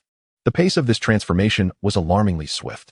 At this moment, both individuals gradually realized that the high-ranking officials of the hidden world, who had remained shrouded in secrecy, had entrusted the entire organization's power to the young man before them. The very orchestrator stirring the winds of change across the continent was indeed the young master they had watched over since childhood. Liao Nan's cup hung suspended in midair, the liquor rippling within. He suddenly recalled the legends of ancient families, where hidden forces often placed their heirs in positions of power from a young age, forging their character through life and death trials. What a grand undertaking, Liao Nan murmured, his gaze complex as he regarded the youth meticulously strategizing over the map. To let a child disrupt the balance of the three great powers. Could this be the audacity of ancient forces? Qing Zhu gazed at the youth, illuminated by the flickering candlelight. Perhaps what they were safeguarding was not a fragile fledgling in need of nurturing, but a dragon awakening. Zhao Hu, with the construction period compressed to the shortest span. Yi Hen's fingertips glided over the architectural blueprints, stripping away all ostentatious embellishments, focusing solely on the absolute practicality of the core functional areas. Turning to Yen, a glimmer of brilliance flashed in his eyes. Inform He-Chi that the promotional campaign can now be concluded. She was to return to headquarters promptly tomorrow. With his purple-golden pupils narrowing slightly, he had more pressing matters to entrust her with. Understood. Both Yen and Zhao Hu bowed in unison. Qing Zhu silently presented fresh tea, catching a glimpse of the architectural sketch peeking from Yi Hen's cuff, where densely packed markings of soul-guiding devices were annotated, a layout so intricate that even the royal engineers might struggle to design it. Liao Nan suddenly erupted in laughter. Slapping the table, what a clever lad. Have you even mastered the art of construction? The wine jug thudded heavily against the edge of the blueprint. This soul-guiding ventilation system, perhaps even the Spirit Hall's headquarters lacks it? Yi Hen merely smiled, his silence speaking volumes, as he ignited the paper with soul power, reducing it to ashes. As the gray remnants floated away, the golden glimmer in the boy's eyes intensified, since he aimed to overturn the rules.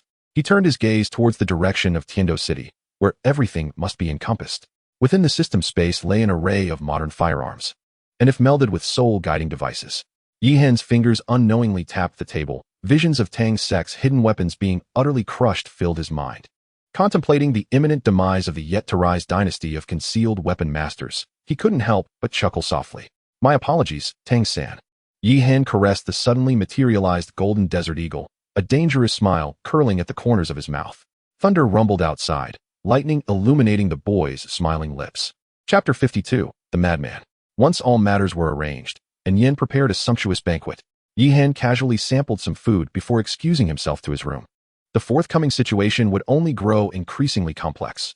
Time had become the most extravagant resource. He must seize every second to enhance his strength, for in this game of chess, only absolute power remained the eternal bargaining chip. As the door closed behind him, Yi Hen's gaze swept across the system space. The body of a soul saint hung silently in midair. His eyes betrayed no emotion. Having cultivated the devil's tome through the 18 prisons, he had long since discarded superfluous empathy. Any resource that could be transformed into power was material worth utilizing.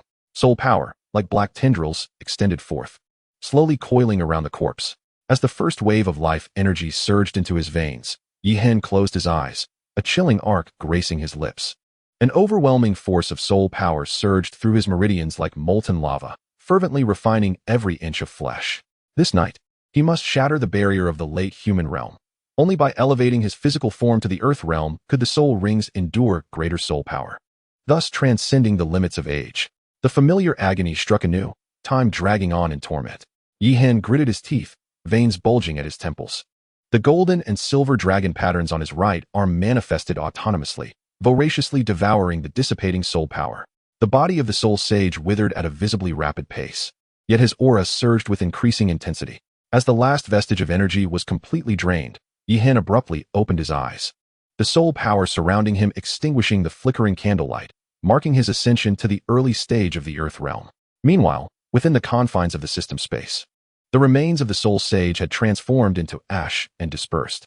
A dignified soul sage, yet he possessed not even a single soul bone. Yihan couldn't help but scoff, pinching the final remnants of ash between his fingers, though it may merely assist me in breaking through my physical limitations. At least your efforts were not in vain. This world is inherently a realm of the survival of the fittest, and the path of cultivation is indeed contrary to the heavens. He cast aside any unwarranted compassion, settling into a meditative posture, and began to operate the demonic tome of 18 hells to stabilize his realm. The newly born soul power surged like a torrential river, reverberating thunderously within the expanded meridians. Outside, the moonlight was chillingly desolate, illuminating the frozen resolve in the boy's eyes. Having embarked on this path of devouring, he should have long relinquished his naivety.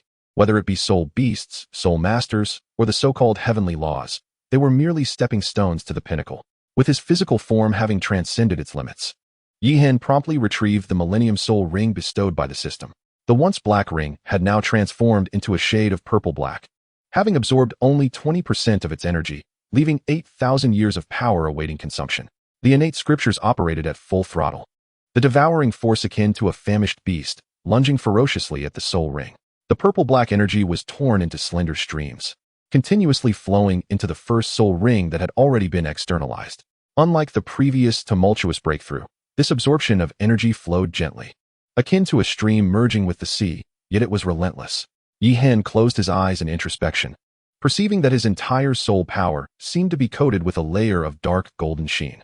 As the devouring continued, he distinctly sensed the color of the first soul ring deepening, becoming increasingly substantial and weighty.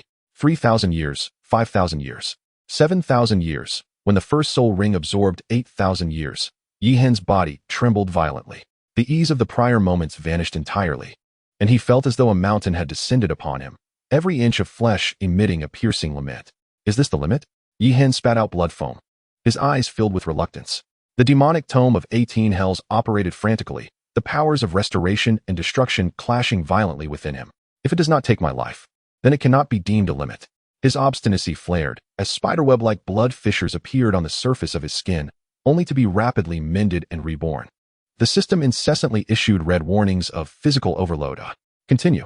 Yihan roared, consuming the entirety of the 1,000 years of energy. In an instant, blood gushed from his 7 orifices, yet a frenzied golden glow ignited in his pupils. Either I shall shatter this body or break through the Millennium Soul Ring. The final 1,000 years of soul power felt akin to torture with every fragment consumed. Yihan's body continued to splinter and regenerate, the color of the first soul ring transitioning from deep purple to a suffocating shade of purple-black. Just a little more.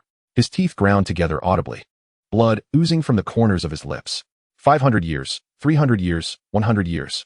As the last remaining 100 years of soul power dwindled, Yihan's consciousness began to dissipate.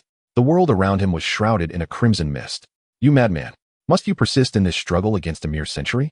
Weena suddenly burst forth from the system, her tiny wings flapping anxiously, her body already at its limit. She gazed in terror at the violently trembling soul ring, her voice tinged with a sob. If you continue, you will truly die. Yet, Yihan merely curled his bloodied lips in a defiant smile, summoning every last ounce of strength to fiercely draw the century-old soul power into his body. I have said that anything that does not threaten my life is not my limit. The moment the last trace of soul ring energy was completely consumed, the purple-black soul ring erupted with a resounding blast. The shockwave sent all objects within the room flying, only to suddenly contract in the next moment, as all energy surged back into Yihan's body like rivers returning to the sea. A profound black halo began to condense, transforming into a dark golden-edged 10,000-year soul ring, which gently descended and enveloped him securely. Yihan collapsed onto the bed, exhausted. As the cracked wounds on his body healed at a visible pace, the newly formed skin radiated a jade-like luster, with dark golden patterns subtly flowing beneath the surface. "You reckless fool." Wu Yina's voice trembled with anger. "If you truly die, I will disappear too, you bastard." Her tone was laced with unmistakable fear and panic. Yihan struggled to raise his hand, his fingertips still tinged with residual blood. "Isn't it fine?" He gently ruffled Wu Yina's hair, his voice barely a whisper, yet imbued with mirth. "Besides, there's a clone, so dying is not so easy." "Humph, I can't be bothered to argue with you." Wu Yina stamped her foot, her transparent wings shimmering with rippling waves, and with a huff, she transformed into a flurry of starlight. Yihan gazed at the dissipating specks of light in the air, a resigned smile gracing his lips. With the first soul ring having surpassed the 10,000-year limit, the ascension of the second soul ring would undoubtedly be much smoother. Yihan focused on the two soul rings, one black and one purple, that encircled him, gradually calming his mind and spirit. Once his state was restored to its peak, he retrieved 10,000-year soul rings from the system space once more. The resplendent rings floated in midair, illuminating the entire room with a hazy purple glow. This time, it should be seamless. The devouring force surged towards the cluster of soul rings like a tidal wave.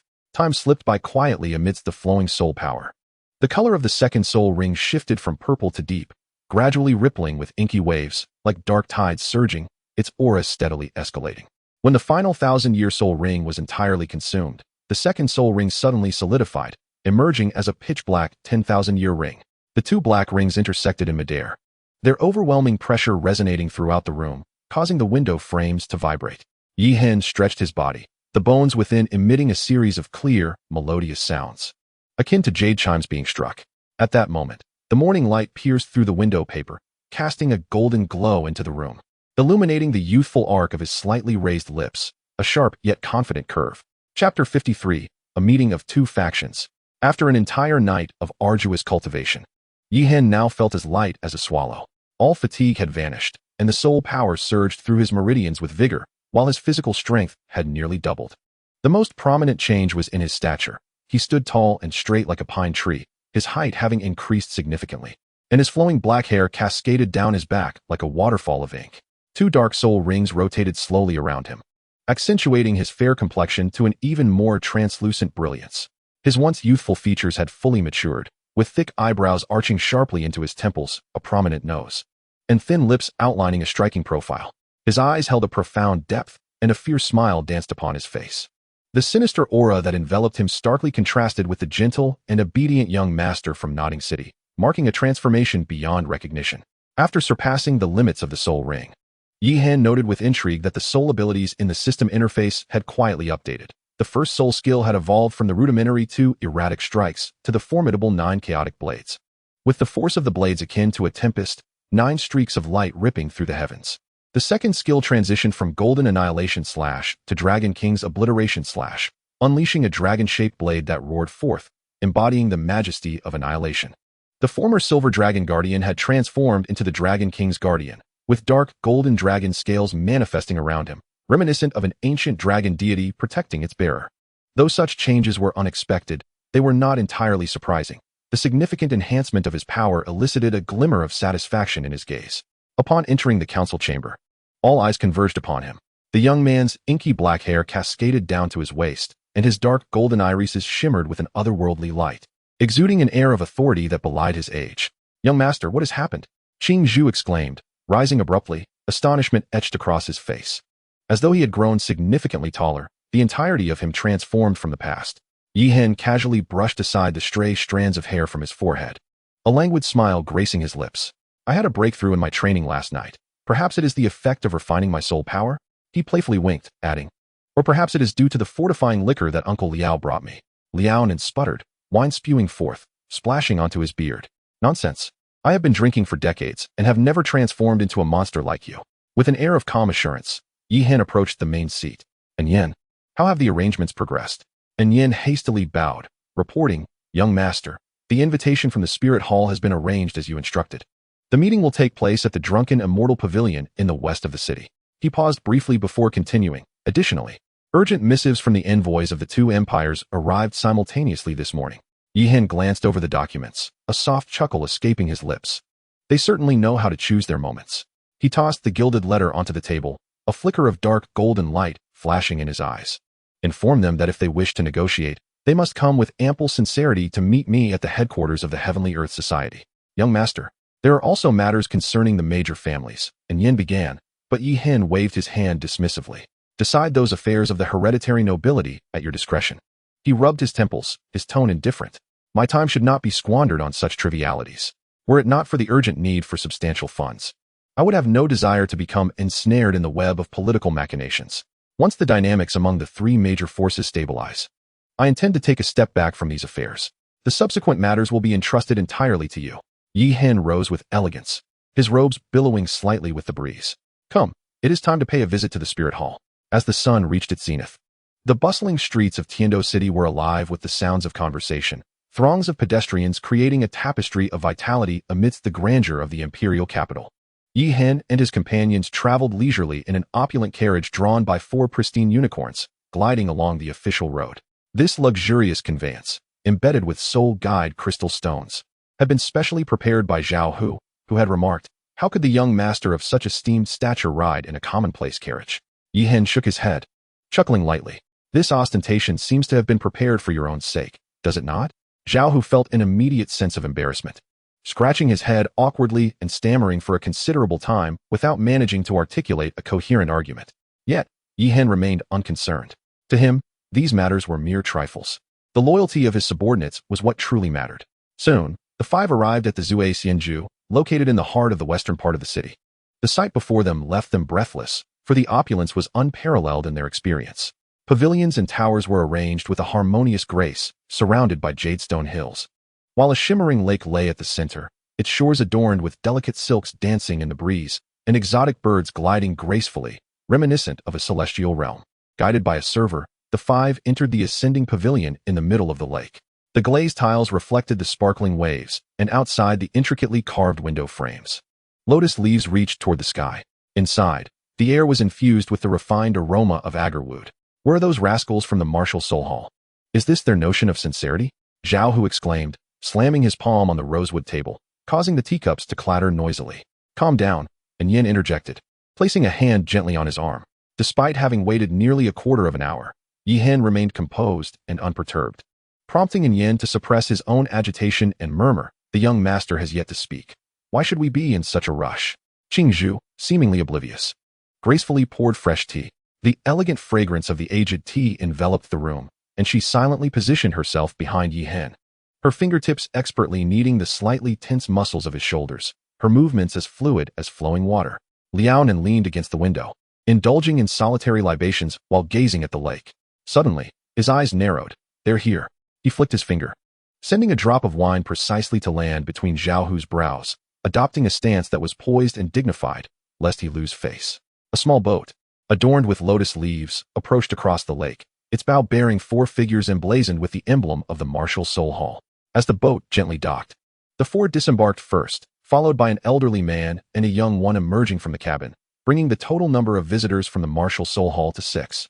3 of them were titled Doloa. Liaoan's whispered transmission reached Yi-Hen's ears, yet Yi-Hen remained unfazed, savoring a sip of tea with an expression as tranquil as a still pond. Apologies, everyone. We were delayed by some minor matters along the way, a sharp, effeminate voice announced as the 6 members of the Martial Soul Hall entered the pavilion at a measured pace. The leader, a man clad in white, delicately brushed his hair back, and a fragrant wave of rouge wafted through the elegant chamber. The chrysanthemum emblem on his chest signified his identity as Yuguan. Such frivolity from the host. The Martial Soul Hall, Liao Nan remarked, reclining against his chair, his voice as cold as ice. Could it be that there was never any genuine intention to cooperate? Oh, who might this be?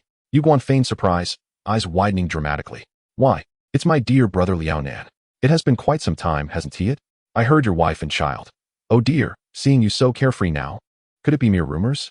Yi-Hen's gaze sharpened. He had never heard of such matters concerning Uncle Liao. Suddenly, Liaoan's soul power erupted like a ferocious beast, 9 soul rings exploding into brilliance. Yuguan, you seek death. The oppressive aura of a titled Doloa caused the entire pavilion to tremble violently. Outside, the lake erupted in towering columns of water, and the lotus leaves were torn to shreds by the violent surge of soul power. A shadow, ghostly and swift, flashed before Yu Guan, joining him to form a protective barrier of soul power. In the murky mist, a grim visage emerged. Humph, Spectre, have you truly become a lackey of the Spirit Hall? Liaonan bellowed, his soul power surging once more. With a resounding thud, both Yu Guan and Spectre were forcibly knocked back 2 steps, the wooden floorboards beneath them splintering with each impact. Such audacity from the younger generation. The elderly figure cloaked beside the golden-haired maiden stepped forward abruptly, his withered hand descending ominously. How dare you act recklessly in my presence? A more terrifying force of soul power descended like a mountain, shattering the teacups within the elegant chamber. Chapter 54. Your rebellion is unforgivable. Yi Hen and his companions suddenly felt their bones creaking under the immense pressure, the weight of the tidal deluge bearing down upon them like a tangible mountain, making even the act of breathing laborious. And Yin and Zhao Hu, possessing slightly lesser strength, found their bodies bent under the strain, veins bulging on their foreheads. While Qing Zhu fared somewhat better, yet still teetered on the edge of collapse, his lips pale. Despite Liao Nan's formidable strength, he could not divert his attention elsewhere and could only muster the strength to inquire, might you be one of the triad offerings of the Spirit Hall? The Holy Dragon Doloa? Indeed, it seems there are still those who remember me. The Holy Dragon Doloa rasped, his laughter grating and unpleasant. Yi Hen, with a unique cultivation method that had tempered his body through countless trials, remained unyielding in the face of such overwhelming pressure, his spine straight and resolute, like a mountain steadfast against the abyss. In that moment, a glimmer of cold light appeared in his eyes as the Super Doloa summoning card within the system interface activated instantaneously. Ding! Super Doloa summoning successful. Title: King of the Underworld Doloa. Level: 98. In an instant, the terrifying pressure that enveloped the room receded like a tide. A shadow cloaked in inky darkness silently manifested, standing solidly before Yi Hen. The air around him distorted violently, as if light itself had been entirely devoured, leaving only an unfathomable gloom. The tide of battle had abruptly turned. The king of the underworld Doloa unleashed a cataclysmic wave of soul power, causing the 2 weakest youths among the Spirit Hall's ranks and the golden-haired maiden to collapse to the ground, blood seeping from their mouths. Even the Chrysanthemum Doloa and Ghost Doloa were bent low under the weight of this formidable force, while only the Holy Dragon Doloa managed to hold himself upright, though his complexion was ashen. Who are you? The Holy Dragon Doloa gritted out, his voice betraying a hint of barely perceptible tremor. Yi Hen slowly rose, stepping to the side of the king of the underworld Doloa and gently patting his shoulder. Instantly, the overwhelming pressure dissipated, allowing the members of the Spirit Hall to exhale deeply, feeling a tremendous relief wash over them. He is the elder of the Celestial Society. The king of the underworld Doloa, Yi Hen stated with a calm demeanor, then turned to the king of the underworld Doloa and sighed softly. Did we not agree that blood must be shed upon your appearance? The king of the underworld Doloa immediately bowed, his voice low and respectful. I have failed in my duty. Please punish me, master. All present were left utterly speechless, the scene before them far exceeding their comprehension. As a Super Doloa bowed so humbly to this youth, who was merely an elder of the Celestial Society. You are the Holy Dragon Doloa, he guessed, but continued to feign uncertainty, elongating his words. He is our young master Yi of the Celestial Society. Zhao Hu, his face flushed with indignation, suddenly slammed his thigh, exclaiming, this is sheer rebellion. The members of the Spirit Hall were infuriated, their faces turning a shade of green, while Yi Hen and his companions were rendered speechless. Was this brutish man struggling for so long just to utter such a word? Only Yi Hen's eyes glimmered with amusement, clearly appreciating this rugged mode of expression. The Saint Dragon Doloa, seasoned with age, chose to exercise restraint before fully grasping the true strength of his opponent. Shortly thereafter, he altered his demeanor, slightly bowing and clasping his fists. Ah, it appears young friend Yi is also present. I apologize for my earlier indiscretion. I hope you will not take offense. Yi Hen smirked inwardly, maintaining a gentle smile on his face as he replied, You are too kind, esteemed third elder. How could I hold a grudge? Suddenly, the Saint Dragon Doloa stepped forward with a warm demeanor, a broad smile lighting his face. Let us not dwell on age. I hail from Notting as well, so we might consider ourselves fellow townsfolk. His voice lowered, seeking to create an air of intimacy. Young friend Yi, given your esteemed position and youthful accomplishments, I would be honored if you could refer to me as Brother Tuoba. Yi Hen graciously nodded. Then I shall comply with your request. Yet, a trace of mockery flickered in his dark golden pupils. The speed at which this old fox changed his face was swifter than turning a page in a book. Let us set aside our misunderstandings and sit down to converse. The Saint Dragon Doloa cheerfully interjected, even gesturing towards the king of the underworld Doloa, esteemed brother. Please take a seat. Suddenly, a sharp, icy voice shattered the facade of peace. I wish to challenge him. Everyone turned towards the source of the voice, only to see a proud golden-haired maiden rising, her finger pointed directly at Yihen. Saintess, this is inappropriate. The Saint Dragon Doloa feigned to intervene, yet remained standing. Forgive my forgetfulness. Allow me to introduce her. This is our Spirit Hall's Saintess, Hulaina. He then gestured towards the two young men beside her, Xiaoyu and Yin. Both are the elite of the Spirit Hall's golden generation. The old fox stroked his beard, chuckling. The youth possess a strong competitive spirit. I trust, young friend, you will be understanding. Yihen's gaze swept over the three. No matter. A playful smirk danced on his lips. Since the Saintess wishes to spar, he paused, his dark golden pupils igniting with the flames of battle. Why not have all three of you come at me together? Humph, arrogance will come at a cost. Xiaoyu sneered, his eyes glinting with a cold light as he glared at Yihen. The Saint Dragon Doloa feigned helplessness, shaking his head. Since young friend Yi is so inclined, you three shall accompany him in practice. He emphasized his words. Remember to hold back. Do not harm young friend Yi in the slightest. The three stepped forward simultaneously. Hulaina, with elegant grace, introduced herself, her ethereal fox tail swaying elegantly. Hulaina, control system, level 41 Soul Master. Xiaoyu solidified his dual blades, their chilling gleam unmistakable. Xiaoyu, agility attack system, level 42 Soul Master. Yin stomped the ground heavily, hellfire erupting around him. His voice booming like thunder. Yin, strength attack system, level 41 Soul Master. Yihen casually stepped forward, his inky black hair billowing with the surge of soul power. His tone calm, yet laced with condescension. Yihen, strength attack system, level 21, Great Soul Master. Upon hearing Yihen's introduction, anger flared on the faces of the three. How could a mere Great Soul Master dare to challenge all three of them, the Soul Masters? This is nothing short of a blatant disdain for their strength. Upon hearing this, the Holy Dragon Doll couldn't help but furrow his brow, a flicker of doubt flashing in his eyes. Even the individuals behind Yihen began to show expressions of concern, exchanging glances that betrayed their unease. Let the battle commence.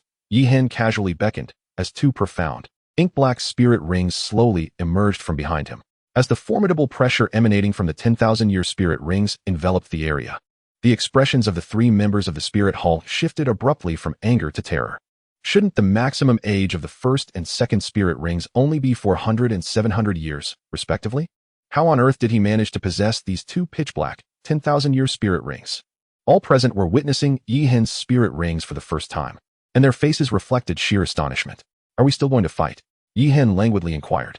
Humph, even if they are 10,000-year spirit rings, they are merely the mark of a great spirit master. The malevolent you suppressed the turmoil within. His form suddenly blurring as he unleashed his first spirit skill, Moonwheel Slash. He transformed into a silver streak, hurtling forth as the moon blade tore through the air, aimed directly at Yihen's throat.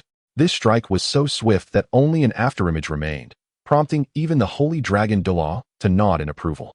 Yihen remained steadfast, not shifting by even a fraction. He simply raised his right hand, casually flicking his fingers, and Yu's first spirit skill was unexpectedly deflected, veering toward the surface of the lake. With a tremendous crash, the water erupted into a towering spray, reaching 5 meters high. That speed is commendable, Yihen remarked, disappointment flickering in his dark golden eyes. However, the power is significantly lacking. Yu's pupils constricted upon realizing that his opponent had yet to utilize any spirit power. Chapter 55. Let the storm rage even more fiercely. Hulaina gracefully stepped forward, her enchanting beauty amplified as she released her martial spirit. A fluffy foxtail unfurled from her waist, swaying gently, its tips glowing with a faint pink luminescence. A soft crimson light rippled outward from her, her beguiling eyes shimmering like the gentle spring waters as they fixed upon Yihen. Yi Xiao, do you find me beautiful? Her voice carried an unusual melody, causing even the ripples on the lake to shift in frequency. Yihen suddenly let out a laugh. A vixen, is it? I am quite intrigued by that restless tail of yours. Come, dance for me. Seeing her allure ineffective, Hulaina's gaze turned icy, and 4 spirit rings blazed to life around her. Yellow, yellow, purple, purple. The foxtail flared out, its soft fur erupting, sharp claws extending from her fingertips. Simultaneously, the malevolent Yu and Yin surged forward. The same spirit ring configuration among the three of them illuminated the immortal Ascension Pavilion with the brilliance of 12 spirit rings. Second spirit skill, Round Moonblade. Yu bellowed, as his dual blades merged into a chilling full moon disk, slicing through the air in a swift rotation. Yin stomped the ground, and torrents of molten magma erupted forth. First spirit skill, Hellish Magma Surge. A crimson pillar of fire, reeking of sulfur, shot skyward. Faced with the three-pronged assault, a glimmer of seriousness finally appeared in Yihen's eyes. He slowly raised his right hand, and the Yao Lin tyrant abyss suddenly manifested. A grotesquely long blade glistening with a bronze sheen, its dark patterns writhing as if alive. The colossal blade swept through the air with a nonchalant grace, its bronze brilliance cascading like a tidal wave. The circular moon blade emitted a piercing wail as it careened backward, cleaving through pillars of hellfire that erupted into a shower of sparks. What sort of martial spirit is this? I have never encountered such a thing.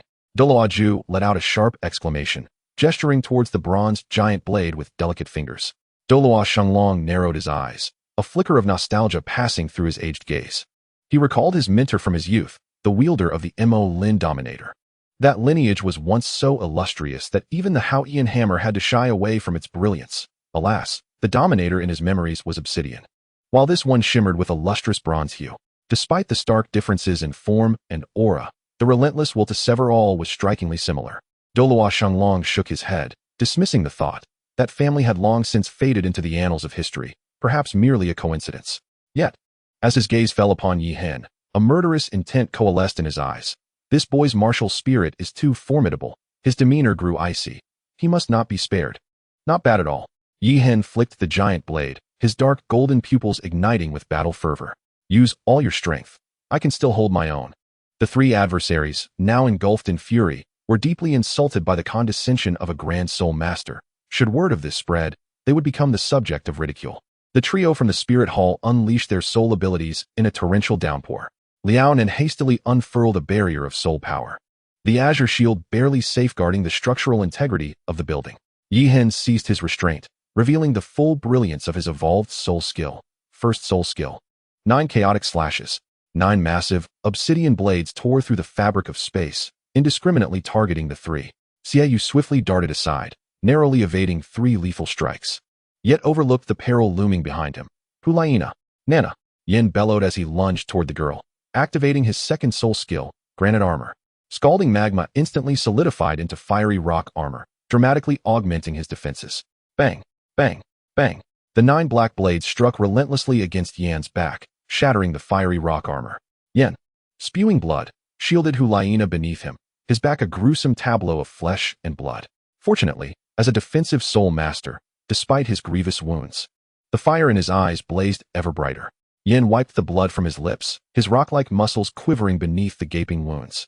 In mere moments, the trio had completely shed their initial disdain. Xiaoyu crossed his dual blades before him, while Hulaina's foxtail erupted into a fluffy plume. Had it not been for their earlier carelessness, how could they have allowed Yihen's strikes to land with such ease? How are you? Hulaina's fingertips glimmered with healing light as she gently touched Yan's wounded back. Yin gritted his teeth and shook his head, molten blood dripping to the ground. I'm fine. He stomped the ground anew, fresh fiery rock armor rapidly regenerating from his wounds. Once more, the three formed a battle array, the golden generation finally poised to demonstrate their true synergy. Yet Yihen merely smiled. The ghostly Lin Dominator trembled with excitement, intricate dark golden patterns emerging along the blade. It was about time. He casually twirled the blade, lest one accuse me of bullying the youngsters of the Spirit Hall.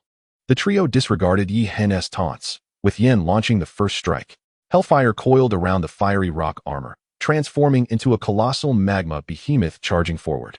Meanwhile, Hulaina and Xiaoyu exchanged a knowing glance, their forms gradually intertwining in the glow of soul power, executing the Golden Generation's ultimate weapon, the martial spirit fusion technique. Crimson and silver beams of light soared into the heavens, with ethereal shadows flickering in and out of sight. Yihen stood composed, hands clasped behind his back, showing no intention of interruption. He could have concluded the battle in an instant, yet the purpose of this confrontation was to showcase his absolute prowess, ensuring his dominance in future discourse. Although his soul power appeared to be merely level 21, the incessant compression and refinement within the 18 hells of the demon tome rendered it comparable to that of a soul sovereign. His physical form, in the early stages of the Earth realm, was robust enough to withstand attacks from a soul king, and with the augmentation of the 4 soul bones, his speed and strength overwhelmingly surpassed that of his peers, not to mention the unparalleled quality advantage of his 2 10,000-year soul rings. As the ethereal form fully materialized, Yihen slowly raised the Yao Lin Tyrant Abyss, its blade pointed directly at the trio, cold light swirling within his dark golden pupils. Let the storm come. Let it be fiercer. Yin had already charged to Yi Hen's front, invoking his fourth soul skill, Magma Surge. The searing lava surged forth like a furious tide, completely engulfing Yi Hen. The floor of the ascending immortal pavilion melted into a pool of crimson magma. Yet, Yi Hen languidly stretched within the lava, feeling a mild burning sensation. Is this the extent of the heat? He shook his head in disappointment, casually waving the Yao Lin Tyrant Abyss, causing the tumultuous lava to instantaneously crystallize into ice sculptures. Playing with fire? The youth scoffed, raising his colossal blade high. Let me teach you what fire truly is. The dark patterns along the blade glowed like veins, causing the fire elements in the entire lake region to converge wildly. The Yao Lin Tyrant Abyss transformed into a vibrant red, suddenly unleashing flames that blotted out the sun. The fire coalesced into a fearsome dragon's head, bearing the might to scorch the heavens and boil the seas, charging directly at Yin. Wherever it passed, even the fabric of space warped and sizzled. Far more terrifying than the flames of hell. This was the true voice of Yi Hen, resonating through the sea of fire, real fire. Yin, in a state of panic, attempted to activate his fire rock armor, only to discover that his flames were completely suppressed. He could only watch helplessly as the fire dragon opened its massive jaws. In the nick of time, a surge of red mist suddenly expanded, swiftly engulfing Yan's figure. The elemental fire dragon unleashed by Yi Hen vanished within, as if a cow had sunk into the sea, silent and unnoticed. The crimson mist rapidly enveloped the entire ascending immortal pavilion, prompting Yi Hen to raise an eyebrow. Truly worthy of a martial soul fusion technique. My perception, soul power, speed, and strength have all been suppressed by 50%. However, what of it? Flame Sovereign, came Yan's low growl from within the red mist. In the next heartbeat, a pair of glinting crescent blades pierced through the fog, aimed directly at Yi Hen's face. Yi Hen swung the Yao Lin Tyrant Abyss to block, while simultaneously, Yan's blazing fist, carrying the force of breaking through the void, struck toward his temple. Yi Hen clenched his left fist, unflinching, meeting the attack head-on. Boom! A deafening sound reverberated across the area. Yi Hen staggered slightly, retreating 2 steps. Yet Yin was sent flying backward like a kite severed from its string, blood gushing from his mouth. Before Yi Hen could steady himself, a circular blade of cold light was already upon him. Dragon King's Guardian. In this critical moment, Yi Hen unleashed his defensive soul skill. The jarring clash of metal erupted, leaving only a faint white mark on his neck. Young master. Qing Zhu outside the arena gasped in alarm, and upon confirming Yi Hen's safety, he finally exhaled in relief. How is this even possible? Came an incredulous exclamation from the red mist, the voice laden with profound shock. Chapter 56, Severing an Arm or Preserving One's Life. Not bad at all. With a faint smile, Yi Hen remarked, the fusion of martial souls, combined with your seamless collaboration, has finally led you to confront me. His fingertips lightly brushed against the pale mark on his neck, his tone languid. Unfortunately, this level of force feels akin to mere tickling. It was not a matter of arrogance, but rather a consequence of his restricted speed. Although he could perceive each assault with clarity, his body struggled to keep pace entirely. The adversaries, empowered by their fusion technique, approached the formidable level of a Soul King. Yet, he possessed unwavering confidence in his own defenses. Fortified by a singular defensive soul skill, the tempered physique from the 18 hells of the Demon Codex, and the dual purification by heavenly lightning. Otherwise, would all those agonizing experiences have been endured in vain? Now it's my turn, Yi Hen said lightly. The shadow void wings suddenly unfurled. The massive bone wings rent the air, their obsidian feathers flowing with ethereal energy. With a gentle flap of his wings, he soared aloft, his dark golden pupils surveying the arena below. The onlookers stared in astonishment at the wings that obscured the sky, with only Yin and Zhao Hu managing to maintain their composure, though disbelief filled their eyes. When had the young master grown to such astonishing heights? Is that an external soul bone? The ghost Dolua exclaimed, unable to contain his shock. The holy dragon Dolua furrowed his brow, fixated on the dark golden patterns swirling upon the bone wings, clearly more precious than 100,000-year soul bone. Suspended in midair, Yi Hen directed the Yulin Overlord Abyss downward. Prepare yourselves, the 3 of you. The bone wings trembled violently, unleashing a roar reminiscent of ancient dragons that tore through the heavens. Behold my second soul skill, Dragon King's Annihilation Slash. A terrifying pressure descended abruptly. Get behind me. Yin bellowed in urgency, channeling his soul power frantically to weave a dense barrier of granite armor interlaced with hellfire. Yi Hen's colossal blade descended with thunderous force, a dual-colored dragon cleaving through the void. The dragon's maw opened wide, engulfing the 3 in a cataclysmic surge of destructive energy. Amidst the blinding radiance, Yan's anguished roar pierced the air as his armor shattered like paper. With a thud, As the energy dissipated, Yin collapsed to the ground, his body a gruesome sight. Blood gushing from charred wounds. Behind him, Hulina and Xiaoyu, forced to relinquish their fusion technique, slumped to the ground, barely able to support each other. A chilling resolve crystallized in Yi Hen's eyes, his murderous intent palpable in the air. Had that crescent blade struck an ordinary soul master, they would have surely met their demise. It was only his extraordinary physique that allowed him to endure this moment. The Yulin Overlord Abyss emitted a bloodthirsty hum, the thousand illusions untraceable poised to unleash its might. Yi Hen held nothing back. The power of the Qilint's skeletal frame erupted, enveloping the colossal blade in a dark golden hue. Overlord, slaughter. At the moment the blade descended, the figure of the holy dragon Deloa vanished. With a thunderous boom, he braced the lethal strike with his dragon-formed arm. Yi Hen sighed in regret as the recoil from the blade sent tingling sensations through his hands. The holy dragon Deloa's sleeves lay in tatters, revealing a charred mark upon his draconic arm. Young friend Yi, he spoke, suppressing the surging anger within him. This is merely a spar. Must one take another's life? The void wings gradually folded, and Yi Hen cast a cold gaze at the three individuals he had just rescued. The residual corrosive energy from the blade continued to hiss, incessantly burning the dragon scales on the arm of the sacred dragon Deloa. Yi Hen took a deep breath, slowly retracting the Yunlin Overlord Abyss, as the palpable aura of murderous intent around him gradually subsided. The sacred dragon Deloa, a true super Deloa, effortlessly dispelled the corrosive energy with a flick of his right hand. However, a tempest of turmoil surged within him. The strike from the young boy had actually wounded him. Even though he had not fully activated his soul power for protection, the opponent was merely a great soul master. To achieve such a feat was utterly unprecedented. If allowed to grow unchecked, he would undoubtedly become a future threat. Were it not for the presence of the king of the underworld Deloa, he would have resolved to eliminate him thoroughly in his cradle today. Oh dear, I have no choice. Once my martial soul is unleashed, it inevitably takes control of my very mind. Yi Hen feigned innocence, raising his hands in exasperation. The sacred dragon Deloa's lips twitched slightly, inwardly cursing the ancestors of the Yi family. Such a shameless excuse was clearly a mockery of the authority of the martial soul hall. Yet, he maintained a facade of understanding, pondering whether the forces backing this young man were indeed powerful enough to disregard the martial soul hall. He stroked his beard contemplatively and spoke in a still, gentle tone. In my long life, I have encountered countless martial souls. Yet I have never witnessed one as unique and formidable as that of young friend Yi. Such martial souls are bound to possess certain peculiarities. I believe that as young friend advances his soul power, he will be able to master it completely. Brother Tooba speaks wisely. Yi Hen nodded, calmly returning to his seat. He turned to Zhao Hu, instructing, later, distribute 10 gold soul coins to each of them. Since we have inadvertently harmed them, we must cover their medical expenses. Zhao Hu straightened up abruptly, his face flushed with suppressed laughter. Yes, young master. Yin remained in a state of unconsciousness, while Hulina and Xiaoyu were on the brink of eruption, only to be silenced by a cold glare from the sacred dragon Deloa.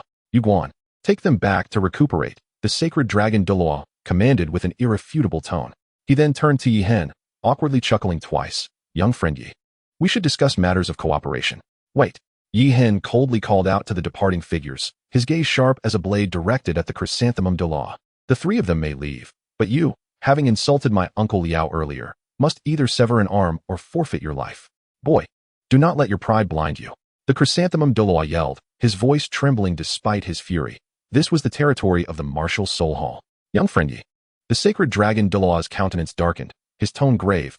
We still need to collaborate in the future. Why must we push matters to the brink? King of the underworld. Eliminate him. Yi Hen commanded without hesitation. In an instant, the king of the underworld Deloa vanished from his position, reappearing before the chrysanthemum Deloa like a specter. A claw enveloped in swirling black mist lunged at the opponent's face with blinding speed, leaving the chrysanthemum Deloa no time to react due to the vast disparity in their levels. Just as the black claw was about to tear through the chrysanthemum Deloa's visage, a surge of formidable auras suddenly descended, abruptly intercepting the king of the underworld's lethal strike, leaving it to grasp at thin air. Yi Hen furrowed his brow slightly, gently waving his hand, causing Ming Wang Deloa to quietly retreat behind him. At that moment, 3 individuals had silently appeared before him. The second offering from the sacrificial hall, the golden crocodile Deloa, at level 98, and the fourth offering, the lion Deloa, at level 95, were accompanied by the leader, the spirit hall's master, Bibi Dong, whose soul power was estimated to be between level 96 and 97. Liaowen's urgent telepathic message reached Yi Hen's ears, laden with grave concern. Young Master Yi, you truly possess remarkable grace. Bibi Dong, brandishing her scepter, approached Yi Hen with a composed demeanor, elegantly taking a seat beside him. A gentle smile graced her stunning visage as she leaned slightly closer, her breath fragrant as she inquired, "Might I ask how my subordinates have offended you to evoke such ire? It is indeed regrettable." Chapter 57. The Pope's Unusual Preferences. Indeed regrettable. Yi Hen subtly shifted back, his fingertips lightly tapping the table. However, the death penalty can be avoided. Will you take matters into your own hands, or shall I have my people intervene?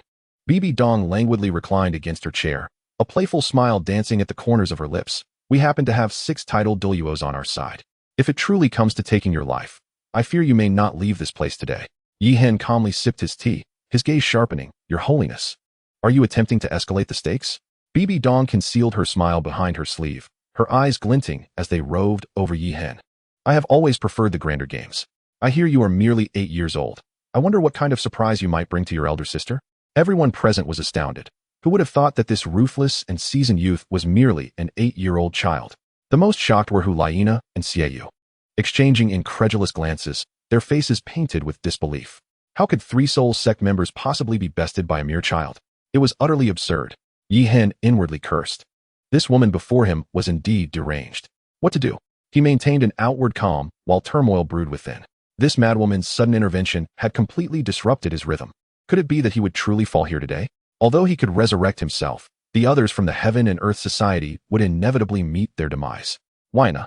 Does the system possess any invincible elixirs or items that could remedy our current predicament?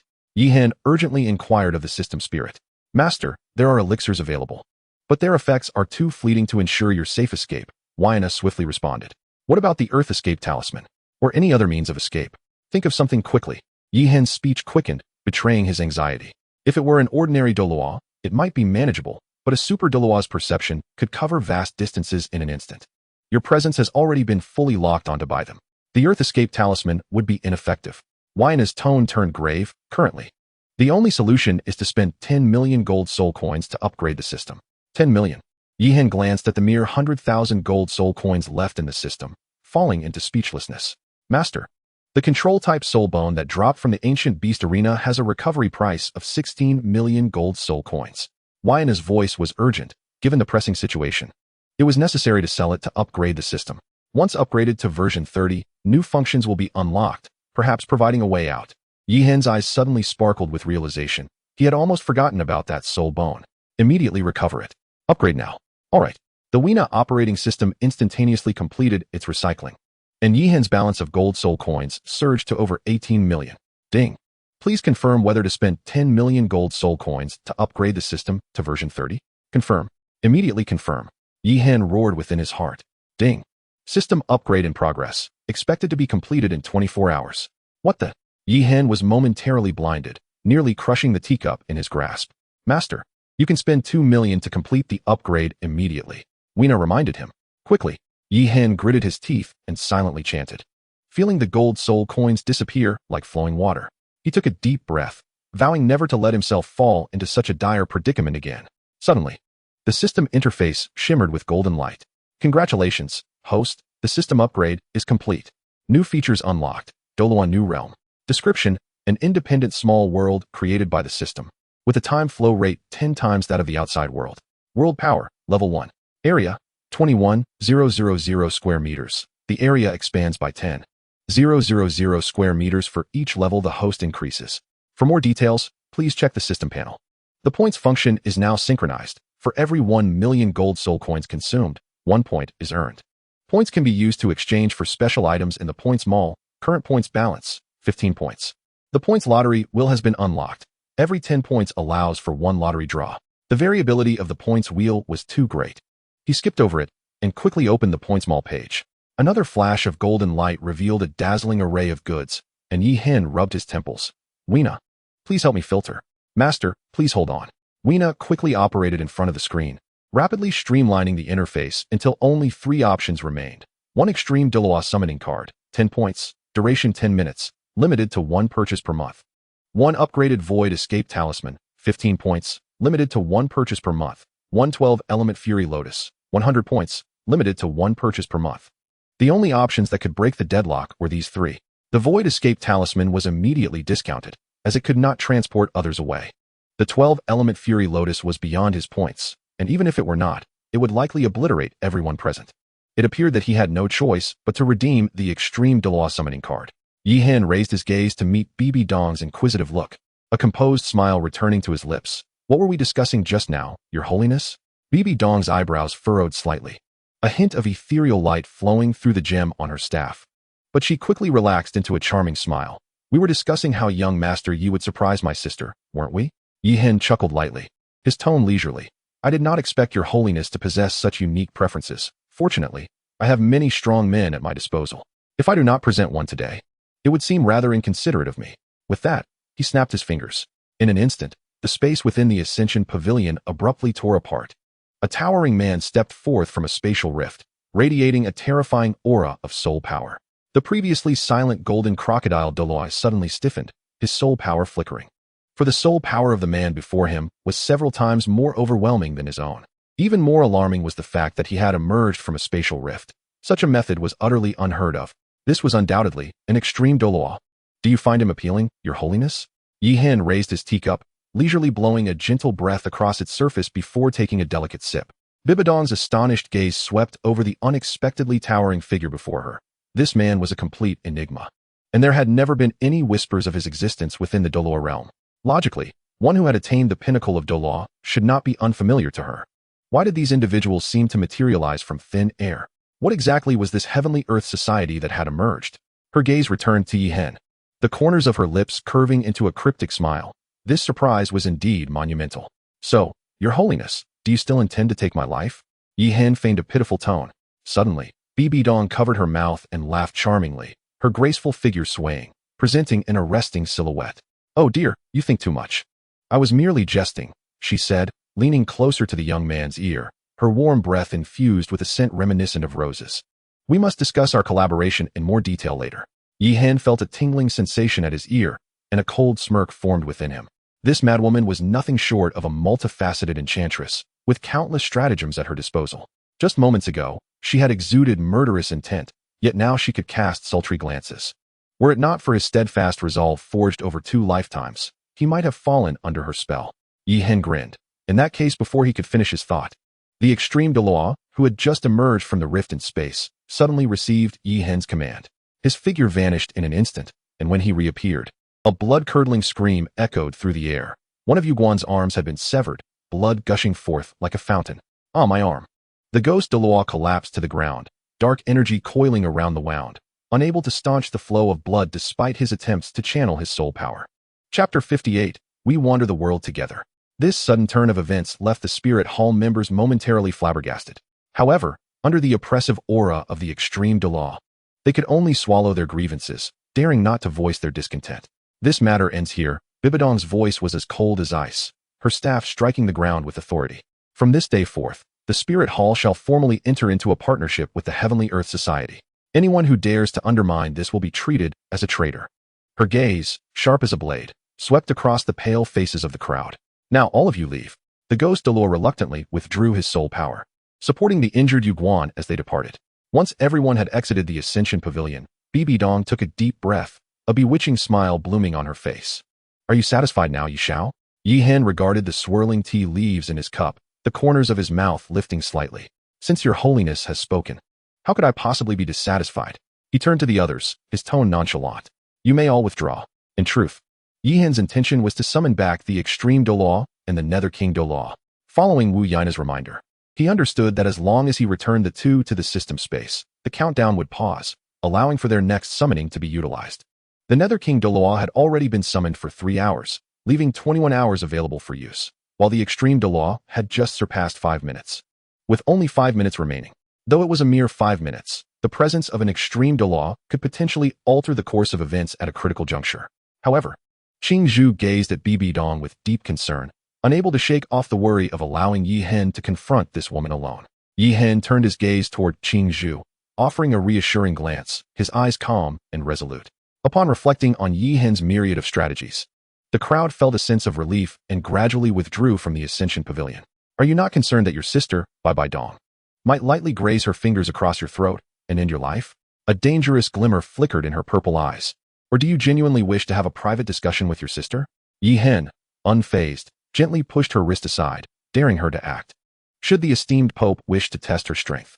Bai Bai Dong suddenly chuckled. Everyone across the continent fears me, yet you do not. Why should I fear? Yi Hen casually toyed with his teacup. We harbor no grievances against each other. Besides, I am merely a businessman, preoccupied solely with wealth. Power holds no significance for me. What I have always yearned for is freedom. This candid remark momentarily stunned Bai Bai Dong, and she rarely adopted a serious demeanor as she stated. But do you not realize that your emergence of the heavenly society has disrupted the balance of the three powers? That is beyond my concern, Yi Hen replied, meeting her gaze and curling his lips into a mocking smile. I require a substantial amount of money. Perhaps, dear sister, you could support me? What if I were to disband the heavenly society? Is that so? Bai Bai Dong feigned surprise, her beautiful eyes widening. How many gold soul coins would that entail? If it is too many, I shall sell the spirit hall and accompany you on your adventures. Yi Hen shook his head, a wry smile gracing his lips. Recognizing he could not outwit this woman, and thus he retracted his jest. He retrieved a radiant purple soul ring from his system space, observing it closely, noting that its surface was still covered with a transparent film.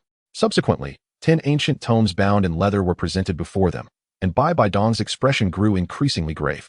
As she slowly perused the texts, astonishment flickered in her eyes upon encountering 2 cultivation methods. If she were to practice them, her strength would increase by at least 30%.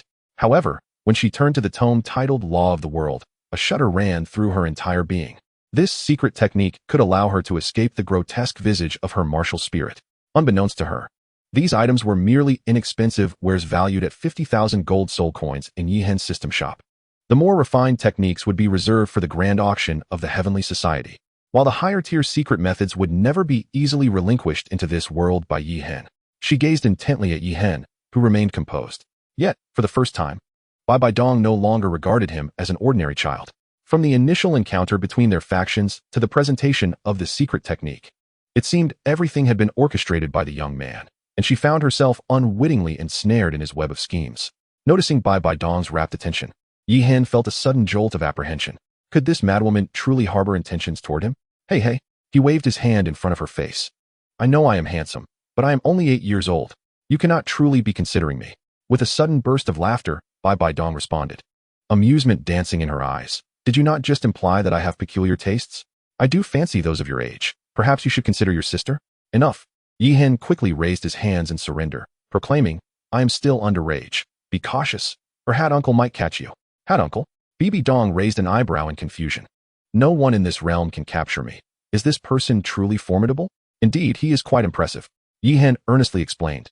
As long as one is a villain, no one can escape his grasp. A chill ran through Bibi Dong's heart. Could he be yet another Limit Dolois? Given that this young man referred to him as uncle, he must hold a position of great significance within the Heavenly Society. It seems that the power of this Heavenly Society rivals that of the Spirit Hall. Pray tell, how do you wish to cooperate? Bibi Dong's playful demeanor vanished, her expression turning grave. Yi Hen was momentarily taken aback, surprised by the woman's swift transformation. He took a delicate sip of tea and slowly articulated. This transparent membrane, used for preserving soul rings, is what we call the soul ring sealing bag. We can provide you with 10,000 units free of charge each year. Free? Bibi Dong couldn't hide her astonishment. Please, do not rush. Yi Hen smiled gently, raising his hand as if to pause the conversation. Indeed, we will provide 10,000 units free of charge, but an additional 30,000 units will require the Spirit Hall to return to us 1,000, and 10,000 soul rings after extraction. Bibi Dong chuckled lightly. Are you suggesting that we serve as your free labor? Have you considered that this would disrupt the balance between soul beasts and humans? Yi Hen replied with calm confidence. You are not the only ones who would serve as free labor. Observing Bibi Dong's frown in silence, he continued, regarding the notion of disrupting balance, I must disagree. As the overseer of the soul beast forest, you should be more aware than I of the ratio between the annual production and output of soul beasts. Although you are striving to regulate the actions of soul masters, such acts can never be entirely eradicated, can they? Noticing Bibi Dong lost in thought, Yi Hen pressed on. If utilized correctly, the soul ring sealing bag will effectively preserve those soul rings that would otherwise dissipate, providing them to those in genuine need. He paused, allowing her time to ponder. After a moment, Bibi Dong succinctly remarked, 40,000 units are insufficient. I am certainly aware of that. Yi Hen responded with a knowing smile. Bibi Dong gazed deeply into the youthful face before her, stating, You do not resemble a merchant. Yi Hen displayed a puzzled expression. What do you mean by that? You resemble a mystic. Bibi Dong suddenly burst into laughter, then grew serious again, saying, the soul ring sealing bag holds significant importance for the spirit hall in managing soul beasts. As you mentioned, it will ensure that soul rings within a controllable range are no longer wasted, indirectly reducing the wanton slaughter of soul beasts. You have not only saved countless soul beasts, but have also provided me, the Pope, with a mission. Is this not the essence of a mystic? How you choose to utilize it is your concern. I merely engage in profitable commerce. Yi Hen gently shook his head. I am fully aware of that. Bibi Dong imitated Yi Hen's earlier demeanor, then leaned closer, whispering, so, before you were certain of how I would utilize the soul ring sealing bag, you deliberately controlled the supply to prevent the spirit hall from recklessly slaughtering soul beasts, correct? At her words, Yi Hen merely smiled faintly. Perhaps. He could not clarify even to himself. He had never contemplated these matters deeply. It was merely the woman's conjecture. He did not consider himself a good person. Yet perhaps he was not entirely wicked either. Did it truly matter? Observing the youth's silence, Bibi Dong suddenly adopted a serious tone, stating, I have already formulated a preliminary implementation plan, though its efficacy can only be validated through practice. Once everything aligns with your wishes, I trust your side will provide an ample supply of soul ring sealing bags and the corresponding soul ring returns. We shall not be shortchanged. Yi Hen, unaware that his persuasive rhetoric had led to a shift in Bibi Dong's demeanor, felt a sense of optimism as a soul from the blue star. Fully aware of the significance of environmental protection, he nodded with a smile. Naturally, that poses no issue. However, there is a prerequisite.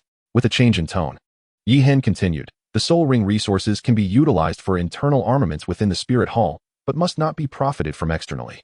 Should there be portions that cannot be absorbed internally, the Heaven and Earth Society may recover them at market price.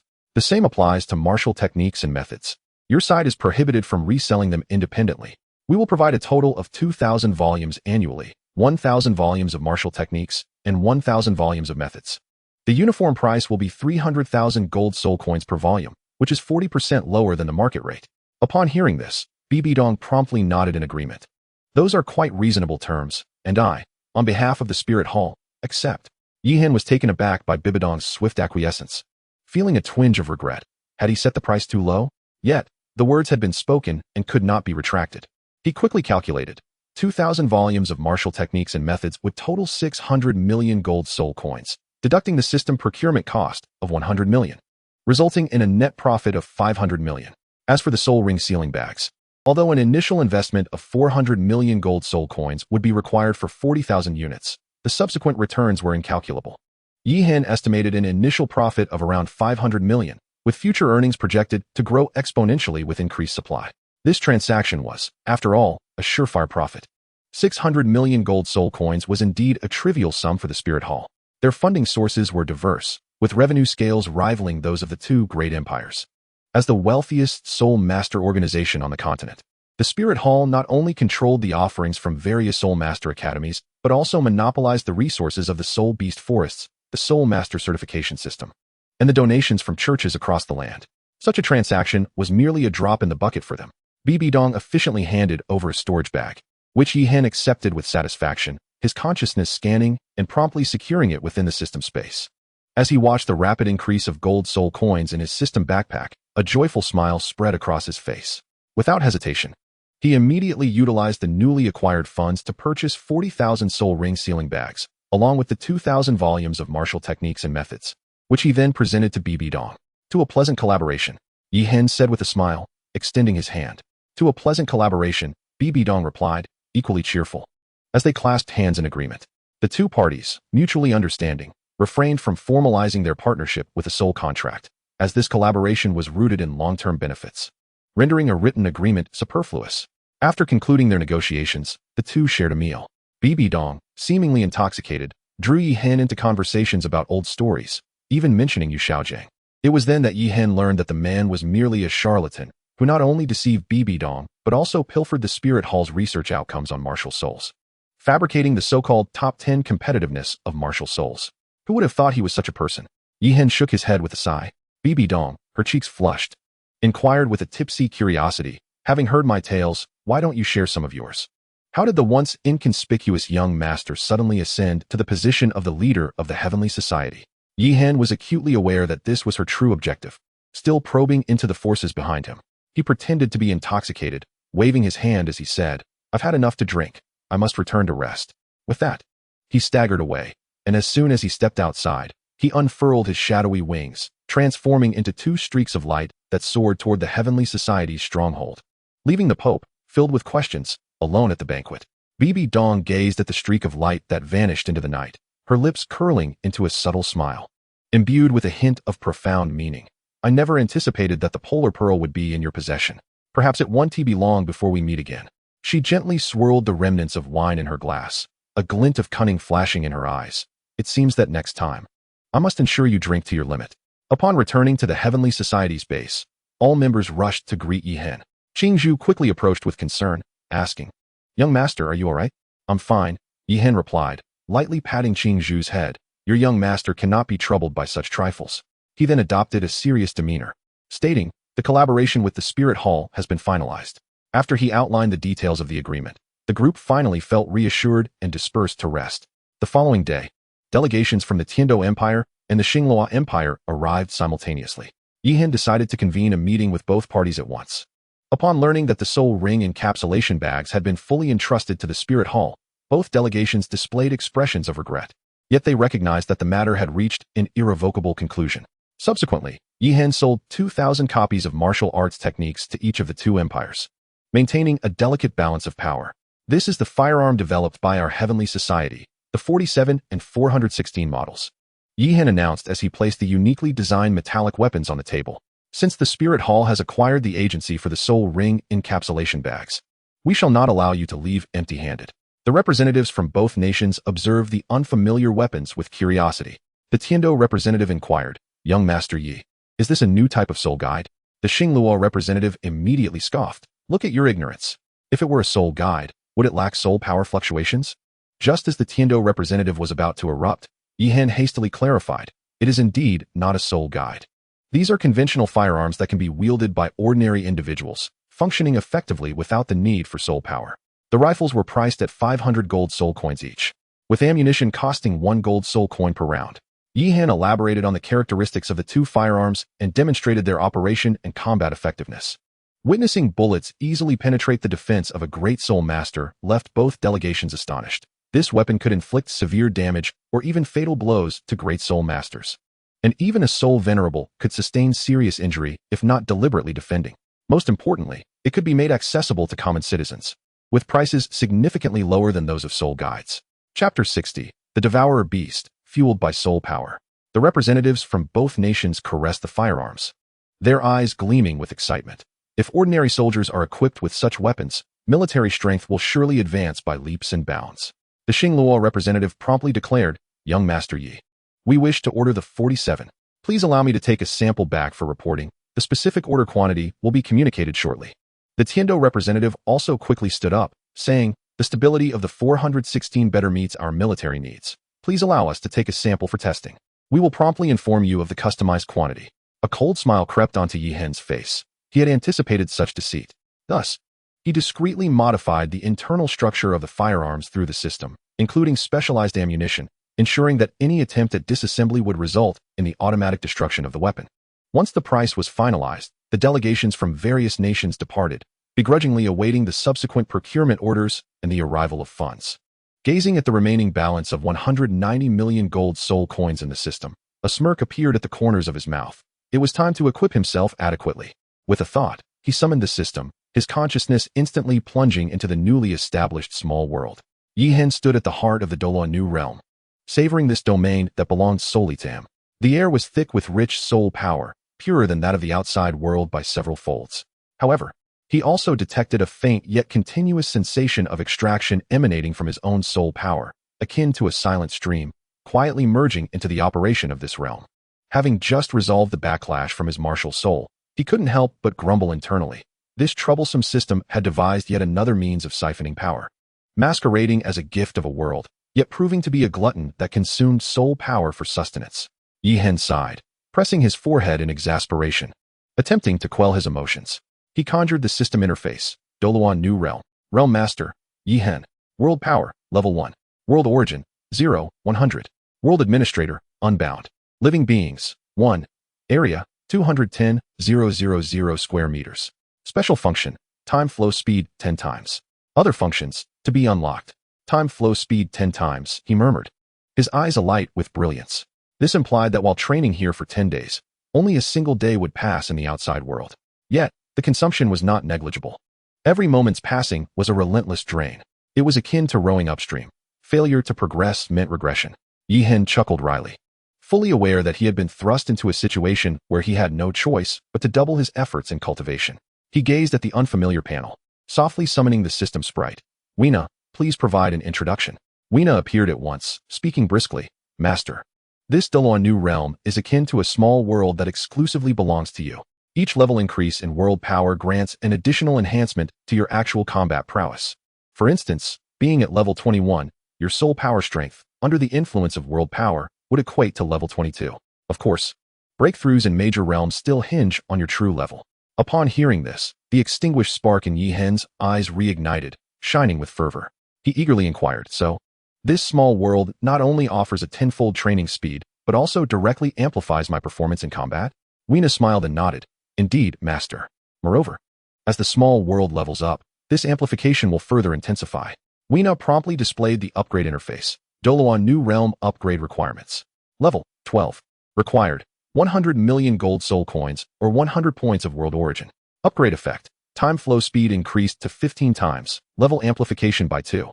Observing the upgrade requirements, Yi-Hen couldn't help but chuckle wryly. 100 million gold soul coins. It indeed remains a pitfall. And what, pray tell, is this world origin? Weena patiently elucidated. The essence of the world can be acquired through the absorption of rare celestial treasures or by completing world tasks, such as extraordinary stones or soul rings and bones of considerable age. Yi-Hen pondered thoughtfully and suddenly inquired, is it possible to bring others into this world? Certainly, but it requires their acceptance. Weena blinked, adding that one could even establish the headquarters of the Celestial Society here. This arrangement would not only facilitate management, but also greatly enhance the cultivation speed of the members compared to the outside world. With a mysterious smile, she continued, you may also bind a world administrator who would wield godlike authority within this realm, able to govern the guild and manage the flora and fauna, assisting you in crafting a perfect world. Yi-Hen nodded, his mind already brimming with plans. He focused his thoughts and designated his avatar, Eastern Lone Eagle, as the administrator in the world management interface. Ding! World administrator binding successful. He then summoned the system marketplace, his fingertips gliding over the dazzling array of products before finally settling on the luxury mansion category. This is it. Without hesitation, he expended 1 million gold soul coins to select a state-of-the-art luxury residence. Upon confirming the payment, a silver-gray edifice arose suddenly in the core area of Doloan New Realm, featuring floor-to-ceiling windows, a constant temperature soul guide system, and even equipped with a training room, gym, pool, and other amenities. Furthermore, he lavishly spent an additional 500,000 gold soul coins to acquire a two-way teleportation array. As the gilded runes illuminated the ground of the Celestial Society headquarters, the system's notification chimed. Teleportation array bound. Celestial Society Commerce Headquarters, Doloan New Realm Residential Area. Yi-Hen stepped into the teleportation array, feeling the space around him subtly distort. When he opened his eyes again, he found himself standing firmly within the conference hall of the Celestial Society. Quite satisfactory, Yi-Hen nodded in approval, his fingertips gliding over the virtual interface. Now he merely needed to select suitable members. Doloan New Realm, as the heartland of the Celestial Society, must not be exposed until it has fully matured. Only those who have signed a soul contract may tread upon this secret domain. He re-entered the small world, gazing at the vast plain with a slight frown. Gold coins vanished like flowing water, over 20 million gold soul coins dissipating in an instant. Exchange, Soul Beast Mountain Range 3. Exchange, Starry Lake 1. Exchange, Firefly Forest 1. Exchange, Ecological Chain Basic Package, including 137 species of organisms. As the earth trembled, mountains rose from the ground, and the starry river transformed into a lake. Fireflies wove trails of light through the forest, while the calls of birds and beasts shattered the silence. Fish leaped through the shimmering waves, and deer bowed to sip from the stream, creating a self-contained paradise. Yi-Hen stood atop the clouds, surveying his masterpiece, a smile of a master gracing his lips. The system's notification chimed at the perfect moment. Ecological cycle stabilized. Capacity for practitioners, 1,000. Just as Yi-Hen immersed himself in the beauty of this small world, a crimson alert suddenly filled his vision. Warning. Dimensional rift detected. World task initiated. Defense of Doloan New Realm. Countdown, 47, 59, 58. Task details. The spatial structure of the small world remains unstable, and the spatial barriers have yet to be perfected. The aberrant beast shall invade the Doloa new realm through spatial rifts, wreaking havoc. It is imperative for the realm master to eradicate all invading aberrant beasts. A warning: these aberrant creatures are not native to the small world and are unbound by local laws. The mission panel reveals a grotesque totem of aberrant beasts, as those twisted beings pour forth incessantly from the rifts, shrouding the surroundings in ominous black mist. Mission rewards include 1 seed of the world tree, level 1 world power, level 1 soul power. Failure will result in the collapse of the Doloa new realm. By the heavens, just as I had everything set up, you throw this at me? Yi Hen fumed, his anger boiling as he pointed at the system interface. Cursing vehemently, he had invested over 21 million gold soul coins, and the system chose this moment to issue a warning, as if it had been biding its time for the aberrant beasts to unleash their destruction. Master, the ecosystem of the small world must stabilize before aberrant beasts take an interest. This cannot solely be blamed on the system, Wu Yaina explained. Stifling a laugh behind her hand, Yi Hen took several deep breaths, struggling to temper his rage. Forget it. What do I care about these aberrant beasts? They are merely mobile gold soul coins and experience packs. The more, the merrier, he consoled himself, as he gazed at the tentacled monstrosities emerging from the rift. He suddenly recalled the vision seen when merging with the gold and silver dragon soul rings. Those overwhelming aberrant beasts resembled the very horrors before him. To his astonishment, his first soul ring was, in fact, the aberrant beast soul ring granted by the system. All these coincidences seemed to hint at an unseen hand weaving the threads of fate. Ultimately, he quelled his tumultuous emotions. Regardless, he must first enhance his strength. Only then could he sever those strings of destiny. With 2 days before the aberrant beasts commenced their invasion, now was the pivotal moment to establish a defensive system. Yi Hen meticulously browsed the system marketplace, decisively purchasing the following equipment. 1000 fully automatic heavy machine guns, strategically positioned around the mansion and various key locations. 500 flamethrowers, meticulously stationed around the perimeter walls. 100 thermal missile systems, systematically installed atop the mountain peaks of the Soul Beast range. This small world was crucial for his future power cultivation. He could not afford a moment's negligence. The total expenditure for this armament, including ammunition, exceeded 60 million gold soul coins, with firepower capable of covering a vast expanse of the Doloa new realm. The heavy machine guns and flamethrowers were primarily designed to eliminate the numerous aberrant beasts below the Soul King rank, while a direct hit from the thermal missiles could gravely injure even the Soul Kings and title Doluos. As his gold soul coin balance plummeted to 26 million, Yi Hen felt a pang of anguish, as if this troublesome system were deliberately extorting him.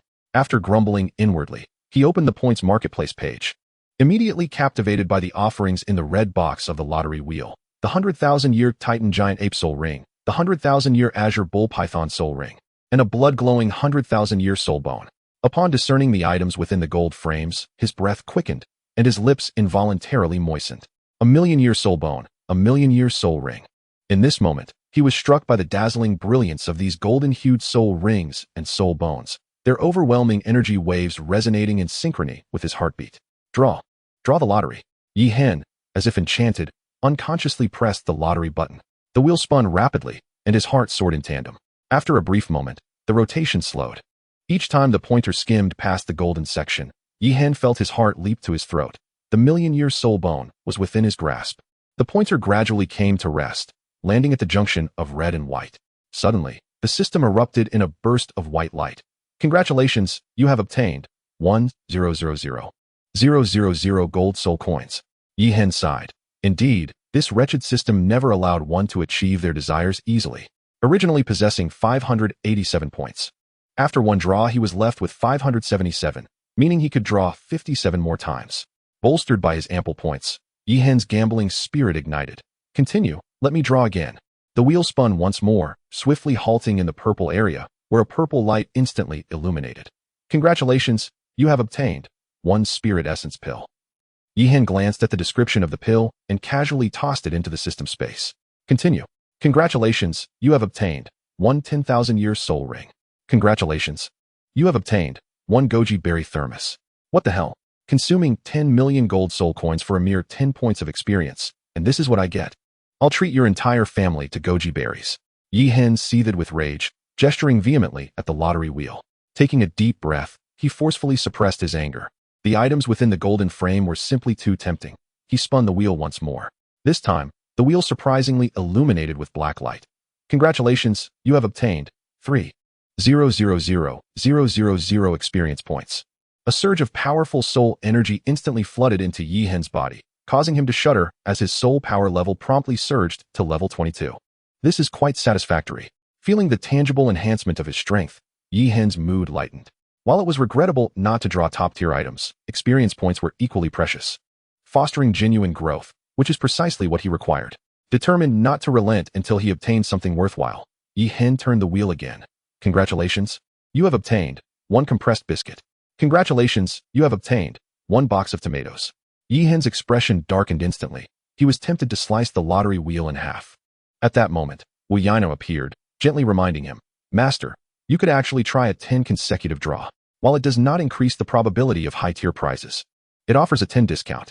She paused, then added, Moreover, I must remind you that this lottery will has a safety net mechanism. After 100 draws, the next will surely yield a black tier prize. After 1,000 draws, a red tier prize, and after 10,000 draws, a gold tier prize. Gold tier prize. Upon hearing this, Yi Hen's brows relaxed, but after calculating quickly, he couldn't help but gasp in disbelief. 10 million gold soul coins per draw, 1,000 draws would amount to 100 billion. He was momentarily speechless. By the time he possessed such an astronomical sum, he would likely have ascended to godhood. Setting aside these distractions, he resolved to try a 10 consecutive draw this time. The roulette spun with remarkable speed, several times faster than before, the crisp and melodic chimes ringing out in quick succession. Soon, Yi Hen's eyes sparkled as various prize boxes of different colors appeared before him. Upon noticing one prize gleaming with a golden hue, he stood frozen as if struck by lightning, his heart racing uncontrollably as he whispered in disbelief, Is that a golden tier prize? He quickly clicked to reveal the prize, and a faint golden soul ring gradually materialized before his eyes. Yi Hen furrowed his brow. The soul power emanating from this ring was significantly weaker than that of the golden soul rings on the roulette, and its color was much paler. Weena fluttered her wings and gracefully landed in front of Yi Hen, covering her mouth with a light giggle. Master, this is indeed a million-year divine soul ring, but it is merely a fragment. You need to collect 10 fragments to synthesize a true million-year divine ring. Upon hearing this, Yi Hen's spirits plummeted. His momentary excitement dissipated. Realizing that this deceptive system remained true to its notorious nature, Weena lightly perched on Yi Hen's shoulder, her delicate wings scattering starlit glimmers. Do not be disheartened just yet. Master, she said, pointing with her tiny finger at the incomplete soul ring. Even as a fragment, it can be absorbed directly. Although the soul power was only equivalent to that of a 100,000-year level, and it bore only one accompanying soul skill, far inferior to the 4 skills of a complete divine ring, Weena playfully winked. Its enhancement effect can rival that of 3 ordinary 100,000-year soul rings. Your fortune in drawing it is truly extraordinary. Yi Hen gazed in awe at the floating soul ring before him, radiating a golden glow, his mood soaring from the depths of despair to the heights of joy. A brilliant smile illuminating his face. Today was worth it, thanks to the goji berry thermos, the compressed biscuits, and a box of tomatoes. Chapter 62, Golden Soul Core. Yi Hen's fingertips brushed against the soul ring shimmering with golden light, the vast energy fluctuations stirring his spirit. Unfortunately, his soul ring slots were full, and he sighed softly, a tinge of reluctance flickering in his eyes. Otherwise, he would have eagerly fused with it right away. Suddenly, his gaze sharpened. Wait, I seem to have overlooked something. The system backpack unfolded in response, and his eyes swiftly locked onto the corner of the item bar, where 800 dim energy orbs floated, labeled as Martial Soul Fragments. He needed 200 more. Each Martial Soul Fragment was priced at 50,000 gold soul coins, totaling a staggering 10 million for 200. Although the main quest at level 30 might reward some fragments, what if it didn't? How long would he have to wait to gather them all? After much contemplation, Yi Hen finally murmured, Let us draw first. He suppressed the urge to purchase immediately, his fingers gliding over the vibrant roulette, with 40 chances remaining. Perhaps he could draw some Martial Soul Fragments? The previous 10 draws had yielded, apart from that precious golden soul ring fragment, mostly experience points and ordinary soul rings, with only a couple of condensed soul pills as a slight improvement.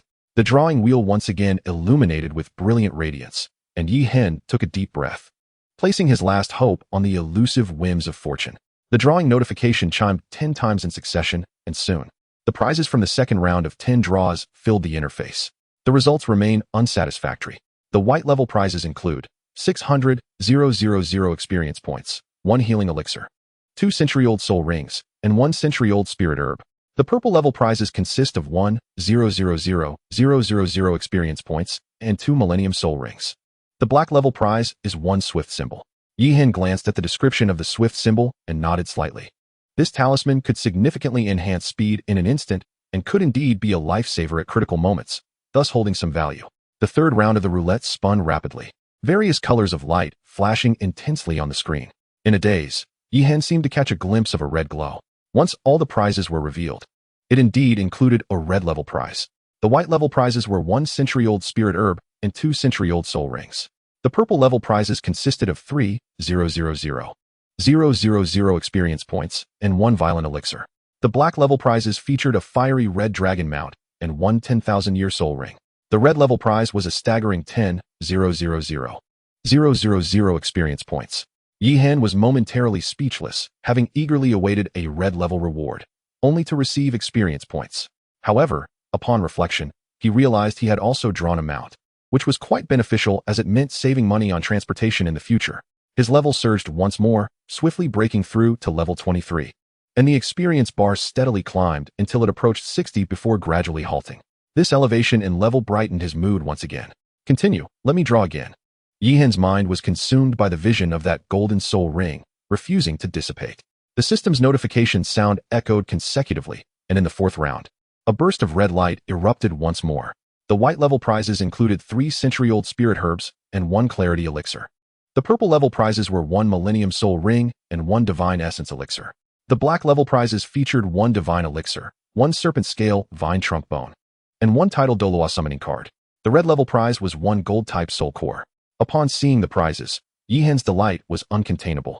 This round, the system had remarkably been generous, offering not only a summoning card and a 10,000-year soul bone, but also the rare divine elixir that enhances spiritual power. What thrilled him even more was the red level reward. After reading the description, he was almost ecstatic. Gold-type Soul Core. Once a soul master's soul power condenses from a gaseous state to a liquid form. This soul core can facilitate the solidification of gold-type soul power within the Dantian. The soul core is the essence of soul power, foundational for advancing to a Tidal Doloa. It compresses liquid soul power into a solid state, significantly enhancing soul power recovery and combat prowess. Yihen stood there grinning foolishly. The transformation of soul power from gas to liquid? Typically, a soul master must reach at least level 70 for this transformation. And even some ordinary soul masters require the Tidal Doloa rank to achieve it.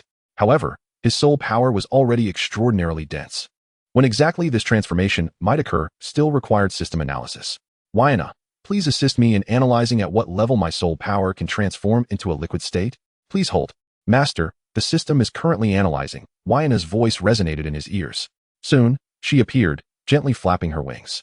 Based on the system's calculations, it was estimated that the master could achieve the liquid state transformation of soul power around level 35.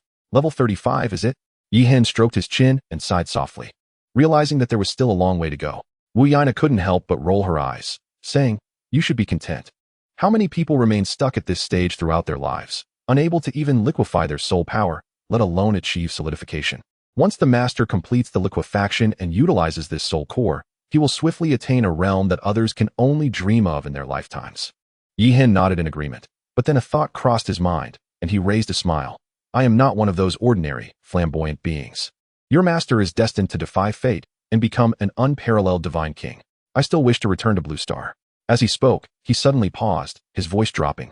Will I ever be able to go back?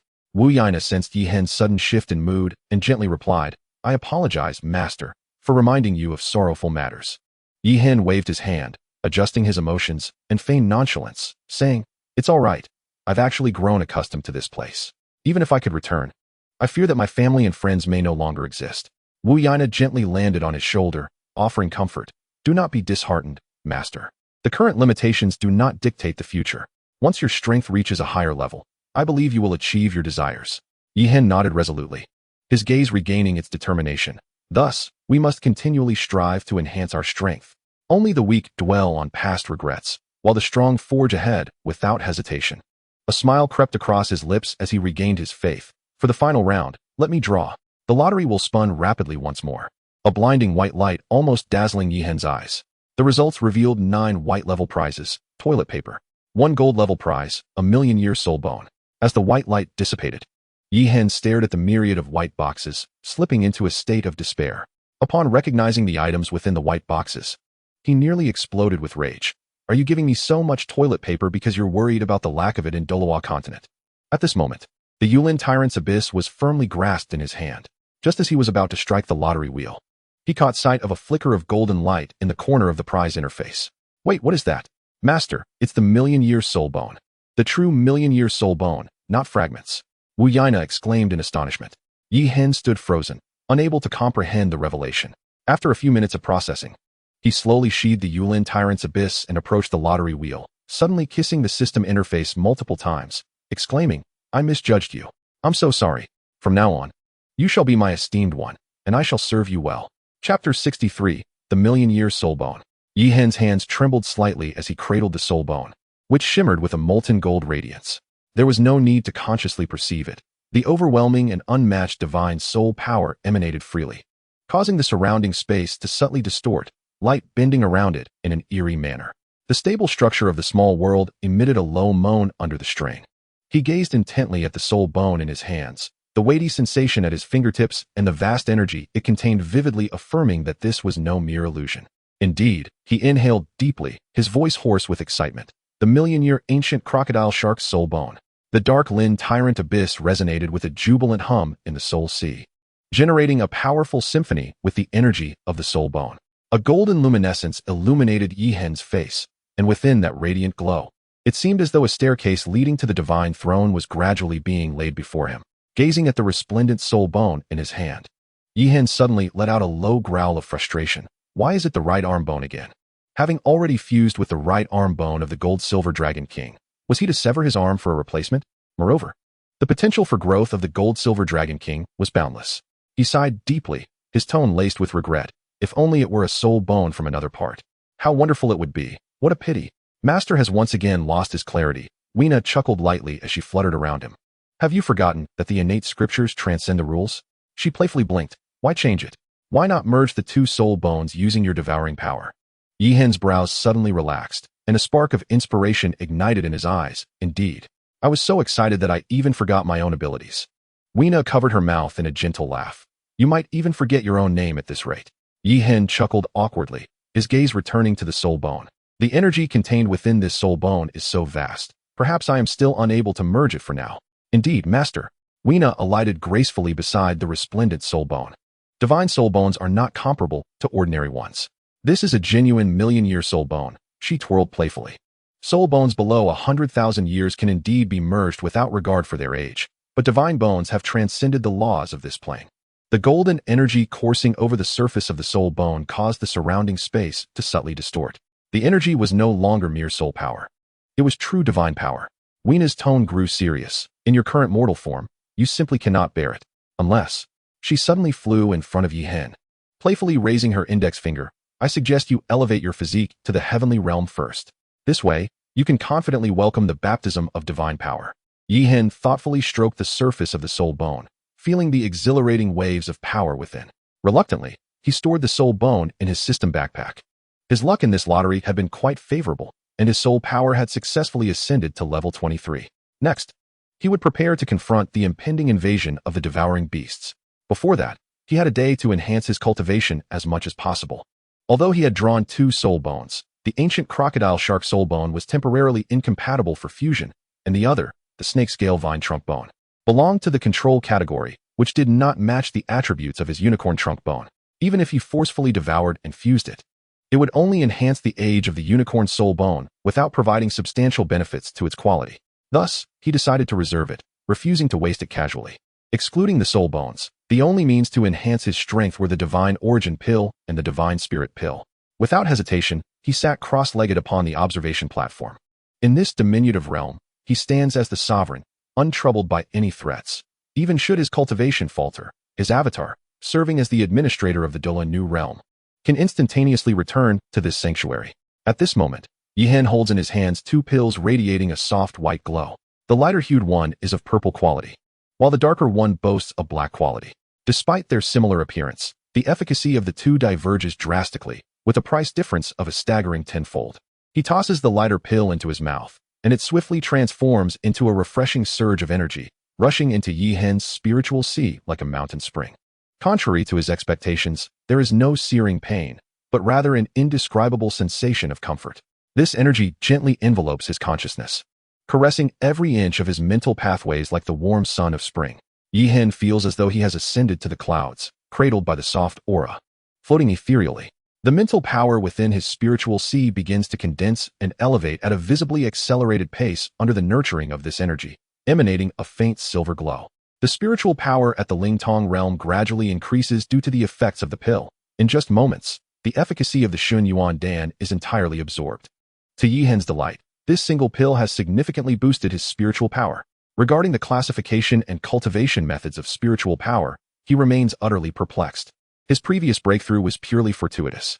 "Weena, please enlighten me on the specific realms of spiritual power," he inquires. "Certainly, Master," Weena responds, gracefully hovering before Yi Hen, surrounded by a gentle halo. The realms of spiritual power are classified into 6 major tiers. 1. First realm, Ling Yuan realm, 0, 100 points. This is the most fundamental level of spiritual capacity, inherent in every individual from birth. 2. Second realm, Ling Tong realm, 100 to 500 points. This stage aids in combat, allowing one to perceive an opponent's movements and accurately unleash soul techniques. 3. Third realm, Ling Hai realm, 500 points. Here, the spiritual power is vast as an ocean, enabling long-range communication and the construction of mental shields. 4. Fourth realm, Ling Yuan realm, 5,000 to 20,000 points. This marks the threshold of a title de law, allowing for the manifestation of spiritual attacks and the ability to probe or extract memories. 5. Fifth realm, Ling Yu realm, 20,000 to 50,000 points, a hallmark of an extreme de law, capable of enveloping an area with spiritual power to create domains, distort space, or suppress an opponent's mental strength. 6.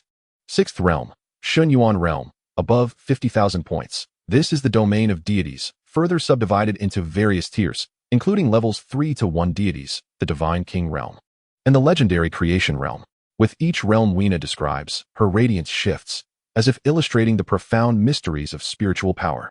Upon hearing Weena's exposition, enlightenment flickers in Yi Hen's eyes.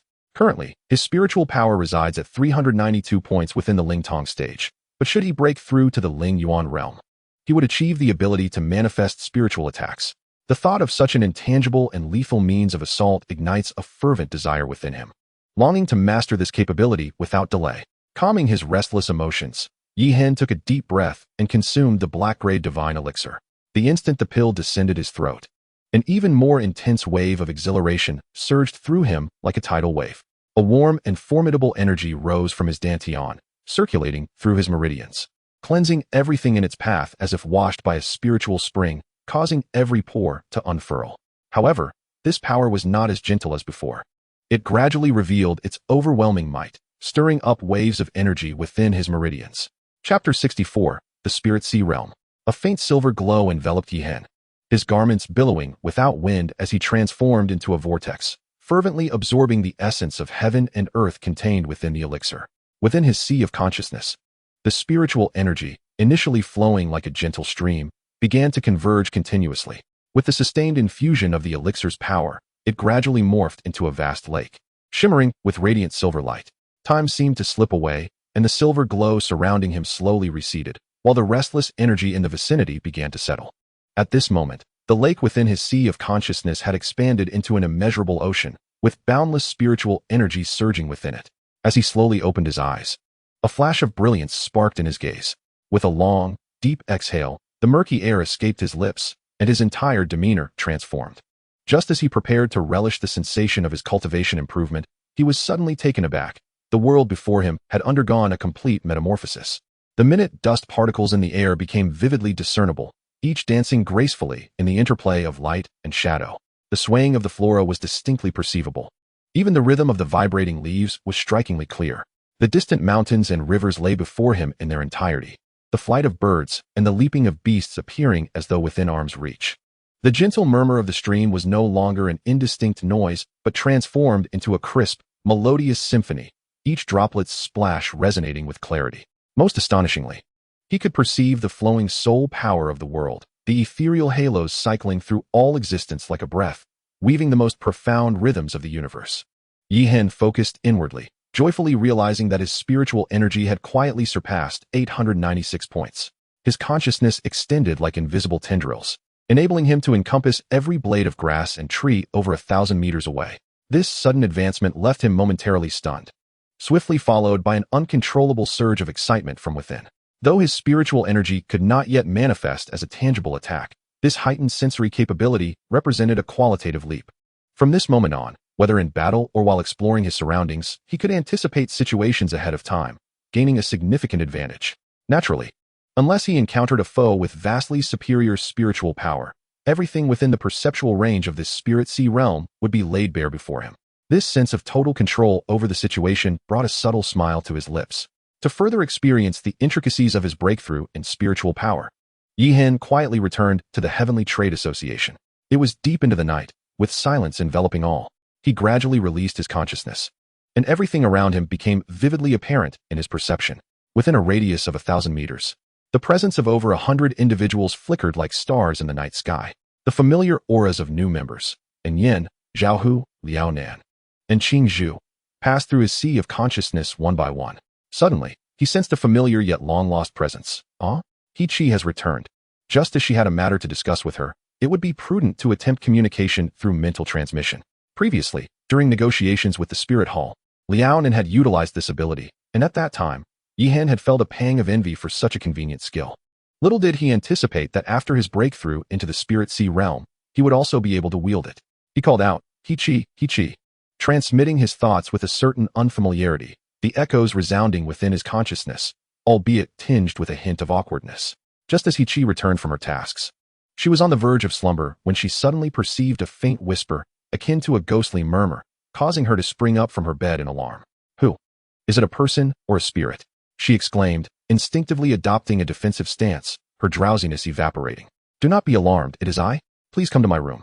Yi Hen's voice resonated once more, this time imbued with a calming steadiness.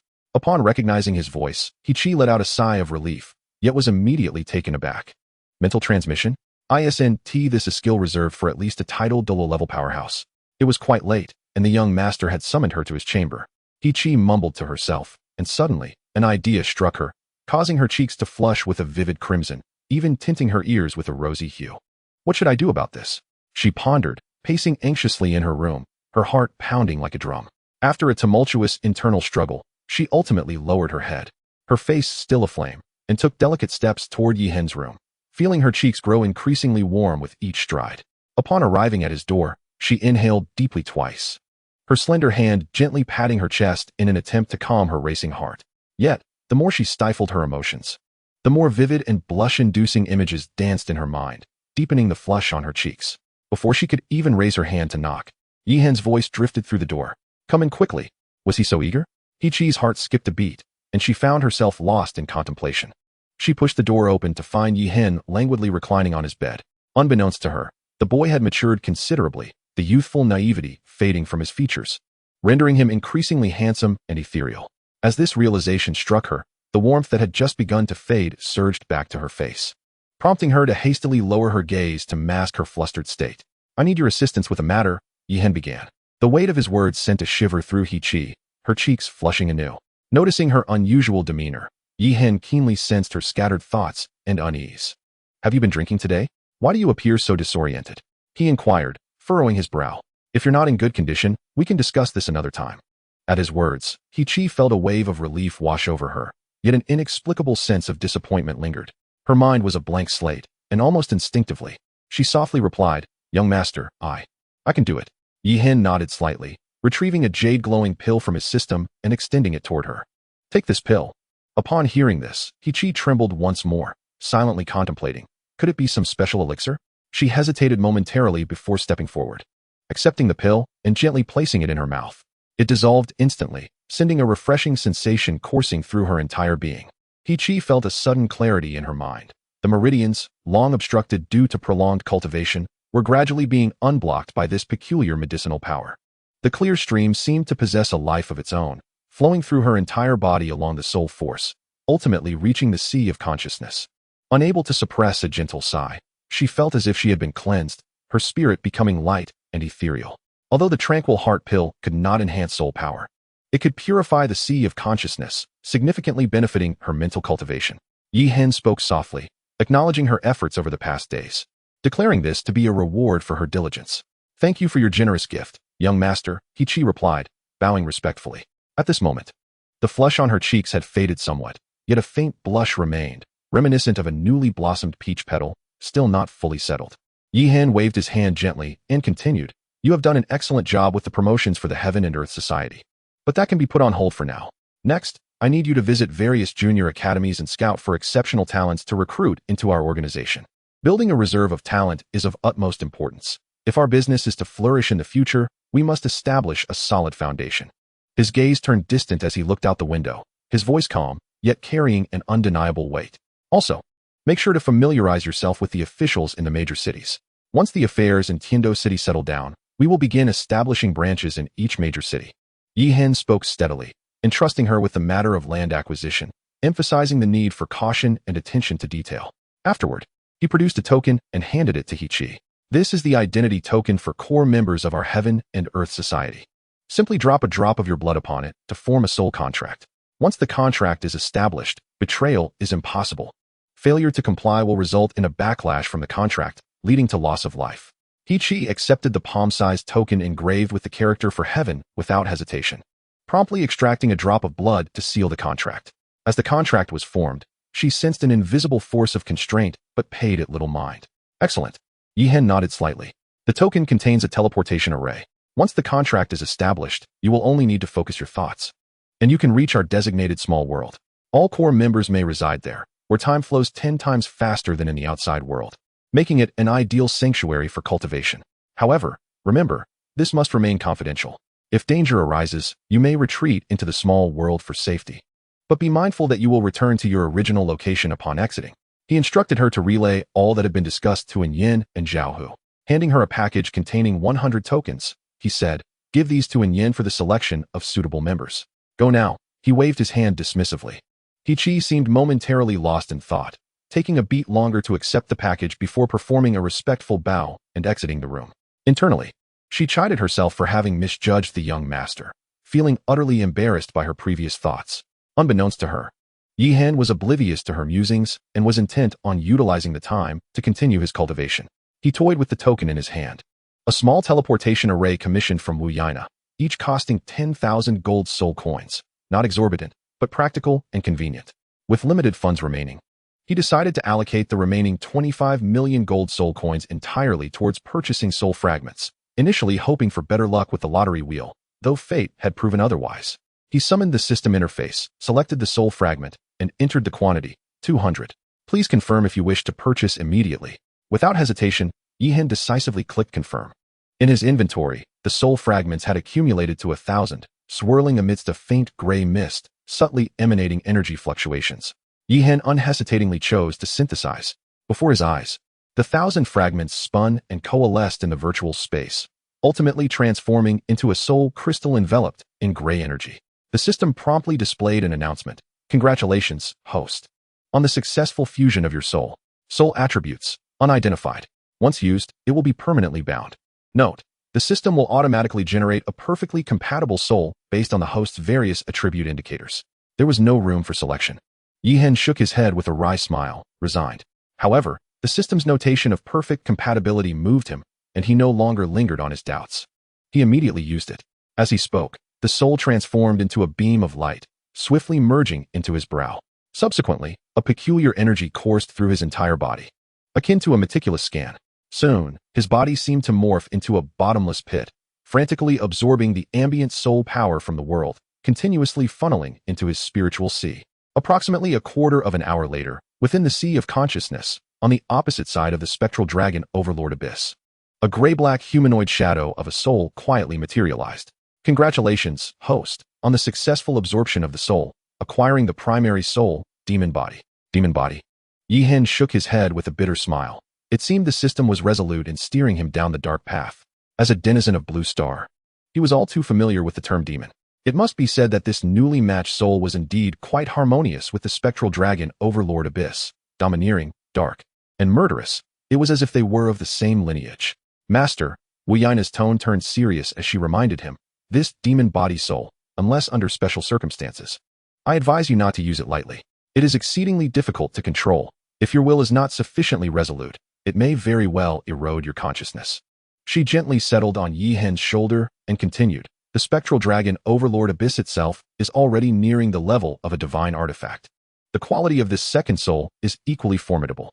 This means that if you were to possess divine power in the future, the spectral dragon overlord abyss could fully awaken and ascend to a true divine artifact, allowing you to unleash its full potential. The same applies to the second soul, the demon body. Without divine power to master it, uncertainty looms, and you may even lose yourself. Yi Hen fell silent for a moment, deep in thought. Indeed, each time he wielded the spectral dragon overlord abyss, he could faintly perceive a hint of bloodlust. Unbeknownst to him, he seemed to be becoming increasingly combative, indifferent, and occasionally swayed by that power's emotional pull. His ancestor had once warned him, the closer one approached a divine-level soul, the more challenging it became to control the power it contained. Should one be consumed by it, they would ultimately become a mere machine of slaughter. Divine power, you say? Yi Hen gazed thoughtfully, smiling lightly. It felt so distant. If his mind were to falter, he could only blame his lack of will. He nonchalantly shook his head. Who could predict what lay ahead? Why dwell on so much? Since he possessed such an overwhelming soul, to still be hesitant would be akin to being a mere fish out of water. If one wished to rise and seize their destiny, they must be fearless. Having come to this realization, Yi Hen felt no more burdens within his heart. In the Doloa New Realm, at the observation platform, the spatial rift in the sky above the small world had expanded to approximately 1 meter, and it was estimated that within half a day's time, a horde of exotic beasts would invade in full force. Yi Hen sat cross-legged, carefully retrieving the ancient crocodile shark divine ring, which radiated a warm orange-golden glow. From his system backpack, prior to absorption, he prudently procured a batch of restorative pills and several calming pills for unforeseen circumstances. Once all preparations were complete, Yi Hen gently enveloped the imperfect, million-year divine ring with his soul power, meticulously guiding it into his second martial soul. The gray-black shadow of the martial soul seemed to instinctively sense the energy of the divine ring, pouncing upon the golden stream of energy that Yi Hen had drawn into his body like a famished beast, ravenously consuming it. Yi Hen let out a suppressed groan of pain, beads of cold sweat forming on his forehead. Although the ancient crocodile shark divine ring was a defective product, the soul power it contained was equivalent to that of a complete 100,000-year soul ring. Yi Hen had already contemplated this thoroughly before absorption, after awakening his second martial soul. His physique had approached the mid-stage of the Earth realm, rivaling that of a soul king, and his soul power was nearly liquefied, sufficient to withstand a stronger soul power impact. Coupled with the enhancement of 4 soul bones, the actual duration of soul rings he could absorb was approximately 80,000 years. However, since his mental strength had surpassed the Spirit Sea realm, the circumstances were distinctly different. The remaining question was whether his will could endure the onslaught of energy. In life, one cannot have it all. If one only engages in endeavors that are nearly certain of success, adhering rigidly to convention, how can one truly master their own fate? Chapter 66, The Demon Body. The path of a soul master is inherently a gamble. Win, and one stands atop the apex of existence. Lose, and one simply returns to dust. The vast soul power surged against Yi Hen's nerves like a tumultuous tide, and in the blink of an eye, blood mist enveloped his surroundings, veins bulging, yet he gritted his teeth and let out a low roar. The 10 core competitive theories of martial souls may offer some guidance to ordinary individuals, but how could Yi Hen possibly settle for being an ordinary person? My lord, you shall not return to dust, Wu Yana softly consoled. Even if the worst happens, there is still a clone. At worst, we can start anew. Yi Hen ceased his words, fully concentrating on absorbing the power of the divine ring through his demon body martial soul. Initially, he could barely endure it. But as the soul power continued to surge in, the pain suddenly doubled. Every nerve felt as though it were being violently torn apart. Flesh scorched as if in searing flames, and each breath felt like a descent into an infernal abyss. The energy contained within this divine soul ring far exceeded that of an ordinary soul ring, the vast soul power crashing through his meridians like boiling lava. He felt as if he had been thrown into a cosmic furnace, his bones nearly melting under extreme temperatures, blood vaporizing into crimson mist. Finally, Yi Hen could no longer contain himself and let out another low roar, blood seeping from his 7 orifices. He bit his tongue sharply, forcing a moment of clarity through the pain, and swiftly swallowed the prepared healing and calming pills. Once the pills entered his body, a refreshing sensation flowed like a sweet spring, rapidly spreading through his burning meridians, alleviating the excruciating pain to some extent. Yet, the surging energy did not subside. It continued to ravage within him like a tempest, as if seeking to tear apart every inch of flesh and blood. Yihen persistently consumed the elixirs, mechanically repeating the act of swallowing. As the soul ring's energy reached 2/3 of its capacity, the excruciating pain surged anew. The natural scripture technique operated frantically, ravenously drawing in the ambient energy and the soul power dissipating within him, hastily mending his bodily wounds. In this moment, destruction and rebirth were locked in an eternal struggle, with every fiber of his being caught in the cycle of collapse and healing. Simultaneously, the 18 hells of the Demon Codex forcibly commandeered the rampant soul power within, transforming it into a refining fire that incessantly hammered at flesh and bone, reshaping his very essence. Pain shadowed him relentlessly, yet it propelled his physical form toward an unprecedented realm. Time crawled by amidst the unyielding agony, the years absorbed by the soul ring climbing with great difficulty. 70,000 years, 80,000 years. When the soul power finally shattered the boundary of 80,000 years, the torment Yihen endured reached its zenith. The efficacy of the elixirs had long been engulfed by the overwhelming tide of energy. His consciousness flickered like a waning candle, on the brink of dissolution. Yet, deep within the ocean of souls, a spark of clarity roared defiantly. Endure, I must endure until the end, bolstered by an almost obsessive conviction. That last vestige of clarity was tenuously sustained by the mental power of the spiritual realm, refusing to disintegrate completely. Blood had long soaked through his garments, and his body trembled uncontrollably in agony, as if it would shatter at any moment. However, an indomitable will seemed to manifest as an invisible force, repeatedly pulling him back from the precipice of total collapse. The ancient crocodile shark's divine ring gradually diminished at a discernible rate, fading away. Hold on, Master, Weena urged, fists clenched, her eyes filled with concern and compassion as she gazed at Yihen, now resembling a figure drenched in blood. At this moment, although the golden energy flowed violently, it was nearing its conclusion. Master, only another 10,000 years, and success will be yours. Weena's voice trembled slightly, laden with barely concealed emotion. It was unclear when she had truly come to recognize the resilient youth before her, seeing him as family, as a system spirit. She had unwittingly mirrored his emotional fluctuations, finding it increasingly difficult to maintain her composure. Within him, the ethereal form of the second martial soul, the demon body, began to slowly coalesce into an orange-golden soul ring. The apparition grew ever more distinct, sharing the same features as Yihen, but sprouting a pair of gray-black, curved horns from the forehead, extending from the temples to the back of the head, resembling the enigmatic horns of an ancient goat, entwined with wisps of gray mist that exuded a disquieting aura. His eyes transformed into a deep black, devoid of whites, as if containing an endless abyss. Purple-black hair cascaded to his ankles, shimmering with an undercurrent of dim light. Though his form appeared diminished, it was enveloped by gray mist, revealing countless crimson patterns flickering across his surface like living entities, emanating a suffocating sense of oppression amidst the sinister aura.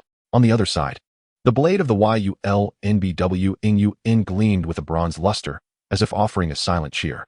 Yihen's remaining consciousness registered the sound of his body fracturing inch by inch. It was so close, yet he soon sank entirely into the boundless darkness, just as his awareness was on the verge of complete dissolution. In the depths of the sea of consciousness, the shadowy figure of the demon subtly raised its right hand, and a miniature version of the abyssal tyrant, as if summoned, swiftly landed in its palm. Simultaneously, the colossal golden energy, transformed from the ancient crocodile shark divine ring, converged like rivers returning to the sea, merging into the orange-golden halo that enveloped the demon's form. It worked. Wu Yaina, who had been intently watching Yihen, could not help but exclaim, her voice tinged with uncontainable excitement. No sooner had she spoken than Yihen's own form began to undergo a transformation. His long, black hair abruptly lengthened, morphing into a deep, mysterious shade of purple-black. Grayish-black curved horns slowly extended from the sides of his forehead, reminiscent of an ancient beast awakening. He gradually opened his eyes, which were pitch dark, devoid of any light. As if eternal night had descended, the abyssal tyrant was gripped in his hand, its blade adorned with swirling dark patterns, while ancient crimson runes began to surface on his skin, pulsating with a life of their own. He slightly turned his neck, those profound eyes vacantly gazing ahead, hollow and tranquil. Master?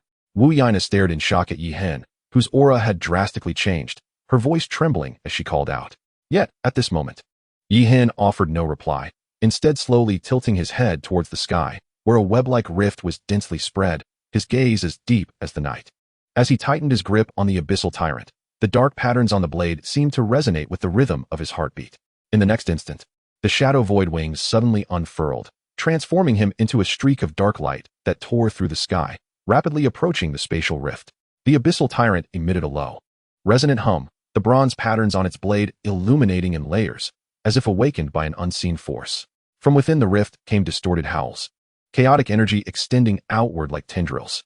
His eyes darkened further, and with a horizontal slash of the long blade, he unleashed not a grand soul technique, but the purest edge that cleaved through the fabric of space. A piercing shriek echoed from the depths of the rift, followed by a tidal wave of soul beasts roaring as they surged into the entire Dalaw new realm. Twisted forms of soul beasts continuously emerged from the rift, their bodies entwined with black mist, their oil-green eyes gleaming with greed and madness. Chapter 67. Invasion of the Aberrant Beasts. These monstrosities appeared as if forcibly stitched together, humanoid bodies crowned with grotesque monkey faces, cat ears twitching, eagle-like talons rending the air, while shattered avian wings unfurled from their backs, dragging behind them elongated, writhing tails. They roared and surged, a murky torrent rushing towards this realm. Simultaneously, the thermal weapon system laid out by Yi Hen abruptly activated, the thunderous crack of gunfire reverberating throughout the Doloa new realm, as a deluge of firepower poured down upon the beast tide. In midair, Yi Hen wielded his massive blade, the shadow void wings propelling him like a specter through the throngs of aberrant beasts. With each swing of the abyssal tyrant, the surrounding creatures were torn apart like fragile paper, their dark green blood spraying across the expanse. With every enemy he felled, the pair of grayish-black demonic horns upon his forehead seemed to subtly grow, and the oppressive aura surrounding him surged accordingly. At this moment, he resembled a demonic deity from ancient times, a solitary figure wielding a blade, standing resolute against 1,000 foes. Master, Weena stood motionless, staring blankly at the unconscious Yi Hen. Fortunately, they were within a small world. Had it been in the outside realm, she could scarcely fathom the dire consequences. The chaotic beasts surged forth from the fissures like an unending swarm of locusts, while Yi Hen appeared as a tireless machine of slaughter, mechanically repeating his strikes. Gunfire roared, and the dismembered limbs of the beasts, along with dark green blood, rained down from above, transforming the ground into a grotesque tapestry of emerald hues, with corpses piled high. Amidst this bloody tempest, the crimson runes entwined around him glowed ever brighter, as if every drop of beast blood infused him with renewed strength. The carnage persisted. Yi Hen's figure flickered in and out of sight among the throng of beasts, his weapon carving arcs of death. His movements quickened wherever his blade passed. The chaotic beasts were dismembered. Yet, a disquieting phenomenon occurred. The slain beasts' bodies began to dissolve upon hitting the ground, transforming into a viscous green liquid that seeped slowly into the earth. Weena suddenly sensed something amiss. This blood was corroding the very foundation of the small world. She attempted to awaken Yi Hen, but he remained utterly engrossed in his slaughter, unresponsive to the world around him. More alarmingly, the dark green liquid began to coalesce into a river, spreading towards the core of the small world. It must be stopped. Gritting her teeth, Weena flapped her butterfly wings, transforming into a streak of light as she surged toward the gathering liquid. Just then, the largest spatial fissure trembled violently, and a massive claw emerged from within. Following that, an enormous figure slowly squeezed through the crack, an unprecedented chaotic beast, its body many times larger than the others, covered in hard black scales, with 8 compound eyes gleaming malevolently. It emitted a deafening roar, the sound wave nearly tearing through the fabric of space. Yi Hen seemed startled awake by the roar, his movements momentarily faltering. He lifted his head, and for the first time, a flicker of emotion crossed his dark eyes.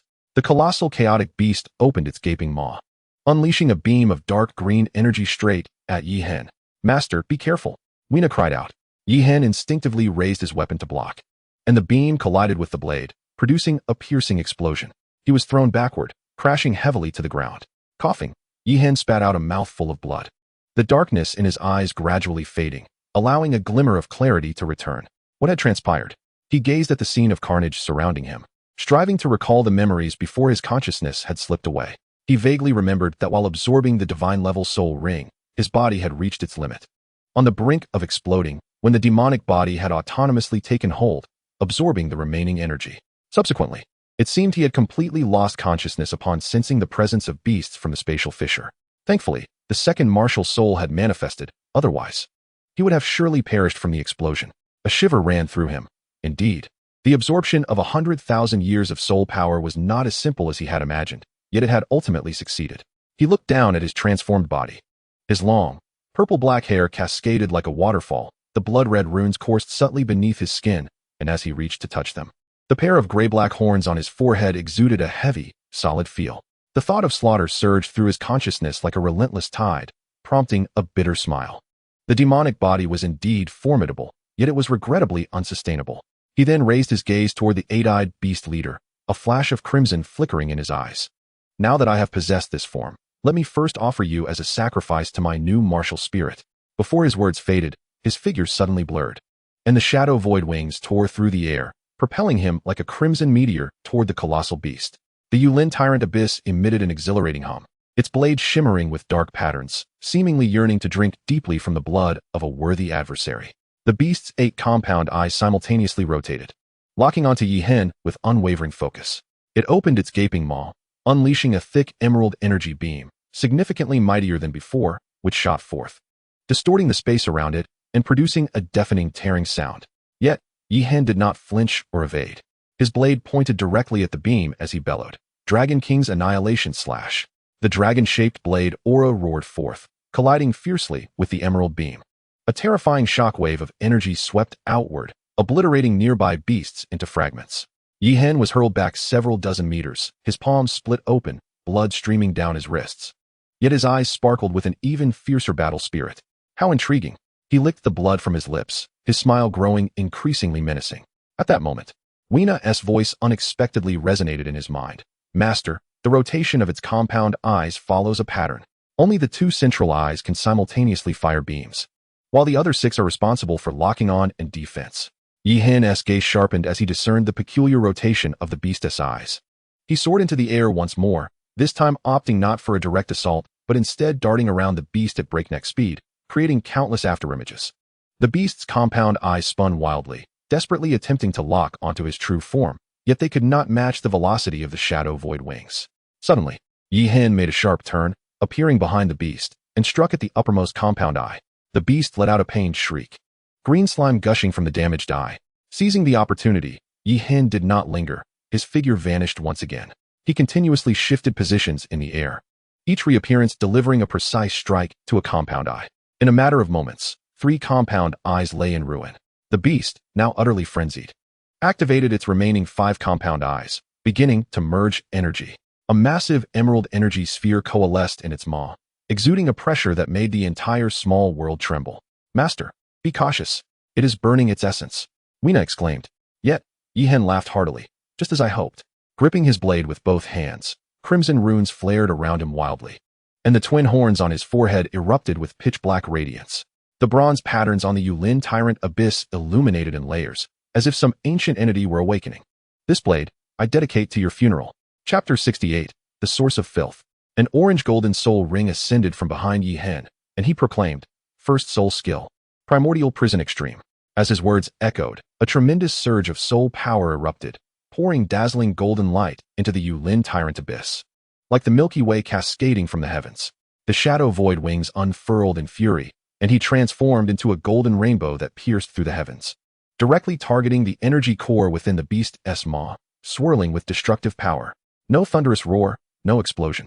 The moment the blade tip grazed the energy sphere, time and space seemed to become suspended. Subsequently, centered around the point of impact, the colossal beast's form swelled violently before suddenly collapsing, ultimately erupting with a thunderous roar, transforming into countless streams of radiant light that dissipated into the void. Yi Hen hovered in midair, gasping for breath, his complexion as pale as parchment. The formidable power of this million-year soul skill exceeded all expectations. A single strike had nearly drained him of his entire soul energy.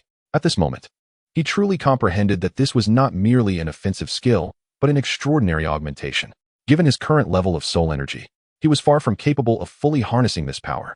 Just then, all remaining aberrant beasts abruptly ceased their movements, collectively gazing into the depths of the spatial rift, as if receiving some silent command. In the next instant, they retreated like a receding tide, swiftly vanishing into the distorted fissure. However, the dark green blood and shattered corpses they left behind did not remain still. Instead, they began to writhe and converge, forming a colossal vortex of flesh and blood, ravenously consuming the primordial energy of the miniature world. The ground withered at a visible pace, cracking open, with spiritual herbs wilting, and even the light seemed to be devoured by this tainted force. Yihen's expression changed dramatically as he strained against his nearly exhausted body, firmly embedding the shadowed luminance tyrant abyss into the ground, attempting to temporarily obstruct the engulfing force. Weena, is there any way to stop it? Weena's butterfly wings fluttered urgently, and the system interface flickered rapidly. Master, this is the source of corruption. They are forcibly converting the primordial energy of the miniature world, attempting to open a larger passage. Her voice suddenly grew frantic. Once the passage is fully opened, even more powerful aberrant beasts will surely descend upon this realm. We must employ the utmost purifying force to cleanse it, or alternatively, the power of consumption. Her voice trembled sharply. But if we choose to consume, you may find it exceedingly difficult to bear the ferocity and corruption contained within. Yihen lowered his gaze to the humming shadowed luminance tyrant abyss in his hands, feeling the tumultuous power of the demonic body still surging within him, and suddenly gritted his teeth. No matter, then let us consume. He leaped towards the source of corruption, his entire being illuminated by crimson runes. The twin horns on his forehead erupted with a shadowy radiance, and the power of consumption enveloped the writhing source of corruption that sought to flee. Consume. A terrifying suction force erupted from his demonic body. The source of corruption seemed to sense the impending threat, writhing frantically, yet ultimately could not escape the confines of the consuming cage. The energy was violently torn apart, sucked in, transforming into a surging torrent that rushed into Yihen's body. Blood oozed from his 7 orifices once more, and it felt as though this vast and tainted power would tear him to shreds. Agonizing pain and a multitude of negative emotions pierced into his consciousness like daggers: fury, despair, greed, madness. The remnants of countless aberrant beasts threatened to shatter his awareness. Yet he still persevered, his eyes flickering with a blood-red glow, his teeth grinding together. Weena circled around him in a frenzy, the system's display flashing erratically. Warning: consciousness contamination level 3741, still on the rise. She continuously summoned system support. Master, please stop. If this continues. Before she could finish, the shadowed luminance tyrant abyss suddenly trembled violently, and the golden soul ring instantaneously shifted to the inky black first soul ring of the aberrant beast. The black light rippled through the soul ring, and Yihen felt his body lighten as the previously rampant energy and negative emotions ebbed away like a receding tide. A remarkable spectacle unfolded before him, as the chaotic beast soul ring voraciously tore and consumed the energy of the corruption source. What could this mean? Yihen was taken aback. The autonomous actions of the chaotic beast soul ring left him utterly perplexed. However, at that moment, the negative emotions within his sea of consciousness were thoroughly cleansed, and he felt a profound clarity wash over him. Just then, a deep rift suddenly split open at the center of the corruption vortex, and a pallid hand, devoid of color, slowly emerged, as if it were poised to rend the very fabric of this realm. Yihen's pupils constricted in alarm, and without hesitation, he summoned all his strength to channel his devouring power, roaring fiercely. If you wish to consume, then consume it all. The shadowy figure of his demonic form let out a thunderous roar, unleashing a devastating force of absorption that violently pulled the pale hand and the entire vortex into the chaotic beast soul ring. A shrill cry of resentment echoed from the depths of the rift, which then twisted violently before ultimately falling silent. With a thud, Yihen knelt on one knee, gasping for breath as the shadowy figure of his demonic form gradually dissipated. Wu Yaina gently landed on his shoulder, her voice tinged with apprehension. The passage has closed. That creature's aura was close to that of a tidal Dalaw. Yihen wiped the blood from the corner of his mouth, his gaze sweeping over the chaos surrounding him. Among the debris, the vanishing bodies of the aberrant beasts faded like wisps of smoke, lacking physical substance, leaving only traces of energy behind. His voice, hoarse yet laced with a chilling smile, revealed his realization. Indeed, these abominations, just as seen in the dragon god illusion mirror, are mere avatars. He rose slowly, the dark tyrant abyss embedded in the scorched earth, his eyes still tinged with crimson. This time, they have not succeeded. Next time, they will be even more frenzied. Wu Yaina nodded in deep agreement, a flicker of concern crossing her eyes. Yihen's gaze lingered on the chaotic beast soul ring, which now appeared increasingly dark, with a faint hint of crimson emanating from its surface. Yet, this misfortune had brought unexpected fortune. He spoke solemnly. After the chaotic beast soul ring absorbed the corruption source, it not only neared an age of 80,000 years, but also acquired a trace of destructive aura. A smirk curled upon his lips, his eyes flashing with cold intensity. Though this group of beasts poses a considerable threat, they have inadvertently become a rare nourishment for the chaotic beast soul ring. Ding! Congratulations on completing the defense of the Doloan New World. Rewards: World Tree Seed X1, World Power 1, Host Level 1. Upon seeing his soul power level, Yi Hen's eyes widened in disbelief. When did his soul power reach level 28? Wu Yina retorted sharply. Do you think that divine ring is a mere illusion? The moment you successfully absorbed it, your soul power directly broke through to level 27, and with this system reward, naturally, you reached level 28. Feeling somewhat embarrassed, Yi Hen scratched his head. He had indeed taken a perilous risk, nearly resulting in his demise. He realized his overconfidence and resolved to be more cautious next time. For not every occasion would bestow such fortune. Although this sudden leap in power, advancing several levels at once, was exhilarating. His body had ultimately endured excessive energy absorption in a short span, leaving behind some injuries and latent afflictions. It seemed that in the days to come, he would need to calm his mind and recuperate thoroughly to stabilize his realm. Chapter 69, The World Tree. Weena, how should one utilize this seed of the World Tree? Yi Hen cradled a verdant seed in his hand, within which the cosmos seemed to flow, teeming with vitality. Weena fluttered her butterfly wings, and the system's holographic display unfolded beside the seed. Master, the World Tree seed is a sacred object condensed from the essence of the world, also known as the foundation of realms. You merely need to plant it in the core area of the Dola New Realm, and it shall grow autonomously. As the World Tree flourishes, it will continually purify and stabilize the spatial structure of the microcosm, restoring the damaged essence and even gradually expanding the world's boundaries. Her tone turned serious. Moreover, the World Tree will emit vital energy, accelerating the cultivation of all living beings, including yourself. Yi Hen's gaze flickered. How long will it take? In the initial stages, it grows swiftly. It can take root in 3 days and sprout within 10. However, to develop into a colossal tree that supports an entire realm, it may take several decades. Weena added softly. Nonetheless, if you can continuously infuse it with soul power or nurture it with spiritual treasures, you can significantly shorten this duration. Yi Hen pondered for a moment before suddenly inquiring, what if I use gold soul coins to catalyze its growth? Weena chuckled lightly, amused by Yi Hen's suggestion. Her wings scattering starlight in the air. Master, the World Tree does not recognize gold soul coins. She playfully circled the seed. But if you happen to possess an abundance of wealth, it could indeed hasten its growth. It particularly enjoys consuming pure energy and treasures infused with laws. Weena touched the system marketplace, and an array of exquisite treasures materialized. 10,000-year soul bones, celestial-grade spiritual herbs, and star cores. These are its most favored nourishment. As Yi Hen gazed at the astronomical prices of the items in the marketplace, he suddenly felt that his earlier words had been somewhat rash. He nodded in silence. No longer speaking, he held the seed and flew to the center of the residential garden, hovering in midair. Soul power slowly emanated from his palm, and the emerald seed radiated a gentle glow, sinking into the soil as if a star had fallen. At the moment the seed penetrated the earth, the entire microcosm quivered slightly, azure light patterns spreading from the implantation point.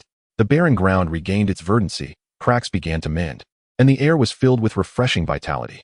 It succeeded, Weena exclaimed joyfully. Now, you need only nourish it with soul power for 3 hours each day until it breaks through the soil and sprouts. Yi Hen, however, shook his head. Too slow. He extracted 2 century-old soul rings from the system space and crushed them without hesitation. Pure energy cascaded into the soil like a waterfall, and a towering burst of verdant light erupted from the spot where the seed lay. As the ground trembled, a tender shoot broke through the surface at a visible pace, unfurling its leaves and growing to half his height in mere moments. The branches shimmered with vibrant hues, and the trunk faintly displayed naturally formed runes. Weena marveled. At this rate, it may take only half a month to reach a considerable scale. The sapling of the World Tree visibly grew a short distance, its leaves becoming ever more lush, exuding an increasingly rich vitality. Simultaneously, Yi Hen sensed a subtle yet solid increase in his soul power, and the operation of his soul energy became more harmonious and fluid. Wonderful! Weena cheered exuberantly. Master, you have now established a preliminary symbiosis with the World Tree. Moving forward, one need only continuously invest energy and treasures imbued with the power of rules for it to grow incessantly, and the strength it returns to your soul will likewise intensify. Perhaps in the future, you might truly possess a divine realm that belongs entirely to you. As Yi Hen sensed the enigmatic connection between himself and the World Tree, along with the initial vitality radiating from the nascent microcosm, a surge of boundless ambition welled up within him. This was not merely a seed. It was the cornerstone of a future, a world that belonged to him. Yi Hen gazed at the sapling of the World Tree and suddenly remarked, it seemed to be calling for something. He closed his eyes to attune himself, and after a protracted moment, he opened them, his gaze profound, It requires more power of rules, soul rings, soul bones, energy cores, and the remains of soul beasts, all of which could assist in refining and perfecting the celestial path of this realm. It appears that yet another task has arisen. Yi Hen shook his head with a wry smile. Initially, he only needed to consume resources for himself, yet now he also had to nurture a tree. However, upon contemplating the myriad benefits the world tree would bring in the future, he felt a sense of ease. It would not only nourish souls and stabilize the essence of the microcosm, but more crucially, the core members of the Celestial Society would achieve a tremendous leap in overall strength through this, which held far greater significance than solitary endeavors. The expansion of influence, resource, intercommunication, and information sharing. These are the long-term foundations for establishing oneself in a foreign realm. Yi Hen withdrew from the Dola New Realm. In this microcosm where the flow of time differs from the outside world, he had spent 4 to 5 days, while merely half a day had elapsed externally. Though the invasion of chaotic beasts had temporarily subsided and the spatial rift stabilized, he was acutely aware that this tranquility was merely the calm before the storm. The urgent task at hand was to fully capitalize on this precious time differential and the unique advantages of the Dola New Realm to swiftly enhance their core strength. He would select members and assign the task of entering the realm for cultivation to Yin. Upon receiving the order, Yin immediately commenced work, establishing exceedingly stringent criteria, loyalty confirmed through a blood pact, resolute character, solid foundations with promising developmental potential, with age being a secondary consideration. After meticulous selection, 100 young individuals with remarkable talents were gathered.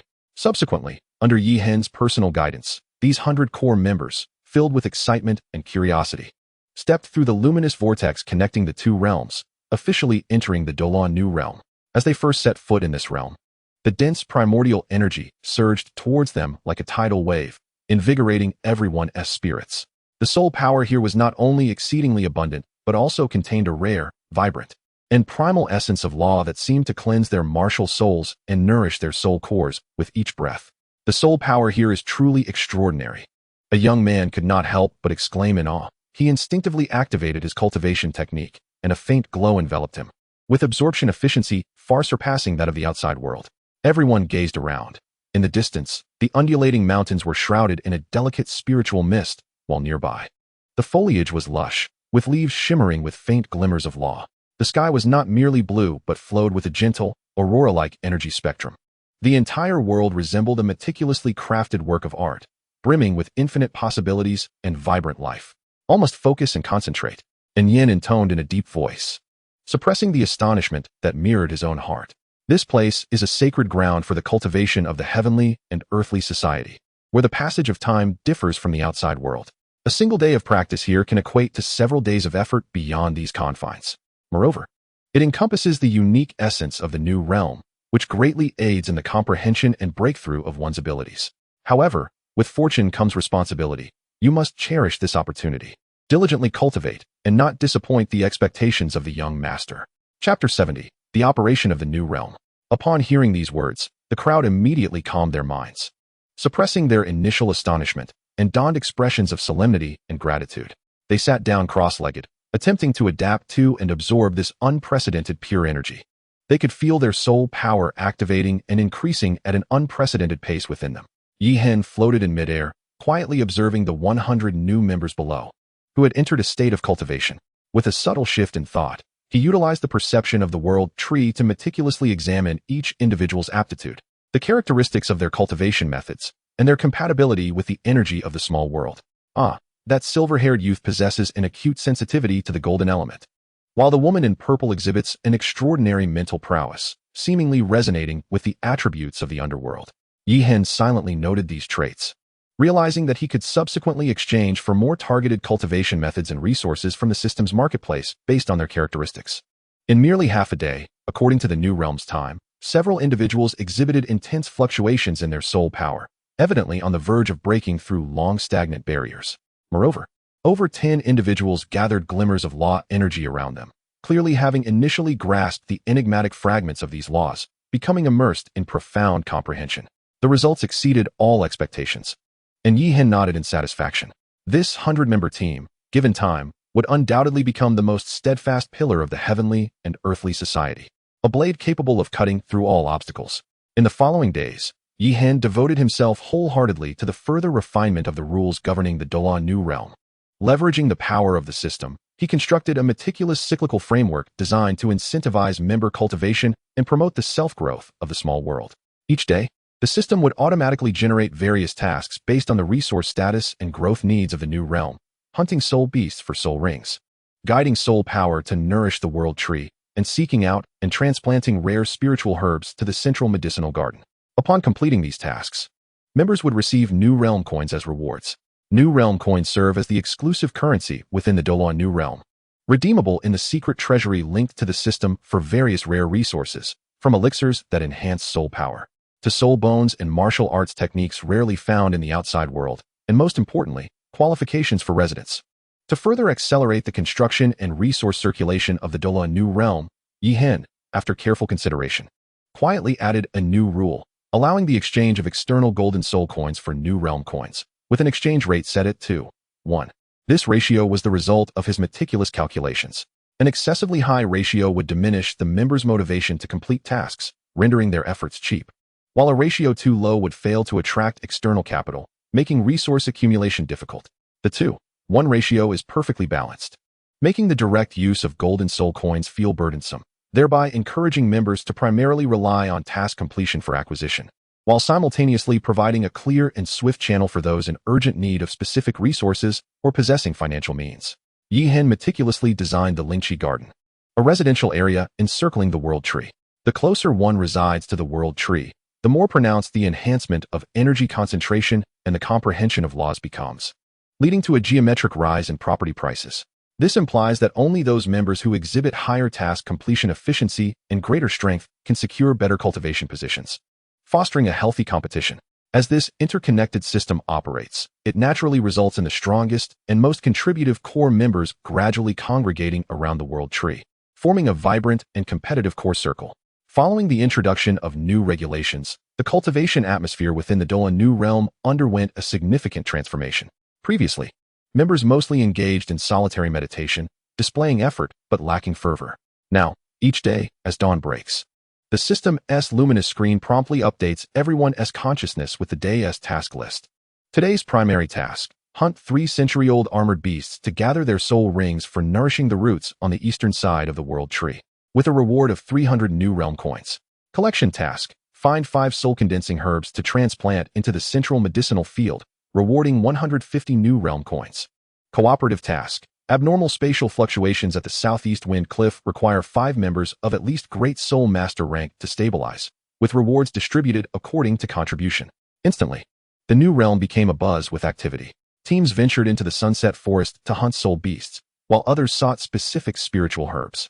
The central square of the new realm displayed a continuous scroll of task completion statuses and New Realm coin distribution records, bustling with energy yet graced with smiles of satisfaction. The competitive mechanism greatly stimulated everyone's potential. Ultimately, all efforts pointed towards the world tree, emanating of vast vitality and law fluctuations, and the increasingly prosperous Lingqi garden beneath its boughs. Initially, only a handful of the most powerful soul lords, having accumulated resources early on, managed to exchange for courtyards in the innermost circle, a mere 100 feet from the world tree. Upon their arrival, the soul power tides they generated during cultivation and the occasional moments of enlightenment evoked envy among outer members, significantly motivating everyone. A young man who had just broken through to the Great Soul Master rank tirelessly accepted collection and hunting tasks for 7 consecutive days, nearly sacrificing sleep to accumulate enough New Realm coins for a mid-tier residence. When he finally embedded his identity-engraved jade token into the courtyard's pillar, the automatically rising protective light barrier and the immediate influx of pure energy nearly brought him to tears. Even more remarkably, 2 soul lords, in contention for an impending vacancy in an inner courtyard, engaged in a fierce battle within a designated arena.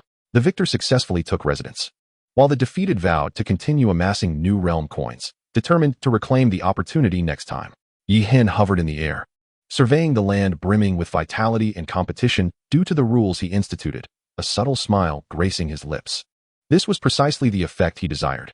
Resources should not be bestowed freely but earned through effort and strength. Only in this manner can a truly tenacious team be nurtured, rather than a collection of delicate blooms in a greenhouse. My lord, someone remarked, following this trend, within a month, the overall strength of this 100-member team will elevate by at least 1 major tier. Weena alighted upon his shoulder, cheerfully delivering her report. Yi Hen nodded in satisfaction, feeling the continuous fluctuation of gold soul coins within the system interface.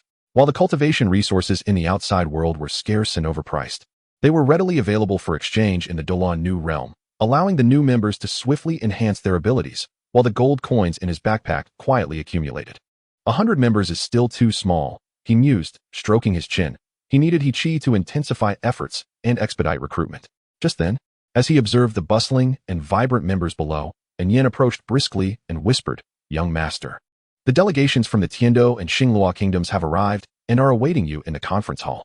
A sharp glint flickered in Yi Hen's eyes, and a meaningful smile graced his lips. They arrived just in time. Chapter 71, A Windfall.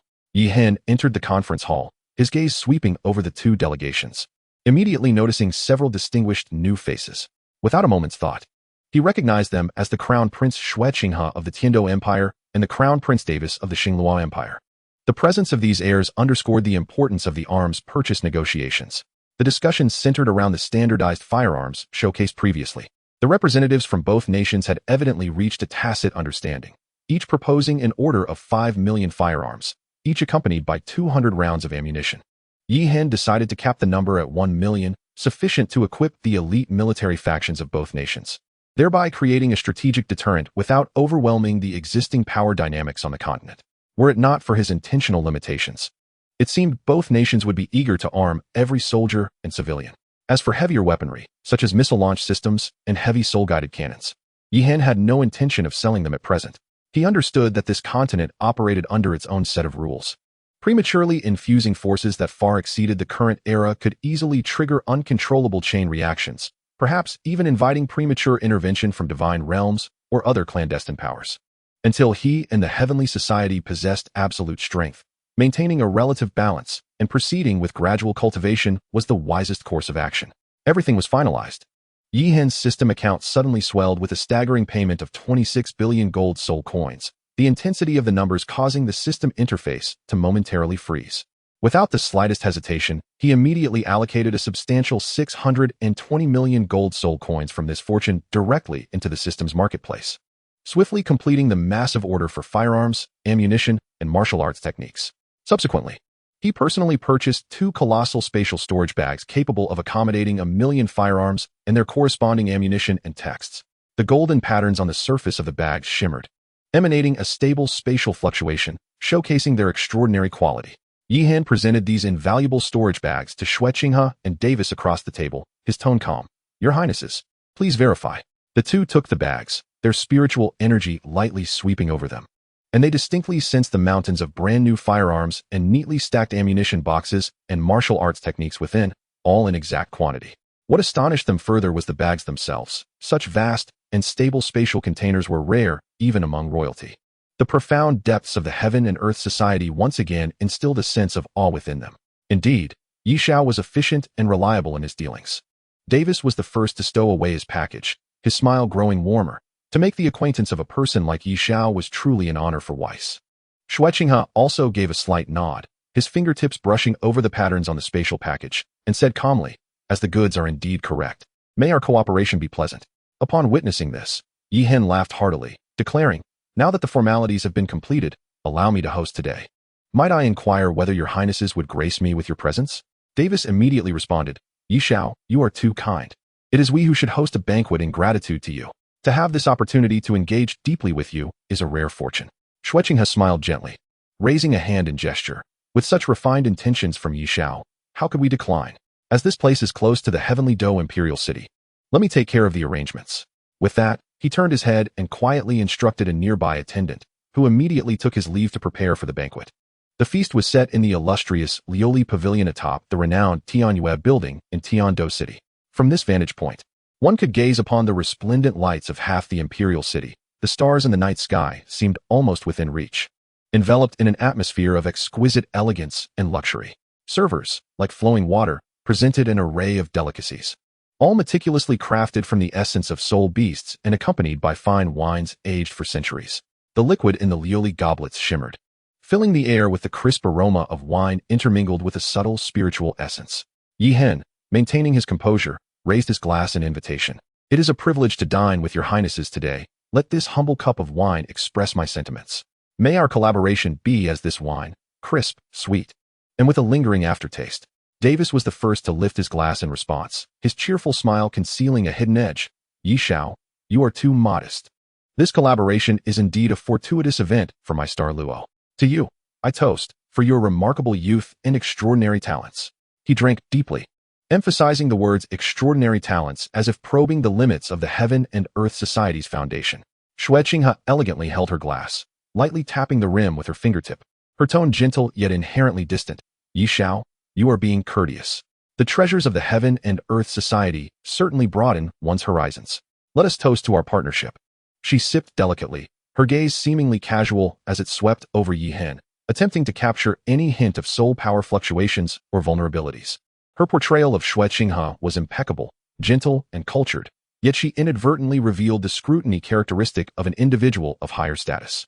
As cups clinked and conversations flowed, the atmosphere appeared lively. However, beneath the surface, currents of intrigue were at play. The two princes and their loyal advisors subtly probed into the origins, depth, and Yi Hen's true intentions regarding the Heaven and Earth Society. Midway through the banquet, the sounds of silk and bamboo instruments filled the air, and dancers gracefully entered, their flowing sleeves wafting a fragrant allure that temporarily eased the sharpness of the dialogue.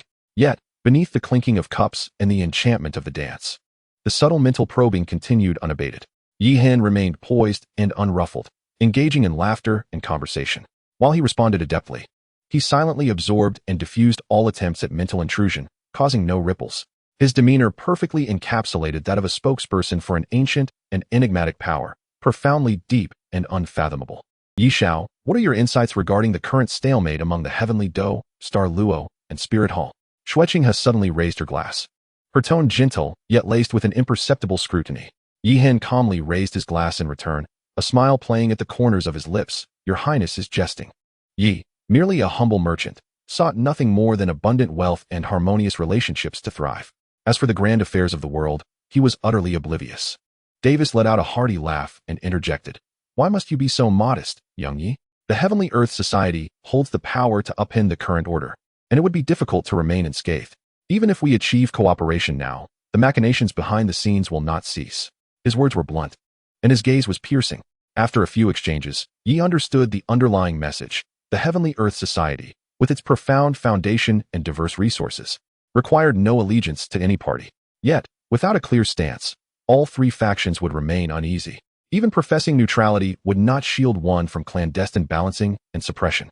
Yi merely smiled at his words, offering no further explanation, and raised his glass. Let us not dwell on such burdensome matters for now.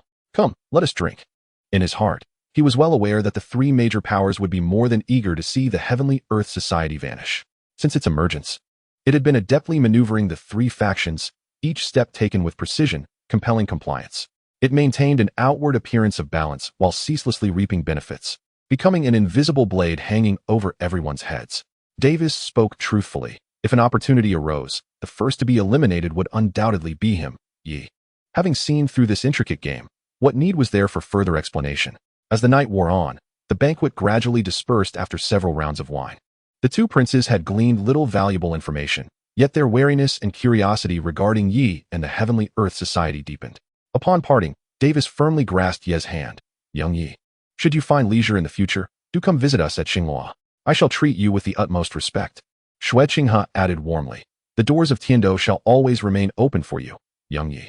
Yi smiled and nodded, watching their carriages fade into the night. As the smile on his face slowly diminished, his gaze became tranquil as still water. Under the night sky, his figure melded with the opulence of the imperial city. Yet he appeared transcendent, calmly weaving an immense net that enveloped the entire continent. Time flew by, and a month passed in the blink of an eye. The construction of the business association at the Heavenly Earth Society's headquarters was nearing completion, with the next phase being the formal operation of merchant settlements and auctions. He did not involve himself in these specific matters, entrusting them entirely to Yen. Meanwhile, the core membership within the Dolan New Realm had surpassed 6,000. A figure achieved even under Ye's intentional control. With his hefty investment of 800 million gold soul coins, the small world had ascended from level 2 to level 10, expanding its capacity to accommodate 10,000 souls. This surge in numbers brought with it substantial resource demands. compelling Yi to procure training supplies en masse from the system's marketplace to bolster the exchange stock of new realm currency.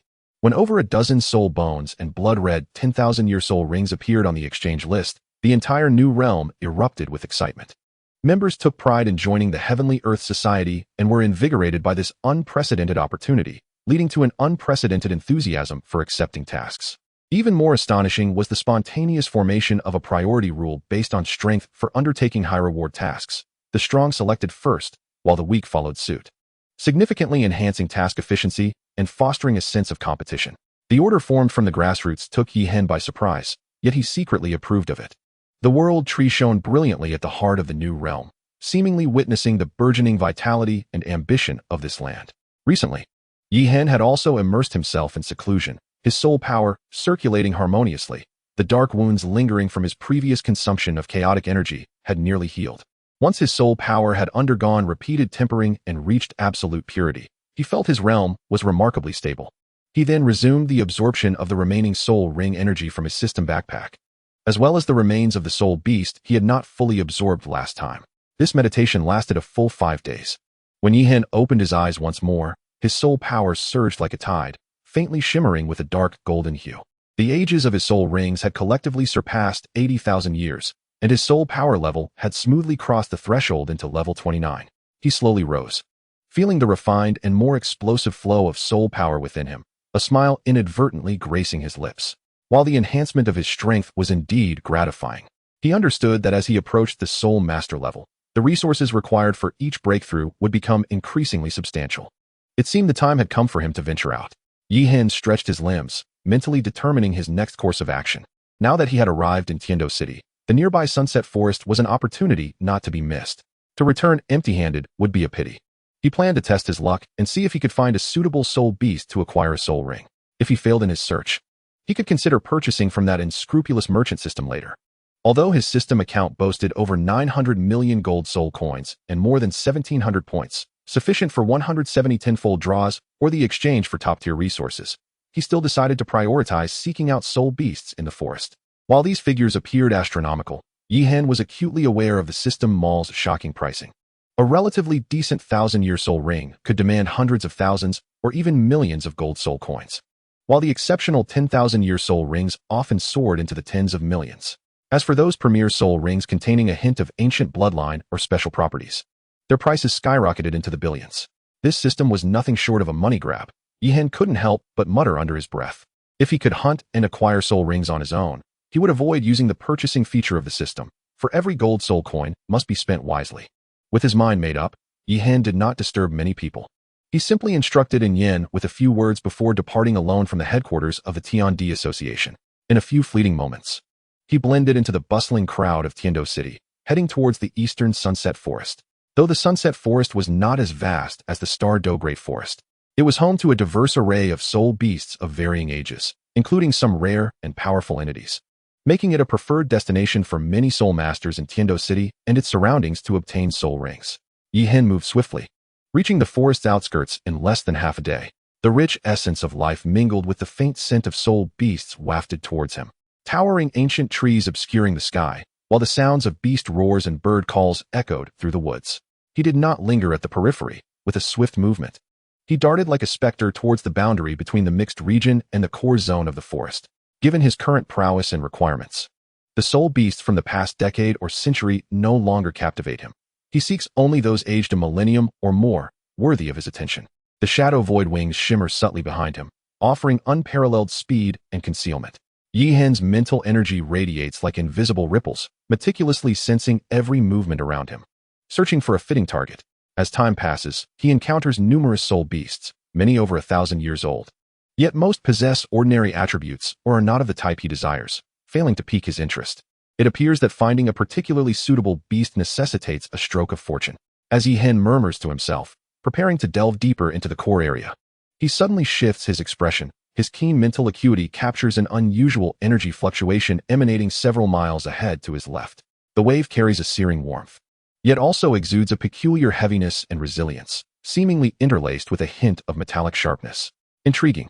His eyes brighten slightly as he immediately suppresses his aura, stealthily advancing toward the source of the energy disturbance. Navigating through a dense thicket, the scene before him opens up. A small clearing in the woods reveals an intense battle unfolding at its center. One combatant is a massive python, its body cloaked in dark red scales, crowned with a single horn, and surrounded by flickering flames, emanating energy fluctuations surpassing 20,000 years. Its opponent, however, is not a large soul beast, but a peculiar creature resembling a pangolin, standing merely half a human height, yet exhibiting a dark golden hue, with its scaled edges glinting sharply. Despite the apparent size disparity, the small beast is remarkably agile and ferocious. Its dark golden claws are extraordinarily sharp, easily tearing through the resilient scales of the flame python, each strike accompanied by a piercing shriek that splits the air. The scorching flames expelled by the python strike against the creature's dark golden armor, leaving only faint scorch marks, failing to inflict substantial damage. Chapter 73, Call Me Brother. A subspecies of the dark golden clawbear? No, it seems to have merged characteristics of a fire attribute soul beast. A mutated soul beast? Yihen's gaze sharpens as he instantly recognizes that this creature's origins are anything but ordinary. Such a mutated soul beast, exhibiting extreme defense, terrifying offensive power, and fire resistance, is undoubtedly a rare and formidable entity. The soul ring it could offer will likely be imbued with potent offensive or defensive soul skills. Fortune seems to favor him. A subtle smile curves Yihen's lips as he fixates on the dark golden anomaly fiercely battling the flame python. Indeed, it is the one he seeks. He refrains from immediate action, akin to the most patient of hunters, lurking in the shadows, quietly awaiting the perfect moment. The principle of the clam and the snipe contending, allowing the fisherman to reap the rewards, is all too familiar to him. The battle below reaches its climax. Though the dark golden creature bears numerous wounds, it grows increasingly resolute, ultimately executing a swift, ferocious tear that rends the flame python in two, its searing blood splattering across the ground, staining the scorched earth. As a black soul ring materializes, now is the moment. As Yihen's figure stirred, his soul power not yet fully summoned, he witnessed a luminous white figure that moved even swifter than he, like a fleeting glimpse of a startled swan or a shooting star racing through the heavens. It carried with it a chill and sharp aura, arriving ahead of him and precisely piercing the vital spot of the dark gold clawbear. The formidable mutated soul beast could not even muster a cry of anguish before collapsing to the ground, a profound black soul ring slowly coalescing from its lifeless form. The prey he had set his sights on was snatched away right before his eyes. Enraged, Yihen shouted without a second thought, "Damn it! Who dares to steal from me?" But before his words could fully escape his lips, they faltered abruptly. The white figure had come to a silent halt, revealing a slender and ethereal silhouette. Clad in a flowing white gown, her stature was regal, her skin as pristine as snow, and her long, pale pink hair cascaded down to her waist, gently swaying in the breeze of the forest. She held no weapon, and the dazzling white brilliance of her earlier strike emanated from her right hand, which was delicate and fair, with a faint glaze of glazed light encircling her fingertips, now gradually retracting its imposing sharpness to a more ordinary state. A drop of crimson blood fell from her fingertip. Most striking were her eyes, a clear azure reminiscent of an unblemished ocean reflecting the vastness of a clear sky, yet imbued with a dispassionate aloofness as they fixed calmly upon Yihen, as if his earlier outburst were merely a whisper of the wind. As their gazes met, the forest's clamor faded, leaving only the rustling of leaves in the breeze. The fury that had surged within Yihen inexplicably faltered at the moment he locked eyes with her.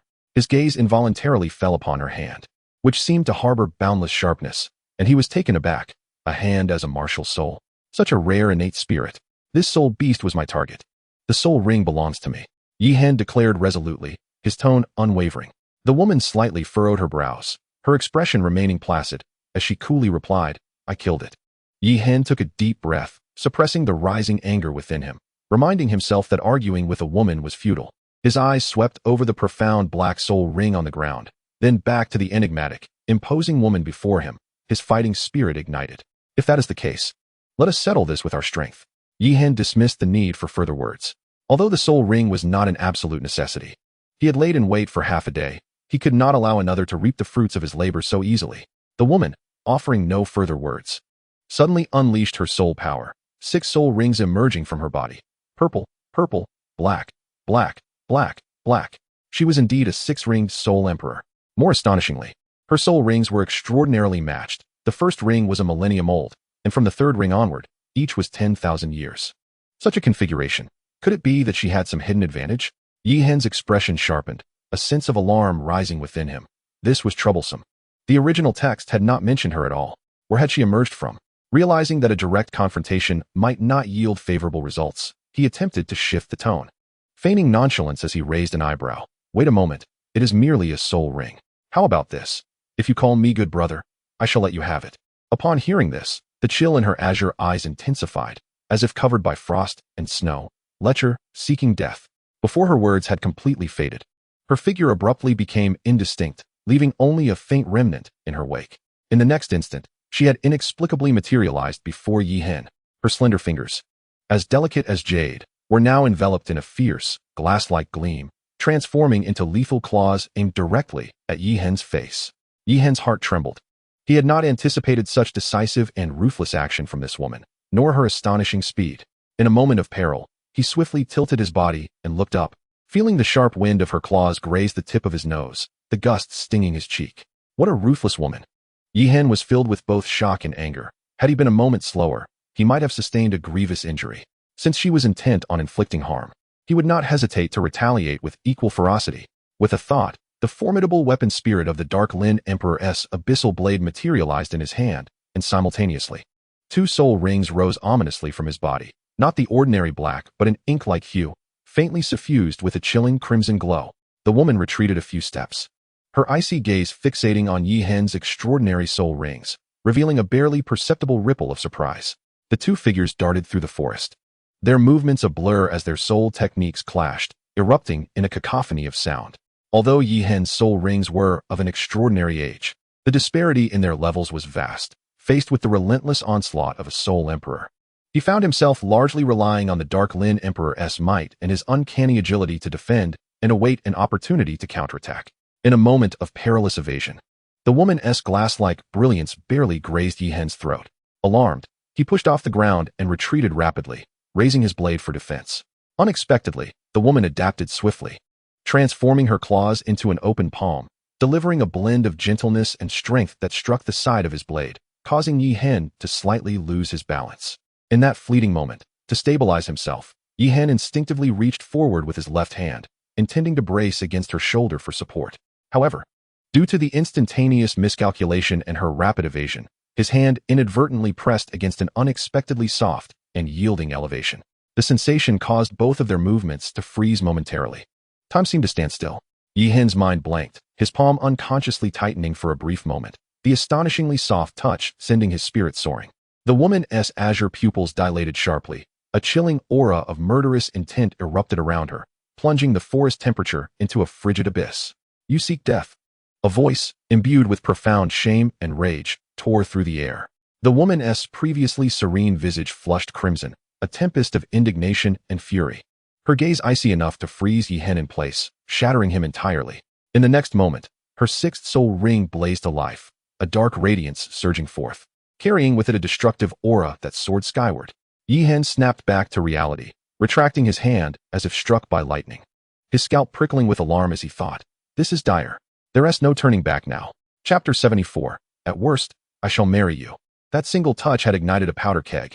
The woman's azure eyes froze over, a conflation of indignation and murderous intent nearly incinerating her remaining reason. Her sixth soul ring radiated with an overwhelming brilliance, unleashing a terrifying pressure that swept through the forest like a tsunami, causing all flora to bow in submission. Lecher, I shall rend you limb from limb.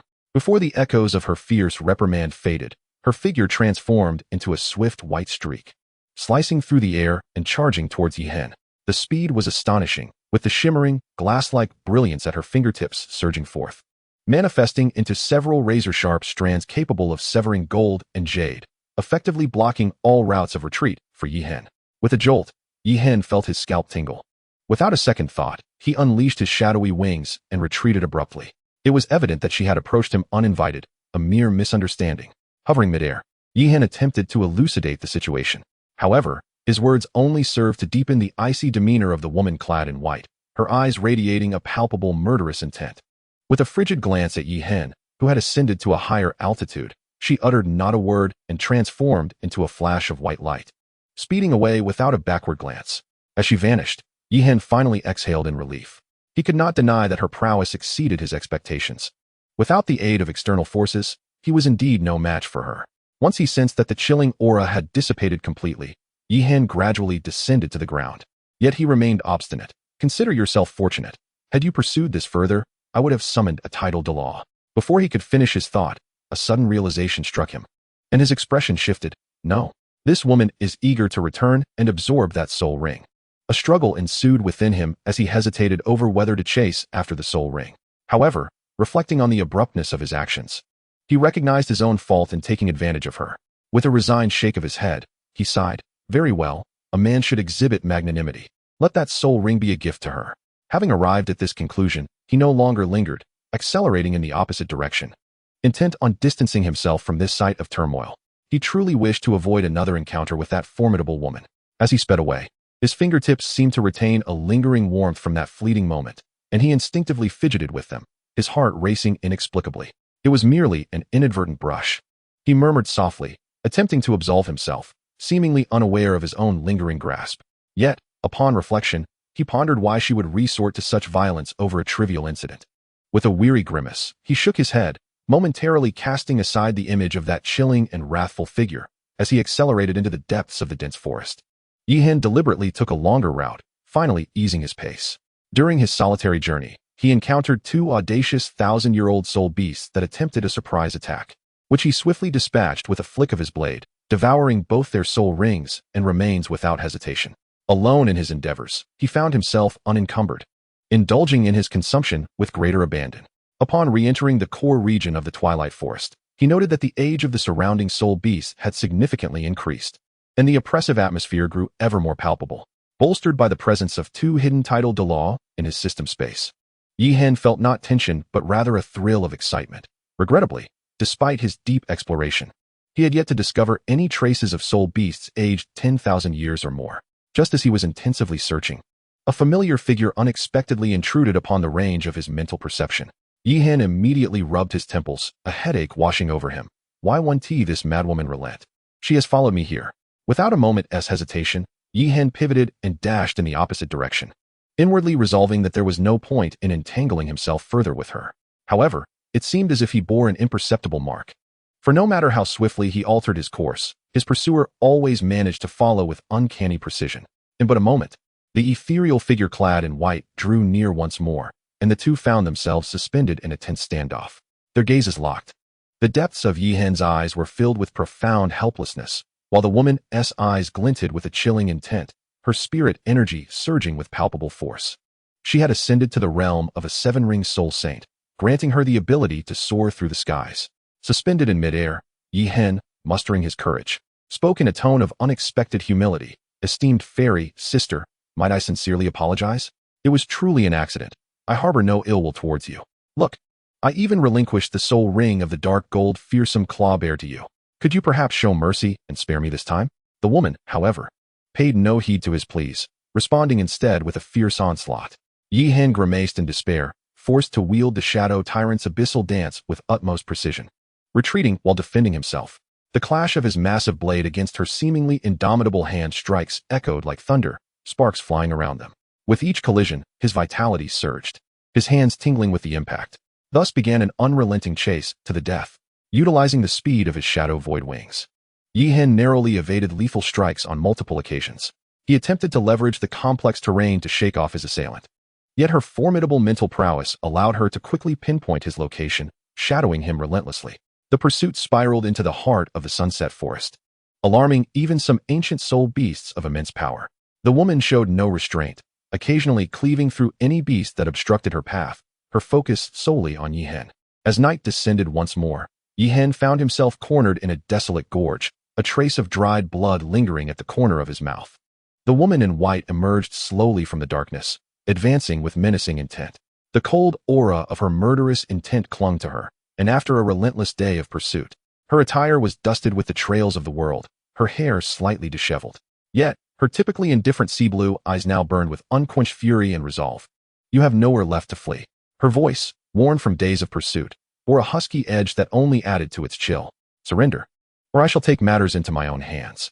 Gazing at this woman, whose tenacity and strength were frightfully formidable, any flicker of hope within Yihan dissipated, leaving only resignation and a trace of barely perceptible admiration.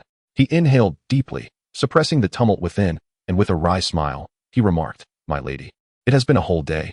Is this truly necessary? I could always marry you. Silence. She interrupted sharply, her eyes flashing with a mix of indignation and fury. Gradually, she raised her right hand, the glass-like radiance coalescing once more, shining brighter and more perilous than ever, signaling the imminent execution of her final strike. Yi Hen's pupils constricted, his spirit energy swirling ominously as he intently warned, "Do not force my hand. Do you truly believe I have no hidden cards?" At that critical juncture, a faint yet peculiar hum resonated from deep within the gorge. Immediately thereafter, a vast, ancient, and desolate aura began to unfurl, akin to a slumbering giant awakening from its deep slumber.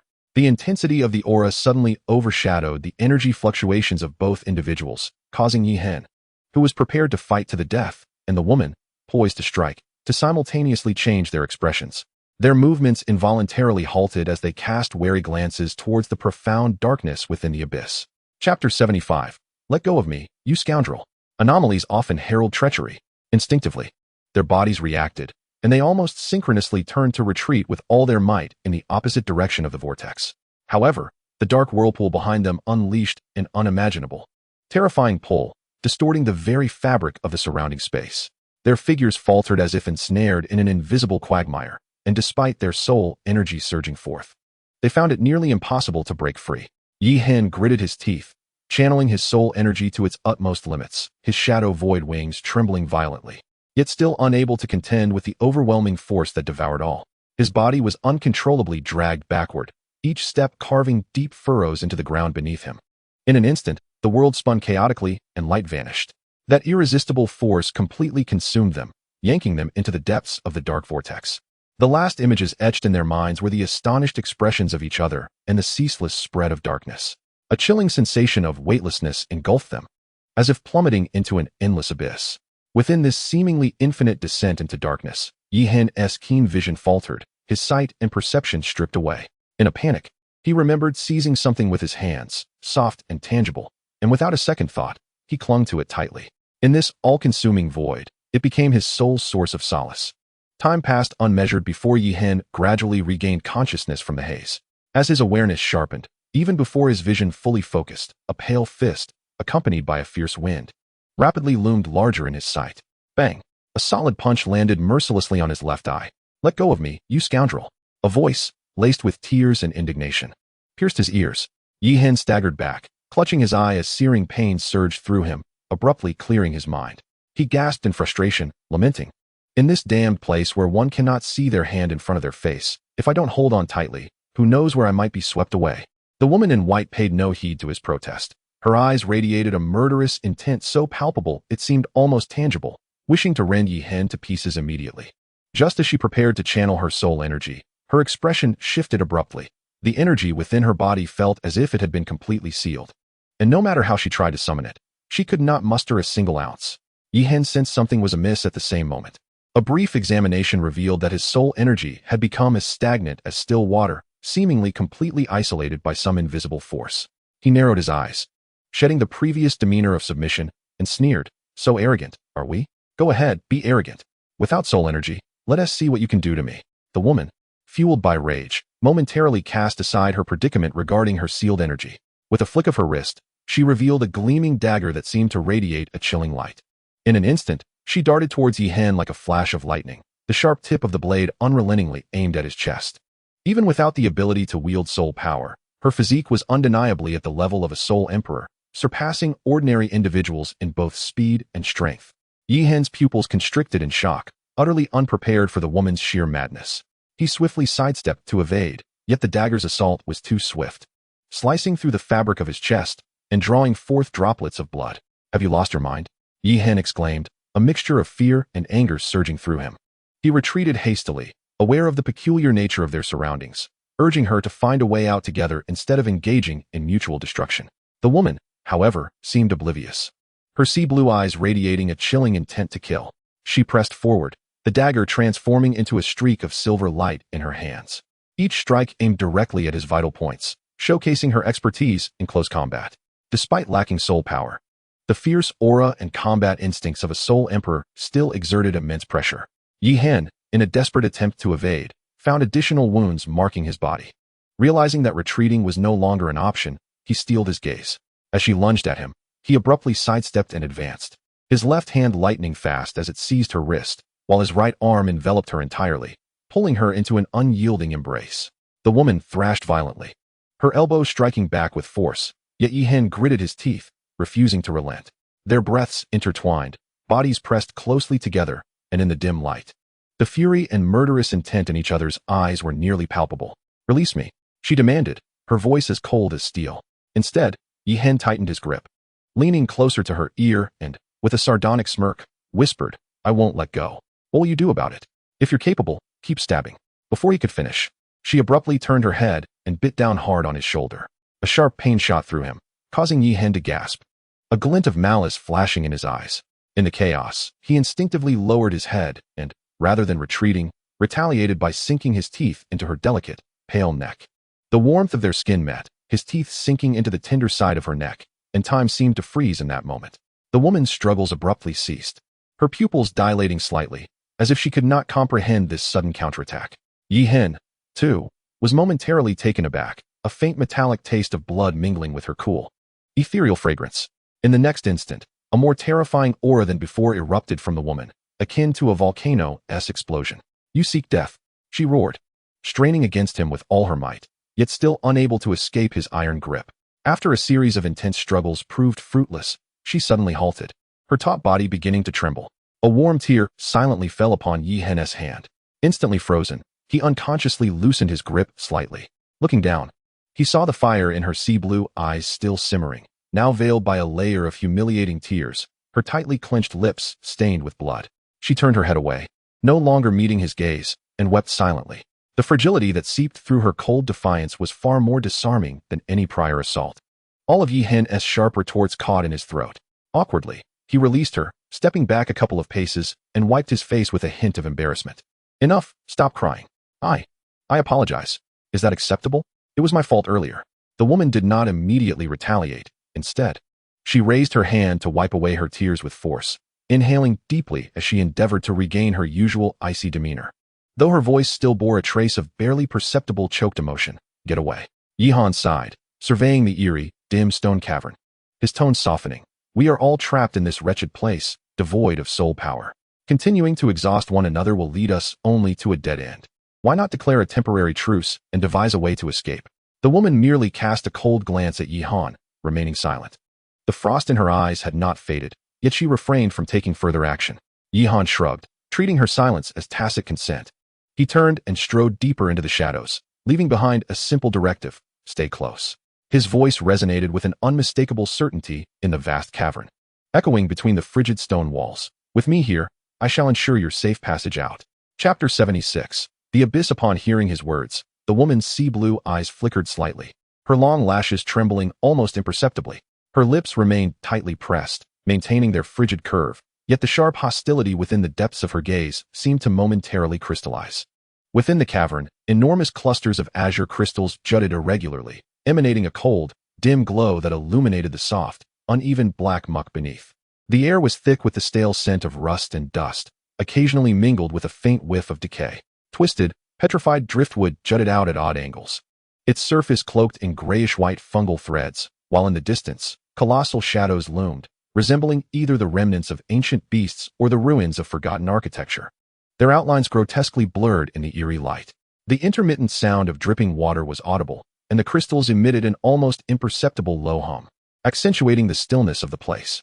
The shadows cast by the crystal formations writhed and extended like living entities, silently observing the two intruders. As they ventured deeper, the surroundings became increasingly disquieting. The ground was littered with the remains of various colossal soul beasts, some even embedded within the crystalline walls, their hollow eye sockets ominously gazing into the void. The passageways crisscrossed, and deep claw marks and scratches were occasionally visible on the rock walls. "What kind of hellish place is this?" Yi Han murmured, his voice starkly clear in the profound silence. The complete suppression of his soul power had rendered him exceedingly uncomfortable, and at this moment, he became acutely aware that the soul power within him was continuously depleting. In stark contrast to the absorption from the outside world he had previously experienced, this was an internal exhaustion, as if his very life was being silently siphoned away by the surrounding darkness. He cast a glance at the rib he had inadvertently crushed beneath his foot, a chill running through him. If a way out was not found soon, he feared he too would become just another skeleton among the scattered bones. This must be the entrance to the abyss. The woman suddenly spoke in a low voice, her complexion slightly pale, clearly indicating that the ongoing loss of soul power was weighing heavily upon her. A rare seriousness graced her brow, revealing a hint of barely perceptible anxiety. The entrance to the abyss? Yihan had never heard of such a place. The woman's icy gaze swept over him, and after a deep breath, she explained, "You may understand it as a completely isolated subterranean world. The creatures here lack soul power, yet possess an inherently formidable physique. They do not produce soul rings or soul bones, only solidify beast cores, which are of no use to us soul masters." Her tone grew increasingly somber. Thus, once the entrance to the abyss manifests, the great empires and sects will undoubtedly join forces at the first opportunity to seal it. The two continued their journey through the labyrinthine crystal cluster passage, the scattered remains of soul beasts around them growing larger and more grotesque. The sweet, decaying stench in the air intensified, mingling with the unique cold and metallic scent of the crystals, rendering it nearly suffocating. "Beast cores," Yihan murmured, casting his gaze over the surrounding menacing bones and twisted crystals. "It is truly difficult to fathom how they managed to survive in such a place." The woman's steps did not falter, her voice remaining cold. "Abyssal creatures sustain themselves by devouring one another or any external energy. These bones are mostly of their kin, while some belong to soul masters who inadvertently wandered here and could not escape." A chill ran through Yihan's heart. Just then, from the depths of the dim passage ahead, a series of bone-chilling cracking sounds suddenly echoed. They both halted simultaneously, exchanging a wary glance. The woman flipped her wrist, the glimmering dagger reappearing in her palm. Yihan tensed, preparing himself. In the faint blue glow, a stout black shadow was crouched beside a massive skeleton, emitting a continuous gnawing sound. The creature abruptly turned its head, revealing a distorted and grotesque visage. Its slate-gray skin was marred by cloudy, pupilless eyes, and its mouth stretched unnaturally to its ears, smeared with dark, viscous fluid and fragments of bone, presenting them with a savage and ravenous grin. It was a bone-corroding gnome. The woman's voice dropped to a whisper, one of the most common predators at the abyssal depths, exceedingly swift, with claws that bore paralyzing venom, and typically found in packs. From the shadows around them, rustling sounds began to emerge, pairs of murky, white eyes igniting in the darkness. Slowly encircling them, there were indeed more than a dozen. The leading bone-corroding gnome emitted a piercing shriek, and all the gnomes simultaneously dropped to all fours and lunged at them. In a swift motion, the woman sprang into action, her dagger carving a deadly arc as it accurately sliced the throat of the foremost gnome. Yet, more gnomes surged from every direction, lacking any soul power enhancement. Yihan could only rely on his physical strength and combat instincts. He sidestepped a claw strike, retaliating with a powerful elbow to another gnome's temple. But further attacks followed in quick succession. Sharp claws raked across his arm, a slight numbness immediately spreading from the wound. "We cannot linger," the woman commanded. "Find a narrow passage to limit their numerical advantage." As they fought and retreated, they attempted to maneuver toward a crystal fissure barely wide enough for one person to pass through. Just as the woman was about to slip into the crevice, an exceptionally robust bone-corroding gnome suddenly barreled through its companions, its claws aiming directly at her vulnerable back. Yihan's pupils constricted, without a moment's thought. He thrust the woman forcefully toward the fissure. With a vicious swish, the claws tore into his arm, blood gushing forth as the surrounding skin quickly turned a dark hue. "You." The woman froze momentarily, her pupils narrowing in shock, completely unprepared for the man to take such a fatal blow for her. The bone-corroding gnome, having struck true, screeched and lunged once more. Young, slightly hindered by the effects of poison, was on the brink of being overpowered. A glint of cold light flickered in the woman's azure eyes as she released her dagger, transforming it into a silvery streak that precisely pierced the eye socket of the bone-corroding gnome. Simultaneously, she grasped Yehang's collar with all her might, pulling him into the narrow fissure of the crystal cluster. A sharp sound echoed as the gnome's claws grazed their backs, leaving deep gashes on the crystal surface. Inside the fissure, the space was exceedingly confined, with the two pressed closely together. Outside, the gnomes howled in frustration, their claws scraping against the crystalline structure with a piercing sound. In the darkness, their breaths were distinctly audible, mingling with the metallic scent of blood wafting from Yehang's arm. "Are you all right?" The woman gently touched her brow, her voice tinged with a barely perceptible hesitation. Young grinned, a hint of mockery in his tone. "What? Are you worried about me?" At his words, the coldness in her eyes reformed in an instant, her anger unmistakably rising. Observing her reaction, Young quickly waved his hand, repeatedly assuring her, "Just a surface wound. No harm, no harm." His instinctive gestures inadvertently brought them even closer together in the narrow crevice.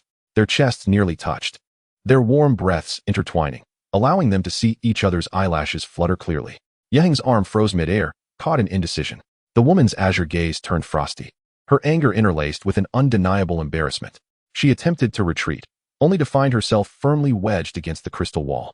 "Don't move," she grit out through clenched teeth. Yang cleared his throat, turning his head to create the slightest distance, his voice strained. It was an accident, purely an accident.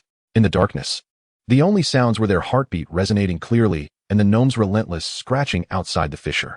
Chapter 77. May I teach you to handle a gun? The awkward tension between them had yet to dissipate when Yang's thoughts shifted, and he discreetly summoned the system interface, swiftly browsing the defensive category. Given the loss of soul power in this place, ensuring their survival became paramount. Without hesitation, he purchased a set of armor for himself and the woman, each costing 60 million gold soul coins, sufficient to withstand a full-force strike from a titled Doloa. However, as his gaze swept over the bold designs tailored for women in the defensive section, a mischievous smile crept across his lips. Next, he swiftly transitioned to the firearms section. A heavy machine gun, boasting power comparable to a level 5 soul guide, seized his attention, and without a second thought, he acquired one, envisioning himself wielding it like a Hollywood action hero. What weapon should he equip her with? A moment of contemplation followed, then a spark of inspiration struck him. A shotgun would provide an impressive visual impact. He promptly invested an additional 20 million, ensuring they were well stocked with firearms and ammunition. Turning to the woman with a cheerful smile, he proposed, "Shall I teach you to handle a gun?" The woman's brow furrowed immediately, her previously softened demeanor vanishing in an instant. In a cold voice, she retorted, "If you do not retract those vile thoughts, I shall kill you on the spot." "It's not what you think," Yang hastily clarified, producing a heavy, dark shotgun in his hand. "This is what I meant." He handed over the gun and retrieved a set of black bodysuit, a defensive garment capable of withstanding an attack from a titled Doloa. After stuffing all the equipment into the hands of the woman, Yihan himself produced a leather jacket identical to that of a silver screen hero, struggling to don it. In the process, he clumsily bumped into her several times, eliciting a flurry of irate glances. "What are you staring at? Hurry and change," Yihan urged, observing the woman's flushed cheeks. "Why you're still here? How can I change?" The woman took a deep breath, striving to maintain her composure. "Oh, my apologies. I shall step outside," Yihan said awkwardly, rubbing his nose as he maneuvered his body in the cramped space. Just as he was about to sidle out, he suddenly recalled something, retracting sharply.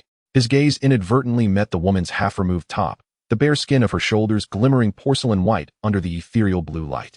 Yihan froze momentarily, clearing his throat in embarrassment, his fingers hastily gesturing towards the shotgun. "Right. This is the safety. Here is where you reload. Pull this to fire. Remember to aim first." Before he could finish, the woman glared at him, her face aflame with indignation. Hastily, Yihan retreated with discernment. Almost the moment he vacated the gap, a deafening gunfire erupted outside. The heavy machine gun in his hands spat flames, the thunderous roar instantly engulfing the underground space. The woman was momentarily stunned by the sudden cacophony, then lowered her gaze to scrutinize the heavy shotgun in her grasp. The cold metallic sensation coursed through her fingers as the weapon exuded a dark luster, emanating an undeniable aura of intimidation. "Come on, you beasts." Yihan's fervent roar resonated outside. "Taste the power of Grandpa's machine gun." Through the fissure, she caught sight of the man's tall silhouette braced at the entrance, the machine gun in his hands roaring steadily, illuminating his focused profile. Shell casings rained down like droplets, the shrieks of the bone-corroding dwarves intertwining with the gun's thunderous growl. Suddenly, a faint rustling emanated from the crystalline cluster behind her. Yihan instinctively turned, his voice faltering. The woman stepped out from the shadowy crevice. The system-crafted black bodysuit clung perfectly to her form, accentuating breathtaking curves. The leather glimmered with a chilling sheen under the ethereal blue light. Every inch of fabric seemingly infused with life, showcasing her long legs, toned waist, and full bosom, intertwining grace and strength in silence. Her pale, flowing hair cascaded like moonlight, sharply contrasting with the deep black leather, making her exposed skin appear even more translucent and fair. Her eternally icy gaze slightly lowered, seemingly unaccustomed to such revealing attire. Her fingertips unconsciously curled. Yet, as she lifted her eyes, meeting the advancing bone-corroding dwarves in the distance, the imperceptible anxiety dissipated, replaced by familiar coldness and lethal intent. She effortlessly lifted the heavy shotgun with one hand, her movements smooth and steady, as if this formidable weapon was destined to belong to her. "Have you seen enough?" She spoke coldly, her face still shrouded in frost, yet a subtle flush crept into her ears. Yihan suddenly regained his senses, clearing his throat to mask his embarrassment before swiftly turning away. The heavy machine gun roared back to life, its fiery tongues erupting as the thunderous gunfire instantly filled the silent abyss. Initially, the woman's movements appeared somewhat awkward. The recoil of the shotgun caused her form to waver slightly. Yet, within mere breaths, she adapted completely, her sea-blue eyes crystallizing with cold determination. Each shot striking accurately at the joints and eye sockets of the bone-eating gnomes. Though the gnomes were tough-skinned and swift, they retreated steadily under the seamless cooperation of the two. Yihan suppressed them with the machine gun's firepower, tearing through their defenses and exposing their vulnerabilities, while the woman, like a blade in the shadows, would deftly step in at crucial moments to deliver decisive shots. The sound of gunfire, roars, and the shattering of bones reverberated intensely among the crystalline formations. In a brief span, 16 corpses of the bone-eating gnomes lay sprawled across the ground, their black blood seeping into the crystalline floor, releasing a pungent scent. Yihan released the trigger, the barrel still hot and smoking.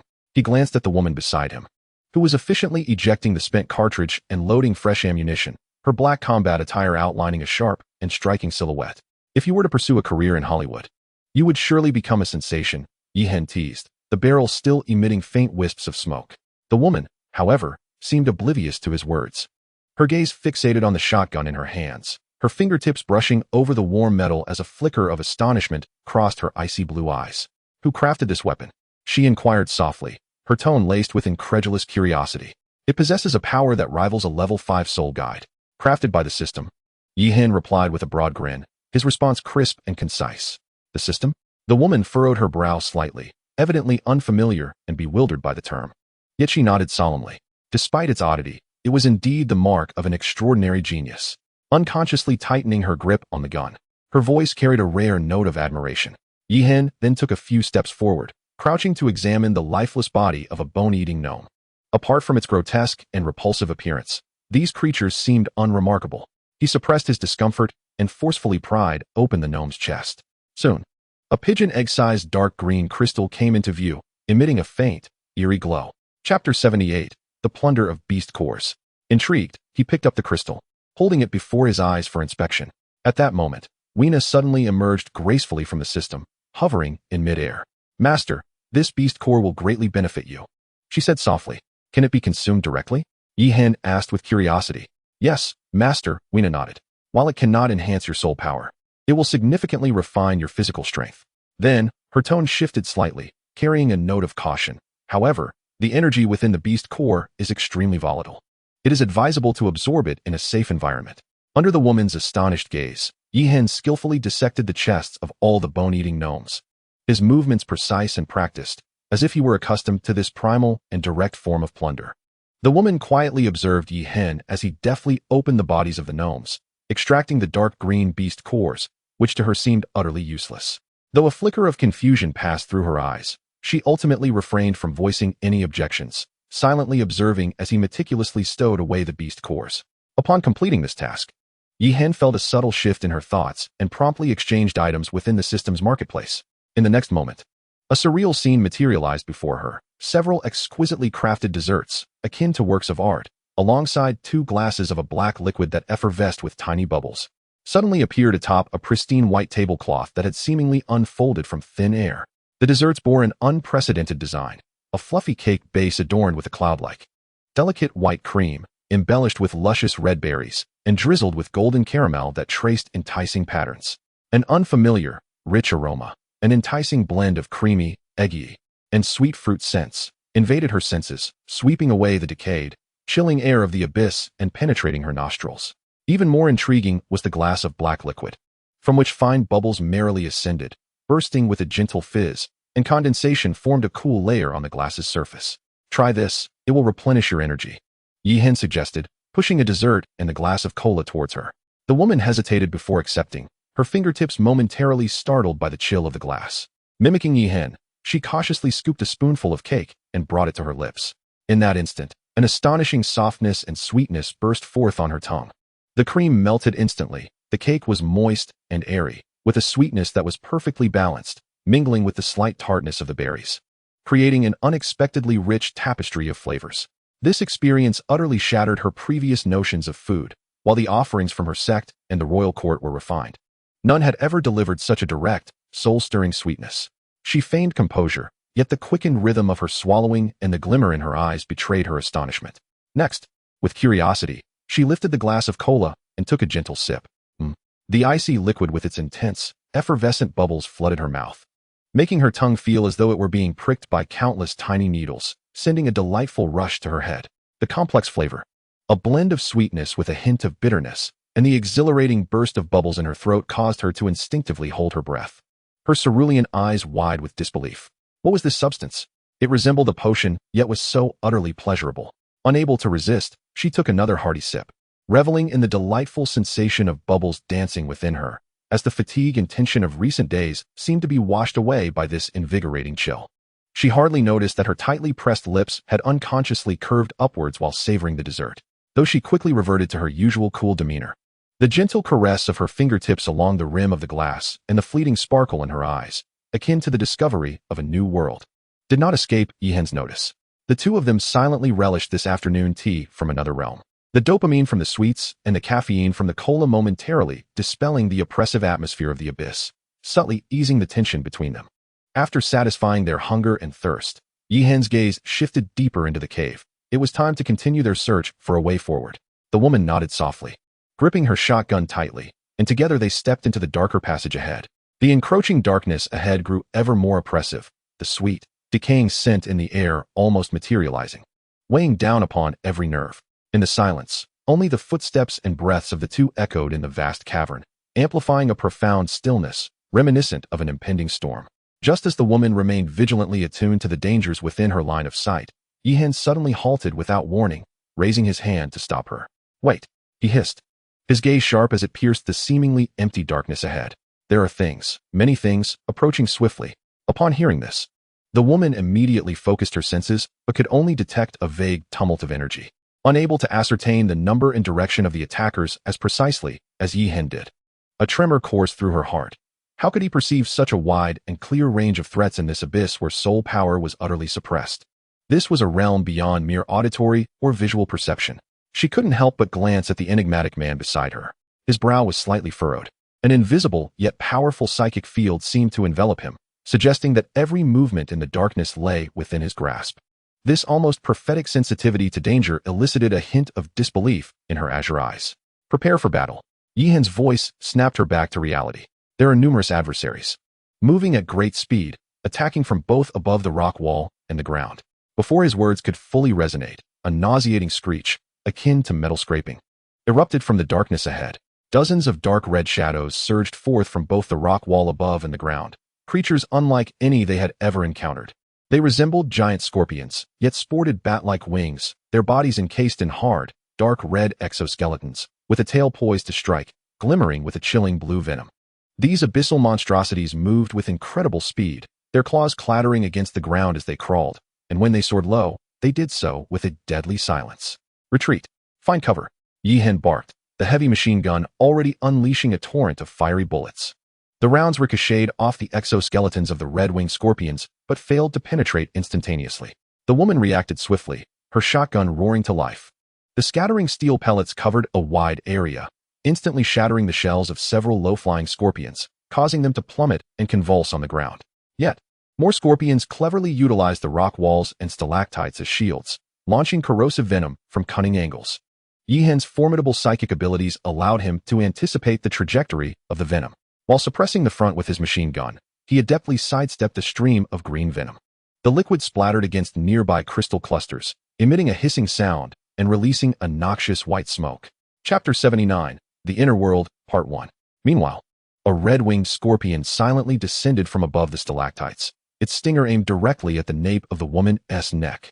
As if she had eyes in the back of her head, she executed a precise spinning kick, striking the scorpion's side and sending it flying, while her shotgun finished the job, obliterating its head. However, the sheer number of scorpions and their cunning attack strategies were overwhelming.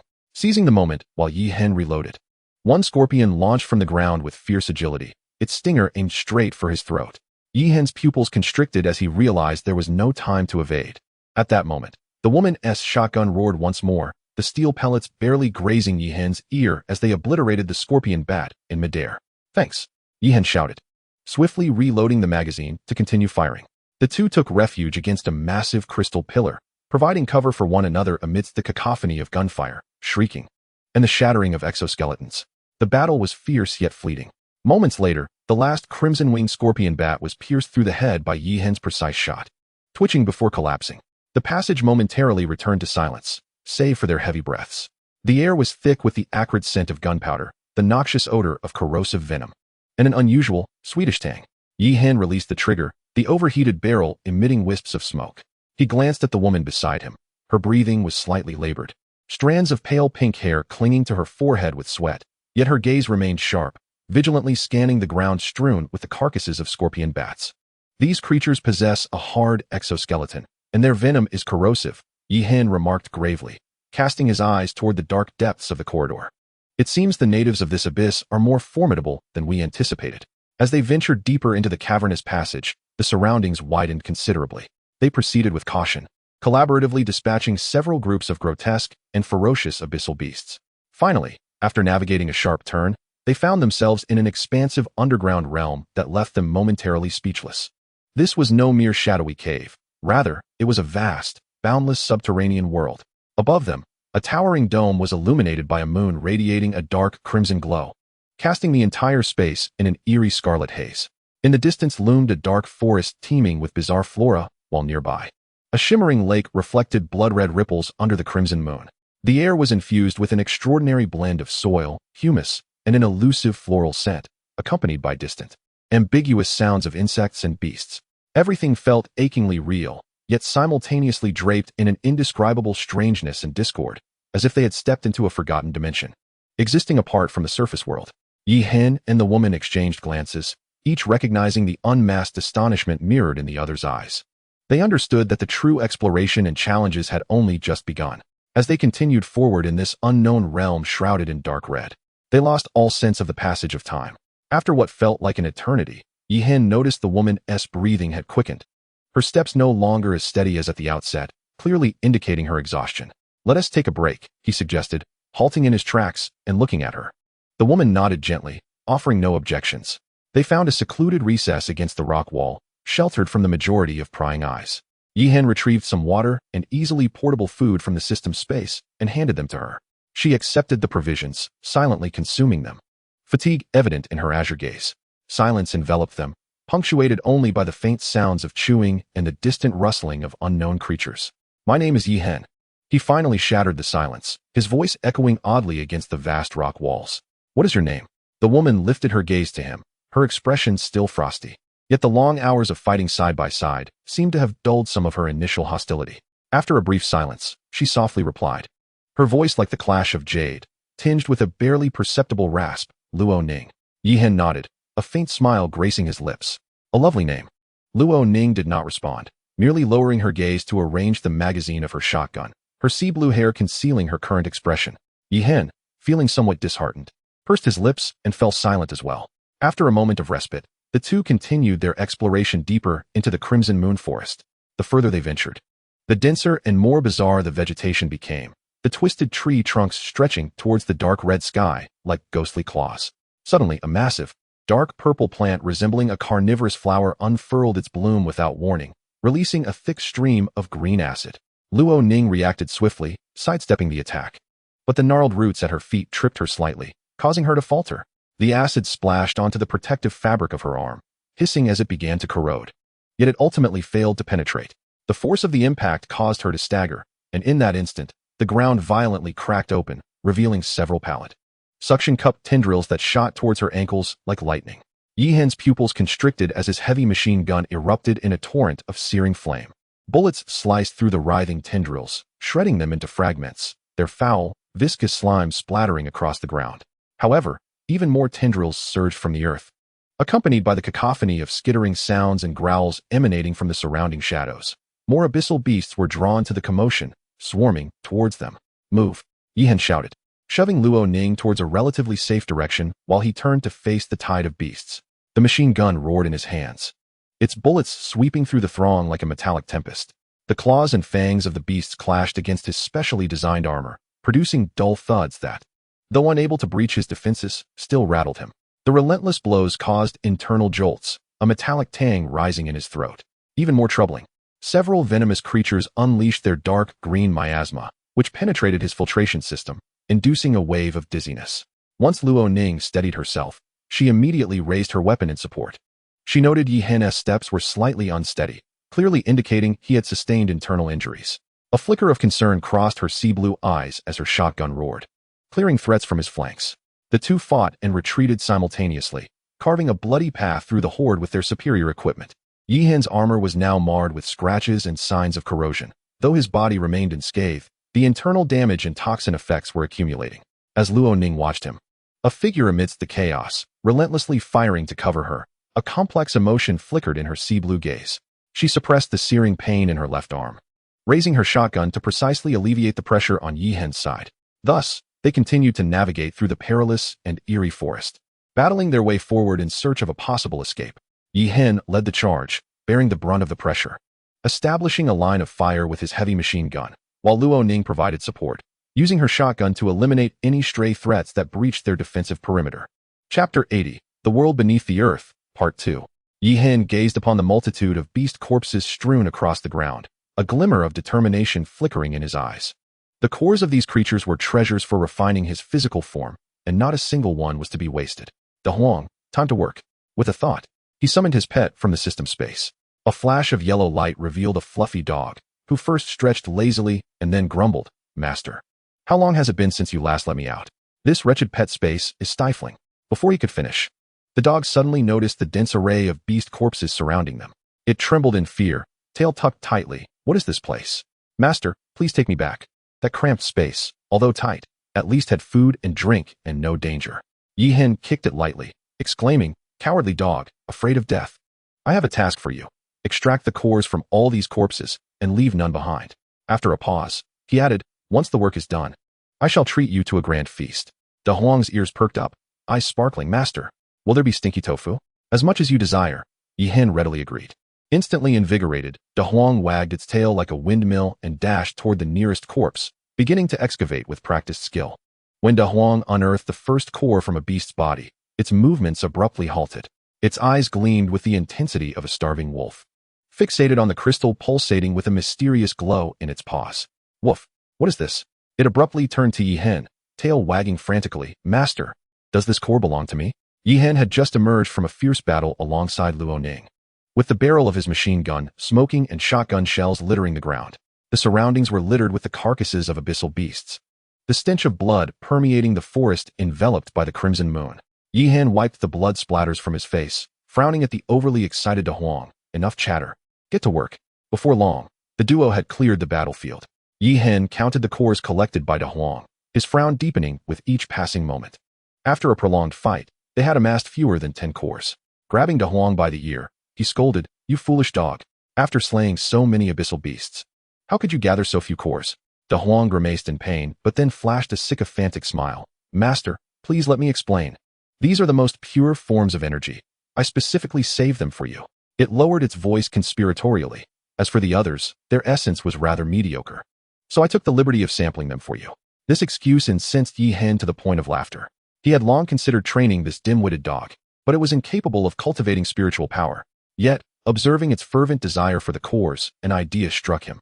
If spiritual power was unattainable, perhaps he could embark on the path of physical cultivation through these cores, which contained energy for the body. "Hand over the rest." Yi Hen tightened his grip on the dog's ear, adding ominously, "If you dare to sneak a bite, tonight we feast on dog meat hot pot." De Huang, looking utterly dejected, retrieved a small pile of cores from its collar's storage space, its eyes filled with reluctance. It watched intently as Yi Hen selected the most potent ones, finally allowed to consume the remaining cores. Upon its ingestion, a radiant sheen akin to flowing water enveloped the creature's fur. Observing the unusual luster that danced across the yellow dog's body, along with the newfound clarity sparkling within its previously murky eyes, Yi Hen was utterly convinced of his hypothesis. The abyss beast cores indeed possessed a remarkable refining effect on the dog. This unexpected journey into the abyss had turned misfortune into fortune, providing not only a shortcut for his physical cultivation but also offering the lethargic yellow dog a chance for enhancement. Standing quietly nearby, Luo Ning's azure gaze absorbed the interaction between the man and his dog. When she witnessed the dog's evident transformation after consuming the beast core, a flicker of astonishment crossed her indifferent eyes. The yellow dog seemed to sense her scrutiny, proudly lifted its head, and emitted a contented rumble, its sheen intensifying further. Master, is this lady the future matron? The dog suddenly tilted its head and asked with a grin. Yi Hen gently tapped its head, admonishing, do not speak nonsense. This Miss Luo Ning is my friend. Oh, a girlfriend. The dog elongated its tone, its eyes gleaming with mischief. You've got good taste. She is quite lovely. Yi Hen found himself momentarily at a loss for words, unsure how to respond. Luo Ning, too, was rendered speechless. Her azure eyes casually swept over the man and his dog, her lips barely twitching in amusement. Truly, one could see the reflection of a master in their pet. After a brief respite, the trio resumed their journey. Throughout their trek, Yi Hen continuously employed his mental acuity to sense the surroundings, striving to capture the unique energy fluctuations indicative of spatial rifts. To escape this abyss, he realized he might need to rely on such volatile passages. However, as he ventured forth, he felt no anomalies in the space around him, save for the pervasive aura of the abyss. Yet, he was in no hurry. Before amassing a sufficient number of beast cores, he had no intention of hastily departing. This bizarre realm, shrouded in crimson moonlight, might appear perilous to ordinary soul masters. But for him, armed with a modern arsenal and supported by a system, it had transformed into an exceptional training ground. Master, Weena's voice chimed in at an opportune moment, tinged with a note of caution. I detect a highly unstable spatial rift in the central region of the abyss, likely an exit, though it is accompanied by unpredictable dangers. At her words, Yi Hen's lips curled into a slight smile. Risks often accompany opportunities, and he intended to explore this abyss thoroughly. The deeper they ventured, the more formidable the abyssal beasts became. From the initial bone-corroding gnome, akin to a soul sovereign, to the later encounters with cavernous magic lizards comparable to soul sect entities, he now faced a terrifying presence that emanated an aura nearing that of a soul saint. It was a creature resembling a giant ape, adorned with bony wings, its body cloaked in dark golden scales. As it swung its claws, the air was rent with piercing shrieks. When it struck, the very ground trembled beneath its might. Retreat, Yi Hen commanded sharply, realizing that the heavy machine gun's bullets merely sparked against its scaled armor, while Luo Ning's shotgun struggled to breach its defenses. In this critical moment, Yi Hen's consciousness sank into the system. Exchange, Type 69 40mm rocket launcher, with 3 armor-piercing rounds. Cost, 8 million gold soul coins. A streak of light flashed, and a rocket launcher, imbued with an aura of steel, suddenly appeared upon his shoulder. Yi Hen knelt on one knee, steadying himself as his sighting scope swiftly locked onto the chest of the colossal ape. Boom!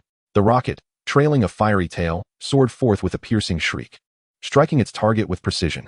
The violent explosion sent the giant ape staggering backward, its armored chest shattering to reveal charred flesh beneath. Yet, astonishingly, it remained standing, unleashing a frenzied roar. Again, Yi Hen quickly reloaded, while Luo Ning instinctively suppressed its movements with her shotgun. The second rocket penetrated the wound, detonating from within. Chapter 81, A Blessing in Disguise. The giant ape crashed to the ground, raising a cloud of dust. Gasping for breath, Yi Hen advanced, his dagger expertly slicing open its chest to extract a fist-sized beast core, radiating a dark golden luster. The surging energy waves drew a satisfied smile to his lips. The energy contained within this soul saint-level core was likely comparable to the total of his previous gains. Just as he prepared to examine this precious beast core closely, Luo Ning suddenly halted, a flicker of vigilance crossing her cerulean eyes. Wait, the energy flow here is amiss. She furrowed her brow, sensing the oppressive force accumulating in the air, as if some slumbering will were awakening. At her words, Yi Hen immediately focused his mind, swiftly stowing the beast core away. The once restless abyssal aura thickened and grew heavy, the crystal clusters on the rock walls emitting an uneasy hum. And even the crimson moon overhead seemed to be shrouded in a bloody veil. Da Huang tightened its tail, emitting a low growl of warning from its throat. The two exchanged a glance, gripping their weapons tightly. They realized that the oldest presence in this abyss was finally about to reveal itself. Passing through a vast crystalline jungle, they emerged into a wide expanse. Before them lay a colossal underground lake, its surface as tranquil as a mirror, reflecting the ominous red moon above. In the center of the lake stood a grotesque altar, constructed from countless beast bones. Atop the altar hovered a dark golden crystal core, the surface shimmering with a lava-like glow, each pulse causing the entire space to tremble slightly.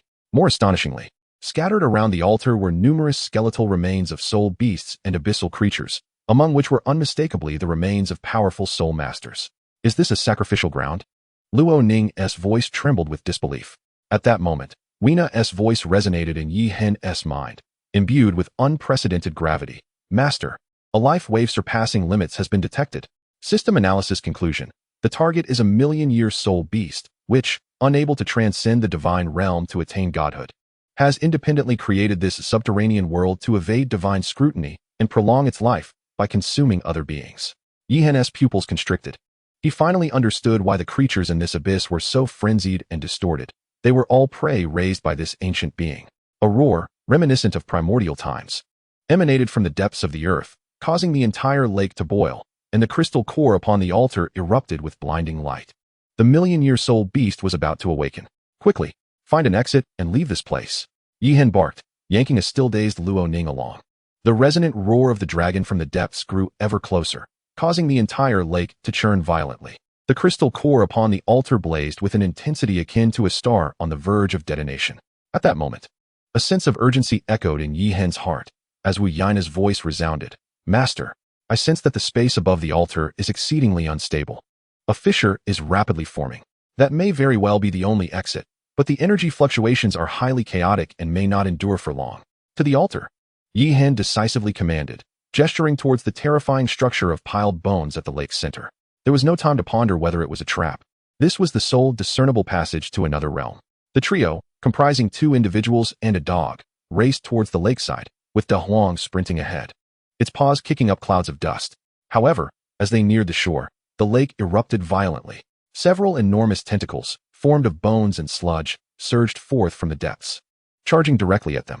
This was evidently the self-defense mechanism of the ancient dragon awakening from its slumber. Clear a path. Yi Hen's heavy machine gun roared once more, bullets striking the tentacles and shattering countless bone fragments, yet failing to halt their advance. Luo Ning's shotgun boomed repeatedly, merely managing to slightly slow their momentum. Use this. Yi Hen swiftly exchanged for several high-explosive grenades from the system, handing 2 to Luo Ning, pulling the pins, and shouting, throw. The explosion unleashed flames and shockwaves, instantly shredding several of the nearest tentacles, temporarily clearing a space. Go. They dashed across a bridge of bones that still writhed beneath their feet, leading to the altar. The fissure at the apex shimmered and twisted like a fractured mirror, revealing the essence of the outside world, yet its edges trembled violently, contracting and destabilizing. Jump in, Yi Hen shouted, glancing back to see a colossal water bulge rising from the lake's center, revealing an enormous, terrifying head covered in rocky scales. Its eyes ablaze with dark golden flames, locking onto the 2 minuscule intruders. He forcefully pushed Luo Ning and Da Huang towards the fissure, turning to face the awakening ancient dragon, swiftly shouldering the newly acquired rocket launcher.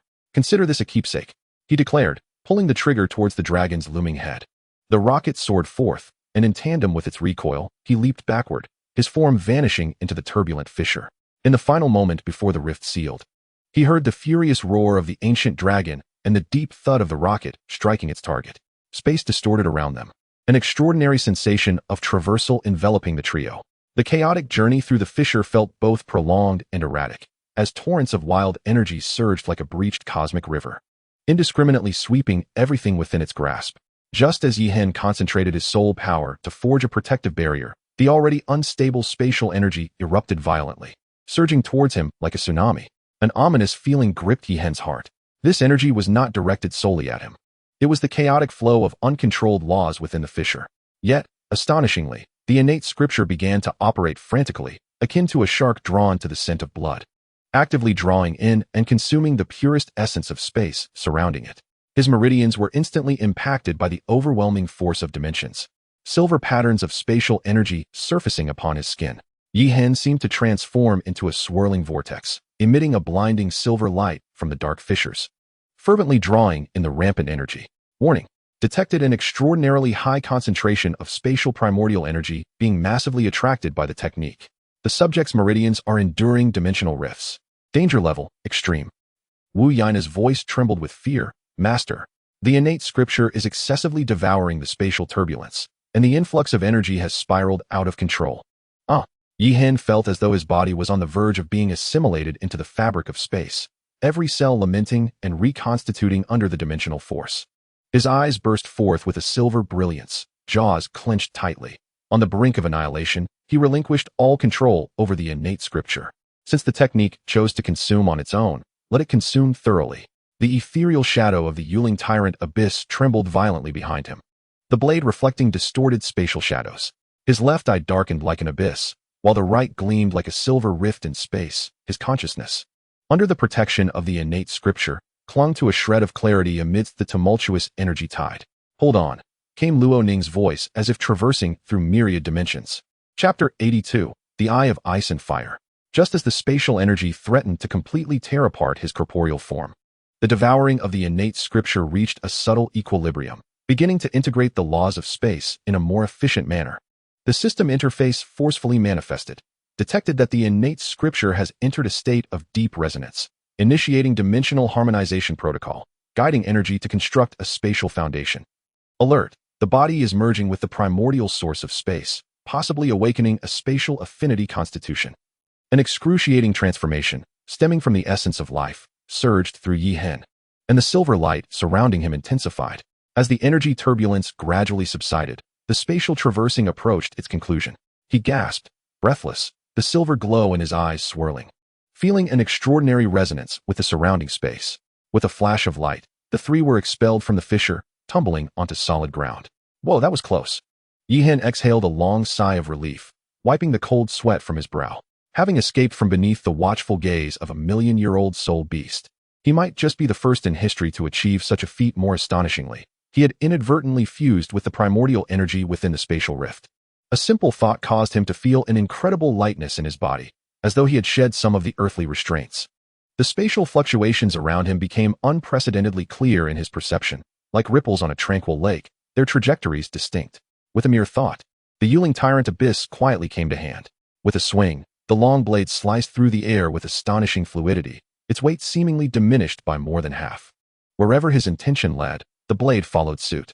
He even felt a strong intuition that if he concentrated and summoned that newfound spatial power within, he could effortlessly tear apart the space before him. Luo Ning's cool voice bore a hint of undeniable astonishment. She clearly observed that as Yi Hen swung his blade, the air along its edge exhibited slight distortions, a subtle indication of space being delicately severed. Had it not been for her acute perception, it would have nearly gone unnoticed.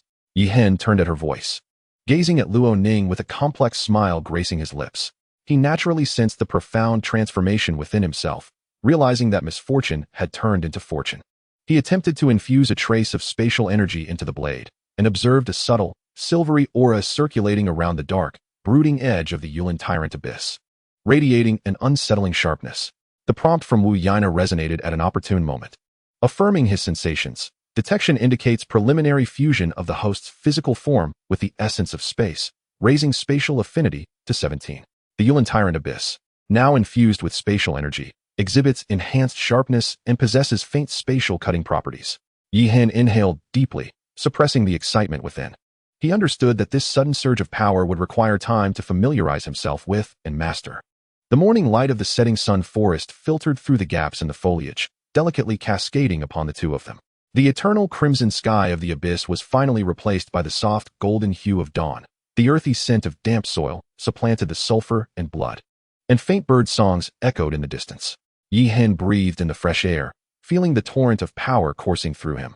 His soul force had solidified at the pinnacle of level 29, while spatial energy coiled like a docile silver serpent within his meridians.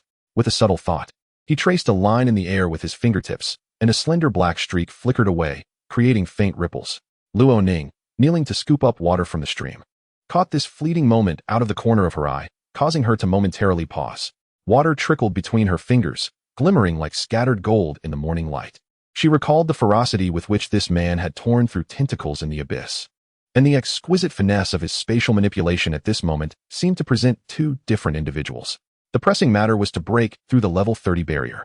Although this journey had not yielded the most suitable soul ring for his second martial spirit, the insights gained regarding spatial awareness and the abundance of beast cores were unexpected joys.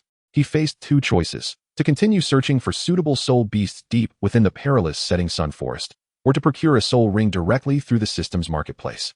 The former might yield a more fitting option, yet it was time-consuming and fraught with danger. The latter was convenient, but would require a substantial expenditure of gold soul coins. With no guarantee of acquiring the finest selection, the trio, 2 individuals and a dog, traveled silently through the woods. the fiery bond of life and death in the abyss contrasting subtly with the current morning light. Yi Hen was inwardly devising a concrete plan to break through to the rank of Soul Master when Luo Ning's cool voice suddenly shattered the silence. Your gun. I return it. She handed over the heavy machine gun, glinting with a metallic sheen, with a brisk and decisive motion. Yi Hen, however, gently pushed it back. Keep it.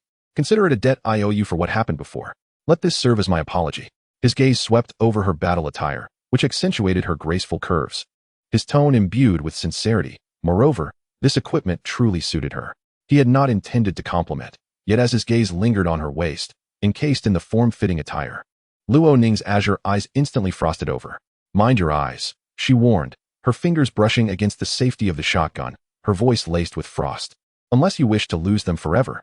Yi Hen immediately raised both hands in a gesture of surrender, though a reluctant smile curled at the corners of his mouth.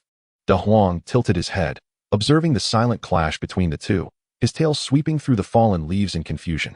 A beam of morning light pierced through the trees, illuminating the flush of Luo Ning's ears, creating an amusing contrast with her frosty demeanor. Two individuals and a dog traversed the stream of the sunset forest, where Yi Hen endeavored to utilize his newly acquired spatial awareness to explore the surrounding terrain. A sudden tremor coursed through him as an area of interwoven ice and fire energy materialized ahead. The familiar energy signature unmistakably belonged to one of the three legendary treasure troves chronicled in the original text, the Eye of Ice and Fire. This place was potentially the Eye of Ice and Fire. Suppressing his excitement, Yi Hen whispered to Luo Ning. He had thoroughly studied the original work and was well aware that this mystical realm was the site of the Dragon Clan's downfall, where the confluence of springs nurtured countless celestial herbs. Before he could finish speaking, De Huang exuberantly dashed towards a thicket of vines. As the dog's paw shattered the ancient runes hidden beneath the moss, the ground suddenly illuminated with the patterns of a teleportation array. A spatial vortex engulfed the trio, and when they opened their eyes again, they found themselves in a circular valley with a diameter of 100 meters, where crimson magma springs and deep blue cold pools coexisted in a harmonious yet opposing dance, permeated by the palpable essence of heaven and earth. Indeed, it was the Eye of Ice and Fire. Yi Hen's gaze fervently scanned the area by the spring. The fiery apricot blossoms swayed gracefully beside the lava, while the octagonal ice grass unfurled its crystalline blooms by the cold pool. Alongside celestial herbs such as the autumn water dew and the wondrous sky-connecting chrysanthemum flourishing at the boundary of ice and fire, the scene perfectly mirrored the descriptions in the original text. A glimmer of astonishment flickered in Luo Ning's azure eyes. The legendary mystical realm documented in ancient texts truly existed. Yi Hen was intently observing the colorful giant stone at the center of the spring, seeking the equilibrium of dragon energy. Suddenly, a spirit mushroom resembling a ghostly eye, entirely blue and growing at the edge of the cold pool, stirred without wind. It was the demon eye magic tree mushroom, a 10,000-year-old marvel chronicled in the original text. The surface of the mushroom abruptly opened numerous blood-red pupils, unleashing a twisted mental assault that pierced Yi Hen's consciousness. Simultaneously, the fiery apricot blossoms by the magma spring launched their own attack, as thorny vines coiled around Luo Ning's ankle like crimson lightning. Chapter 83, Dugubo. Be careful. Yi Hen grit his teeth against the excruciating pain in his mind, as the magic codex activated automatically to safeguard his spirit. The Yulin Tyrant's blade instantly found its way to his hand, and with a swift arc, it released silver ripples through the air, severing the encroaching vines. Luo Ning's gaze sharpened, unleashing her soul saint power in an instant. 7 soul rings rose from beneath her feet, and as the second purple soul ring shimmered, she pointed her fingers forward like a sword, invoking the ice finger. A chill akin to a sharp arrow shot forth, freezing the magma vines into ice sculptures that shattered into countless fragments. Having regained her soul power, her movements became ethereal as snow, with the ice elemental energy swirling at her fingertips causing the battlefield's temperature to plummet. Yi Hen calmly observed the blood-red pupils of the demon eye magic tree mushroom and the onslaught of the fiery apricot blossoms, yet a knowing smile graced his lips. He had long anticipated the sudden aggression of these 10,000-year-old celestial herbs, having understood the protective mechanisms of the Eye of Ice and Fire through the original text. Just as he prepared to respond, a bone-chilling aura emanated from the direction of the cold pool. The octagonal ice grass, glistening with crystal clarity and bearing 8 crystalline leaves, stirred without a breeze, and all 8 leaves simultaneously radiated a dazzling blue light. In an instant, countless ice spikes shot towards the pair like a torrential rain, freezing the very air in their wake. Just as recorded, Yi Hen whispered, spinning the Yulin Tyrant-S blade in his grasp. As the blade sliced through the air, the space around it subtly distorted, dissipating the oncoming mental shock and icy spikes. Just as the two were fiercely engaged in combat with the celestial herb, a wave of dark green poison mist suddenly surged from the entrance of the valley. "Who dares intrude upon my medicinal garden?" An icy voice resonated. An elder with long, dark green hair stepped into the valley, surrounded by 9 soul rings. Yellow, yellow, purple, purple, black, black, black, black, black. The poisoned Doloa Dugubo? A shiver ran down Yihen's spine. He should have anticipated that the ice and fire yin yang I was Dugubo's medicinal garden, and their fierce battle had undoubtedly alerted its master. Dugubo's gaze swept over the subdued celestial herb, a flicker of anger flashing in his eyes. "You young ones dare to ruin my garden." With a wave of his sleeve, the venomous tide of the green phosphor snake king surged toward the two. Luo Ning immediately erected an ice wall for defense, but the poison mist was capable of corroding even the ice barrier. Yihen hastily activated the heavenly genesis, forming a spatial barrier in front of him to barely fend off the encroaching poison. "Please, senior, hold on," Yihen called out. "We did not intend to intrude. We were swept here by a spatial turbulence." Dugu Bo snorted coldly. "Trespassing in my garden is already a capital offense. Destroying my celestial herb is a crime that warrants even harsher punishment." Just as he was about to strike again, he suddenly paused, his gaze fixating on Yihen. "You, young one, are able to withstand my green phosphor snake king's poison?" Yihen's heart stirred, recalling that in the original story, Dugu Bo suffered greatly from the backlash of the toxins. He promptly replied, "Senior, do you experience a dull pain at the third joint of your spine during rainy weather, along with a sensation of obstruction when channeling your soul power to the Dantian?" Dugu Bo's expression shifted dramatically. "How do you know this?" This was precisely a symptom of his affliction from the toxins, one he had never disclosed to outsiders. Yihen smiled slightly. "I am but a humble practitioner with some knowledge in detoxification. If you trust me, I can alleviate your pain." Dugu Bo's eyes flickered. As if weighing the pros and cons ultimately, he retracted his soul rings and coldly stated, "Boy, if you dare deceive me, I will make it so you cannot live nor die." Yihen secretly breathed a sigh of relief, knowing he had temporarily defused the crisis. He turned to Luo Ning, exchanging a glance to signal to act accordingly. Though Dugu Bo had momentarily restrained himself, his serpent-like eyes remained fixed on Yihen, clearly not fully trusting this sudden young interloper. Yihen, meeting Dugu Bo's scrutinizing gaze, stepped forward calmly. He did not directly address the question of how he knew of the hidden ailment, but instead extended his right hand, a faint silver glow emanating from his palm. "If you have doubts, allow me to first relieve your discomfort." Yihen spoke with composure. "In a moment, you shall understand that my words are not in vain." A flicker of hesitation crossed Dugu Bo's eyes, but the excruciating pain from the toxin in his body compelled him to give it a try. He snorted coldly, "Boy, if you dare play any tricks." Before he could finish his sentence, Yihen's palm gently pressed against the elder's back. The heavenly genesis quietly activated, and a gentle yet irresistible absorbing force gradually seeped in. Dugu Bo was astonished to discover that the toxins that had accumulated in his meridians for many years were slowly being drawn out, much like spring snow melting. And this process did not harm the fundamental integrity of his meridians. After about half a cup of tea's time, Yihen withdrew his hand, beads of fine sweat forming at his temples. In his palm, there materialized a swirling mass of dark green toxic mist, which he promptly sealed within a specially crafted jade vial. "How do you feel now, senior?" Yihen inquired after taking a moment to adjust his breath. Dugu Bo, channeling his soul power, was astonished to find that for the first time in many years, his soul energy flowed with such ease, and the excruciating pain that gnawed at his bones had diminished significantly. He cast a complex gaze at Yihen. "You indeed possess considerable skill. However, why have you only eliminated a portion of the toxin?" "This is precisely the condition I wish to discuss with you," Yihen replied, gently caressing the jade vial. "Join the Heaven and Earth Society and serve me for a decade. During this time, I will gradually eradicate all of the toxins from your body. Once the 10 years are up, I shall return your freedom."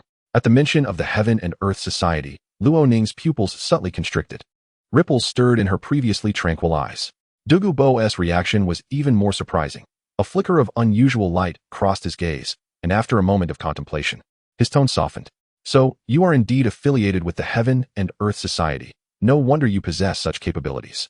He strolled over to a celestial herb, reflecting on the various factions that had been probing into the society's secrets, and he was unexpectedly confronted with the true source today. Turning back to Yihen, Dugu Bo's eyes sparkled with intensity. "If you truly represent the Heaven and Earth Society, I may consider this 10-year pact." However, he shifted his tone. I need to understand what the society ultimately seeks to achieve. Yi Hen pondered briefly before responding earnestly. The Heaven and Earth Society aims to shatter the existing framework and forge a new path for soul masters. If you join us, not only will you be freed from the toxins, but you will also be partaking in this transformative endeavor. Luo Ning stood silently to the side, her deep azure eyes turbulent with thoughts. She recalled Yi Hen's mysterious techniques and the myriad of hidden cards he possessed, and at this moment, everything fell into place. This realization, while shocking, also brought her a sense of relief. No wonder he could always turn peril into safety. Ultimately, after weighing the pros and cons, Dugubo accepted the jade vial from Yi Hen. The 10-year pact is acceptable, but a blood oath must be established as proof. That is only natural. Yi Hen smiled and nodded, slicing his fingertip to swear by blood. As the two blood oaths intertwined in the air, a faint, almost imperceptible dragon's roar echoed within the ice-fire yanging eyes. Dugubo gazed at this unfathomable young man, for the first time contemplating that perhaps this decade-long agreement might alter the trajectory of his life, which he had believed was nearing its end. Meanwhile, Luo Ning quietly cast her gaze into the distance, her mind swirling with myriad thoughts. Chapter 84, You Pervert. Yi Hen retrieved a pitch-black token from his robe, its surface adorned with dark silver patterns, with the characters Heaven and Earth engraved in the center. He extended the token to Dugubo, explaining, "This is the emblem of the Heaven and Earth Society. You need only drop your blood to recognize it as yours, and you will be able to sense the internal teleportation array with your thoughts, granting you access to the Society's secret realms at any time. There, the spiritual energy is abundant, and cultivation will be remarkably more effective." Dugubo accepted the token, and as his fingertips brushed against its icy material, a flicker of astonishment crossed his eyes. He could sense the intricate spatial power contained within the token, far surpassing that of an ordinary soul guide. Without a moment's hesitation, he drew forth a drop of blood and let it fall upon the token. As the blood droplets made contact with the token, the silver patterns on its surface began to move as if alive, swiftly absorbing the blood completely. Dugubo immediately sensed a subtle connection being established within his consciousness. He closed his eyes in concentration and indeed perceived that within the token lay an enigmatic spatial coordinate. Truly exquisite, he marveled, as a thought flickered in his mind. A faint ripple of space surrounded him. His form gradually became transparent, silently vanishing as if merging into the void, leaving no trace of light or sound. Luo Ning silently observed this scene, waves rippling in her sea-blue eyes. This silent mode of transportation was far more profound than the grandiose spatial soul techniques. She couldn't help but reassess the strength of the mysterious organization known as the Heavenly Society. Yi Hen retrieved the token he had claimed, offering Luo Ning a subtle smile. "We should prepare for our next step." Under the moonlight, the Eye of Ice and Fire returned to tranquility, with only the celestial herbs gently swaying in the breeze, as if recounting the events that had just transpired. Dugubo's departure did not stir much commotion at the Eye of Ice and Fire. Yi Hen understood that this newly joined title Dala was undoubtedly engrossed in cultivation within the Doa New Realm and would not appear again in the near future. The Heavenly Society had welcomed its first top-tier combatant, which greatly pleased him. Turning his gaze towards the surging dual springs of ice and fire, a resolute glimmer flashed in Yi Hen's eyes. He swiftly approached the spring's edge, deftly plucking the fiery apricot flower and the octagonal ice grass. Then turning to hand them to Luo Ning. "I intend to cultivate my physical body using this spring." He pointed at the churning waters. "If you wish to cultivate here as well, you must simultaneously consume these two celestial herbs, as their medicinal properties will neutralize the extreme cold and heat of the spring." Luo Ning accepted the two herbs, each exuding distinct auras, her sea-blue eyes flickering with hesitation. After consuming the herbs, she felt the rising power of ice and fire within her body and looked up at Yi Hen. "This spring water possesses incredible power. Are you certain you can withstand it?" A defiant smile curved Yi Hen's lips. "My body has undergone trials unimaginable to most. This ordeal of ice and fire is merely a fortifying process." Before his words could fully settle, he leaped into the center of the spring. With a splash, the moment Yi Hen's body touched the water, a shocking scene unfolded. His upper garments were instantly vaporized by the intertwining energies of ice and fire, revealing his muscular torso. His bronze skin shimmered amidst the red and blue waters, the contours of his muscles becoming distinctly visible under the energetic impact. Luo Ning instinctively turned her face away, her ears slightly flushed. At that moment, she suddenly felt the medicinal power of the herbs she had consumed earlier beginning to stir restlessly within her. If she did not promptly harness the power of the spring to diffuse it, she feared she might suffer adverse effects. "Yi Hen," she bit her lip, her voice tinged with irritation, "did you know this would happen? However, Yi Hen, submerged in a state of cultivation within the spring, remained unresponsive to Luo Ning's inquiries. His skin continuously cracked and healed under the alternating forces of ice and fire, as if undergoing a brutal tempering. Standing at the water's edge, Luo Ning felt the ice and fire power within her surging increasingly, knowing there was no turning back. She inhaled deeply, a fleeting glimmer of determination flashing in her eyes, before resolutely stepping into the spring. The moment her garments touched the water, they disintegrated into ashes. The formidable energies of the ice and fire duality clashed violently with the medicinal power within her, an overwhelming pain suddenly engulfing her entire being. Enduring the excruciating agony, she focused her soul power, beginning to guide the two forces to intertwine, yet her peripheral vision was involuntarily drawn to the figure submerged in the spring. Her heart a tempest of emotions. For 3 days, the two engaged in their respective cultivation within the spring. Yi Hen endured countless instances of bodily disintegration and reconstitution, while Luo Ning struggled to alleviate the medicinal effects while coping with the awkwardness of sharing the bath with the young man. Time flew by, and at last, the 3 days of cultivation came to a close, the waters of the ice and fire duality gradually regaining their tranquility. Yi Hen exhaled deeply. Feeling a transformative change in his physique, oblivious to everything else, he rose from the water, stepping ashore in his nakedness. Water droplets cascaded down his sculpted muscles, shimmering with a lustrous sheen in the intertwined red and blue light. He stretched his limbs, his bronze physique appearing exceptionally upright in the morning light. "Ah, you pervert!" Luo Ning's sudden exclamation pierced the air, her voice quivering with unmistakable shock. She had just completed her cultivation and, upon opening her eyes, was met with the sight of Yi Hen's bare form. Her azure eyes widened instantaneously, her entire being freezing in place. Yi Hen, startled by her outburst, belatedly comprehended the situation. He feigned composure, laughing heartily. A cultivator has no need to be constrained by such trivialities. Before his words had fully escaped his lips, he swiftly retrieved a garment from his storage pouch and donned it, his movements appearing calm, though his ears betrayed a faint flush. "You shameless!" Luo Ning's cheeks flushed crimson, and she hurriedly turned her back. Yi Hen, fastening his robe, glanced at Luo Ning's slightly trembling silhouette, realizing she was genuinely upset. He cleared his throat, his tone becoming more earnest. "Miss Luo, I did not intend to be so forward. I was unaware of the peculiarities of the ice and fire duality." Luo Ning remained silent, but the tension in her shoulders relaxed slightly. She understood that Yi Hen spoke the truth. However, the earlier scene was too jarring. "Turn around first," she commanded. Yi Hen nodded in agreement and turned his back. The sound of splashing water behind him indicated that Luo Ning was rising from the spring. As the water splashed around, vivid images involuntarily surfaced in his mind, which he quickly suppressed. After a rustling sound of clothing being donned, Luo Ning's voice reached him, maintaining a semblance of calm. "All right."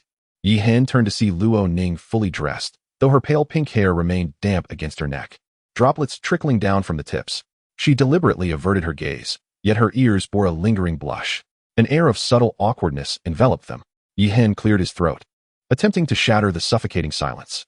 He pointed to a nearby peculiar herb, its leaves adorned with intertwining patterns of ice and fire. Striving to maintain a steady tone, "Behold that ice and fire lotus, its leaves half cloaked in frost and half tinged with flames, flourishing only at the convergence of ice and fire. If refined with the proper technique, it can aid a soul master in harmonizing the conflicting soul powers within." Chapter 85, Celestial Herb.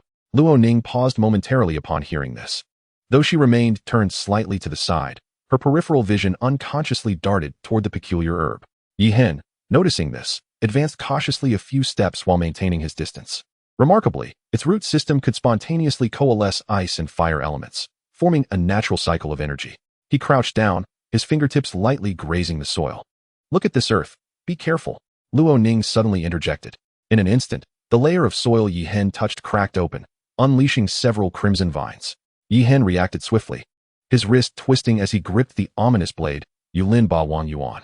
In a flash, the blade gleamed, severing the vines, which oozed a liquid resembling magma from their freshly cut ends. "This is the earth-fire vine, commonly found alongside the ice-fire lotus." Sheathing his sword, Yi Hen spoke with a calm demeanor, as if the recent peril had never transpired. "Its sap can be refined into fire attribute soul-guiding instruments, but one must avoid harvesting during heat-producing periods." At this moment, Luo Ning had fully turned to face him, her azure eyes reflecting diminished vigilance, replaced by a hint of curiosity. "How do you know all this?" "I have loved reading various texts since childhood," Yi Hen replied with a slight smile. seizing the opportunity to gesture toward another side. Look at that cluster of frostfire grass. The leaves frost over when heated and reignite when chilled. It is a rare ingredient for crafting resistance elixirs. As he explained, he demonstrated the delicate technique of harvesting, his movements both skilled and cautious. Unbeknownst to her, Luo Ning had unwittingly edged closer, her gaze flitting among the various celestial herbs in tandem with his narrative. Yi Hen meandered through the herb garden, his attention ultimately drawn to a particularly distinctive herb. Its entire body a radiant gold, with leaves resembling dragon scales. He carefully harvested it and explained to Luo Ning. This is dragon fire forging herb. Consuming it can temper one's bones with earth fire, perfectly suiting my current physical cultivation needs. After consuming the herb, a golden glow enveloped him, and his muscles trembled slightly, as if magma coursed through his veins. He sat cross-legged, guiding the herb's potency into his limbs. Once he had initially absorbed the herb's essence, Yi Hen approached an exceptionally unique celestial flower, its petals as white as jade, adorned with faint blood streaks, swaying gently in the breeze. This flower is known as Heartbreak Red. Yi Hen's tone turned solemn, stating, "It is said that only those with pure hearts and sincere emotions can harvest it by nourishing it with their true blood and tears. Given your current cultivation and disposition, you may be just right for this task." Luo Ning gazed intently at this extraordinary flower, ripples of emotion surfacing in her azure eyes. Following Yi Hen's guidance, she delicately touched the petals, slowly infusing a strand of her soul power. The blood streaks on the petals began to glow, and the entire flower gently settled into her palm, radiating a warm aura. Luo Ning hesitated, her fingers brushing against the petals, sensing the unique energy contained within. "Consuming it may assist you in breaking through," Yi Hen gently suggested, turning to continue regulating the potency of the dragon fire forging herb within him. As Luo Ning watched his retreating figure, her gaze shifted back to the flower in her hand, which required genuine emotion to be moved. A complex expression flickered across her face. She carefully tucked the flower away, refraining from consuming it immediately. Before long, Yi Hen slowly opened his eyes, having fully absorbed the essence of the dragon fire forging herb. Although this herb was not deemed top tier in the eyes of the ice-fire duality, the intense energy it contained harmonized perfectly with his body, forged through the trials of thunder. He felt a surging power within him, a faint golden sheen glimmering upon the surface of his skin. This recent cultivation had enabled his physical form to successfully break through to the latter stage of the earth realm, as if his entire body had been reforged anew, brimming with explosive strength. As long as he continued to advance, he would be capable of enduring the integration of more soul rings and soul bones. Yi Hen pondered inwardly. He distinctly sensed that should he absorb a few more soul cores from abyssal beasts, he would surely ascend to the celestial realm in one fell swoop. At that juncture, not only would he be able to refine that precious golden soul core, but he might even have the prospect of merging with that million-year-old soul bone. Contemplating this, a glimmer of anticipation flickered in Yi Hen's eyes. Once these breakthroughs were achieved, his power would undergo a qualitative leap. Rising to his feet, he stretched his muscles, and a crisp series of crackling sounds resonated throughout his body. Luo Ning stood nearby, keenly sensing the transformation in Yi Hen. A trace of astonishment crossed her sea-blue eyes, clearly aware of the remarkable elevation in his physical realm. "What are your plans next?" Yi Hen inquired. "I have been out for quite some time on this journey of training. It is time for me to return," Luo Ning replied softly, her voice slightly gentler than usual, though still tinged with a hint of coldness. She lowered her head to adjust her sleeves, and a barely perceptible ripple passed through her azure gaze. Yi Hen nodded slightly, acknowledging, "Indeed, this experience has been quite extensive. It is prudent to return and fully assimilate it." His eyes swept over Luo Ning, sensing that her physical strength was no longer what it once was. Although she had not broken through her cultivation bottleneck, her physique had evidently seen considerable enhancement. He retrieved a smooth jade slip from his bosom and handed it to her. "This is the contact token of the Celestial Society. Should you need anything in the future, you may use this to reach me." Luo Ning accepted the jade slip, her fingertips gently gliding over the stone, yet she did not immediately stow it away. She raised her gaze to meet Yi Hen's, her eyes lingering on his face for a moment before she simply remarked, "Take care. Until we meet again." Yi Hen clasped his hands in farewell, watching as her ethereal figure gradually receded into the distance. Under the morning light, Luo Ning's pale pink hair danced lightly in the breeze, her form appearing even more graceful and agile than when she had arrived. Once her silhouette vanished completely amidst the trees, Yi Hen withdrew his gaze. After organizing his thoughts, Yi Hen focused his mind to establish a mental connection with his avatar in the Sunset Forest. This upcoming retreat was of great significance. He resolved to enter a small world for prolonged cultivation, potentially requiring an extensive period before he would emerge. Deep within the Chixiao Valley, a shadow darted through the woods like a gust of wind. It was his avatar, the Eastern Lone Eagle. During this time, he had been hunting soul beasts in the Soul Beast Forest to enhance his strength, and upon receiving the mental summons from his main body, he hastened toward the Eye of Ice and Fire. Yihen continued his cultivation for 2 more days at the same spot. During this time, he contemplated the possibility of relocating the entire Eye of Ice and Fire into the small world, but after some deliberation, he realized the cost would far exceed his current capabilities, and thus he reluctantly set the idea aside. On the dawn of the 3rd day, the Avatar's figure quietly appeared at the water's edge. He handed Yihen a heavy storage bag containing all the souls and rare materials harvested during this period. The resources required for this retreat were indeed vast. Every additional preparation would enhance his chances of success. May he achieve his goals and emerge swiftly. The doppelganger spoke calmly, his voice as tranquil as a still well, yet imbued with a subtle hint of anticipation. Yihen nodded slightly, accepting the storage bag, and then handed another identical bag back to the doppelganger. His figure gradually faded, ultimately dissipating like wisps of light smoke. The doppelganger remained in place, gazing at the empty spring, a complex expression flickering in his eyes. He bent down to pluck a plant, entirely silver white, with leaf veins shimmering like flowing light. This was the wind-chasing shadowgrass, a celestial herb capable of significantly enhancing speed. However, as he consumed the herb, preparing to enter the spring for cultivation, he felt an intense repulsion from the energies of ice and fire. Without the dual protection of the fire apricot blossom and the octagonal ice crystal grass, he found it utterly impossible to linger within the spring. Chapter 86. The Enigmatic Ability. What a pity. The doppelganger sighed softly, having no choice but to seek a relatively tranquil spot by the spring to sit cross-legged and meditate. The efficacy of the wind-chasing shadowgrass coursed through his meridians, imparting a notable increase in speed. Yet it ultimately fell short of achieving the effects of cultivation within the ice and fire duality eye. He gazed at the subtly rippling spatial traces at the center of the spring, recalling that his main body was currently striving for a higher realm within a small world. And he could not help but clench his fists. The Eastern Lone Eagle stood quietly by the spring, sensing the fluctuations of soul power within him. His soul power, at level 35, had indeed surpassed that of his main body, but he knew all too well that this was merely an illusion of superiority in terms of rank. In terms of true combat prowess, he likely fell short of half of his main body's strength. Despite the fact that, as a doppelganger, he could not benefit from the system's enhancements, he must find a way to bridge this substantial gap as swiftly as possible. His gaze swept over the swaying celestial herbs in the medicinal garden, ultimately settling on a plant with leaf blades resembling silver arrows, the flowing light grass. This herb contained the essence of wind, perfectly aligning with his primary focus on the path of speed. He carefully harvested it and consumed it immediately. The refreshing medicinal power surged through his limbs, as if a gentle breeze flowed within his meridians, visibly enhancing his speed. However, as he turned toward the ice and fire duality eye, he felt a distinct repulsion. Without the protective embrace of the dual herbs, the violent energies of ice and fire within the spring acted like an impregnable barrier, keeping him at bay.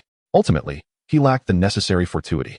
He sighed softly but remained undeterred, redirecting his attention to other herbs that could assist in enhancing speed. The wind pattern flower could improve agility during movement, while the illusionary mushroom could strengthen short-distance teleportation capabilities. He meticulously selected each herb suitable for himself, akin to a craftsman honing a fine blade. With every herb consumed, he practiced his techniques beside the spring, sensing the subtle enhancements in his speed. As night fell, he had consumed 7 types of celestial herbs. At this moment, his speed was as swift as a phantom, leaving only a faint afterimage as he moved through the forest. Although he was still not on par with the profound foundation of his main body, he had at least narrowed the gap somewhat. Time flowed, and a month passed. The Eastern Lone Eagle was focused on meditative cultivation by the spring when he suddenly sensed a foul wind rushing toward him, accompanied by a chilling sense of impending danger. He swiftly retreated, darting like a specter to a distance of 10 feet. The rock where he had previously sat was now corroded by a dark green venom, hissing and releasing acrid white smoke. Upon closer inspection, he saw Dugu Bo standing not far away, his expression somber, with 9 soul rings slowly rotating around him. The oppressive aura of a tidal Delaw descending like a mountain. Where did this little thief come from, daring to disturb my medicinal garden? His gaze swept across the noticeably sparse celestial herbs, and his anger nearly materialized. Dongfang Gying, unperturbed, brushed off his robes, questioning when the treasures of heaven and earth had become private property. Insolence. Dugu Bo's sleeves billowed as the toxic waves surged forth. Dongfang Gying, undaunted, activated his first soul ring, radiating a purple glow, and the phantom images of the starry sky unfolded. 9 indistinct figures instantaneously diverged, and a poisonous mist pierced through one of the illusions, dispersing it into azure smoke. The remaining 8 figures reassembled, with Dongfang Gying now appearing on the opposite cliff, his garments fluttering elegantly. Since a confrontation was inevitable, he decided to use this opportunity to validate the results of his month-long training. Thoughts raced through Dongfang Gying's mind as he temporarily suppressed any explanations. With a light tap of his toes, he shot forth like an arrow released from its bow, leaving a trail of afterimages in his wake. Dugu Bo's eyes flickered with surprise. The youth's movement was enigmatic and his speed was remarkably rare. His anger intensified, and his soul power surged like boiling water. The 5th soul ring suddenly illuminated, conjuring countless illusory serpents that erupted from the ground, instantly sealing off all avenues of retreat. Yet Dongfang Gying maneuvered through the gaps between the snake illusions like a fish in water, each leap expertly avoiding the venomous fangs. The various speed-enhancing celestial herbs consumed over the past month now bore fruit, propelling his speed to levels approaching that of an agile soul sage. The old poison master snorted coldly as the 6th soul ring shimmered, the biphosphorus serpent emperor formation. Dark green toxic mist instantly transformed into 9 colossal serpents. Dongfang Gying swiftly retreated as his 3rd soul ring flared to life. Extreme Shadow Star Scar. Dozens of afterimages erupted like a meteor shower, weaving a dense web of knives that accurately slashed towards the oncoming giant serpents. The clash of blades against the toxic mist produced a hissing sound, dissipating the deadly energy layer by layer. Seizing the fleeting moment as the poison mist began to clear, he activated his 2nd soul skill, Void Crossing. His entire being transformed into a silver streak, the short blade aiming directly at Dugu Bo's left shoulder. This strike was as swift as lightning, the tip of the blade precisely targeting the weakest point of the old poison master's protective energy. Clang! The sound of metal striking stone resonated. The short blade could advance no further, failing to even tear the fabric of his robe. Dongfang Gying's palms tingled, a chill running through his heart, realizing the formidable defense of a title de law was indeed extraordinary. To his surprise, Dugu Bo did not express anger, but rather a smile, his eyes glinting with astonishment. Good lad, a mere soul master dares to brush against my robes? He gently smoothed the wrinkles on his shoulders stirred by the blade's energy, his tone laced with appreciation. In the past 30 years, you are the first to come within 3 feet of me as a soul master. Today, I shall spare your life. A glint of cold light flashed in Dugu Bo's eyes as the 7th soul ring suddenly illuminated. Martial soul, true body. The phantom of the biphosphorus serpent emperor soared skyward, the venom raining down like a torrential storm. The entire ice and fire duality, I was enveloped in a dark green toxic domain, the air itself turning viscous. In this dire moment, Dongfang Gying forcefully channeled all his soul power, drawing a profound arc with his short blade, Void Manifestation. As the blade passed, it crystallized into a translucent mirror in the void. More astonishingly, the entire world seemed to invert suddenly, leaving Dugu Bo bewildered as his attack collided directly with the mirror. With a sharp crack, the mirror shattered, countless fragments reflecting the faint smirk of the Eastern Lone Eagle. The voice of the youth resonated through the broken glass, laced with a hint of mockery. Old poison, until we meet again. Next time, I shall impart a lesson upon you. Once the mirror had completely disintegrated, the space was left desolate. Dugu Bo retracted his martial spirit, gazing at the empty spring with a flicker of complexity in his eyes. He brushed his sleeve, where the subtle ripples caused by the blade's energy lingered. What an illusory reflection, he murmured, a serious glimmer passing through his gaze. This youth possesses enigmatic abilities. It remains uncertain which force has nurtured him. Yet now that I have joined the Heavenly Society, I need not fear others any longer. As his words faded, he flicked his sleeve, transforming into a wisp of emerald poison mist, dissipating into the twilight. Meanwhile, the Eastern Lone Eagle had already slipped into the depths of the dense forest, using the moment of the mirror's shattering to escape. Although the brief encounter was fleeting, he had vividly grasped the terrifying prowess of the title de law, whose soul power loomed vast like a celestial river. Were it not for the peculiar nature of his starry sky beast martial spirit, he might have found it difficult to evade capture. However, he felt little fear.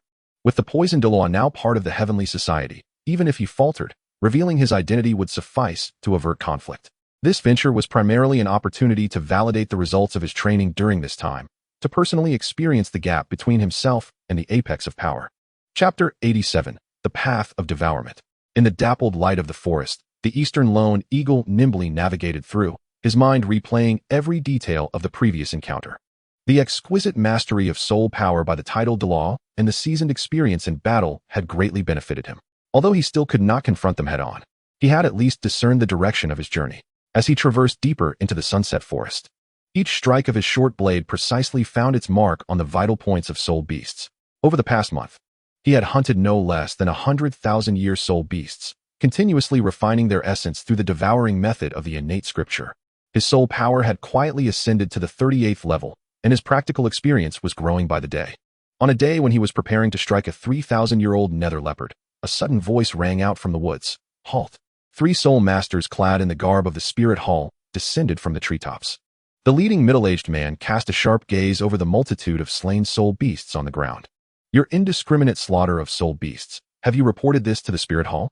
The eastern lone eagle felt a shiver in his heart, but maintained a calm facade. The sunset forest is a shared hunting ground for soul masters. When has it required notification to the spirit hall? Audacious! Exclaimed the tall, slender attendant to his left, brandishing the spirit hall emblem. There has been an unusual number of soul beasts dying in the forest recently. We are ordered to investigate. You seem to be acting suspiciously. Accompany us back to the hall for interrogation. Before he could finish, the 3 had formed a triangular formation around him. The eastern lone eagle's pupils constricted. He made a swift decision, activating his second soul skill, Void Passage, as his short blade darted toward the weakest attendant on the right. The attendant raised his shield to block, only to see the blade's trajectory inexplicably shift, circumventing the shield to strike at his wrist. Seeking death. The middle-aged attendant shouted as his 6th soul ring illuminated, unleashing a radiant binding light. A golden net descended from the heavens. The eastern lone eagle swiftly executed the stellar shadow technique, creating 9 illusory figures, yet 3 of these phantoms were still ensnared and obliterated by the net of light.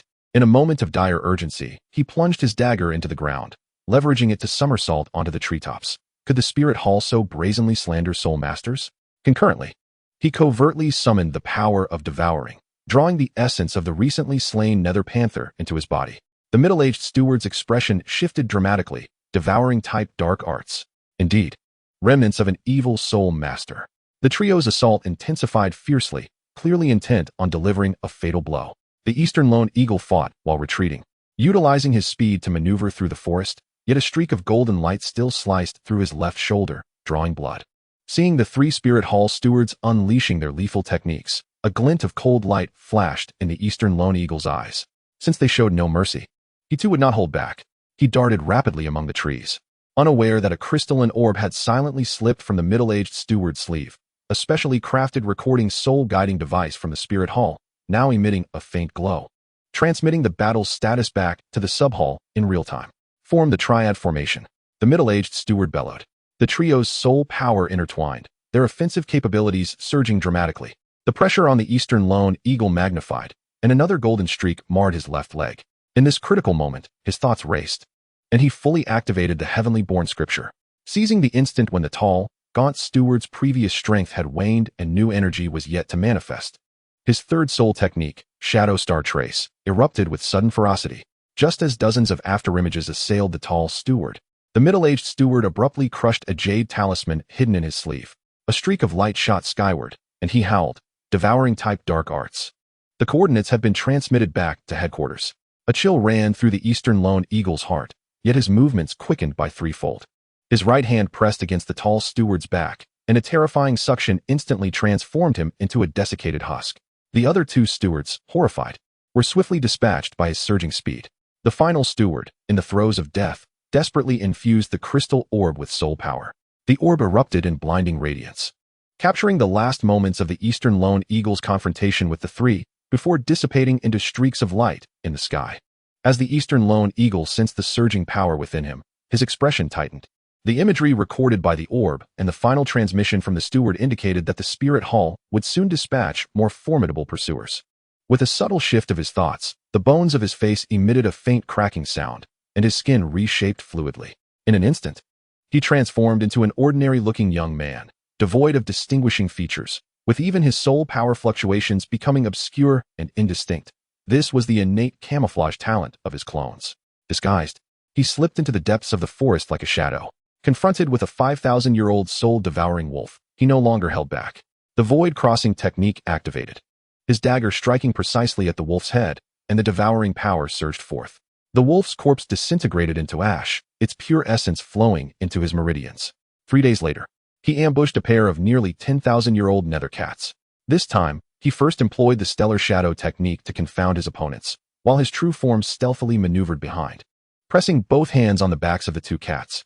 As the heavenly-born scripture operated at its zenith, two streams of chilling soul power surged in like a tide, propelling his soul power perilously close to the level 40 threshold.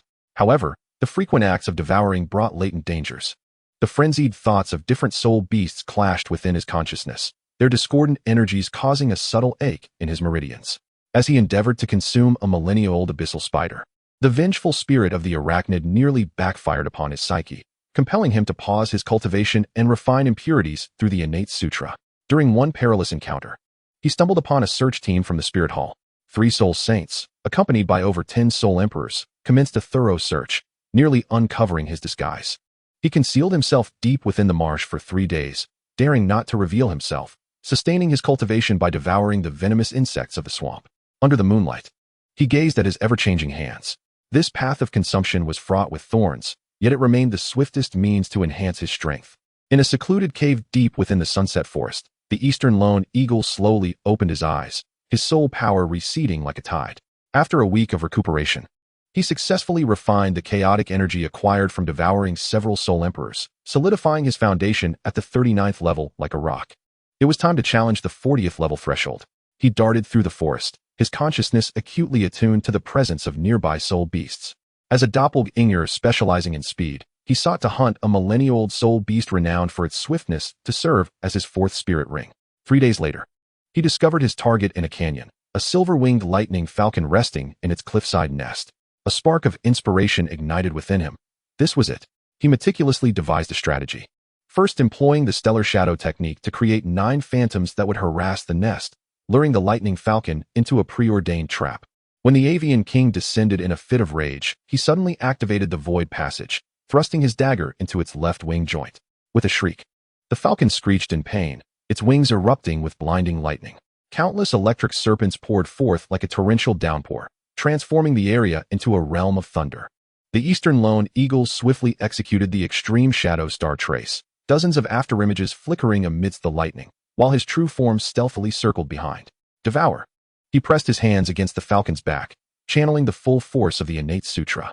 A torrent of lightning energy surged into his meridians, inflicting excruciating pain. The falcon, in its death throes, clawed at him, leaving deep, bloody gashes that exposed bone.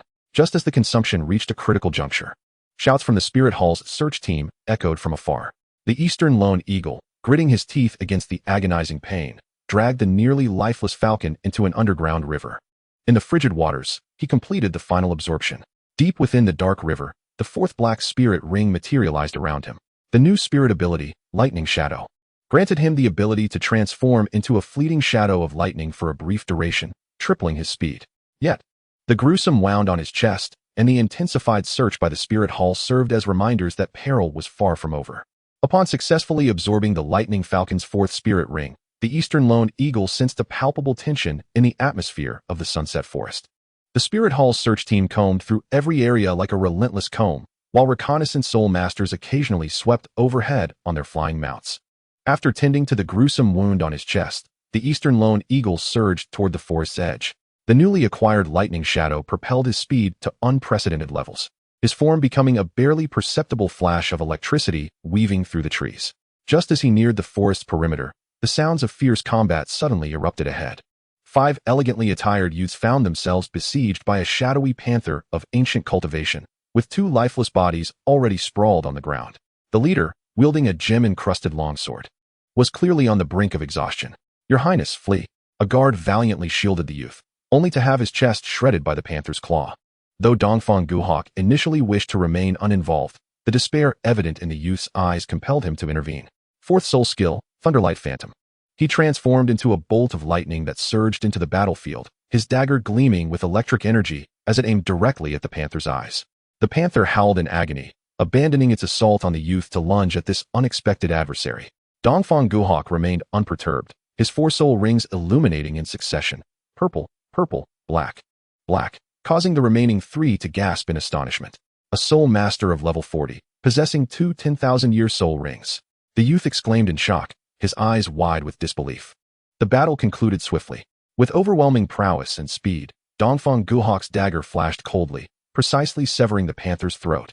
He deftly collected the soul beast's remains and, under the gaze of the onlookers, consumed the coveted soul ring, immediately sheathing his dagger and turning to depart.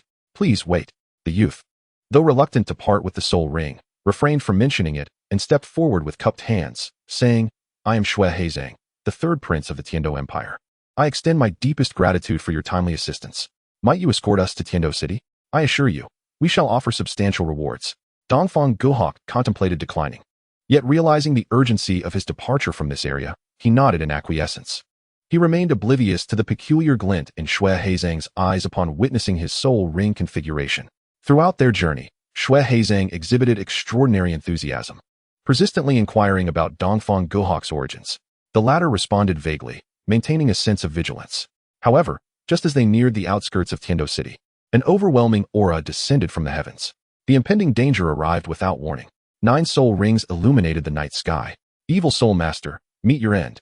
A venerable elder clad in the garb of the Spirit Hall hovered in midair, unleashing his 9th soul skill directly at Dongfang Guhok. The full force of a tidal Doloa's attack was upon him. Dongfang Guhok had no time to ponder how he had been exposed. Yet, as a world administrator, he could activate a portal with a mere thought, just as he prepared to retreat into the small world. A sinister gust of energy struck from behind. Shui Heizang's treacherous hand had struck. With a sudden impact, Dongfang Guhok was caught off guard, the blow landing squarely on his back. The soul-cleaving ring worn by Shui Heizang tore through his protective soul power, blood instantly staining his robes. This unexpected ambush momentarily halted his breath, slowing his escape into the small world. Attempting to flee, the elder's lethal strike was now imminent. Enduring excruciating pain, Dongfang Guhok managed to pivot just in time. The residual force of the 9th soul skill crashed into his left shoulder, the sound of shattering bone echoing clearly. He coughed up blood, a fierce glint flashing in his eyes. The betrayal by Shui Heizang unveiled the truth of this meticulously orchestrated trap. Severely wounded, he summoned every ounce of soul power, escaping into the small world just as the portal was about to close. The elder of the Spirit Hall, with a grim expression, glared at Shui Heizang and remarked, Third Prince, it seems the intelligence you provided is somewhat concealed. Shui Heizang forced a smile, yet a glint of sharpness flashed in his eyes. Elder, it is imperative to eradicate such malevolent soul masters who threaten the Empire's security. He lowered his voice. Once the significant event is accomplished, the Spirit Hall and the Heavendo Empire will align. The elder, upon hearing this, cast a meaningful glance at Shui Heizang, and the two exchanged a silent nod, suggesting an unspoken understanding had long been established between the Third Prince and the Spirit Hall. Meanwhile, within the small world, Dongfang Guhok crashed heavily onto the grass. His left shoulder was shattered, the wound on his back exposed to the bone, and his soul power was in disarray. Struggling, he retrieved a healing elixir and swallowed it, his eyes glinting with cold resolve. He reflected on his miscalculation. He had not intentionally concealed his abilities, while the Third Prince had been too cunning and careless. Dongfang Guhok shook his head with a bitter smile, a flicker of coldness crossing his gaze. However, he vowed to remember this grudge. Scanning his surroundings, he observed the core members of the Heavenly Society diligently accepting tasks around the World Tree, and the training area was bustling with hard work. The entire small world operated smoothly, no longer requiring his constant oversight. At this moment, healing was paramount. He settled in a meditative posture on the observation deck, consuming the healing elixir. The medicinal essence flowed through his limbs like a warm current. Internally, he saw his damaged meridians being nourished by the pure vitality emanating from the World Tree, visibly mending at an astonishing pace. As his injuries improved, he focused his thoughts and accessed the management interface of the small world. The luminous screen displayed detailed information such as member lists, resource distribution, and task progress. With a few taps, he established the positions of the 4 chief stewards, each responsible for managing elixirs, techniques, intelligence, and battle preparedness. He also set up the inner and outer halls, with the inner hall focusing on core affairs and cultivation, while the outer hall dealt with external operations and resource gathering. After completing the appointments, he summoned several outstanding core members to take on their roles. Before long, 13 figures stood respectfully at the foot of the observation deck. The core members of the Heavenly Society stood solemnly, with elders in Yen, He Qi, and Zhao Hu at the forefront, followed by Qing Zhu and Dugobo. All gazed up at the high platform with curiosity and reverence, as this was their first encounter with the legendary manager of the small world. As Dongfang Guhok restored to his original appearance, became visible on the observation deck. A subtle stir rippled through the crowd. Many had trained in the small world for quite some time, but had never laid eyes on the enigmatic manager. When Dugubo recognized the figure on the platform, he was taken aback, his finger involuntarily pointing as he exclaimed, "How can it be you?" His face was etched with disbelief. The boy, who had once battled him at the Ice and Fire Yin Yang Eye, was actually a high-ranking figure in the small world. Chapter 89, A Grand Blueprint. A slight smile played on Dongfang Gaiying's lips as he calmly surveyed the assembly below. His mature demeanor, surpassing his years, emanated an intangible pressure felt by all present. Dugubo secretly channeled his soul power, attempting to discern the boy's true age. To his shock, he discovered that the boy's bone age was no more than 10 years. It was no wonder that he murmured in astonishment, his eyes widening in disbelief. The members below whispered among themselves. They had anticipated that the master of such a wondrous little world would be a venerable elder, only to discover that it was a child who appeared to be no more than 10 years old. However, upon recalling that their young master was also under 10, their hearts eased. Although the titled Deloa hidden behind the scenes did not make an appearance, the affairs of the Ascension Pavilion had already circulated widely. Everything unfolding before them was undoubtedly a carefully orchestrated trial for the young master and the boy.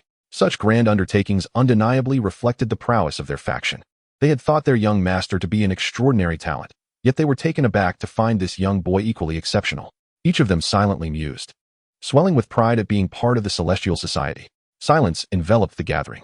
Dongfang Gaiying spoke softly, his voice resonating as if in harmony with the very laws of this realm. An invisible pressure descended upon the crowd, causing each individual to feel a weight upon their shoulders, extinguishing any thoughts of resistance. The platform fell into an utter hush. His gaze settled upon Dugu Bo, Elder Dugu. "I trust you are well." Dugu Bo, with a complex expression, clasped his hands in respect. "I did not expect you to be the overseer of this realm. I apologize for any previous offenses and hope for your understanding." His words carried a measure of reverence. Dongfang Gaiying nodded slightly, turning his attention to the others. His voice clear yet imbued with undeniable authority. "I am Dongfang Gaiying, the steward of this small world." His piercing gaze swept across every face in the audience. "You have been here for some time. I trust you comprehend that this is no ordinary secret realm, but a burgeoning new domain." He raised his hand, pointing towards the towering world tree in the distance, his voice calm, yet powerful. "The world tree takes root here, and with each new leaf it unfurls. It will open broader avenues for our cultivation. This realm is intertwined with your destinies." With a graceful gesture, a holographic projection of the small world materialized in the air. What you see is merely the tip of the iceberg. As the world tree flourishes, more cultivation sanctuaries, herb gardens, and even chambers with varying temporal flows will emerge. The projection unveiled a grand blueprint of the future small world, floating cultivation platforms, cascading waterfalls of spiritual essence, and libraries harboring ancient techniques, each image quickening the breaths of the audience. "And you," Dongfang Gaiying's voice rose sharply, "are not merely the inhabitants of this place, but the pioneers of this realm. Every position established today will evolve with the expansion of this small world, becoming pivotal roles in governance." His gaze was electric, his words resonating with clarity. "What we seek to build is not merely a sect, nor a mere faction, but an entirely new order. Here, talent is unbound by origin, and opportunity is not dictated by background. If you possess strength and courage, you can forge your own legend in this realm." The audience remained silent, each pair of eyes ignited with fervent light. Even Dugu Bo, a titled Deloa, could not help but be moved by the grand vision presented. Dongfang Gaiying retracted the projection, his voice steady and powerful. "Today, I have summoned you all to establish the roles within the Celestial Society." His voice was steady and composed, entirely unlike that of a child. Henceforth, he appointed the 4 leaders to preside over the pill refinery, martial arts, intelligence, and combat preparedness halls. The Eastern Lone Eagle solemnly announced the appointments, his voice resonating clearly across the viewing platform.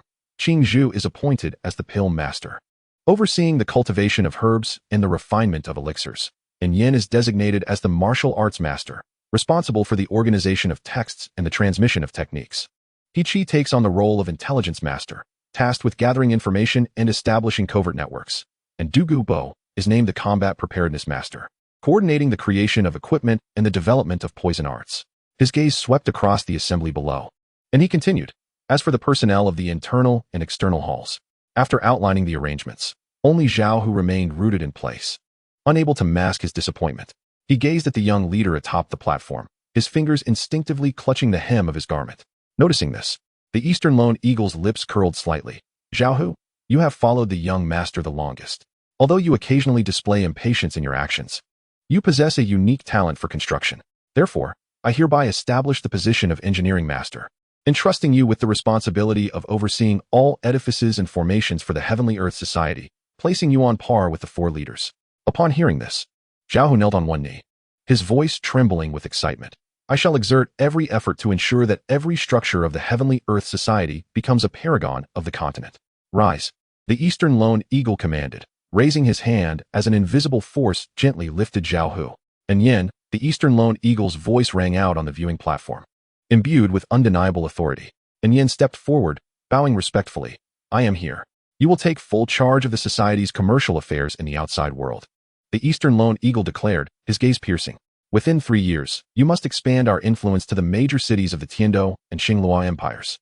All leaders and members must cooperate fully, with no errors permitted. I accept the command. And Yin responded firmly, excitement glimmering in his eyes. He understood the significance of this heavy responsibility. Controlling the Merchant Association equated to wielding the lifeblood of the Heavenly Earth Society's external development. The assembly responded in unison. We shall heed the leader's command. Their voices echoed above the viewing platform, imbued with genuine conviction. The Eastern Lone Eagle nodded slightly, his gaze sweeping over the assembled individuals, ready for action. The 4 masters each showcased their strengths. The new engineering position completed the structure, and the Merchant Association laid plans for the future. The management framework of the Heavenly Earth Society was now clear. He could sense the branches and leaves of the world tree gently swaying in the breeze, as if rejoicing in the refinement of this nascent organization. After finalizing all positions, the Eastern Lone Eagle surveyed the crowd below, a meaningful smile gracing his lips. Ladies and gentlemen, his voice rang clear. I believe you are quite curious about my strength. Today, I shall grant you an opportunity to verify it, as well as allow me to gauge your true abilities. With a flick of his wrist, a metallic-hued soul bone materialized in the air, shimmering enticingly in the sunlight. This item was obtained from the Sunset Forest, and today it shall serve as a prize. All of you may join forces. If anyone can touch the hem of my garment, this soul bone shall belong to them. A murmur of astonishment swept through the assembly. Soul bones are exceedingly precious. Even the most basic ones could significantly enhance a soul master's power. In an instant, a fervent light ignited in the eyes of the crowd, even moving a seasoned titled Doloa like Dugubo Lord Solitary Eagle. Is this true? Zhao Hu could not help but inquire, his fingers instinctively tightening into a fist. Upon hearing this title, a barely perceptible twitch crossed the lips of Dongfang's Solitary Eagle, as he narrowed his eyes to glance at Zhao Hu. He had long harbored grievances about the name bestowed upon him, thinking, what is this Lord Solitary Eagle? Would not Lord Dongfang carry a more imposing presence? Chapter 90, Lord Solitary Eagle. I speak, and I shall act. Dongfang's Solitary Eagle suspended the soul bone in midair, but as he spoke, a chilling aura suddenly emanated from him, challenging whether they possessed the capability to confront him. The crowd exchanged glances and swiftly dispersed into a surrounding formation. The tips of Qingzhu's fingers flickered with vibrant flame. He-Chi's figure began to blur, and Zhao Hu's fists glowed with an earthy hue, while even Dugubo quietly released the oppressive might of the Emerald Phosphor Serpent Emperor. Begin. The moment the words were uttered, a surge of soul power erupted from the viewing platform. 13 figures surged from various directions, their diverse soul skills enveloping Dongfang's Solitary Eagle entirely. The corners of Dongfang's Solitary Eagle's lips curled upwards, with a subtle shift in thought. The laws of his small world began to operate quietly. His aura surged dramatically. The initial assault came from Dugubo. The toxic presence of the Emerald Phosphor Serpent Emperor surged forth like a relentless tide, sealing off all avenues for evasion. At that moment, a cerulean flame unexpectedly struck from the flank, sizzling through the air as it passed. A flicker of astonishment crossed Dongfang's Solitary Eagle's eyes. The intensity of this flame posed a genuine threat even to him. Surrounding Qingzhu were 6 soul rings, and in her hands, she cradled a constantly changing cerulean flame, which at times blossomed like a lotus and at others soared like a phoenix. Qingzhu is actually a soul king? And Yin exclaimed in surprise. Typically responsible for alchemical concoctions, Qingzhu rarely took action, catching everyone off guard with her remarkable prowess. Qingzhu flicked her fingers, and the cerulean flames transformed into a torrential rain of fire, blocking Dongfang's Solitary Eagle's escape route. Though my Qinglian fire has not reached its pinnacle, it is not far from it. Be cautious, manager. Dongfang's Solitary Eagle laughed heartily. Excellent. As he activated his third soul skill, Shadowy Star Marks, numerous phantoms emerged simultaneously. Yet, astonishingly, Qingzhu's Qinglian fire could autonomously track soul power fluctuations. The fiery rain carving bizarre arcs in the air, accurately targeting all phantoms. Even more astonishingly, as Qingzhu formed seals with her hands, the Qinglian fire coalesced into a fiery net in midair, perfectly merging with Dugu Bo's toxic mist. The intertwining of poison and fire exponentially increased their potency, effectively sealing off all avenues of retreat for Dongfang's solitary eagle. Such exquisite coordination, Dongfang's solitary eagle praised, instantly switching his true form to the outermost phantom. However, it appeared Qingzhu had anticipated this, as the Qinglian fire pursued him relentlessly. My flames can sense the flow of soul power, Qingzhu remarked with a light laugh.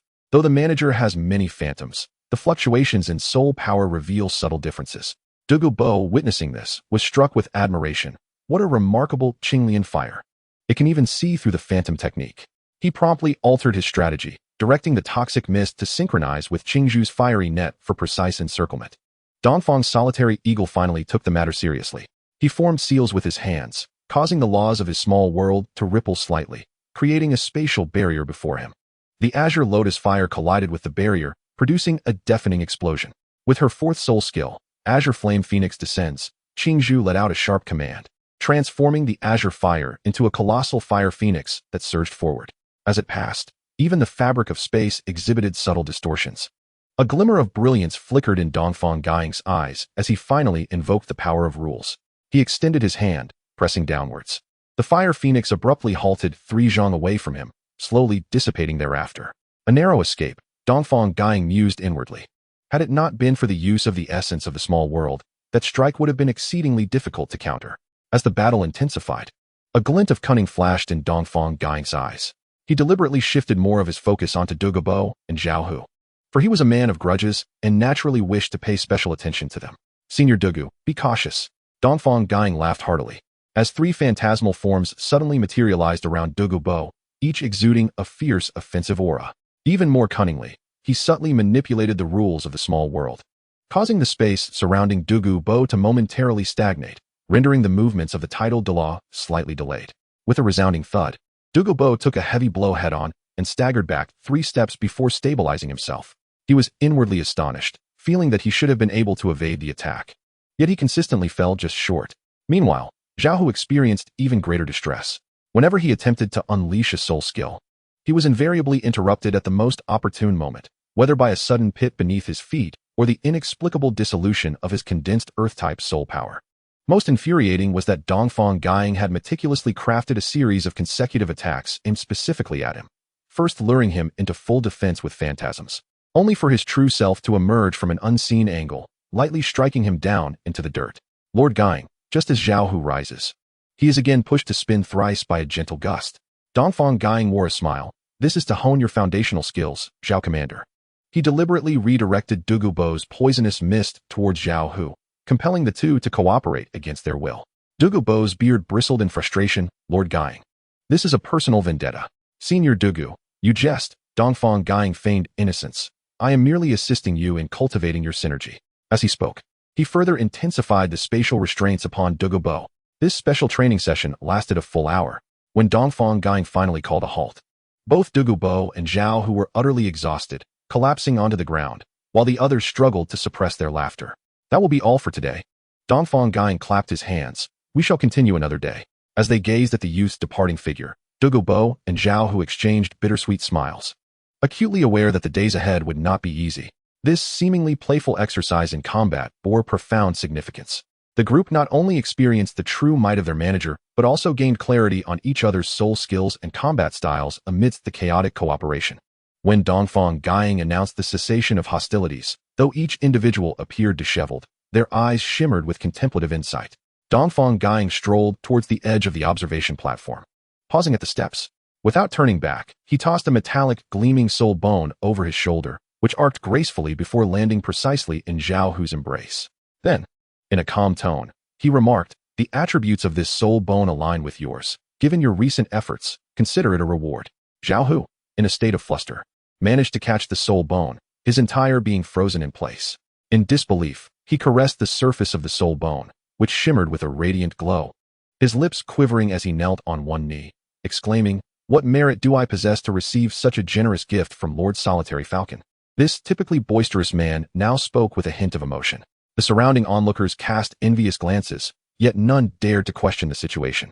During the recent battle, Zhao Hu had indeed received special attention, and this significant reward underscored the manager's clear sense of reward and punishment.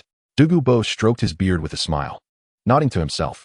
The manager, though seemingly vengeful, possessed an inner scale of justice. Qingzhu gently nudged Zhao Hu, whispering, "Shouldn't you refine it quickly?" It was only then that the Eastern Solitary Falcon turned, his gaze sweeping over the crowd. "From today's battle, you should understand the essence of teamwork. Henceforth, every month at this time, we shall engage in training here. A power ranking system will be established starting this month. The top 3 in the monthly competitions will receive a 50% increase in cultivation resources." A collective gasp arose from the audience. A resource increase of 50% meant that those ranked higher would enjoy an unparalleled speed in their cultivation. Dugu Bo's eyes gleamed with pride. The arrogance of a titled Dolua ignited within him. Qingzhu gently caressed the flickering azure flame at her fingertips, lost in thought, while Yin began calculating how many resources he could allocate in the alchemy room. However, the Eastern Solitary Falcon's tone shifted. Should anyone harm their peers in the pursuit of ranking, they will be expelled from the Heaven and Earth Society. With a gentle tap of his finger, crimson prohibition clauses appeared on the luminous screen. "I seek warriors who can lead the Heaven and Earth Society forward, not selfish individuals." Zhao Hu, cradling the newly acquired soul bone, fervently declared, "I shall diligently cultivate and never betray your expectations, my lord. Now, you may disperse." The Eastern Solitary Falcon waved his sleeve. As the crowd bowed and departed, flames of ambition ignited in their eyes. In recent days, aside from his daily cultivation, the Eastern Solitary Falcon had no other pressing matters. The Heaven and Earth Society's commercial operations were running smoothly, profits steadily increasing, and the long-awaited auction was finally upon them. At a critical juncture in his personal cultivation, he could not afford any interruptions, leaving all affairs to rest upon his shoulders. Under the bright sun, the streets of Tiando City bustled with activity. Today, the front of the Heaven and Earth Society's commercial establishment was especially lively, with luxurious carriages lined up like a dragon. Noble soul masters clad in fine attire holding gilded invitations, guided by attendants into the imposing palace-like structure. Inside the establishment, opulence reigned supreme. The dome was adorned with thousands of luminous pearls, depicting a celestial map, while the walls were constructed from solid warm jade, emanating a soft glow. The floor was laid with 7-colored crystal tiles, each step resonating with a crisp echo. Most striking was the circular auction stage suspended in the center, supported by 9 intricately carved dragon pillars, surrounded by flowing light screens. The Eastern Solitary Falcon stood in the highest glass observation hall, gazing down at the bustling crowd below. Today, the exquisite treasures for auction have been meticulously arranged. The Eternal Soul Ring, soul bones, martial arts techniques, premium elixirs, and rare items collected from various channels. Lord Solitary Eagle, alongside envoys from the Tiando Empire, the Xinghua Empire, and representatives from the Spirit Hall, have all arrived. Qingzhu softly reported, dressed in a moon-white qipao, adorned with a jade hairpin, presenting a striking contrast to her usual simplicity during alchemical practices.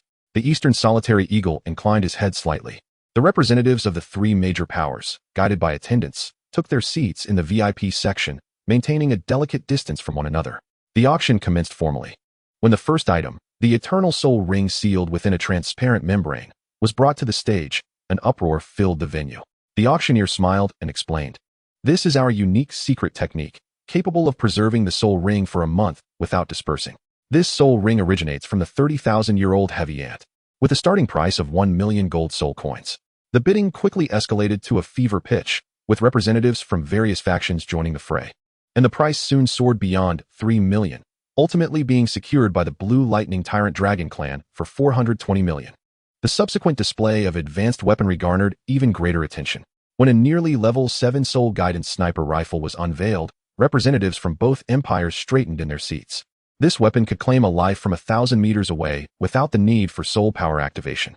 As the auctioneer's words echoed, the bidding surpassed 5 million. At this moment, the auctioneer smiled mysteriously. Next is the highlight of this auction, the 9 extreme combat technique. She gently unfurled an ancient scroll, explaining that each level of cultivation could multiply one's strength by 10, and achieving perfection in all 9 levels could yield a staggering 90-fold increase in power. An elder from a sect exclaimed, "This is even more terrifying than the 81 hammer dance of the Haotian sect. It is truly a divine-level technique." Before the words had fully settled, the 7 major sects eagerly entered into fierce competition. The leader of the Elephant Armor sect, Hu Yinjun, was the first to rise, 150 million. The representative of the Wind Sword sect swiftly countered, 180 million. Other factions, including the Blaze Academy and the Divine Wind Academy, soon joined the fray, and the price rapidly exceeded 300 million. As the price reached 400 million, the Sword Duluo Chun Xin of the Seven Treasures Glazed Tile sect personally raised his placard, 500 million. This bid caused several sect representatives to show hesitation, withdrawing from the contest. Just then, the envoy from the Tiando Empire slowly stood, 600 million. Amidst the astonishment, the representative from the Xinglua Empire sneered, 700 million. The involvement of the two empires elevated the auction to new heights. The elder from the Spirit Hall remained a detached observer until the price surpassed 1 billion. At which point he slowly raised his hand, 1 billion. This bid plunged the entire auction hall into silence, even the envoys from the two empires displaying solemn expressions. The Tiando Empire envoy gritted his teeth and raised the bid, 1,200 million. The Xinglua Empire representative followed suit, 1,300 million. The elder from the Spirit Hall remained unfazed, 1,500 million. He surveyed the room, resolute in obtaining this technique. Ultimately, with the trembling fall of the auctioneer's gavel, this thrilling bidding war concluded with the Spirit Hall's astronomical acquisition. The Eastern Solitary Eagle observed everything from the viewing hall, a faint smile gracing his lips. After all, this was an advanced technique procured at the cost of 100 million gold soul coins, and such a return was indeed somewhat unexpected. The auction proceeded, showcasing a variety of rare elixirs and intermediate cultivation techniques, yet the atmosphere had unmistakably reached its zenith. Just when the audience presumed the climax had passed, the auctioneer suddenly raised his voice. Next, we present the Paisida assistants of this auction, the Soul Awakening Elixir. As this name resonated throughout the auction hall, the previously bustling venue was plunged into an abrupt silence, swiftly followed by an even greater uproar. What? The Soul Awakening? Ning Fengji sprang to his feet, struggling to maintain his usual composure. The flaw in the martial souls of the Seven Treasures Glazed Tile sect had long been the sect's greatest concern. If this elixir truly existed, amidst the audience's bewildered gazes, the auctioneer calmly withdrew a jade box. At the moment the lid was lifted, a peculiar fragrance wafted through the air, revealing an elixir the size of a longan, radiating with 9-colored glimmers, with faint dragon and phoenix shadows swirling around it. The auctioneer deliberately paused for a full 5 minutes, allowing the anticipation to reach a crescendo before he slowly declared, "This elixir is crafted from an ancient formula. Upon consumption, it can unleash the potential of one's martial soul, enabling a second awakening. Verified by our celestial society, the success rate is absolute." His gaze swept over the crowd. Currently, there is but this single elixir, starting bid at 2 billion gold soul coins. 2 billion. Even the representatives of the two great empires gasped in disbelief.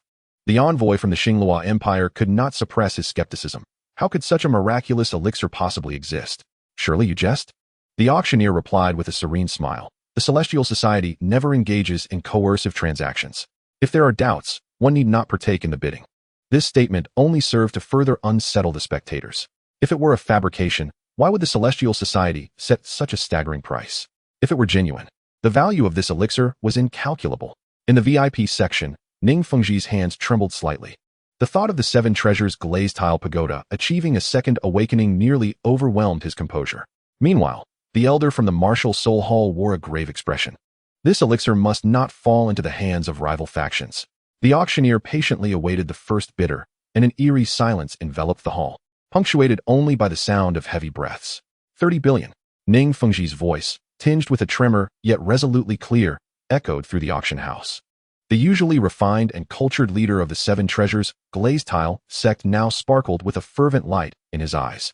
This elixir could very well be the sole hope of altering their fate. 40 billion.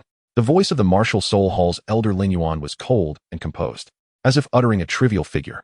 She did not even glance at Ning Fengji, merely caressing her scepter with indifference. Ning Fengji inhaled deeply and slightly bowed toward elder Lin Yuan. Elder Lin Yuan, this item holds extraordinary significance for my sect. Should you consider a concession? I vow to bring a substantial gift to the Martial Soul Hall as thanks. This near plea astonished everyone present, who had ever witnessed the leader of the Seven Treasures Glazed Tile sect adopt such a humble posture. Elder Lin Yuan finally raised her gaze to meet Ning Fengji's, a faint, enigmatic smirk appearing on her lips. Sect leader Ning, it is perhaps best to refrain from such naive sentiments. Such a divine elixir is destined to be fiercely contested based on merit. The words were spoken without any pretense, causing Ning Fengji's complexion to turn ashen. He understood that the spirit hall was resolutely determined to acquire this precious pill. 4.5 billion. Ning Fengji gritted his teeth, his fingers turning slightly pale from the pressure. 6 billion. Elder Ling Yuan casually raised the bid again, and this sudden leap in price sent shockwaves through the crowd.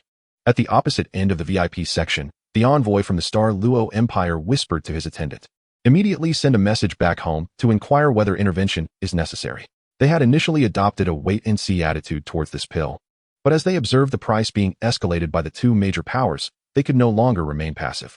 The representatives of the other sects, fully aware of their inability to contend with these formidable forces, retreated to their seats to watch from the sidelines, though a few pairs of eyes glinted with subtle intrigue. Upon receiving the communication, the two empires swiftly entered the fray. 7 billion, declared the representative of the Tiando Empire solemnly. 75 billion. The representative of the Star Luo Empire countered firmly. 80 billion. Ning Fengji bit down hard, declaring a figure that far exceeded the sect's reserves. Upon hearing Elder Ling Yuan's subsequent increase, he nearly collapsed from exhaustion. At the Spirit Hall seat, Elder Ling Yuan's soul guide flickered with a faint glow. He had only conveyed 2 words to Bai Bidong, must have. He coldly announced, 82 billion. In the ensuing silence, the auctioneer's voice trembled with barely contained excitement.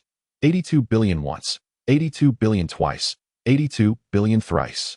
The crisp sound of the gavel shattered the tense atmosphere. Congratulations to the Spirit Hall for acquiring this pill. Just as the auctioneer was about to bring down the gavel, 3 overwhelming auras of soul power crashed down like thunder. The entire auction hall was instantly shrouded in a terrifying pressure, causing the guests of lower cultivation to collapse to the ground. 3 shadowy figures, moving with ghostly swiftness, surged towards the stage from different directions. The leading figure, clad in a black robe, was surrounded by 9 soul rings, unmistakably a title de law. He reached out to grasp the jade box containing the pill and the previously auctioned items, his speed so swift that only an afterimage remained in the air. On the high platform, Dongfang Guiying appeared unfazed, as if the assault by the 3 title Doluos was merely an inconsequential farce. With a subtle shift of his mind, the ground of the auction hall suddenly illuminated with countless mysterious runes. The very formation that Yi Han had nearly exhausted his entire savings to purchase from the system's marketplace, the 9 Heavens Extermination Formation. The moment the formation activated, the entire space seemed to be sealed by an invisible force. The 3 shadowy figures abruptly froze, their surging soul power ensnared as if caught in a quagmire, their movements becoming excruciatingly laborious. The horrifying pressure emanating from the 9 Heavens Extermination Formation caused every soul master present to feel a tremor in their very souls. "What is this?" the black-robed title de law exclaimed in disbelief, his voice laced with astonishment. He had never witnessed such an extraordinary method capable of simultaneously suppressing 3 title Doluos. After reshaping his visage, Dongfang Guiying emerged, his robes billowing in the energy currents of the formation. "Since you dared to act on the territory of the Celestial Society, you must be prepared to pay the price." Before his words could fully dissipate, the formation suddenly coalesced into thousands of golden bolts of lightning, akin to divine retribution descending from the heavens, crashing down upon the 3 intruders. The cloaked figures roared in unison, their soul power erupting in a desperate attempt to resist, only to be horrified to discover that their strength disintegrated before the golden thunder like paper. Within mere moments, the 3 cloaked individuals were obliterated by the 9 Heavens Execution Array, leaving not a trace behind. In the auction hall, representatives from various factions exchanged bewildered glances, all shaken by the formidable foundation displayed by the Heavenly Society. Ning Fengji's eyes flickered thoughtfully, while Elder Ling Yuan of the Spirit Hall narrowed his eyes, lost in contemplation. The young man shifted, lightly descending onto the auction stage. At that moment, Dongfang Guiying had transformed entirely, clad in a satin jacket and a small cap, with a slender braid cascading down his back, resembling a street rogue. Yet, his eyes betrayed a shrewdness that belied his appearance. With a cheerful grin, he made a sweeping bow to the crowd and, in a smooth tone, exclaimed, "Oh dear, I apologize for disturbing your enjoyment of the auction. I am Wei Xiaobao of the Heavenly Society. You may all call me Xiaobao." This sudden transformation left the audience in shock. The once enigmatic and powerful youth had, in an instant, become this seemingly inconsequential figure. Yet, those who had witnessed his thunderous might dared not underestimate this seemingly unrefined young man. He turned to He-Chi, casting a knowing glance, his smile fading as his tone grew icy. "Find out which blind faction or sect has dared to stir trouble above the Heavenly Society. Once clarified, eradicate them." Such casually spoken words sent a chill down the spine of every representative present. Though he spoke the most ruthless of threats, his demeanor remained nonchalant. He, momentarily taken aback by this sudden upheaval, wondered about the origins of this high-ranking individual. Despite her confusion, she hastily responded, "Yes, my lord." With that, he grinned and bowed once more to the representatives of the major factions and the various sects present, his tone infused with undeniable authority. "Despite the unfortunate interruption today, I am grateful that the auction has concluded successfully. Xiaobao here thanks all of you for your patronage. Rest assured, every future auction by the Heavenly Society will be worth your while, featuring rare treasures and unique materials aplenty." He winked, revealing a cunning smile. "To those who did not succeed in bidding today, do not be disheartened. Return and gather enough gold coins for the next time." Before his words could settle in, he turned with a casual stride, humming a tune as he sauntered off the auction stage, his relaxed demeanor seemingly dismissing the earlier display of power. Chapter 93, Annihilation of the Fire Leopard Sect, Part 1. Only after his figure vanished behind the scenes did the audience awaken from their reverie. Ning Fengji shook his head with a wry smile, whispering to Bon Doloa beside him, "This way Xiaobao is indeed unfathomable." Elder Lingyuan of the Spirit Hall, however, exhibited a flicker of wariness in his eyes. The representatives from other sects exchanged glances, discussing the day's thrilling events as they gradually departed. After the auction concluded, Dongfang Guiying stood alone in the observation hall, watching the dispersing crowd, a glint of coldness flashing in his gaze. He called softly. A woman clad in simple attire silently materialized behind him, Lord Solitary Eagle. The words of the Eastern Solitary Eagle were succinct. He bowed in acknowledgement, his figure dissipating like smoke. In the ensuing days, the intelligence network of the Heaven and Earth Society operated at full capacity, various factions scurrying in the shadows. At dawn on the 8th day, He appeared in the observation hall, bearing a scroll of confidential reports. The Fire Leopard Sect. She unfurled the report. The three cloaked figures were elders of the sect, with the foremost being the 94th ranked title Delaw, Lien Finchen. This mission was commissioned by the sect leader, Lien Wuhan. The Eastern Solitary Eagle tapped his fingers rhythmically upon the table, producing a steady sound. As one of the lower four sects, the Fire Leopard sect's strength was not to be underestimated. Yet, what concerned him more were the three rare metal veins controlled by this sect and that renowned molten fire secret realm. Floating before the Eastern Solitary Eagle was a radiant lotus flower, shimmering with ethereal light. The lotus was comprised of 7 colors, each petal emanating distinct elemental fluctuations. He stood atop the mountain, cradling the resplendent elemental lotus in his palm. This was the ultimate weapon exchange from the system's marketplace, its origins unknown to all within the Doloa continent. The 7-element Fury Lotus was indeed extraordinary. He gently caressed the petals, sensing the destructive energy contained within. The lotus was entirely translucent, its 7-colored brilliance flowing, yet devoid of any soul power fluctuations, starkly contrasting with any soul-guiding device in this world. Under the cover of night, he stealthily approached the perimeter of the Fire Leopard sect. The sect was ablaze with light, its disciples blissfully unaware of the impending calamity. The elemental lotus gradually ascended, silently unfurling. There were no soul power fluctuations, no anomalies in the heavens and earth, as natural as a droplet merging into the ocean. The first petal ignited. Suddenly, a multitude of ice crystals manifested above the Fire Leopard sect, causing a drastic drop in temperature. The disciples looked around in panic, unable to discern any trace of the caster. What manner of technique is this? An elder gazed skyward, confusion etched upon his face. This method of attack completely surpassed their comprehension. The second petal flickered. The ground abruptly fissured, magma surging forth. The spectacle of water and fire intertwining left the Fire Leopard sect's members awestruck. They had never witnessed a soul skill capable of simultaneously manipulating opposing elements. Lien Wuhan soared into the sky, bellowing, "Cowardly rodents hiding in the shadows, dare you reveal yourselves for a battle?" The Eastern Solitary Eagle remained expressionless, continuing to command the lotus. As the third petal ignited, countless blades of wind materialized from thin air, shredding the buildings into ruins. Even more bizarre was the fact that these attacks had no discernible origin. "Master, this bears no resemblance to any known soul skill." An elder trembled in fear. The most terrifying effect emerged with the fourth petal. As darkness enveloped the entire sect, all torches and the glow of soul skills were consumed. The disciples screamed in terror within the absolute darkness. Even soul saint-level experts rendered blind. What on earth is this? Lien Wuhan finally felt a pang of fear. Standing atop the sect's highest stargazing platform, his knuckles turned pale from exertion. As the soul lamps of the 3 grand elders extinguished one after another, he realized that calamity had struck. The methods of the Heaven and Earth Society were indeed ruthless. managing to trace the incident back to the Fire Leopard sect in such a short span of time. What was destined to come would inevitably arrive. A glimmer of malice flickered in his eyes. Since the emergence of the Heavenly Earth Society, he has been covertly observing this enigmatic organization. Although rumors abound regarding the society's profound heritage, his spies stationed near the business association have never detected any formidable presence above the rank of Title Daw entering or exiting. This intelligence prompted him to make a daring decision. For the Fire Leopard sect to distinguish itself among the lower four sects, it must not adhere to conventional methods. Over the years, through clandestine acquisition of rare resources, the sect's strength has indeed surged dramatically. The soul reawakening elixir at the upcoming auction represents a once-in-a-lifetime opportunity. Master, shall we activate the protective formation? Inquired a trusted elder in a hushed tone. Activate it immediately, Li Wuhan commanded sternly. As a title de law, he was determined to confront the invading foe with unwavering resolve. In an instant, the ground of the Fire Leopard sect illuminated with crimson patterns. 9 colossal pillars of flame surged skyward, weaving together to form a scorching net of fire.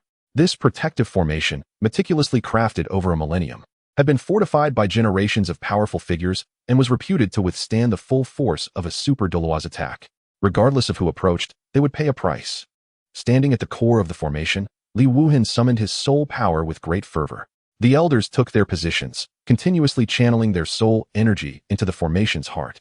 The fire net grew increasingly solid, emanating an oppressive wave of heat. However, when that radiant 7-colored lotus appeared in the sky, Li Wuhan's heart plummeted. This was not a fluctuation of soul power, but rather a force he could not comprehend. With a resounding crash, the first elemental impact descended. The icy essence of profound cold collided violently with the protective formation, causing the fire net to tremble violently, its patterns flickering uncertainly. Hold firm, Li Wuhan bellowed, exerting all his soul power.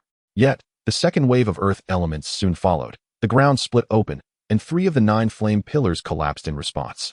The most devastating blow came with the third wave of attack. As the lightning element unleashed thousands of bolts, the protective formation emitted a piercing sound of tearing. Li Wuhan watched helplessly as the millennium-old formation's foundation shattered under the onslaught of lightning, the patterns inscribed by generations of strong beings disintegrating like a spider's web.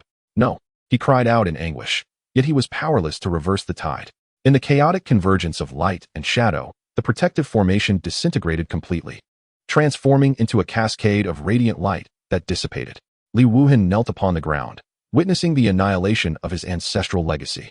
In that moment, he comprehended that before the unknown powers wielded by the Heavenly Earth Society, the so-called millennia of heritage was utterly vulnerable.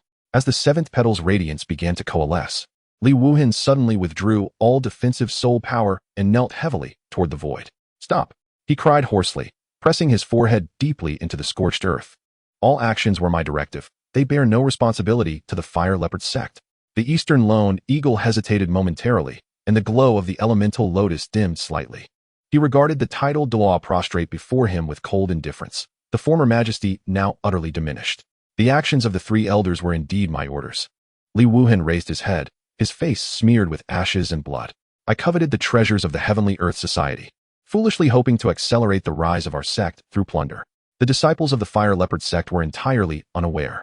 He gestured toward the crumbling structures behind him, declaring, "Most of these disciples are orphans taken in by the sect. They should not be sacrificed for my ambitions. Take my life, spare them." At that moment, the surviving disciples knelt in unison, pleading, "Master, no."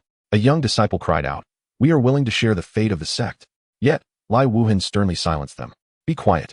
This is my fault alone. I should bear the consequences." He turned toward the void, his voice hoarse. "If the Heavenly Society seeks to establish its authority, my head will suffice. I only ask for a way out for the Fire Leopard sect." Dongfang Gying remained silent for a moment, observing disciples desperately shielding their younger peers, and elders standing protectively in front of the young ones. These details were undeniable. Had I known this day would come, I would have acted differently. Finally, Dongfang Gying spoke. "If you truly care for the sect, you should not let the entire Fire Leopard sect risk everything for your ambitions." Li Wuhan forced a bitter smile.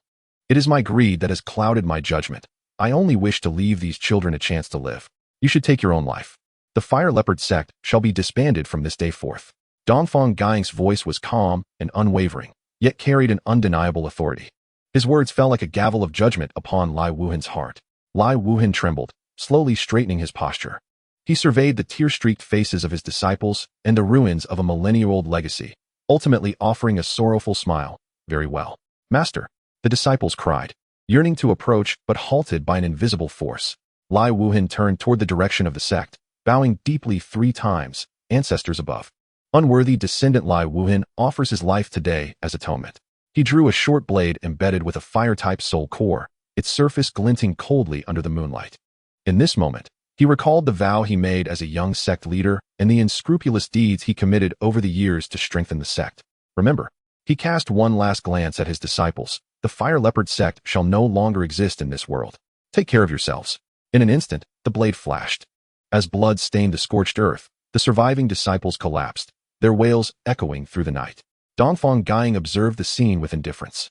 When Lai Wuhan's breath finally dissipated into the night wind, he waved his sleeve, his gaze sweeping over the prostrate members of the Fire Leopard sect.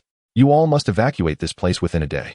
His voice was calm, yet carried an undeniable authority. From this moment forth, if anyone acts in the name of the Fire Leopard sect, his words trailed off, the weight of unspoken threats hanging heavily in the air, causing all to hold their breath. Amidst the remnants of walls, only the mournful night wind could be heard. The surviving disciples trembled as they raised their heads, seeing Dongfang Guiying's figure standing tall in the moonlight. He had not finished his sentence, yet his cold, piercing gaze conveyed everything. Several elders exchanged glances, ultimately bowing deeply. Dongfang Guiying turned and departed, his robes billowing in the night breeze. Under the moonlight, his figure gradually faded away. That night, the Fire Leopard sect, one of the 4 lower sects, was consigned entirely to history. After departing from the ruins of the Fire Leopard sect, he promptly issued instructions to Yin through a communication jade slip. Swiftly dispatch elite forces to take control of all assets of the Fire Leopard sect, with particular emphasis on the management of 3 key mineral veins. He then made his way directly to the Molten Fire secret realm in the back mountain. The once heavily guarded entrance now stood desolate and empty. As he traversed the searing magma barrier, the scene before him opened up magnificently. The interior of the secret realm revealed a paradise filled with crimson crystals, with the air suffused with pure fire attribute energy. It was indeed a prime location for cultivation. He felt the vigorous operation of the innate scripture within him, making it an opportune moment for profound practice. Meanwhile, as he delved deeper into the secret realm, the outside world was already in an uproar. Within the 7 Treasures glazed tile sect, Ning Fengji held a newly arrived intelligence scroll. An unusual gravity etched on his usually gentle brow. The annihilation of a sect within a day was an unprecedented display of might. Bondola spoke solemnly. What is even more terrifying is that our people have completely failed to ascertain which powerful figure they dispatched. Without hesitation, Ning Fengji ordered that all disciples must refrain from engaging in any conflict with the Tiandi Society. In the hall of the Pope of the Spirit Hall, Bibi Dong gazed at the images relayed through the crystal ball, her expression grave. Have we discerned the means employed? Elder Ling Yuan shook his head. The site is nothing but a wasteland, with not a trace of combat visible. Increase the surveillance intensity. Bibi Dong tapped her staff with her fingers. The greatest anxiety belonged to the other lower sections. The leader of the White Tiger sect convened the elders overnight, effective immediately. Retract all external operations to avoid any friction with the Tiandi Society. Meanwhile, some smaller sects began to entertain their own ambitions. The leader of the Wind Sword sect surveyed the map of the former territory of the Fire Leopard sect. Perhaps this is an opportunity? 3 days later, when the banner of the Tiandi Society was planted atop the mineral veins of the Fire Leopard sect, no one dared to voice dissent. The daily increase in revenue figures on the Merchant Association's ledger was astonishing.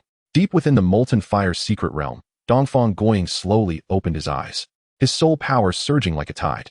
The bottleneck of rank 47 quietly broke through after absorbing the entirety of the crimson crystal energy within the secret realm. The most enigmatic aspect of this secret realm was that as long as the core energy remained intact, the inherent laws of heaven and earth would autonomously draw upon the spiritual energy of the surrounding environment, eventually reconstituting the crimson crystals with the passage of time. In other words, it was akin to a renewable reservoir of soul power. If he could locate several more such secret realms, a fervent light flickered in Dongfang Guiying's eyes. The continuous absorption and breakthroughs offered an exhilarating method of cultivation. He gently stirred his thoughts, extending his consciousness like a gossamer web around him. At the core of the secret realm, the once dim crimson crystal nucleus was gradually absorbing the stray fire attribute energy from the Earth's veins at an imperceptible speed. At this rate, within a decade, this place would once again be saturated with rich crimson crystal energy. Dongfang Guiying chuckled softly. For the lengthy lifespan of a soul master, 10 years was but a fleeting moment. The mere thought of being able to control 10 or even 100 such secret realms for cyclical absorption and cultivation ignited a fervor in his heart. However, for now, it was imperative to solidify his cultivation. He sat cross-legged, guiding the crimson crystal energy that had yet to be fully absorbed to circulate through his meridians. The transition from rank 47 to 50 marked a crucial phase from Soul Master to Soul King, necessitating a steady and deliberate approach. In the days to come, one might discover more such hidden realms. The solitary eagle of the East pondered silently, his eyes glistening with brilliance. At that moment, an overwhelming surge of soul power coursed through him, solidifying the recently attained breakthrough. A fortnight passed in the blink of an eye amidst his cultivation. On this day, the communication jade slip in the grasp of the solitary eagle suddenly trembled, and as his consciousness swept over it, for characters emerged, returned swiftly to the estate. He immediately halted his practice, allowing the turbulent soul power to gradually dissipate. The searing energy accumulated within the molten fire realm circulated through his body, further enhancing his cultivation. Crimson Flame, come forth. With a subtle thought, he summoned the steed he had acquired during the system lottery. A peculiar ripple appeared in the void, and an extraordinary dark red Tyrannosaurus emerged, a rare mount known as the Flame Crimson Dragon, won during a recent point lottery. Chapter 95, The Emergence of Ancient Powers. This colossal beast, towering at 3 meters, was cloaked in dark red scales, its hooves ablaze with crimson flames, exuding an air of formidable majesty. The solitary eagle mounted the Flame Crimson Dragon, which let out a thunderous roar that echoed across the expanse. Man and dragon transformed into a streak of red light, breaking through the confines of the hidden realm, racing towards the direction of Nodding City. On the main road, passers-by caught a glimpse of the crimson shadow flitting by, their astonishment palpable upon recognition. The youth, clad in a green robe, rode the dark red Tyrannosaurus, leaving a trail of fiery footprints in its wake. Which lineage does this youth belong to? Such a magnificent steed, they whispered in awe. The might of this dragon is incomparable to that of an ordinary soul beast. Soul masters along the path turned their heads, some disciples of sects revealing expressions of envy. Wherever the Flame Crimson Dragon passed, all beasts lay in subservience. Even the lower-tier soul beasts cowering on the ground, too fearful to raise their heads. Yet, the solitary eagle remained composed, contemplating the reason for his father's sudden message. As he approached Nodding City, he felt a subtle shift in his thoughts, and a faint cracking sound emanated from his bones. His visage gradually transformed back into that of Yi Hen. Upon returning to the Dew Palace in Tiendo City atop the Flame Crimson Dragon, Yi Hen keenly sensed an unusually tense atmosphere within the estate. The guards wore anxious expressions, and the very air seemed to be thick with apprehension. He hastened through the courtyard and entered the study, where he encountered his father, Yi Qingtian, looking pale. To Yi Hen's surprise, a stranger clad in white robes stood with his back to them, nonchalantly admiring the calligraphy and paintings on the wall, exuding an air of extreme arrogance. Father? Yi Hen furrowed his brows and offered a respectful greeting, his gaze warily scrutinizing the uninvited guest. Before Yi Qingtian could speak, the elder turned around, assessing Yi Hen with the scrutiny of a merchant evaluating goods. Is this the son of Yin Yao? Yi Hen was taken aback. Yin Yao? That is my mother's name. May I ask who you are, senior? Humph. The elder disregarded Yi Hen's inquiry, issuing a direct command. You will return with me in 3 days. You have no choice. Yi Hen's expression turned frosty. I am not even aware of your identity, so why should I accompany you? Impudence. The elder waved his sleeve, and the furniture in the study was instantly reduced to dust. A bastard like you dares to question me? Yi Qingtian abruptly stood up. Elder Yun, I ask that you show some respect. Respect? The elder known as Elder Yun let out a cold sneer, as the icy light flickered at his bony fingertips. It was a tremendous grace that you have survived for 8 years. Should you remain stubbornly ignorant, the chilling brilliance at his fingertips intensified, causing the temperature in the hall to plummet. Today, the city of Heaven Do may change its master. Yi Hen felt a surge of soul power radiating from his body. Though he was unaware of the true nature of the Yun clan, he could not tolerate such an affront to his father. What? Do you wish to make a move? Elder Yun scoffed disdainfully. Do not think that your meager soul sect, or even the entire Heaven Do Empire, holds any significance in the eyes of my clan. You are but ants. He casually tossed a jade slip, declaring, if I do not see you by the 3rd day at the hour of Chun, prepare to collect your father's corpse. With that, he gradually faded away, leaving behind a cold remark. Remember, you have no right to bargain. Yi Hen steadied his trembling father, surveying the chaos surrounding them, and solemnly inquired, Father, what on earth is happening? Who exactly is mother? Yi Qingtian gazed at his son, his eyes filled with anguish and helplessness. He gestured for Yi Hen to sit down, and slowly recounted a tale long buried for a decade. Your mother, Yin Yao, hails from an ancient and reclusive family known as the Yun clan. Yi Ching Tian's voice was tinged with nostalgia. This clan has a long-standing heritage and unfathomable power. Yet they never involved themselves in the conflicts of the continent. Years ago, when Yi Ching Tian journeyed to the far north, he fortuitously rescued Yun Yao from peril. The two fell in love at first sight and pledged their lives to one another. However, upon learning of this affair, the Yun clan erupted with fury. They held the purity of bloodline above all else and would not permit intermarriage with outsiders. Yi Ching Tian clenched his fists. They dispatched formidable warriors to forcibly bring your mother back into their fold and confine her. Yi Hen stared in shock at his father. So, mother did not pass away from illness, but rather was imprisoned by her family for 8 years. A glimmer of tears flashed in Yi Ching Tian's eyes. All these years, I have secretly cultivated power and forged alliances with various strong figures, hoping that one day I could boldly confront the Yun clan and bring your mother back. He approached a bookshelf and pressed a hidden mechanism, revealing a secret chamber. Inside hung a portrait of a woman, whose features bore a striking resemblance to Yi Hen. This is your mother, Yin Yao, Yi Ching Tian whispered, gently caressing the portrait. Whenever I felt on the brink of giving up, I would come to gaze upon her. As Yi Hen looked at the gentle woman in the portrait, a tide of fury surged within him. He finally understood why his father often sat alone in the depths of night, and why he spoke so cautiously regarding matters of his mother. The icy glint in Yi Hen's eyes shimmered with resolve. What a formidable ancient family. Yi Ching Tian turned to his son with grave seriousness. Son, the power of the Yun clan far exceeds your imagination. To my knowledge, there are at least 3 limit Doluos of level 99 or above within their ranks. So, father has been enduring all these years. Yi Ching Tian nodded. Indeed, I have secretly trained an elite force and formed connections with several titled Doluos. Yet, against the Yun clan, this is still far from sufficient. Son, you have been drawn into this, and you do not harbor resentment towards me, do you? Yi Ching Tian sighed, his eyes filled with profound guilt. Father, I am your child. This matter is equally my concern. Yi Hen's voice was calm and resolute. Yi Ching Tian was momentarily taken aback under the flickering candlelight. Yi Hen's profile was sharply defined, and in his eyes, which bore a striking resemblance to his mother's, glimmered a maturity beyond his years. When had he quietly grown up? Yet, before Yi Ching Tian could articulate his thoughts, he was interrupted by Yi Hen. Father, do you remember what I said the first time I manifested my soul power at the age of 6? Yi Hen turned to gaze at the unfamiliar portrait in the secret chamber. I vowed to become the strongest soul master. Yi Ching Tian's fingers trembled slightly. He certainly remembered. Dismissing it then as mere childish play, Yi Hen stared at the woman in the painting who bore his likeness, his fingers gently brushing the edge of the canvas. Although the specifics of his mother's appearance had long since faded from memory, the pull of bloodline remained strikingly clear, an almost instinctual obsession surging within his chest. No matter where my mother is, he declared, his voice low yet firm, a glint of cold determination in his eyes, I will bring her home. As the candlelight flickered, Yi Hen's figure elongated.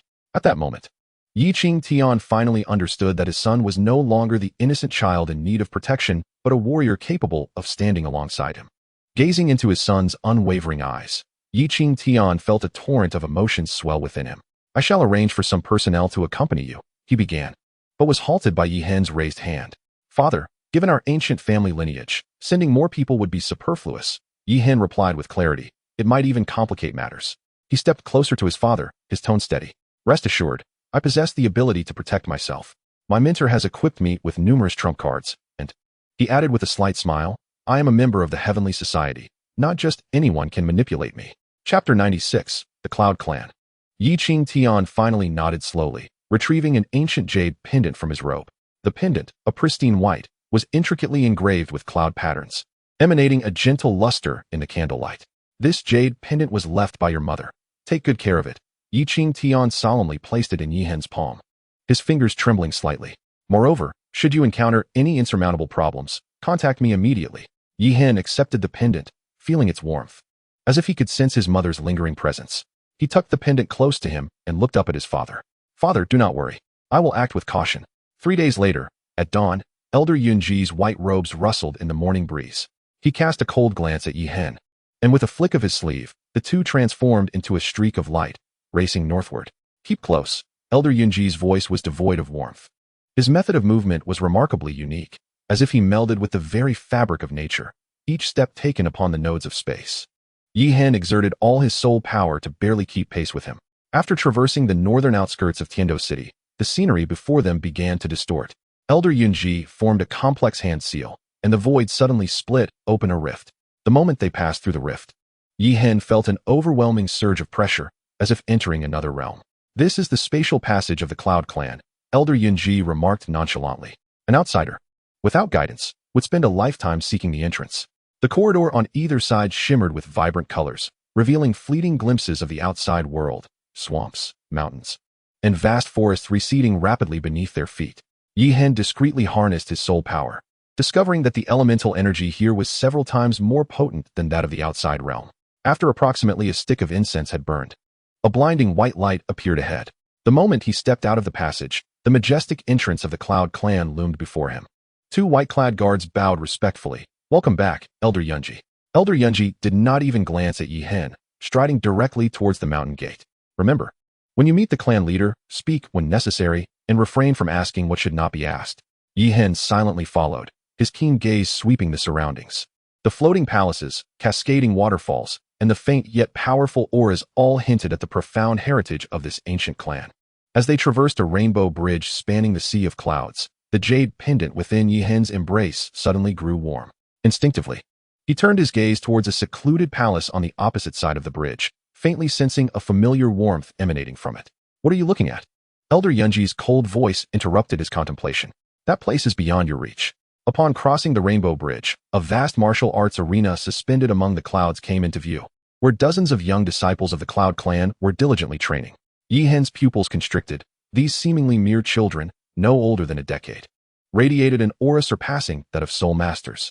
At the center of the arena stood a blue-clad girl, around 12, her hands forming intricate seals, surrounded by 5 soul rings.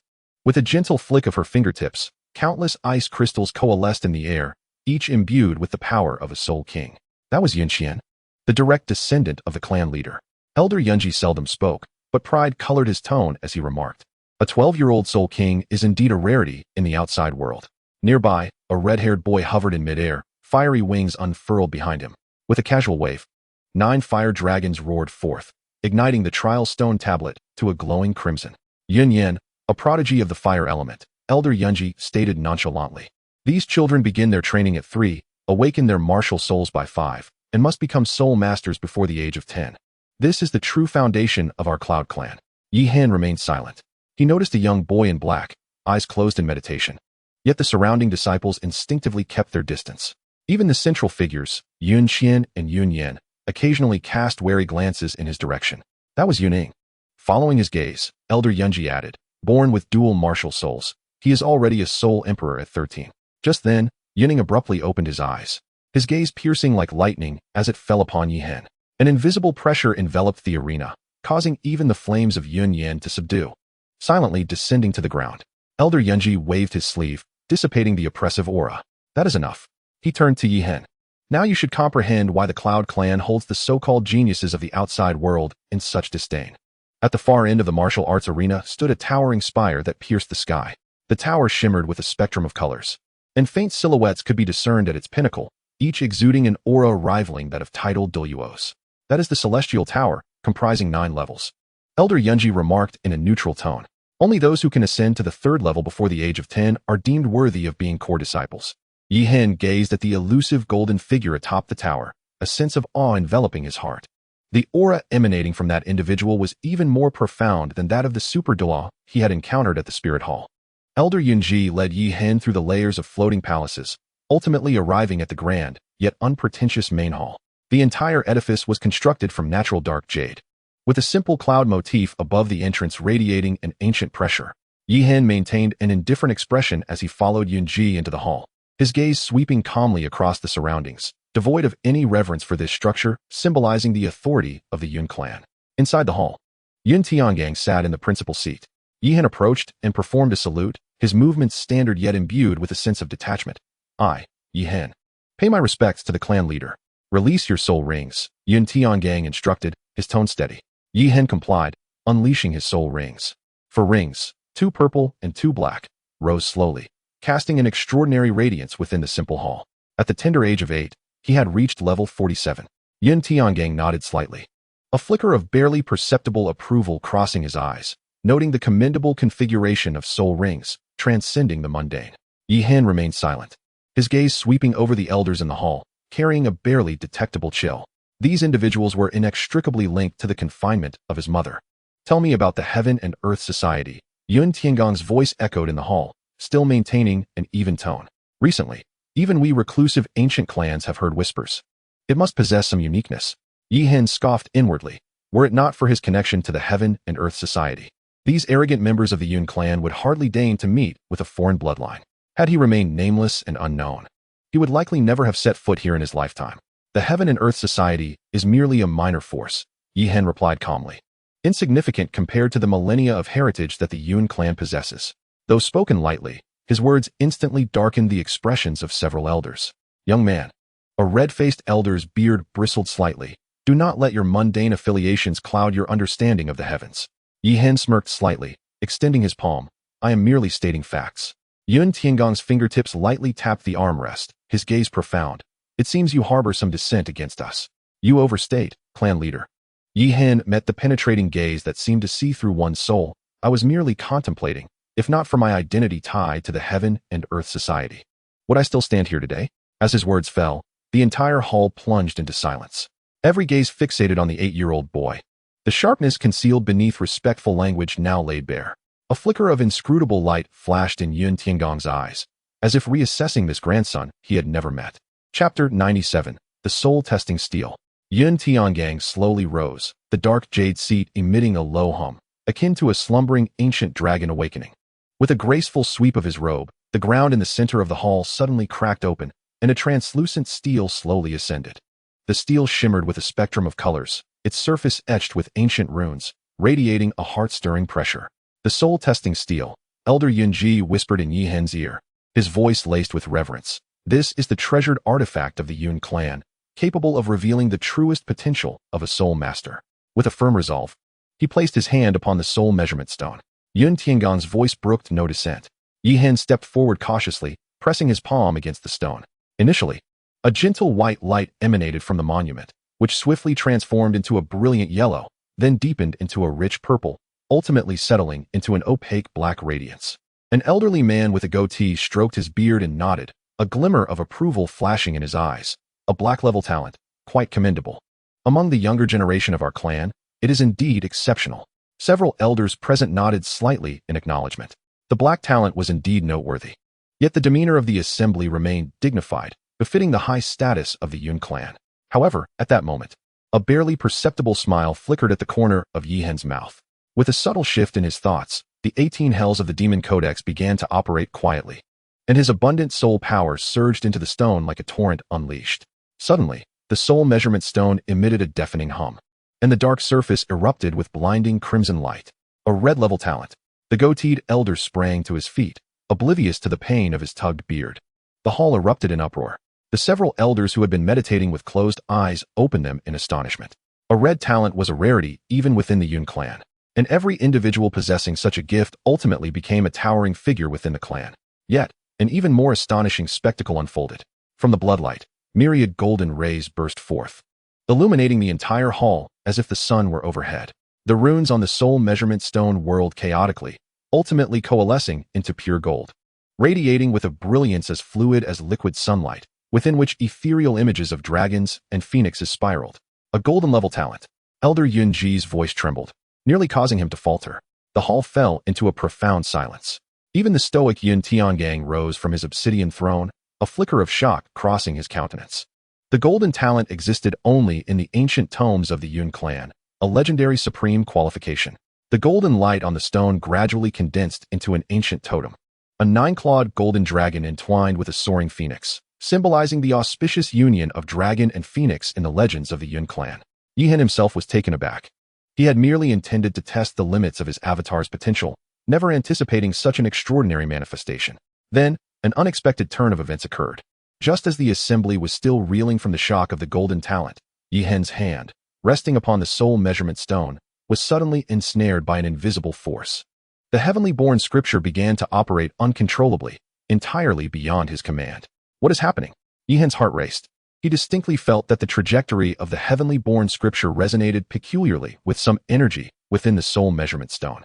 The stone began to tremble violently, spiderweb-like cracks appearing upon its surface. Multicolored beams of light burst forth from the fissures, casting an otherworldly illumination throughout the hall. With a sharp crack, the soul measurement stone shattered explosively. A peculiar stream of black energy, as if drawn by an unseen force, was pulled directly into Yi Hen's brow by the suction generated by the heavenly-born scripture. Yun Tiangang, seated at the head, turned pale and suddenly coughed up a mouthful of blood. The connection between his soul and the soul measurement stone had been forcefully severed, and this sudden backlash inflicted considerable internal injury upon him. Clan Master, brother. The elders were taken aback, and after confirming that Yun Tiangang was injured but not gravely harmed, all eyes turned to Yi Hen. What have you done, you rascal? Bellowed a hot-tempered elder, his soul power surging around him, a terrifying pressure instantly enveloping the entire hall. You dare to destroy my Yun clan's treasured artifact. Another elder's eyes gleamed with malice as he conjured a fierce sort of soul energy in his hand. At that moment, within Yi Hen's sea of consciousness, a black energy was slowly coalescing, ultimately transforming into a black energy pearl the size of a dragon's eye, quietly suspended in the air. Yi Hen suppressed the shock within him, clearly feeling the immense energy contained within the floating black pearl, establishing a peculiar connection with his soul. Please, esteemed elders, hold your horses. Yun Tiangang managed to suppress the surging blood within him and raised his hand to halt the impending confrontation. He gazed deeply at Yi Hen, a complex expression flitting across his eyes. The soul suppression steel is an ancient artifact that would not shatter without reason. Though my voice may be weak, it carries an undeniable authority. In that fleeting moment, I sensed the ancient energy from the steel willingly merging with his body. This may be a form of fate. He should not be blamed. Several hot-headed elders, though still visibly angry, were compelled to temper their auras upon hearing this. Yi Hen felt a stir in his heart. He had not anticipated that Yun Tiangang would not pursue the matter, but instead would act as his advocate. The clan leader evidently sensed the existence of the energy pearl, but chose to regard the matter as an opportunity. But, clan leader, the soul suppression steel is our clan's treasure. An elder with white hair could not help but interject. Enough. Yun Tiangang slightly waved his hand. The steel chooses its master. There is reason in this.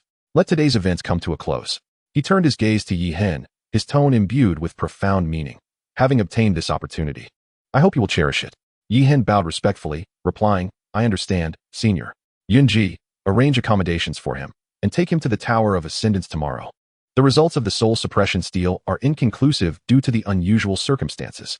After he conquers the third level of the tower, we shall discuss his future. Though the clan leader's voice was weary, each word carried the weight of authority. Yes, Yun Ji clasped his fists and bowed, then turned to Yi Hen. Come with me. Yi Hen followed expressionlessly, yet a chill stirred within him. These individuals determined his fate with but a few utterances, not even bothering to inquire about his wishes. As if he were merely an object to be disposed of at will. The Yun clan's ancestral grounds, bathed in moonlight, resembled a celestial realm, with glazed tiles shimmering under the silver glow. As they walked, Yun Ji explained, the Tower of Ascendance is divided into 9 levels, each presenting different trials. The third level serves as a watershed. If you can surpass it, you shall prove your potential. Yi Hen remained silent, his fingers tightening ever so slightly. Prove his potential? What need had he to justify himself to these people? Were it not for the search for his mother, he would not wish to linger even a moment longer in such a lofty sect.